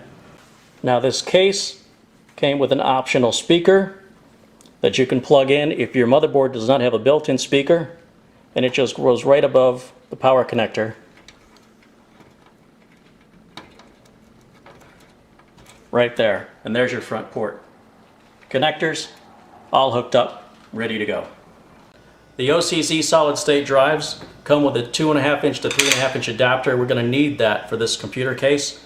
So go ahead and see there's 4 mounting holes here on this drive on one side, and we're going to want to line it up with the mounting holes on this adapter. It only lines up in one way, in one direction. Let's go ahead and turn it over. Make sure those holes are lined up. These screws came with the OCZ solid state drive. These are the screws we're going to use. We're going to use a manual screwdriver. Do not use an electric screwdriver for this. And just start all 4 screws. Do not tighten them down yet. Once you've got all 4 screws started, go ahead and tighten them down. And you don't want them super tight. Just a little bit more than snug is all they need. Alright, now this is just about ready to put into our case. This case comes with a special kind of screw and washer, as you can see here, to make drive installation easier. Just put those together like that. We're going to go ahead and put this screw in. Even though this screw is the wrong thread for this adapter, we're going to go ahead and force it in. Take another one and do the same thing exactly on the opposite side. Now with these 2 adapters, it's going to make it real easy to put this drive into our case. To install a solid state drive into this case, simply choose any of the available rails and make sure that rubber washer seats on both sides into the catch. And you'll see the drive moves up and down, and that'll lock this drive into position. We're going to place a fine threaded screw that came with the drive right here. And the drive installation is complete. Next, take one of the SATA connectors from your power supply. They look like this. Plug it into the SATA connector on the back of the solid state drive.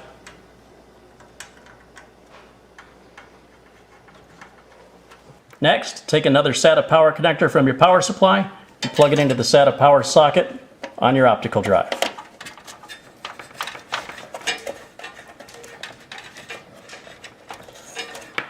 You'll see this board has 6 SATA connectors. The 2 white ones on top are SATA 6 gigabit, SATA 3 basically. The blue ones are SATA 2. So take the SATA cables that came with the motherboard and plug each cable individually onto the 2 connectors. Then take one cable, the end of one cable, and run it up to your optical drive.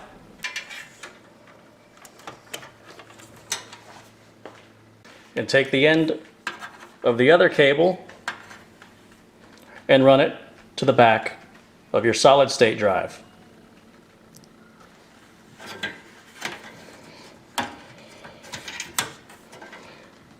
Now with all that done, before we hook up the front port USB or the front audio, at this point it doesn't make any sense to clean any wiring.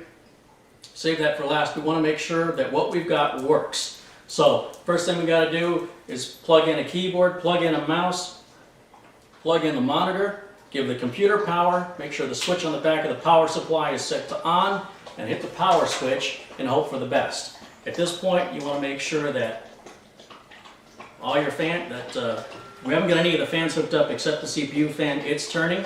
The machine just beeped and it looks like it wants to boot. In fact, right there it says select the proper boot device. Now at this point, we can grab our Windows 7 DVD, open the DVD drive up, drop it in, and then press a key. You see our power lights working, our hard drive lights working, we got those set up properly, and now we're installing Windows 7. Once the Windows 7 installation is completed, I can shut everything down, pull the power plug from it, and make sure I hook up the front USB ports, make sure I hook up the front audio ports, test them, make sure they work, clean up the wiring, make it look nice and pretty, and then I can work on getting the customer's data off of his old hard drive onto his new one. That's just how quick and easy this whole process can be.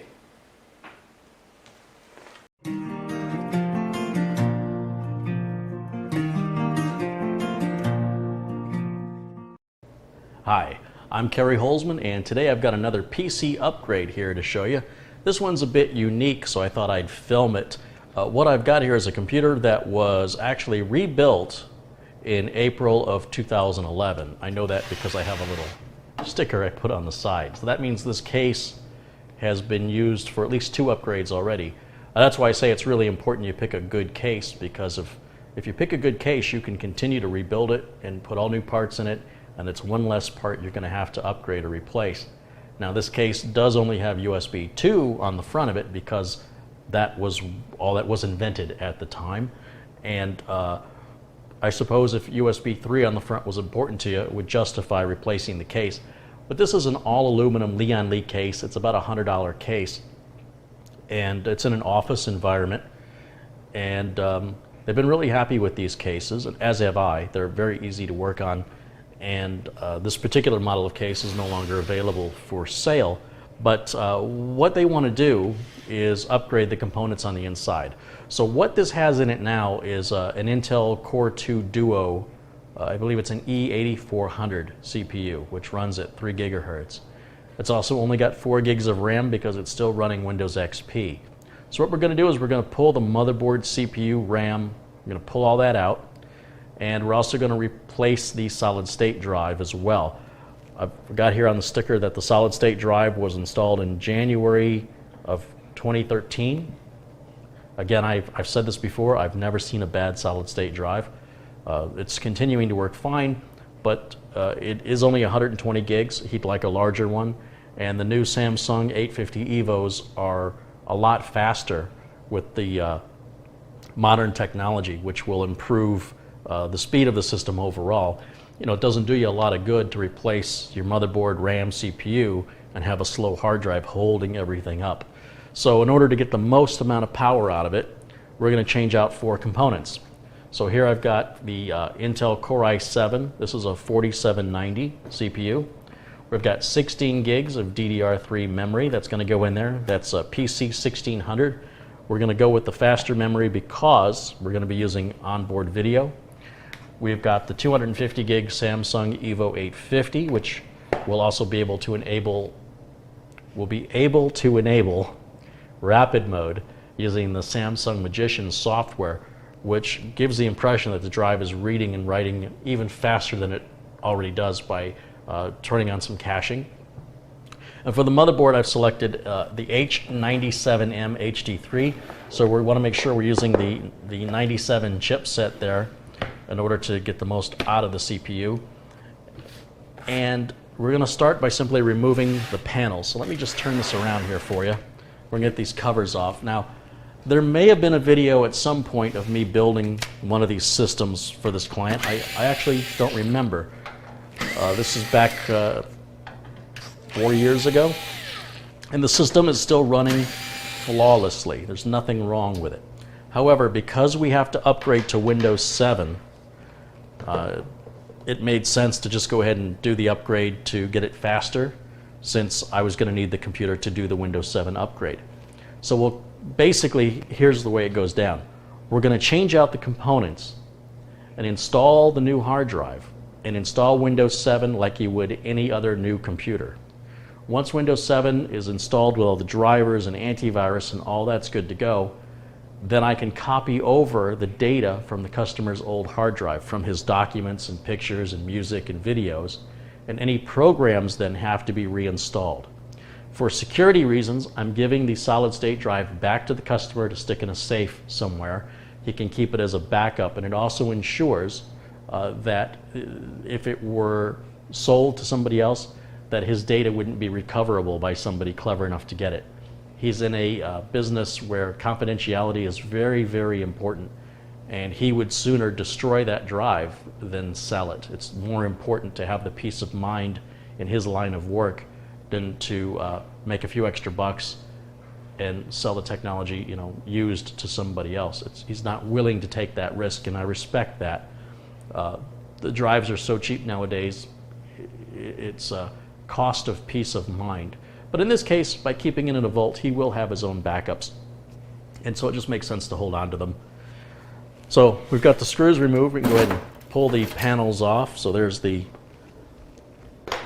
side panel there, and we'll pull the other side panel off here. There we go. It's a little dusty in there.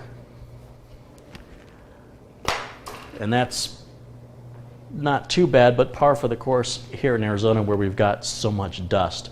So I think the first thing I'll do is take it outside, and we're going to get all the dust out of this, and then we'll continue by removing the board and the solid state drive and replacing it. It's a pretty simple upgrade, really. It's a little time consuming to get Windows installed. That's really the hardest part of it. Get the activation code in there, get Windows activated, get all the updates installed, get all the drivers installed. I just realized his optical drive is an IDE optical drive. So that's not going to work on the new motherboard. So we're going to have to replace this. I have some spares that I'll use. They're only about $15 to $20 for an optical drive. And I'll just use the spare one of the spares I've got now because I did not anticipate that I carried over the IDE drive back in 2011, but apparently I did to save them a few bucks. And then, you know, by putting in the new motherboard, new RAM, new CPU, it's going to have just a brand new computer all over again. So let me go blow the dust out of this, and then I'll be right back.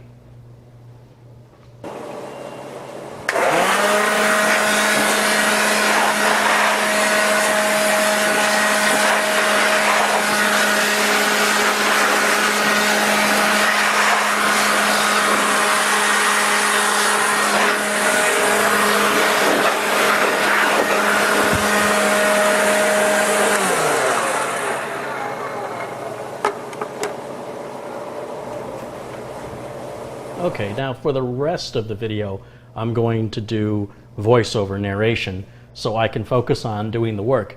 So I'm removing the cables now from the motherboard. So everything from the USB ports, power switch, LEDs, reset switch, SATA cable, IDE cable, power connectors from the power supply, just disconnecting all of it from the board. That large power connector from the power supply can be a bit of a struggle there. And there I just removed the cables from the back of the optical drive since I've discovered that has to come out. And then the upper left corner of the motherboard, the CPU power, is a 4-pin connector. And it's occurring to me now I'm going to have to change that power supply out. Since it's only a 4-pin connector, I want to build with an 8-pin connector is required on the new motherboard there, the H97M. So it looks like every single component is going to be replaced except for the case. So it will be a brand new computer when we're done here. So there you've seen how easily the optical drive has come out. And now there's this one screw that holds the solid state drive in. And it's in a 2.5 inch to 3.5 inch adapter, since this case does not have a spot for 2.5 inch drives. So it's easily remedied with the adapter. And I'm removing the screws now from the motherboard that hold the board in place. There should be, I believe there's 6 of them here. I start with all the ones that are hard to get to and leave the easiest one to get to as the last one, because when you remove the last one, the motherboard's going to fall right out if you don't have a hand free. And so that's why you don't want the last screw to be one that's difficult to get out, because your other hand is going to be busy holding the board in place unless you lay the case flat. I was leaving the case upright so you could see, but it doesn't really do you any good when you can't see through me. Apparently I make a better door than a window. And I think I've finally got the last screw out, and the motherboard is out. And we're just going to set that aside. I believe I already got it there on the counter there to the right. Yep, there it is. And I got to find a place to keep it out of the way because I don't want to damage it. It's a good board, and it'll be reused into another machine. Now I've got to get that one little screw out that remains. And that electric screwdriver I've got is great, but it's just too big. So I'm going to go back into my office, and you'll see me going back into my office for different tools. And I've cut I've cut the video here just so you're not staring at the kitchen while I'm digging out a tool in my office. So I just grabbed a standard Phillips screwdriver so that I can get at that one screw that's holding the hard drive in place. And then the whole tray will come out.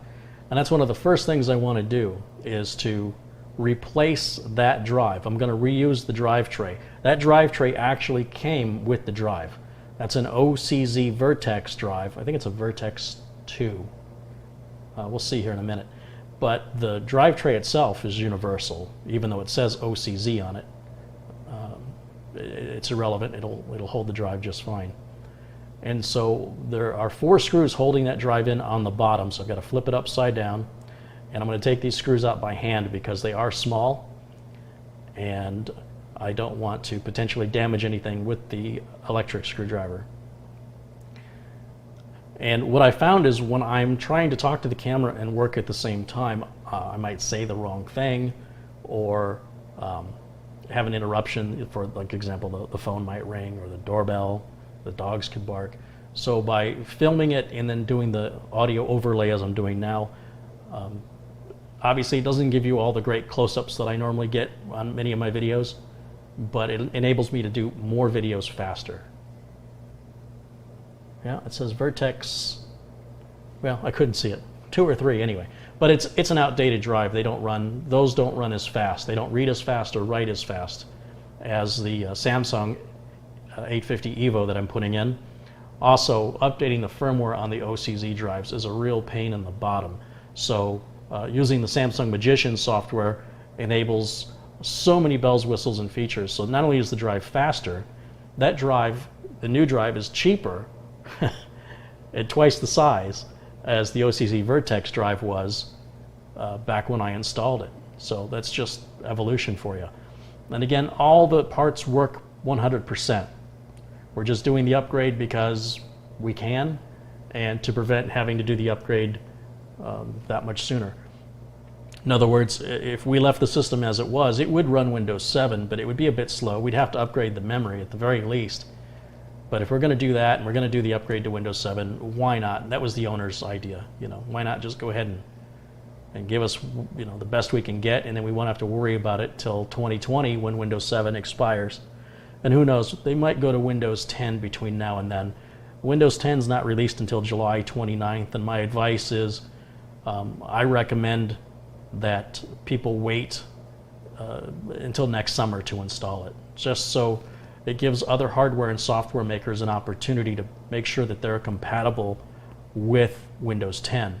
Not so much worried about Microsoft addressing any issues as I am about printer manufacturers and software manufacturers, especially in business environments where their living is required on the software they run. So there I've got the new solid-state drive mounted and installed back into the case, and now it's time to prep the new motherboard. Oh, almost forgot to take out the I/O shield. That'll stay with the motherboard. Each I/O shield is unique to that specific model of motherboard. It's pretty rare that you'll find an I/O shield that'll fit a different manufacturer's board. It's possible, it's just not very common. So in the box there you see I've got the instructions and the driver disk out. There's the I/O shield, piece of cardboard. We'll put that away. Now folding the box back up, closing it back up to be a good surface for me to work on. And there's a strong piece of tape holding that on. And it's time for me to get my scissors. I'm going to be needing those scissors later anyway to get the I/O shield out and get the SATA cables out. So that way I can cut that tape, touch the case to make sure I'm on the same electrical level. which is not quite the same as being grounded, but you want to make sure you're on the same electrical level to avoid electrostatic discharge. And I'm going to go ahead and get that I/O shield put back in, the new one. It's a very easy part to forget is the I/O shield. And it's best to just make it one of the first things you do so that you don't forget it. And it just saves you some time from having to backpedal, that's all. And that just snaps in. There's no tools or anything required. I've shown that many, many times on other build videos. In fact, in many ways, this is a new build video. It's just that we had to clear the old components out of the case first. And whether the old components were bad, obsolete, what have you, the process doesn't change. So here we've got the Core i7-4790, which is a great CPU. This is not the K version.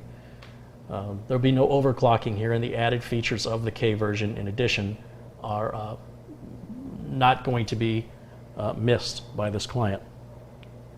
So we're going to take the CPU fan out, and we'll get the CPU out, and we'll get the CPU case opened and ready. Now we'll get the motherboard open and ready. I'm going to turn it so that you can see what I'm doing, at least somewhat. And the CPU, it's really important. The CPU itself isn't delicate, but the socket is. So you just want to gently place it into the socket, lining up there's little holes on each side of the CPU that line up with little notches on the socket, and then close the socket down. The CPU heatsink already has thermal compound on it, so there's no need to add any thermal compound. This thermal compound has been deemed by the manufacturer to be what is required for years of trouble-free service, as long as you're not overclocking. And as far as noise goes, these CPU fans are actually pretty darn quiet, unless you're really pushing the system hard with video rendering or some other really intense task, which this client is mostly doing things on the web and with Word and a little bit of Excel, but not much. Mostly Word documents, mostly legal stuff. So this is going to be a rocket ship for them, and they don't, if we were to put a discrete graphics card in this, it would just be a waste of money for them. Also, it would be one more fan to make noise, one more fan to, or one more problem to have. And as you can see there, the CPU box was filed away. Now it's time to put the RAM in. There's the Go Faster sticker that comes with the RAM. And it's just, the only thing about handling the RAM is you want to handle it by the edges or by the heat sink of the RAM. Don't put your fingers on the connector side. When you install the RAM in the track, it only goes in one way, so make sure that you've got the little groove in the memory lined up with the groove on the track. Set it into the track gently, and when it's set correctly, push down each corner and it'll snap into place. So there's our 16 gigs of RAM and our CPU installed. And I want to go get a zip tie to tie up that CPU power cable. And I'm going to lay the case down just to show you a different angle of the installation, because a lot of times I'll put the camera where it's facing down so you can see what I'm doing. There, I just got my, what did I grab? Oh, I grabbed the optical drive and a couple zip ties. Okay. So anyway, what I was saying is when I lay the case down like that, that would normally be how I would install a motherboard when I'm not filming. It's easier and it's more efficient, but it makes it very difficult for you guys to see what I'm doing. So I'm reaching a happy medium here. What I'm going to do is zip tie the extra cable from the CPU power, and once I get that zip tied, I'm going to set the motherboard into the case. And this motherboard is the micro ATX board, just like the one I pulled out. It's from Gigabyte, just like the one I pulled out. And so all the mounting holes should match, but I need to verify that. And you'll also see that when I'm doing my cable tying, sometimes I have to remove the cable from the connector. In fact, I would say most of the time, to get the best possible, shortest cable you can get, requires unplugging it so you have full access to the cable, and then zip tie it, and then plug it back in. So that's what I'm doing right now. And I'm going to need to cut that little pigtail off. And I'm sure I've got my wire cutters there somewhere. Some people suggest using the little, the way the CPU fan arrives, it has these little clips that the cable is in. But the problem is, what I was just adjusting there was the cable falling out of the clip, and that's why I don't trust it. That cable goes into the fan, it's bad times, and that can happen just from transporting the computer. Anyway, this is a different angle of me putting the board in that you don't normally get to see, where you understand how those ports have to line up with the holes in the I/O shield. And then what I'll do, as I mentioned, to be the best of both worlds, is I'm going to take the same screws that I just removed. I verified all the holes are in the same place, so none of the standoffs have to be moved. And I'm just going to put one screw in to hold the board in place. Then I'm going to go ahead and pick the case up and face it to the camera. Now, again, this is not what I would normally do because it's not as easy to do that. It's easier when you're when you're screwing things completely straight down versus sideways. But it doesn't help you, the viewer, understand what I'm doing. So right now, I'm going to put the other 5 screws into the 5 remaining holes on the board, and that will be the installation of the motherboard. It's just really that simple. Now, this video runs about 30 minutes long, I want to say, and there's a part coming up here where I'll speed it up, because with my back to the camera, you can't see what I'm doing anyway. So when we get to me changing the power supply out, you'll notice the speed is increased. Because I'm standing in the way of the camera, you can't see what I'm doing, but I'll do my best to explain to you what I'm doing. And you wouldn't copy exactly what I'm doing anyway, unless you had the exact same power supply and the exact same case and the exact same hardware. So right now, I'm connecting some of the cables up. So I just hooked the rear exhaust fan up to the fan header on the motherboard. I'm hooking the front port audio connector back up. And I'm going to hook the front port USB back up, which I'm looking at where that is and looking at the cable. And then I'm going to hook up the front port switches and LEDs, the power switch, reset switch, hard drive LED, and power LED. And what's kind of funny is when I hook the hard drive LED up, I'm so used to working on Corsair cases and how Corsair always wires the hard drive LED backwards, so you have to put the wording upside down on any gigabyte motherboard, that I put the hard drive connector on upside down. Now, it doesn't damage anything, it just, I realized when I was installing Windows that the hard drive LED was not coming on. So I had to pull the connector back off, turn it 180 degrees, and put it right back on, the same 2 pins I had it on, because I had the polarity reversed. It's because Leon Lee actually puts the hard drive connector on right side up. Only Corsair, as far as I know, puts the hard drive connector on upside down. So one of the benefits of working with the same hardware is I can work on it very quickly.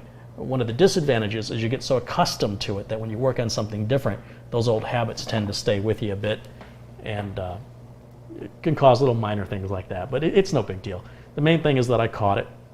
I'm always watching to make sure all the lights and switches work. It's one of the first things I do when I build a machine. So when I'm installing Windows and I don't see the HDD LED blinking on and off, then I know it's either on the wrong pins or it's on upside down. And since I use all Gigabyte boards and the Gigabyte boards all have the same connectors, I knew right away I just had the connector on upside down. There's the new optical drive. Again, the old optical drive was IDE. We don't use IDE cables anymore, so everything's got to be SATA now. I think that drive cost $15. And that's a Light-On branded drive. Then I've got to take out the power supply, and I have a spare EVGA. Was it EVGA? No, it's a spare Corsair power supply. I ordered a bunch of EVGAs because on 430 watt power supplies, I was really let down with Corsair. I've already had one fail on me within a few weeks of delivering a system. And that's an Antec power supply, and it works beautiful. There's nothing wrong with it, but it only has a 4-pin CPU connector.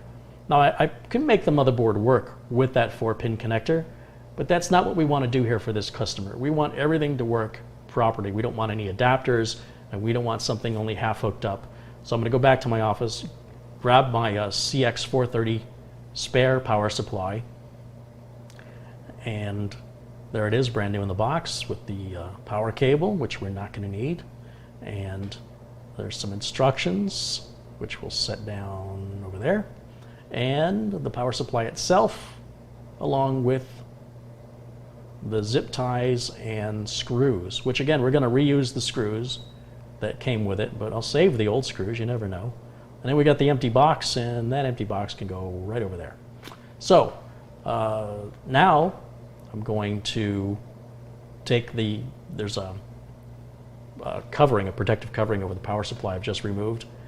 And then there's a wire tie that's got the wires all tied up with the little bag of silica gel. So we'll get that wire tie off of there, get that silica gel, and we're going to go ahead and just eat that, right? Because that's what you're supposed to do. No, it's do not eat. Thank you. All right. And yeah, don't worry, the dogs don't eat that either, so it's all good. And my floor has an interesting crunching sound when I walk on it. Too bad you can't hear that. It's like snow time, winter time. All right, so now this case is very simple to work on. It's just a matter of sliding the power supply in the hole where you can see the power supply stays pretty much in place on its own with this case. It's very easy to work on. Now here I'm speeding up the video because I'm just putting the 4 mounting screws into the power supply and then hooking power supply power up to the motherboard, the optical drive, and the SATA hard drive.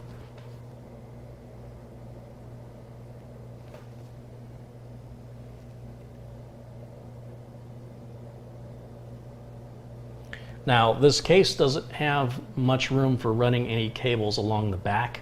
This is kind of an old school style case, so I'm going to have to do most of the cable tying right inside the case in the front. But again, it's for business, so then of course putting the old parts away so that I don't damage them and I have room to work. And then I'm getting my monitor, keyboard, mouse, and power cables out so I can do my very first power on of this computer. Before I do any cable tying, there I am plugging the keyboard, mouse, wireless dongles into the back USB ports. Let's hit the power switch.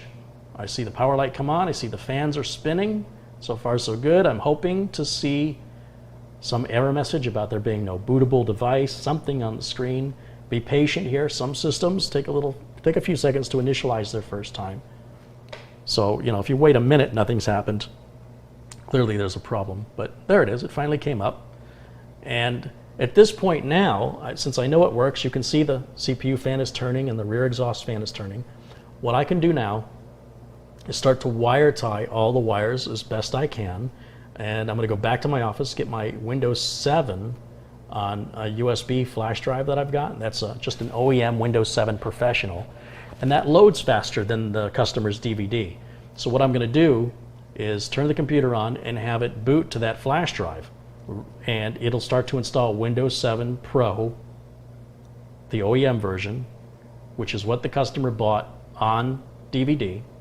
And when it installs, then I will put in his serial number or product key and then activate it. So it's the same thing. And now I'm just making a few minor adjustments in the BIOS, you know, turning on to monitor the fans and the temperature, making sure the date and time are set correctly. It's all pretty minor stuff. And then I'm going to reboot the machine, and it should automatically boot to the only boot device. Since there's nothing on the optical drive and there's nothing on the SATA hard drive, it cannot boot from them. So then it should check the USB next. The only time you have to manually tell the BIOS to boot from USB is if you have some other operating system it can boot from. So in this case, I don't have to do that. I am double checking the boot order and just a few other things that are here. I want to assign how much memory goes to the video card. I set that to 128 or 256 minimum, and then let it grow as needed. With 16 gigs of RAM, it'll be more than plenty for this customer. And then we'll go ahead and save the settings and exit, and then that's going to reboot the machine. And if I did everything right, the Windows 7 installation should start from the USB flash drive I plugged in, and there it goes. So now Windows is beginning to start the installation process, and then I have to, you know, complete that, put the product key in, activate it, download 300 updates. That takes forever. Put the antivirus on, set the home page, set the search provider.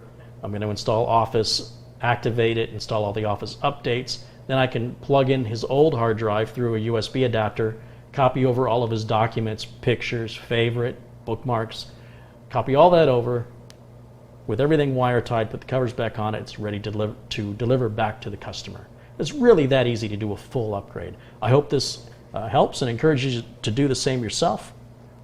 I'll see you next time. Bye for now. It's time for another new video, and with this one, I can use my assistant, who is missing. Let's go see where my assistant is.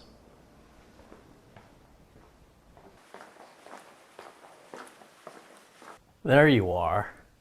What are you doing? We've got work to do. Come on, get up. Come on, let's go make a film. I need your help. You're my assistant. What are you doing? What is going on in that little dog brain of yours?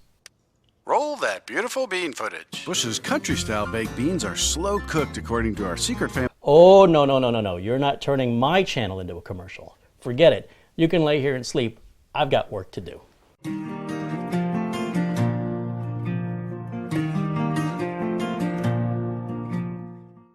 Okay, so much for that idea. I guess I'm on my own. So here's the thing. Today we're going to talk about a few things that bust myths or are intended to educate you based on experience, not based on what you read online. Now, I realize this is online, so don't believe anything that you haven't experienced for yourself. You know, try these things out and verify them, because let's face it, anybody and everybody puts stuff on the internet without fact checking it first, and then they start telling their friends or forwarding it on or reposting it or retweeting it, and it just propagates all this false information. So let's talk about a few things. One, if you want to save money on Windows 10, there is a way you can do it at least until July 29th, unless Microsoft extends the free version. And that is, you can buy a refurbished copy of Windows 7. It's actually a regular copy of Windows 7 that's intended for use on refurbished computers. Now, you can pick this up on Amazon for about half the price or less of what Windows 10 costs. But the great thing is you can buy the 32-bit version of Windows 7, and you don't even have to install it, and you can upgrade it to Windows 10 64-bit. So you would download the ISO image of Windows 10, and then you would install it using the product key that comes on your refurbished copy of Windows 7. So this does work. I have tested it, and it's on the to-do list for videos, but I'm afraid that the July 29th deadline may approach much sooner than I can get the video done. So for the sake of getting the information out there, you should know that you can do this. I have tested it. It does, in fact, work. You would download your ISO image from Microsoft directly. Don't BitTorrent it, because you don't know what you're getting. And if you get the Windows 7 Home Edition, it will upgrade to Windows 10 Home Edition, 32-bit or 64-bit. Windows 7 Pro will upgrade to Windows 10 Pro, obviously, 32-bit or 64-bit. It's perfectly legal. It might violate Microsoft's terms of their agreement, their terms of service, or their end-user license agreement. However, an end-user license agreement isn't necessarily law, and oftentimes when these end-user license agreements are challenged in a court of law, there are parts of them that just simply don't apply. So actually, what you should be aware of is that this is an option. You're not going to get any support from Microsoft if you do it this way, but on the other hand, you're not getting much support for them anyway, and Microsoft's push to Windows 10, I don't think they're going to mind. They want everybody on Windows 10. They're practically begging people. They're practically on their knees begging people, trying to shove it down people's throats that don't want it. They're being very pathetic about their marketing to get Windows 10 in everybody's hands. So I really don't think Microsoft is going to complain one iota about it. Now, the other thing I wanted to cover in this video is cooling fans. There's a lot of false information out there about the cooling of a modern processor. So I've got a system set up here. Now, I've actually put this system together in what was going to be this video earlier on, and I ran into some problems with the solid-state drive that I had selected. I have these old solid-state drives laying around, and whatever solid-state drive that was I used, it was giving me issues, and I think it just died. So I've got another solid-state drive in here. This is the Vertex 4. This was actually pulled out of a client's machine where we upgraded to a Samsung SSD that's twice the size. I think that's a 120 gig. It's probably about 4 years old. It's been working great. Of course, I've got my tech bench from the folks over at High Speed PC. I want to personally give a shout out to, I want to call him my friend. I've never met him, but Scott over at High Speed PC is such a pleasure to work with, and he makes such a quality product. And this thing's been around for years and years. You can go back in my video archives. You can see I've been using this for a number of years. This is the same one, and we've given away a number of these in the past. Who knows, maybe we'll do that again soon. But what I want to do right now is just fire this up. So as I mentioned in the previous video, I showed the motherboard coming out of the box, the CPU. It's just a Core i3, 8 gigs of RAM, the solid state drive, DVD reader writer, and an EVGA 430 watt power supply. I have gone ahead and installed Windows 10 on this, home 64-bit, and then downloaded all the updates. So all that's already been done, so you guys don't have to worry about sitting through watching that, even if I speed through it. It's a lot of video that's got to be edited. So I've got my keyboard and my mouse through wireless here. Let me make sure they're turned on. And monitor is on, and we should be getting a signal. There we go. Yeah, it's a pretty decent boot up time for a Core i3, but you know, that solid state drive makes all the difference in the world. Now, one of the things you need to know about testing temperatures is that to do it empirically, in other words, to do it scientifically, you need to do it in a controlled room where the temperature of the room never changes. I'm not about testing things in a lab. I have no interest in simulating reality when reality is so easy to do. Now, the program we're going to use for monitoring our temps, I recommend HW Monitor. There's a free version and a pro version, and you can grab the free version. The link is down below in the video notes, and it's available at cpuid.com. Of course, you can Google it and find it pretty easily as well. And what we want is the free version. So there's a lot of download buttons on this page. So what we want to do is just look for preferably an executable portable version, not an installer. And you'll see here on the left side that said there's a setup in English and there's a zip. I want the zip file. So I'm going to click on the zip in English and hit the download now button, which I'm hoping you can see there. And then it's a very quick download. We'll open the folder that it's in. We can right click on it and choose extract all and then hit extract. That's going to extract those files into their own folder in the download folder, or whatever folder you downloaded it into. So by default, Windows 10 downloads into the download folder. For that matter, Windows 8 and 7 and XP do the same. Now, we've got two programs, a 32-bit version and a 64-bit version. Because we're running a 64-bit edition of Windows 10, and I think everybody should be personally, we're going to run the 64-bit version of Hardware Monitor. It asks for sure, yes, and you'll see there was no installation necessary. It's just an executable file we click on, and it just starts to work. Now, we can see our temperatures here, and here's what's interesting. We've got fan temperatures and speeds, CPU core, and basically the 4 temperature sensors that I'm looking at show us running between 28 and 30 degrees Celsius right now. So what happens if we take this fan and we unplug it? Let's just totally unplug this fan. So the fan is now off. As you can see, it has stopped spinning. There's no video magic here. I don't have the budget for that, quite frankly. So what happens to our temps? So far, nothing. Next, I want to push the system as hard as I can push it with the fan off.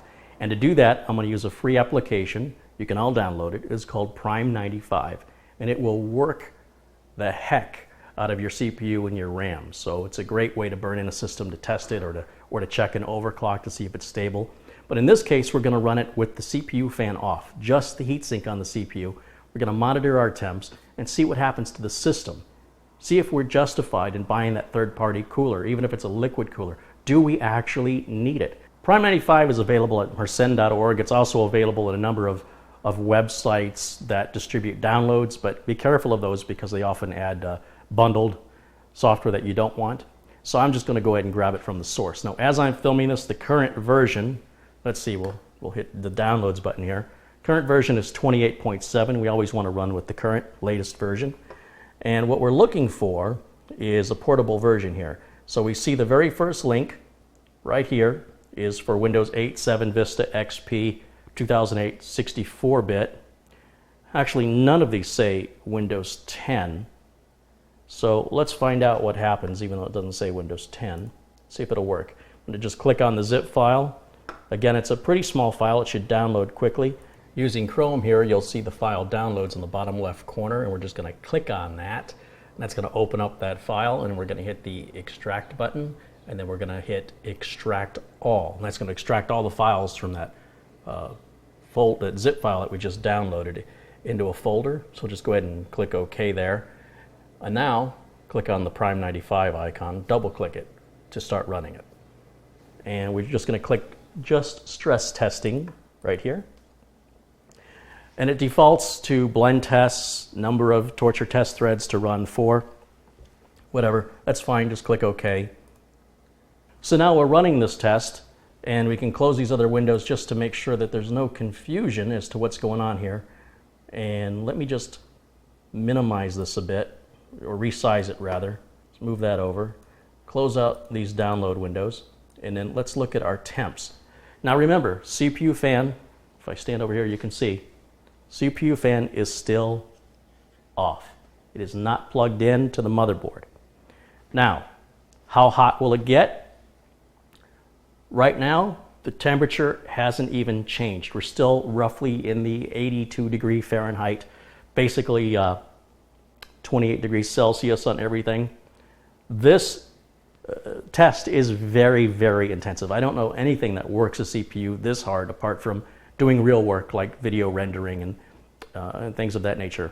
So we're going to go ahead and let this run for a few minutes and see what it does. Now, the highest temperature I'm seeing, I see a 91 degrees Celsius. That may actually be our CPU that's running that hot, showing 195 degrees Fahrenheit. So what's going to happen if we just let this continue to heat up? Will it explode? Will it catch fire? Will it destroy or permanently damage the computer in any way, shape, or form? Let's just watch and see what happens.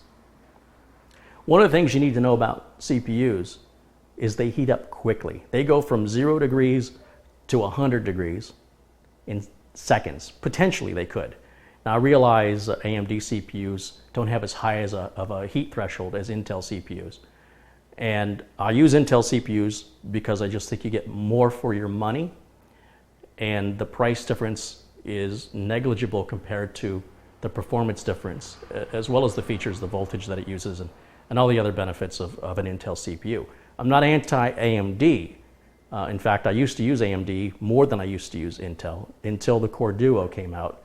And then they just wiped the floor with AMD, and AMD hasn't been able to catch up since. I'm very excited when and if AMD comes out with a competitive CPU in both performance and price that can put Intel to shame the way Intel has done to them. And when they do, I'll start recommending them. But in the meantime, I recommend you spend the extra 20 bucks and get the Intel chip. You'll have a chip that runs cooler, probably will last longer. It's a better chipset, better drivers. But again, by saying these things, it's based on my experience, and there's going to be people out there who are going to argue with me. So that's the world we live in. So this test, what I'm trying to say is this test doesn't take long to heat up a CPU. And we're seeing core 0, and there's 2 cores on the CPU, 2 actual cores, and there's 2 hyper-threaded cores or logical cores. So 2 physicals, 2 logicals, total of 4 cores. And we can see, we don't measure the temperature of an imaginary core. That's the hyper-threading cores, because they're only logical. They don't actually exist in reality. You can't put them in your hands. So the first 2 cores right now are running about 100, well, we're looking at 100 degrees centigrade. Now what happens when the CPU hits that temperature is it starts to throttle itself down. At least that's what it's supposed to do. Now some people would say, yes, that's why you don't use the Intel cooler. But remember, the fan is off. Also, when the CPU throttles down, unless you're running any monitoring type software, you probably would never even know it's happening.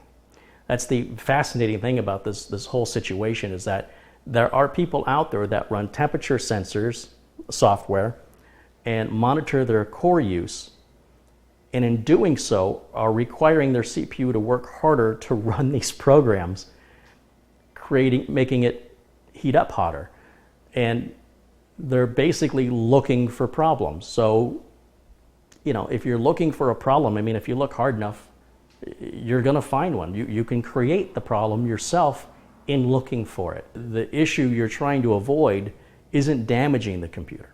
It's not as though you're going to ruin your computer because you spent $2,000 on a computer. You were obligated then to spend an extra $100 on a liquid cooler. It's simply not true, and it's not logical. You shouldn't buy things you don't need unless you want to. But you shouldn't feel you have to because you read something online where somebody said you had to. No, they had to. You didn't have to. If you've convinced yourself you need it, there's nothing I can say to change your mind. Go spend your money. What's in it for me to make this video? Do I care if you go with a liquid cooler or a third-party cooler? Makes no difference to me. I'm not in the business to sell them. I'm just trying to educate you to think for yourself. That's all. So you can make your own decision and what fits your personality and your needs. So if you're one of those people who has to obsess about your temperatures and your fan speeds and all that other stuff, they do make pills for that. So just so you know. Here we are. We've been running now for quite some time as I've been yabbering on. And as you can see, the system is staying on. It's not powering off. And what's apparently happening is we're never exceeding 100 degrees Celsius. Once we hit that 100 degrees Celsius, the temperature immediately drops back down. And that's because the cores are shutting down, just like an engine that's overheating. It'll go into what's called limp mode, where the engine doesn't feel right, the car won't go very fast, and it's to protect itself. So that's what's happening here. Would you know that Prime 95 isn't running as fast as it possibly could be if these cores weren't throttling down? You would have no idea. You would never know. All you know is the test is running and everything's working. Okay, so right here I've got a temperature gun. And you can just point this at something and then you can get a temperature from it. It's even got a little laser on it that you can point right at the source of what you want to read the temperature of. And they're pretty accurate. Not scientific by any means. If I pointed at the CPU right now, at the heatsink I should say, the heatsink's measuring right around a maximum of 153.8 degrees Fahrenheit, if you can see that. So here's what I want to do. I don't want to mess with this system while it's powered on. So I'm going to go up here to the Prime 95 program and go to Test and Exit. And you'll immediately see these temperatures will start to drop down. Then I'm going to go ahead and close the hardware monitor and I'm going to power the system completely off. Right? So that test has been running and it will continue to run indefinitely with that fan off. Pushing that CPU as hard as it can be pushed, nobody would ever know that the cores were shutting down, cooling off, and then coming back on again. You would never know that unless you were running a piece of software that brought it to your attention. Now, to pull the CPU heatsink off, there are these little posts. If you remember in my build videos, I always show you how you push down on those. And they have a little arrow on them. And you turn this in the direction of the arrow when you want to take the heatsink off. So we're going to turn each one of these posts in the direction of that arrow. And then we can pull up on the posts themselves. Normally the motherboard is tightened down. Those actually come up real easy.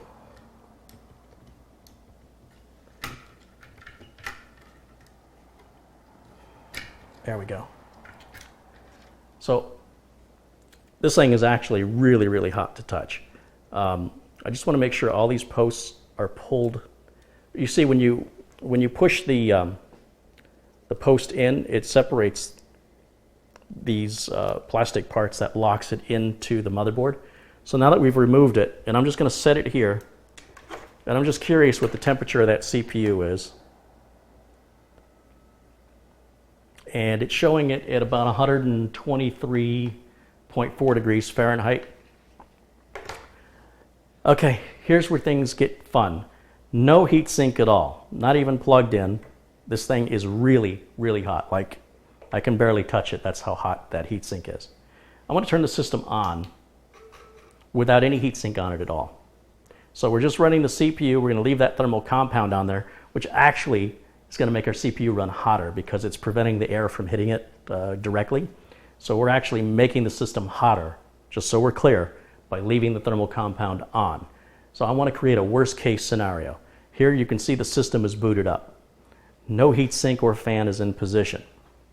We're going to go back to our download folder. So File Explorer, Downloads. We're going to bring up the hardware monitor, 64-bit edition like we did before. And I'm going to move that over here, assuming you can see everything. And then we'll go back and bring up Prime 95.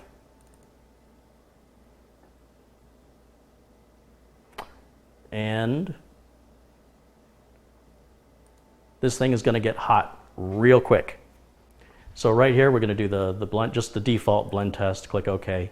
And now this thing is going to get hot really, really fast, really fast. In fact, if I hit it with this now, with the temperature gun, we're already at 146.4. And we're just going to let it keep running. Now, we're already hitting 100 degrees Celsius on both cores of the CPU, but the system's still running. Everything still works. Now, in a worst case scenario, if this thing should overheat, what should happen is the system should shut itself down to protect itself. That's what should happen. Now, I want to advise you that if you want to conduct this test, make sure you're doing it with hardware that you don't care about, just as a learning experience. Because if you have an older CPU or if something is broken or not working correctly on your motherboard or within the die of your CPU, you may toast your system. However, I'm willing to risk it to know the facts, to have the experience, and so that I can speak with conviction to know that when I'm recommending or advising something, that I know from personal experience what I'm telling is the truth, not because I Googled it or because I saw a YouTube video on it. Now, this has been running for a few minutes. Let's see where we're at. CPU still registering. We're looking at, we're bouncing around from 122 degrees Fahrenheit, showing a max temperature of 148. So this whole area above the CPU is very, very hot. And we are maxing it out. As you can see, we're maxing out the CPU. Where's the video coming from? Modern Intel CPUs and AMD CPUs have graphics chips built into them. Most of them do. So the motherboard has a built-in this one does, a built-in VGA and HDMI port, and I've got the monitor plugged into VGA. And that's why you don't see a video card. I know this confuses some people because, again, they get all this information from the internet and they think that's the only way. So what I'm hoping to accomplish with my videos is to encourage you to explore what way is right for you, not to just take somebody else's way and think that's the only way. The great appeal of the whole industry is individualism. And I hope to encourage you through the process of making this video to experiment and to test things to see what fits right with your needs, your budget, and not because you read something on Reddit or Google. Again, I can't emphasize that enough. There's just too many Google experts out there who have no experience, and then they're passing that so-called advice on to others without any liability, without any accountability. So my personal opinion is if you're not willing to be held liable and accountable for the advice you give, then you shouldn't give it. So the only reason I come out here and make these videos so boldly is I'm confident because I've personally experienced it. And I wish everybody on YouTube would do that, but, that's a wish. It'll always be a wish. So anyway, in my attempts to educate the world and encourage them to be self-sustaining, teach a man to fish, that whole thing, we've been letting this run now for some time, and not much has changed on that CPU. We're still reading the same maximum temperature range. It's never exceeded over 149 degrees Fahrenheit. And That's on the external side. On the internal side, we are hitting the 200-degree temperature. But the point is that without any fan on this thing at all, it's still running. And to most ordinary users, they would never know that it's slowing down. You'd have to be really pushing the system to its maximum abilities to notice when your cores are shutting down, unless it's extreme. And to be using the machine that extremely would suggest to me that you're an advanced user. You're not an average, normal user. As a result, you're going to need some better cooling to get better performance. I get that. But the majority, the vast majority, more than 99%, 98% of the gamers and computer owners out there, this doesn't mean anything to. They want to avoid a problem. Everybody wants to avoid overheating. So they go and they spend all this money on third-party coolers that they don't need. So here we've got no cooling at all, system works fine. So what I'm trying to tell you is if you were using this to surf the web, if you were using this to write documents, if you were using this to actually do work you get paid for, you know, actual, I don't know, spreadsheets and documents, real work, you would never know. You would never know that your system was shutting down cores. So what I'm seeing is people taking advice from strangers on the internet, spending their hard-earned money on aftermarket coolers, and of course they never experience any heat issues that they're aware of, and they pat themselves on the back for having avoided it. I find that whole psychology quite amusing. You didn't avoid anything. All you did is spend money you didn't need to spend. Your system may still be overheating. Your system may still have cores shutting down, even with that aftermarket cooler, if you're pushing that system that hard. On the other hand, your system may never have that issue because you just aren't that heavy of a user. You're not pushing the system as hard as you think you are. Now, this has been running, I don't know how long it's been. I've been talking for some time now, and it's staying pretty steady, as you can see there. We're pretty steady on what our temperature is. The system works fine. I can continue to browse the web and do things just like I could before. Would not have any idea that anything is wrong. When I click on things, you know, they might take a second to come up, but remember Prime 95 is running, and that's slowing the system down. If I shut Prime 95 down, let's go to Test and Stop all workers, okay, and then let's exit this. I just want to clarify, just for those of you who are curious, this fan right here on the side, that is not plugged in. There are no fans running on the system except for the one in the power supply located down here on the bottom. Obviously, I want my power supply not to overheat, but there are no fans at all during any of this testing. I should have clarified that at first, but it just occurred to me now that some of you, based on the angle, might think that that CPU, that fan there is plugged in, and obviously that would make a difference on our temperature if we did plug it in. So let's go ahead and just shut this down.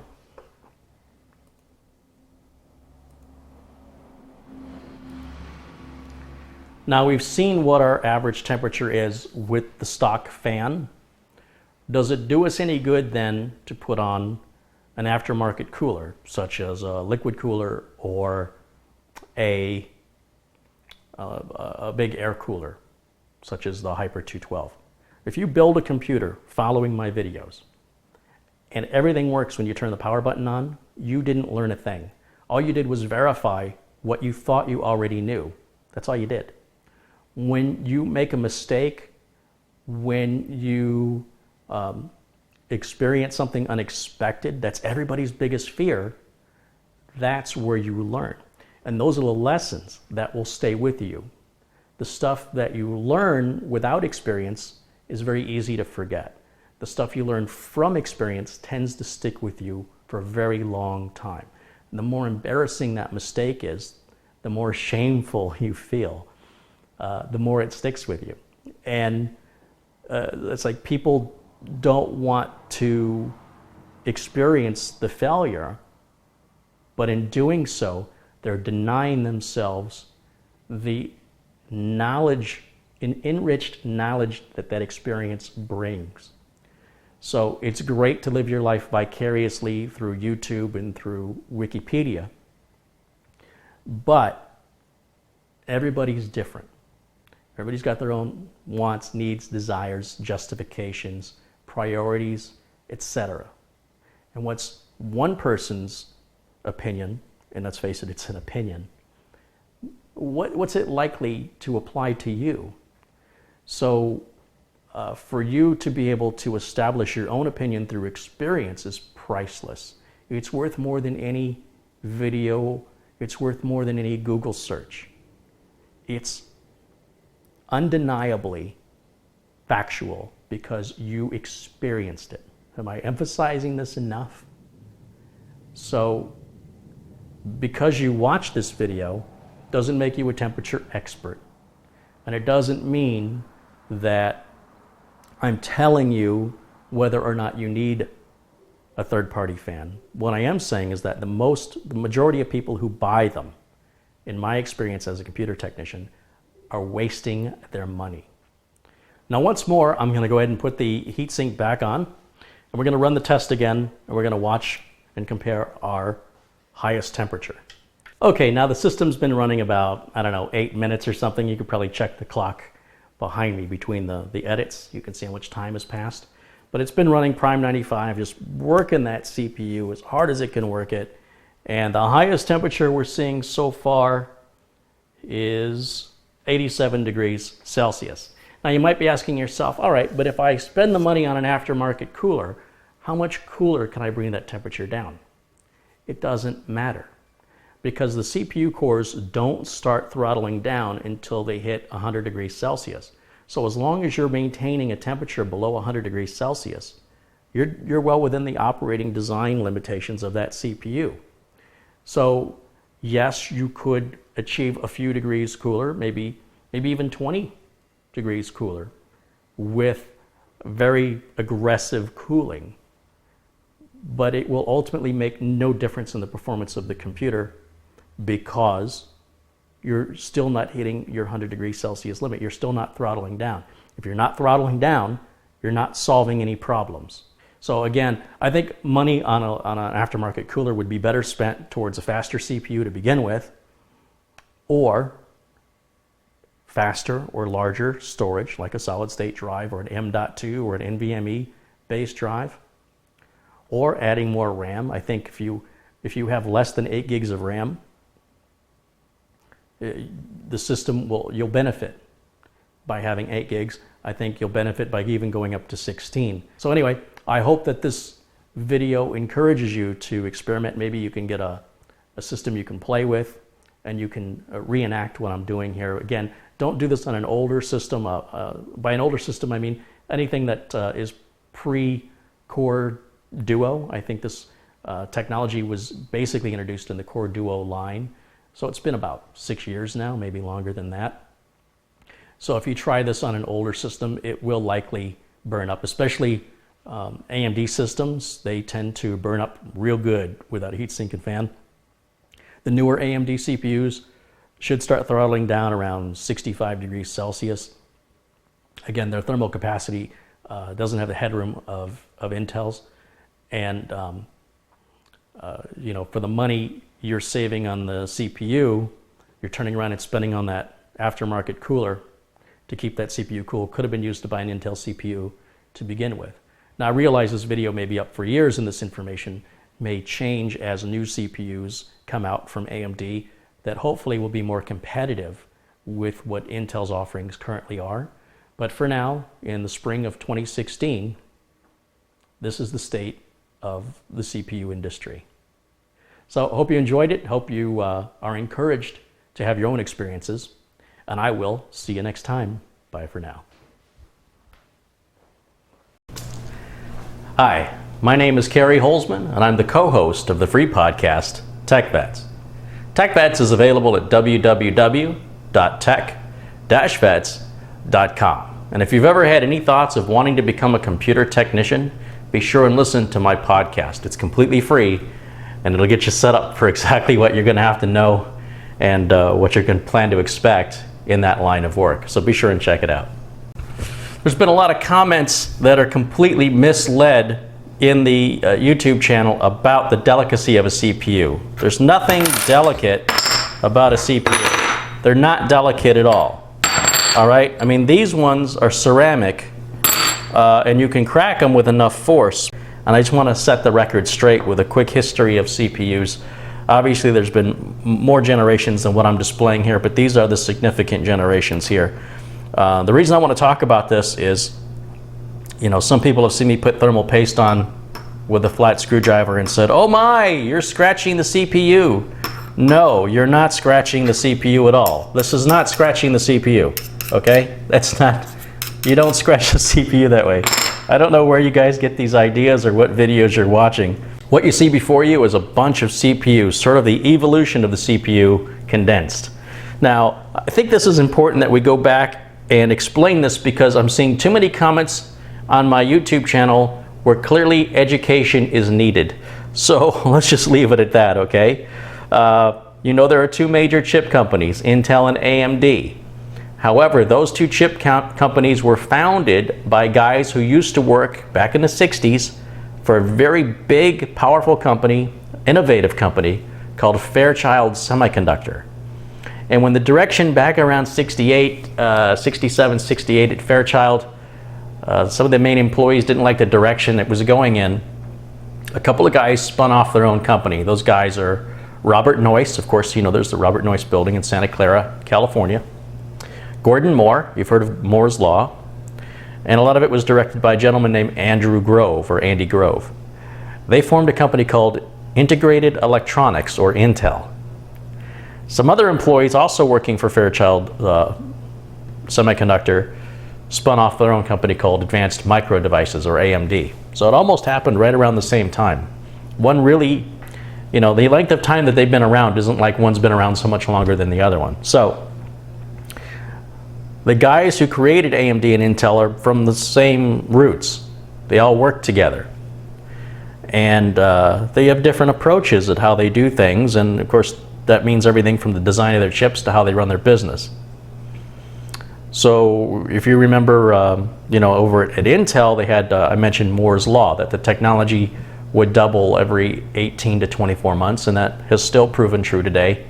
And that was something Gordon Moore had said just sort of offhand, and it's been quoted ever since. And that was used primarily, I believe, to get financial backing to accommodate the equipment they were going to need and foresee the equipment they were going to need to make the chips. All right, now, you got Wikipedia, you got Google. If you want to learn all the details, instead of just this Cliff Notes version, it's a pretty interesting story. You should definitely check it out. This is one of the first processors, and as you can tell from AMD, this is an 8088 processor. Okay? That's what they used to look like. I know a lot of you out there haven't seen these before. This processor, this is another AMD. This is a Z70 processor right here. And as you can see, the way it mounted was this way. This processor is an old 286. And this is another 286. And you can see it mounts in a socket where it's side mounted. This is an old 286 12 megahertz 286. So these were often called, for example, 286, 386, a 486, and that's how we got the term x86 architecture. That means it's 32-bit. We talk about 64-bit architecture, then we talk about x64. When you see those numbers, that's what they mean. Now, as you can see, as the chips progressed, we had the Intel 386 here. This is a 386-25. Woohoo! Now, this confused a lot of people. Intel, at the 486 part, had a SX version and a DX version of the same chip.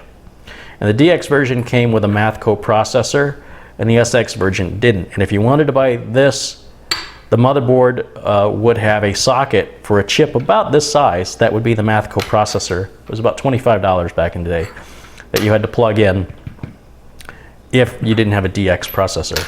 So like this SX one runs 33 megahertz. This was in the day when they were in the 33, so you had 33, 66, 99, then they started rounding up to 100, and it was convenient that they started rounding up, wasn't it? This is a 50. What they ended up doing is they had a 33 and they had a 50, and then they would double the 50 to 102, as I recall. Man, this is really testing my memory, but as I recall, that looks like a 50. I think it's a 50. I'm sure someone in the comments smarter than me will correct me if I'm wrong.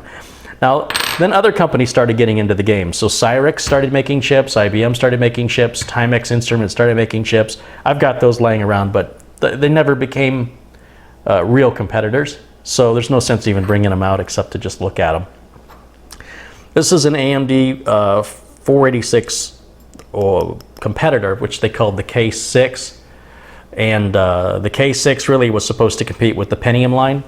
So I was working for Intel at the time. Andy Grove was the CEO at the time, and what happened was they were suing AMD for using the same numbers. So Intel had 286s, 386s, and 486s, right? So AMD started coming out with 486s and 386s, and Intel sued them and said, you can't use our trademark numbers. And the judge said, you cannot trademark a series of numbers. You can't do that. So Intel had a contest in the company, at the time I worked for them, that said, help us think of a name for the 586 processor. And an Intel employee came up with the name Pentium, and they don't know, they got like a free t-shirt or something. It was really cheap. You'd think they'd have got millions of dollars there. But no, it was an Intel employee contest, and the name Pentium didn't really mean anything. They just brought it up, and so then the first Intel Pentium processor was born. You can see how much bigger that is. It's pretty heavy too.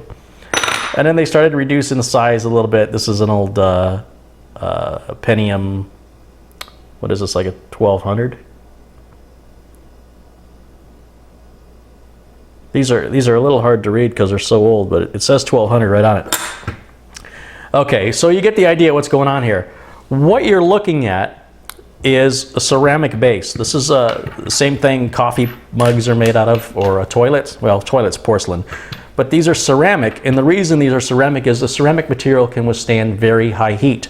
And these suckers do get hot. They get very hot. So what they did here is you could see the pins all have these little flat areas here with your main die, what they call the die, the actual CPU itself, underneath a metal shield. But not a very thick metal shield. It's mostly exposed. The actual part of the processor, as you can see very clearly in this AMD processor, is just this little part. And you see these little rubber feet. These were here because when you put your heatsink on, if you didn't put it on exactly straight, you'd crack that. And that was it. No warranty. That was your fault. And a very delicate procedure. This is a naked core. All right, I want you to remember that. That is a bare core. Now, this is more or less like a modern day Intel-based CPU. This is not a core. This is a heat shield. When you see me putting thermal paste on it, you go, oh, you're scratching your CPU. I'm not scratching my CPU. You guys are nuts. This is a heat shield. This heat shield pops off. Look. That's the CPU under there. Got it? This is just a heat spreader or a heat shield. And what it's supposed to do is take the massive amount of heat that's coming off of that and spread it across this entire surface area. And then we put a heat sink on top of that to draw as much of that heat off of it and to keep this thing running cool. You understand how this works now? This is just a piece of metal. You can scratch this up to the day, as long as you want. You can scratch this up all day long. It doesn't matter. The whole point of thermal compound is to fill in those little scratches and to make that thermal conductivity much better between yourself and the heatsink. You cannot look at this with the naked eye and tell me it doesn't have scratches when it's brand new. Nor can you look at a brand new heatsink with the naked eye and tell me it doesn't have scratches. Of course it has scratches. It has scratches in pits, and that's why we use thermal compound. And we use very little of it because all we're trying to do is fill in those little microscopic scratches. But you know what, even if you had a big gouge of a scratch, if we really dug into that, you'd still fill that in with thermal compound. Thermal compound would still go in there just fine, and it would still do its job just fine. Now, I'm not advising you to take this off. You're not supposed to take this off. It's on for a reason.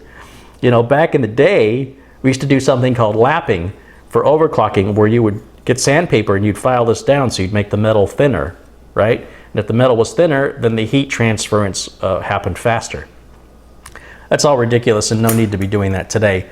However, with that said, I want to talk to you about water cooling, and I want you to understand that the point of thermal paste is strictly to help transfer the heat from the heat shield to the base of your heat sink. And you don't want too much of it, you don't want too little of it. You know, if you put a little drop on it, right? Put a little, I've heard people say that, put a little pea drop and then squeeze it down and you don't get any air bubbles. Well, then how do you know if you don't have enough? Some people say it only matters if you get it in the middle. Well, if that's the case, why is the heatsink this big? In my opinion, this whole area, this whole surface area is very important. You want thermal paste across the entire heatsink area and have as much coverage as possible. The only way you can do that is by spreading it out very thinly. There's a number of techniques you can use. You don't want to use your finger. You don't want to get your finger oils on it. If you do, just get some denatured alcohol or rubbing alcohol on a Q-tip and clean it off. Wait till it's dry. You can put a piece of Scotch tape on your finger and you can rub it on that way if you want. You could, you don't want to really use anything rubber, like rubber gloves. You could use latex. I think latex gloves would be all right, but rubber will, and plastic will create static, so avoid those. You'd be better off just getting a piece of Scotch tape, put on a piece, you know, on your finger and rub it on. Or get a screwdriver like I do and, oh, you're scratching your CPU, you know, whatever. I've only been doing this for 25 years. I think I'd know if I was scratching my CPU. I don't know why the computers I build last for 10 years or longer, since apparently, you know, these comments on YouTube are telling me that they shouldn't even turn on. So that's why I'm the one making the videos and they aren't. Anyway, there is not a whole lot fragile about a CPU. These ceramic ones, you know, they're ceramic. What do you think's going to happen to it? I mean, if you throw it hard enough, you'll crack it in half, all right? But these modern CPUs like this, the worst you can do is bend the pins, and even the modern ones don't even have pins anymore. CPUs aren't fragile. What's important is that you don't touch the face of it with your fingers. You don't want any contaminants on the face of the CPU. You want that thermal contact area as clean as possible to make that efficiency as high as possible, as most efficient as you can for the heat transference to come off of the CPU and onto the heatsink. So there's your quick lesson in CPUs.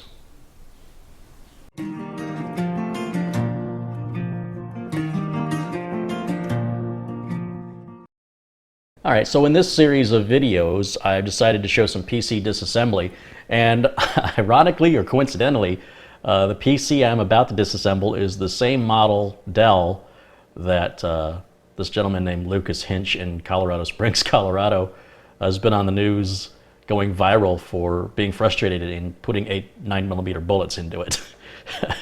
Well, I'm going to disassemble it in a more satisfying way this time around. You've seen me shoot and blow up computers before, but when I get an old machine like this in, I like to take the opportunity to fully disassemble it completely. Every single screw I see, I will take out. And I recommend, if you're just getting started in computers and you want to learn more about how they work, see if you can't find a computer really, really cheaply at Goodwill or someplace like that for $5 or $10, or even Craigslist. You may even see them sitting out in a, you know, to be thrown away in the trash. And if you do, I recommend you do what I'm doing here, and that is, don't try to fix it and make it work. That's pointless. The machine's too old to be useful unless somebody's really knowledgeable with Linux or something like that and can turn it into some kind of a Linux server or something, but or, you know, whatever they want to run on Linux. But if you're just learning computers, a great way to learn is to take it apart to see how it works. Now, there's a fancy word for that. It's called reverse engineering. And all it is a fancy way of saying we're going to take it apart to see how it works. I assure you, if somebody put it together, someone else can take it apart. Now, as you can see, I've got my big DeWalt screwdriver because I wasn't fooling around. And I'm just, at this point, I'm removing every cable and every screw, and there I'm just punching out the back plates to the PCI slots. Now, those back PCI slot covers can be reused. The screws that you take out, a lot of the hex head and thin thread screws that are used for mounting a lot of the components, such as the hard drive, can be reused. You can keep those as spare screws to use when you're building your own system or working on somebody else's system. And what I've done here is I've cut the audio to this and replaced it with this narrative because all you're really hearing throughout it is the noise of the screwdriver motor and then me cursing a lot as I'm trying to figure out how it comes apart. Now, generally speaking, the computers that are built by the big name manufacturers like Dell and HP, for example, have these proprietary case designs that are very difficult to work on, let alone upgrade or repair. You might be wondering what the screws were I was removing right there on that cover. Though that is where they hide the extra screws if you wanted to add another hard drive. You'd have to know to look there to find those extra screws. I imagine many of these computers have been disposed where those screws have never been touched. I would probably estimate 99% of the case. The technicians working on them or the places where they were used did not know that those screws existed there as spares. You have to take the front cover off to find them. Even on the floppy drive I've just removed and on the optical drive I've just removed, there are screws that stick out that function as a way of mounting uniquely in the Dell case. Those screws are not reusable whatsoever unless you're going to reuse it in a similar style to Dell case. But, and later on, I'll show you an HP I'll take apart, and then I'll take apart like one I've built. So you can see the difference in how long it takes me to completely and fully disassemble it down to absolutely, every single component. And I think you'll find that this Dell is one of the worst ones to work on. And I say that because the way that they've got the cabling and the hardware designed inside of the case is it's not very manufacturing smart, which you'll see a little later on here. But it's also not smart as far as an assembly line process. It's far too complex to move through an assembly line quickly. And this video I want to reiterate here. I'm going to play this video at normal speed, and there may be places where I skip through some parts if, like here I'm trying to figure something out and you can't see what I'm doing. If there's a spot like that where I'm doing that for 10 minutes, I'll skip forward on that. I have to destroy these computers. Actually, I have to in order to write them off my taxes. The government requires that they are destroyed. It's just a common procedure here in the States. Obviously, it could have been donated if it was working, but it's not working and it's not worth fixing, so you can just write it off and destroy it. Now, even to take that power supply out, there's a little button all the way in the back I have to push. It's not really a button, but a tab, a metal tab. You have to push that in after taking out the 4 screws, and then the power supply comes out. It seems a little redundant to have both in place, but again, something you won't see on a home build. This is only something you'll get from a major manufacturer like Dell or HP. A mass-produced assembly line manufacturing process where the computers are being shipped all over the world. The engineers probably put that little tab in just to give that power supply a little extra strength in shipping. That's the only thing I can imagine. Now, they don't use traditional heat sinks and fans on these Dells. This is a giant heat sink, and then the fan is up on the front of the computer instead of resting on top of the CPU like you're accustomed to seeing in my builds.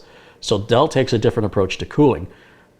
It's no more or less effective, I guess. Dell engineers are pretty much the same engineers with the same education as what Intel hires to design their cooling solutions for their CPUs. So again, it's just I think it's more inefficient. It takes up more room in the case, and it's a bigger, heavier heat sink because the fan is not directly on top of it. The fan is in the front, and there's an air duct that directs the air being brought in from the fan over that heat sink. To me, it's a very inefficient design. It does work. Now I'm going to struggle with trying to figure out how to get this front fan out. Now again, that front fan on the systems I build is optional, but on this system it's absolutely critical that that front fan is working, or the CPU heatsink is not going to have airflow and you're going to have a heat related problem. So here I'm still sort of figuring my way around this case. Now I've seen this case many times over the years, but I don't memorize how they come apart, especially the detail with which you have to go to get this far into it. So that's why you will see me sort of struggle and look and try and find the logic to it. And again, this is a great way for you to learn. You don't have to worry about breaking anything because you're taking a computer that either is already broken or has no value anyway. You've got nothing to lose. You can keep the screws, as I mentioned, for future work, or at least some of the screws that fit the standards. And you get to see how it all comes together in a assembly line process that the large manufacturers used and compare it with something you build yourself. A lot of people ask me, is it cheaper to build one yourself or is it cheaper to buy one made? And I think if you look and see what you get with one that's pre-made, especially when you just buy randomly off the shelf at like, your local electronics store, there's no comparison to what you could build yourself. Now, when you go to the specialty builders for the high-end gaming rigs, there's a huge savings for building it yourself. But I don't know that we're really comparing apples to apples, pardon the pun, when you're saying, would it have been cheaper for me to build a computer than this Dell at the time when this Dell was purchased new? And usually the answer is yes. If not, it's typically about the same price. But the difference is the computer that you build will be upgradable, and you won't have to struggle so much with doing any upgrades, repairs, or in its final days, the disassembly is what I'm doing here.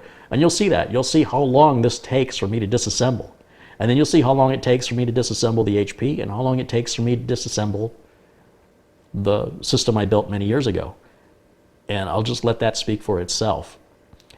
The systems that I'm building, the systems I'm disassembling, I am not familiar with any of them. So I sort of have to look at them and figure it out as I go. You can see I finally figured out how to get that front fan off. And now I'm trying to pull the fan out of its shroud. As you can see, like when I say I want to take this apart, I want to take every single thing apart that comes apart. If two pieces go together, I want those pieces separated. Unless, as in the case of this Dell case, things are riveted. So like the other side panel on this Dell case is riveted. And the top is also riveted. And you'll see I actually struggle with trying to remove the spring mechanism that releases the side panel, which is how you open up and work on this style of Dell case. And actually gave myself a little injury when I did it. Nothing major, but you can see I'm struggling. I had to go in for another tool. What did I go in for? I went in for wire cutters there. And I know what I'm doing right now. There's these little rubber, I don't know what you'd call them. I'm sure they have a name. And they're used instead of screws. They go through the holes in the shroud and the fan so that the fan can vibrate around and move without making any noise or rattling around in the case, which it would do if it were held in with screws. So instead they use these rubber pieces. I'm sure someone will tell me what they're called. And they're used in place of screws. And of course over time those things will dry up and just naturally break. Especially here in the desert, they dry up pretty bad. Those were actually in pretty good shape considering the age of the computer. Now, Dells, I don't know what it is with Dells, but they like to put springs in their computer. And no computer I've ever hand-built has a spring in it, not ever. But this case has two springs, one for the top latch to release the side panel and one for that blue thing you see around the drive cage that lowers to make it's their own proprietary way of inserting and removing drives easier. I found a couple more screws that could come off. So it looks like I can pull the face off of this thing now that I see those screws are out. And removing the screws wasn't even enough. Again, there's so much redundancy in this case. I would say it's safe to say this case was over-engineered. There was no reason those screws needed to be put on that front cover. You can see I cannot get that front cover off for the life of me, despite having removed those screws. So the screws were redundant. Again, Dell is packing these things up and shipping them out all over the world, so I imagine the logic at the time must have been, we want this thing to have the greatest chance of survival of shipping. But I think Dell learned that over-engineering that case cost them too much money. The assembly line process was taking too long because of the complexity of the case. And then, of course, the owners were getting upset at having to do any maintenance on the case or work on the case or within the case, which is why some people might want to take it out and shoot it. So here I'm removing a spring. It's so weird to see a spring in a computer. I don't know. It's just puzzling to me. But leave it to Dell. Leave it to the big manufacturers to make some proprietary way of doing something simple much more complicated. That's what they do. And that's why when you compare, if you built the same computer as this, same specs, and you said, well, okay, are they the same price? You wouldn't be putting it in a case that's this difficult to work on. And that in and of itself is worth something in value. Even if the computers that you're comparing have the same cost, or there's a $5 or $10 difference between them, you've got to consider that. How hard is it going to be to work on this in the future? And you can see I'm really struggling with this top piece. There's a sliding mechanism, and it's between two pieces of metal on the case. And those pieces of metal are riveted, and I'm figuring that out right now. That's actually done during the assembly, the manufacturing process of the case itself. This is done. Now I'm back to trying to figure out how this front cover comes back off. And, you know, it's just like one thing after the other I'm being stumped on, where any ordinary case that you would buy at the store or buy online, whatever, to build your own computer would not be this difficult. You wouldn't see me struggle like this with any other case that was designed to have a motherboard put into it by a company that sells cases. This company, Dell doesn't sell cases, so it doesn't matter to Dell whether or not their case is upgradable or easy to work on. They're selling you a computer, just a whole pre-made computer. If you don't like it, tough luck. It's sort of the attitude of all the big makers, Dells and HPs. There's not a lot of customization, or when you get into the customization, that's where it really gets expensive, and that's where building your own even becomes more obviously less expensive. So here I'm still finding all the rivets. I see that this top cover somehow comes off, and I'm sorry, the top cover doesn't. It's the sliding mechanism I'm looking at right now. What's interesting about this, not only is this educational, it's a bit of a challenge, because you reverse engineering it. You're taking apart a puzzle instead of putting a puzzle together. But in doing so, it helps you understand why it was put together that way. So as I struggle to figure out how to get this mechanism out, and I'm trying to figure out what's holding the front bezel on. Okay, so it's about at this point where I just realize I'm going to need to get another tool. Yep, there it goes. So I'm going to go grab a straight edge screwdriver, and I just put a quick edit in right there, so no sense watching nothing while I'm gone. And I figured out if I push that tab in on the top and on the side there, I'm now getting progress on removing that front fascia from the computer, and I'm turning it around here so you can see what I'm doing. No computer should be this difficult to take apart. No home computer should. I mean, maybe if it's a server or it has a special, it serves a special purpose, a proprietary purpose, such as in automotive manufacturing, where you've got the computers that control the robots and such. I could give it some understanding, some justification. But it's just not justified to have it be this difficult. But again, the experience you get from taking apart the machine will help you understand why it was put together the way it was, and why it's limited in the way it's limited, and why a lot of people have bad things to say about them. Yay, I got my front cover off, stick that in the pile with the rest. So I'm looking at what are now rivets, and I'm not going to go through the effort of trying to drill the rivets out. I'm not that passionate, but anything that can be easily removed or even easily broken off, I'm going to do, with the intention that it was something that was removable. Okay, such as in the example here, I'm trying to pull off this top cover. And the top cover, I'm trying to do it without damaging it, even though this is all going to go in the trash. I'm trying to figure out how it comes up, and I believe I broke a few plastic pieces on it, pulling that top off. It's a plastic cover. It absolutely serves no purpose whatsoever other than aesthetics. And then what's below that plastic cover are two pieces of metal that are sandwiched together with a sliding bar in between, and you pull on that sliding bar, and that's what releases the mechanism that holds the side panel on, the one removable side panel.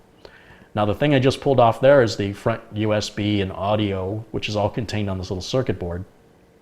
I see another screw on there, so I'm going to take that screw out. Again, every single screw. And really, it's not only about being thorough, or a job well done, if you will, with regards to building. but also in disassembly, it helps you get a more thorough understanding. If you just took the computer and you took the motherboard out of it and you didn't go any further than that, the only person you're hurting is yourself. This is a great opportunity to take every single screw out to get the best understanding possible of how this machine, or how it was put together, why it was put together that way, as I've already mentioned. And it will help you when you come across another machine like this out in the field that you need to repair, or when somebody asks you, why should I buy one from you if you're going to try selling them one, versus buy one from the major manufacturers. Well, an ordinary person, why would they care? Because an ordinary person is not going to open it up and work on it. If you're the tech, you're the one who's got to deal with this nonsense, not the person who bought it. But you're also the one who has to break the bad news to them when you say, I'm sorry, the power supply in here won't support another hard drive. I'm sorry, the case won't support putting in a USB 3.0 card to make it current. The motherboard won't support adding the amount of memory you want to add. And then so you're the bearer of bad news, and they get all upset about it, and you're like, hey, listen, you're better off, if that's what you want, building one up from scratch, and I'll build you a computer if you want to be able to do that in the future. But if you're looking to do that in the future, don't buy an HP or a Dell or any of the other major name brand manufacturers that have assembly line built computers. Now here, I'm still struggling with that sliding piece. There's a plastic handle, and I'm thinking if I bend it back and forth a bunch of times, it'll break off. I've just realized it's sandwiched between those two pieces of metal that are riveted. So obviously that is created when the case is being manufactured. And obviously Dell doesn't manufacture the cases in the same place they build the computers. Dell hires somebody to make cases that their engineers have designed. And then those cases are shipped pretty much bare, just completely bare to Dell. It'll have the front fascia on and everything, but otherwise it'll be empty. And then the Dell assembly line workers will then each put different components in. There'll be somebody who just puts in the motherboard, somebody who just puts in the hard drive, et cetera, et cetera. So I'm just now figuring out how to get this sliding piece out. I just want it out. I want to see what it looks like. And again, way over-engineered. 2 screws would have held that side panel on. But instead of using 2 screws, Dell went with folding the metal over, putting a sliding piece of metal in there, putting a spring on it. That's a whole lot of work. Heck, HP only uses 1 screw. I was going to say 2 screws is all you need, but HP does it with 1. Now this can go outside. It's pretty much as fully disassembled as I can make it. So if you're curious, I was looking at the date on the hard drive to see how old the system was, the Dell system. And you could see there's a date of February 2nd, 2006 on the hard drive. So it's 2015 now that I'm doing this, so that computer was 9 years old. All right, so that complete disassembly of the Dell took about 22 minutes and required a couple of tools. Let's disassemble the HP. There's that single screw I'm going to take out to remove the side panel. And you're going to need a T10 Torx bit if you're going to be a computer technician or you own an HP computer, desktop computer that you're going to work on someday. And T10 Torx bits are available pretty much any hardware store that sells tools. So the first thing I'm doing is removing the 2 T10 Torx bits, and then there's a release lever all the way in the back. I'm using the screwdriver to reach it, and you press it in and lift up, and then the whole hard drive cage comes out. And the hard drive cage also contains some kind of expansion bay that HP includes on a lot of the desktops, or they used to anyway. I've never seen anything in one of these expansion bays. And generally the expansion bay is, I believe, USB with a power connector, and I'm just going to remove that so that I just have a piece of bare metal there. And I have to fidget with it a little bit because I don't disassemble HP computers every day, so it's not a regular routine that I'm accustomed to. And it's kind of interesting to see how long it takes to completely disassemble one of these assembly line computers, and the total of how many different types of tools I need to get the job done. There I am getting my wire cutters, another tool I need to cut the zip ties, but that's pretty much going to be needed on just about any computer. And I'm going to remove all of the power connectors now coming from the power supply so that I can take the power supply out. And those levers I'm moving should hold the optical drive in, but something else is holding it in, so I'm going to move on to something else, try and keep this video moving along.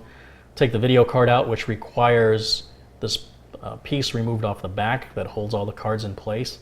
This only has one card, just a video card. And one of the first things I'm interested in checking on any video card is the fan. Fans are always the first thing to go out. It's why I choose so many parts that don't have fans where I can. See me flip that? It should spin on its own. It won't spin on its own. That fan is gone. Probably caused an overheating problem with the video card, which is probably why the machine ultimately failed and had to be replaced. Now we're back with the T10 Torx bit again to remove the 4 screws holding the power supply in. And on any other system you build, that's all you need to do to remove the power supply, but not in HP. HP likes those little release levers. So not only do you have to remove these 4 screws, but you've got the release lever to remove, which I'm just now figuring out. And I'm just trying to figure out, why isn't this power supply coming out? And I see the release lever, and I'm just going to go ahead and use my other hand, reach in there, push it in, and pull on the power supply at the same time. And that finally releases the power supply from its imprisonment. And now I'm going to remove all of the connectors across the top of the board. Everything I can see plugged into the motherboard I'm going to remove. Since I'm not putting the system back together, I don't have to remember where they go. And it's a great learning opportunity. If you see old computers laying around, or you have the ability to, or the opportunity to get some old computers, disassemble them. That's the best way to see how something works. There's a fancy word for it called reverse engineering. And I highly recommend it to beginners. Start taking stuff apart and see how it all went together, and it'll help you when you do a repair. So now I've just pulled out what looks like a Wi-Fi card, and again, because I don't have a cameraman, I'm kind of standing in front of the camera there, and it's hard for me to tell you exactly what I'm doing because I did this a while ago, but that is a Wi-Fi card, and it's got the antenna wires running up to the very top of the case. And I'm going to try and remove the top of the case, which may be easier said than done. And it's just a matter of figuring it out. Everything that went together can be taken apart. Guarantee you. You know, every lock that's ever been locked can be unlocked. And such is the case with this, but it may take a little bit of time to figure it out. And it's kind of fun. Now, if I was taking apart HP computers every day, I would have this all memorized and be doing it without even thinking. Now, the fan, interestingly enough, I'm going to remove, has Phillips head screwdrivers, as you can tell from the cordless screwdriver I'm using, the old heavy-duty DeWalt there. So HP's just got this mishmash of T10 Torx bits and Phillips screws, Phillips number 2 screw heads in the PC building process, which complicates the assembly line process, quite frankly. It adds to the cost of parts. It's just not a very smart way of mass producing a computer. You want to use as many of the same part as possible for inventory control and cost reduction purposes and training purposes for the assembly line. What I ended up doing is just disconnecting the wires from the antenna wires from the wireless card. That's what I just did there. I'm still trying to figure out where those wires are going. But in the meantime, I'm working, I think, back on the optical drive again, seeing what's holding that in. No, I'm not. I'm still working on trying to get that top lid off. So I've removed the front bezel. And the front bezel also has several sections that make it up. And I recommend you take things apart as fully as you can so that you get a great and better understanding of all individual components that, when put together, form this, like a jigsaw puzzle, they form this image or this picture. And so in this case, this bezel looks like it's all one piece, when in fact it's several pieces all snapped together. And I think, I don't know, I set that aside for some reason. Maybe I just got bored with it, and I know I'm under the clock because I'm timing how long this takes to disassemble things as quickly as possible. And apparently I found what was holding in the memory card reader, and I've removed that, stick that in the pile. Now that we'll go back to the optical drive, and that slid out no problems. And I'm going back to the top again, seeing now that I've removed those parts, if I can see other screws I couldn't see before. Clearly there's a Phillips head there, and it's going to require me to go to my office and get another tool. Well, specifically a number 1 Phillips, which is a bit narrower, because the standard number 2 Phillips, which is used on every computer build you or I will ever build, for the most part, apparently wasn't good enough for HP. Now, I'm not going to talk throughout this entire video because the whole point of this is to learn as you're doing. So I want you to learn with me. I want you to kind of figure out things as I figure them out, with the confidence that we don't have to put it back together again. So it's great to rip everything down as far as you can rip it down.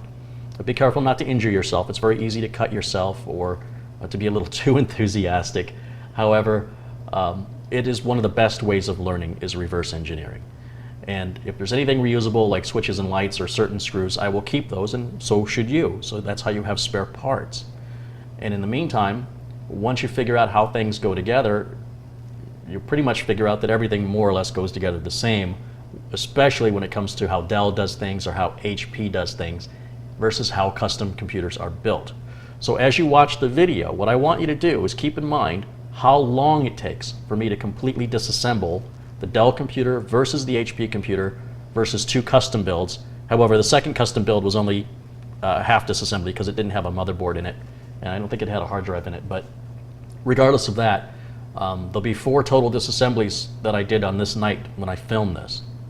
And if I put music to this, people will complain that they don't like the music's too loud, it's not their type, blah, blah, blah. So at this point, go ahead and put on whatever music you like and follow along with me and count how many tools I have to use along with how long it takes me to disassemble each computer, and keep in mind mass manufacturer versus custom build.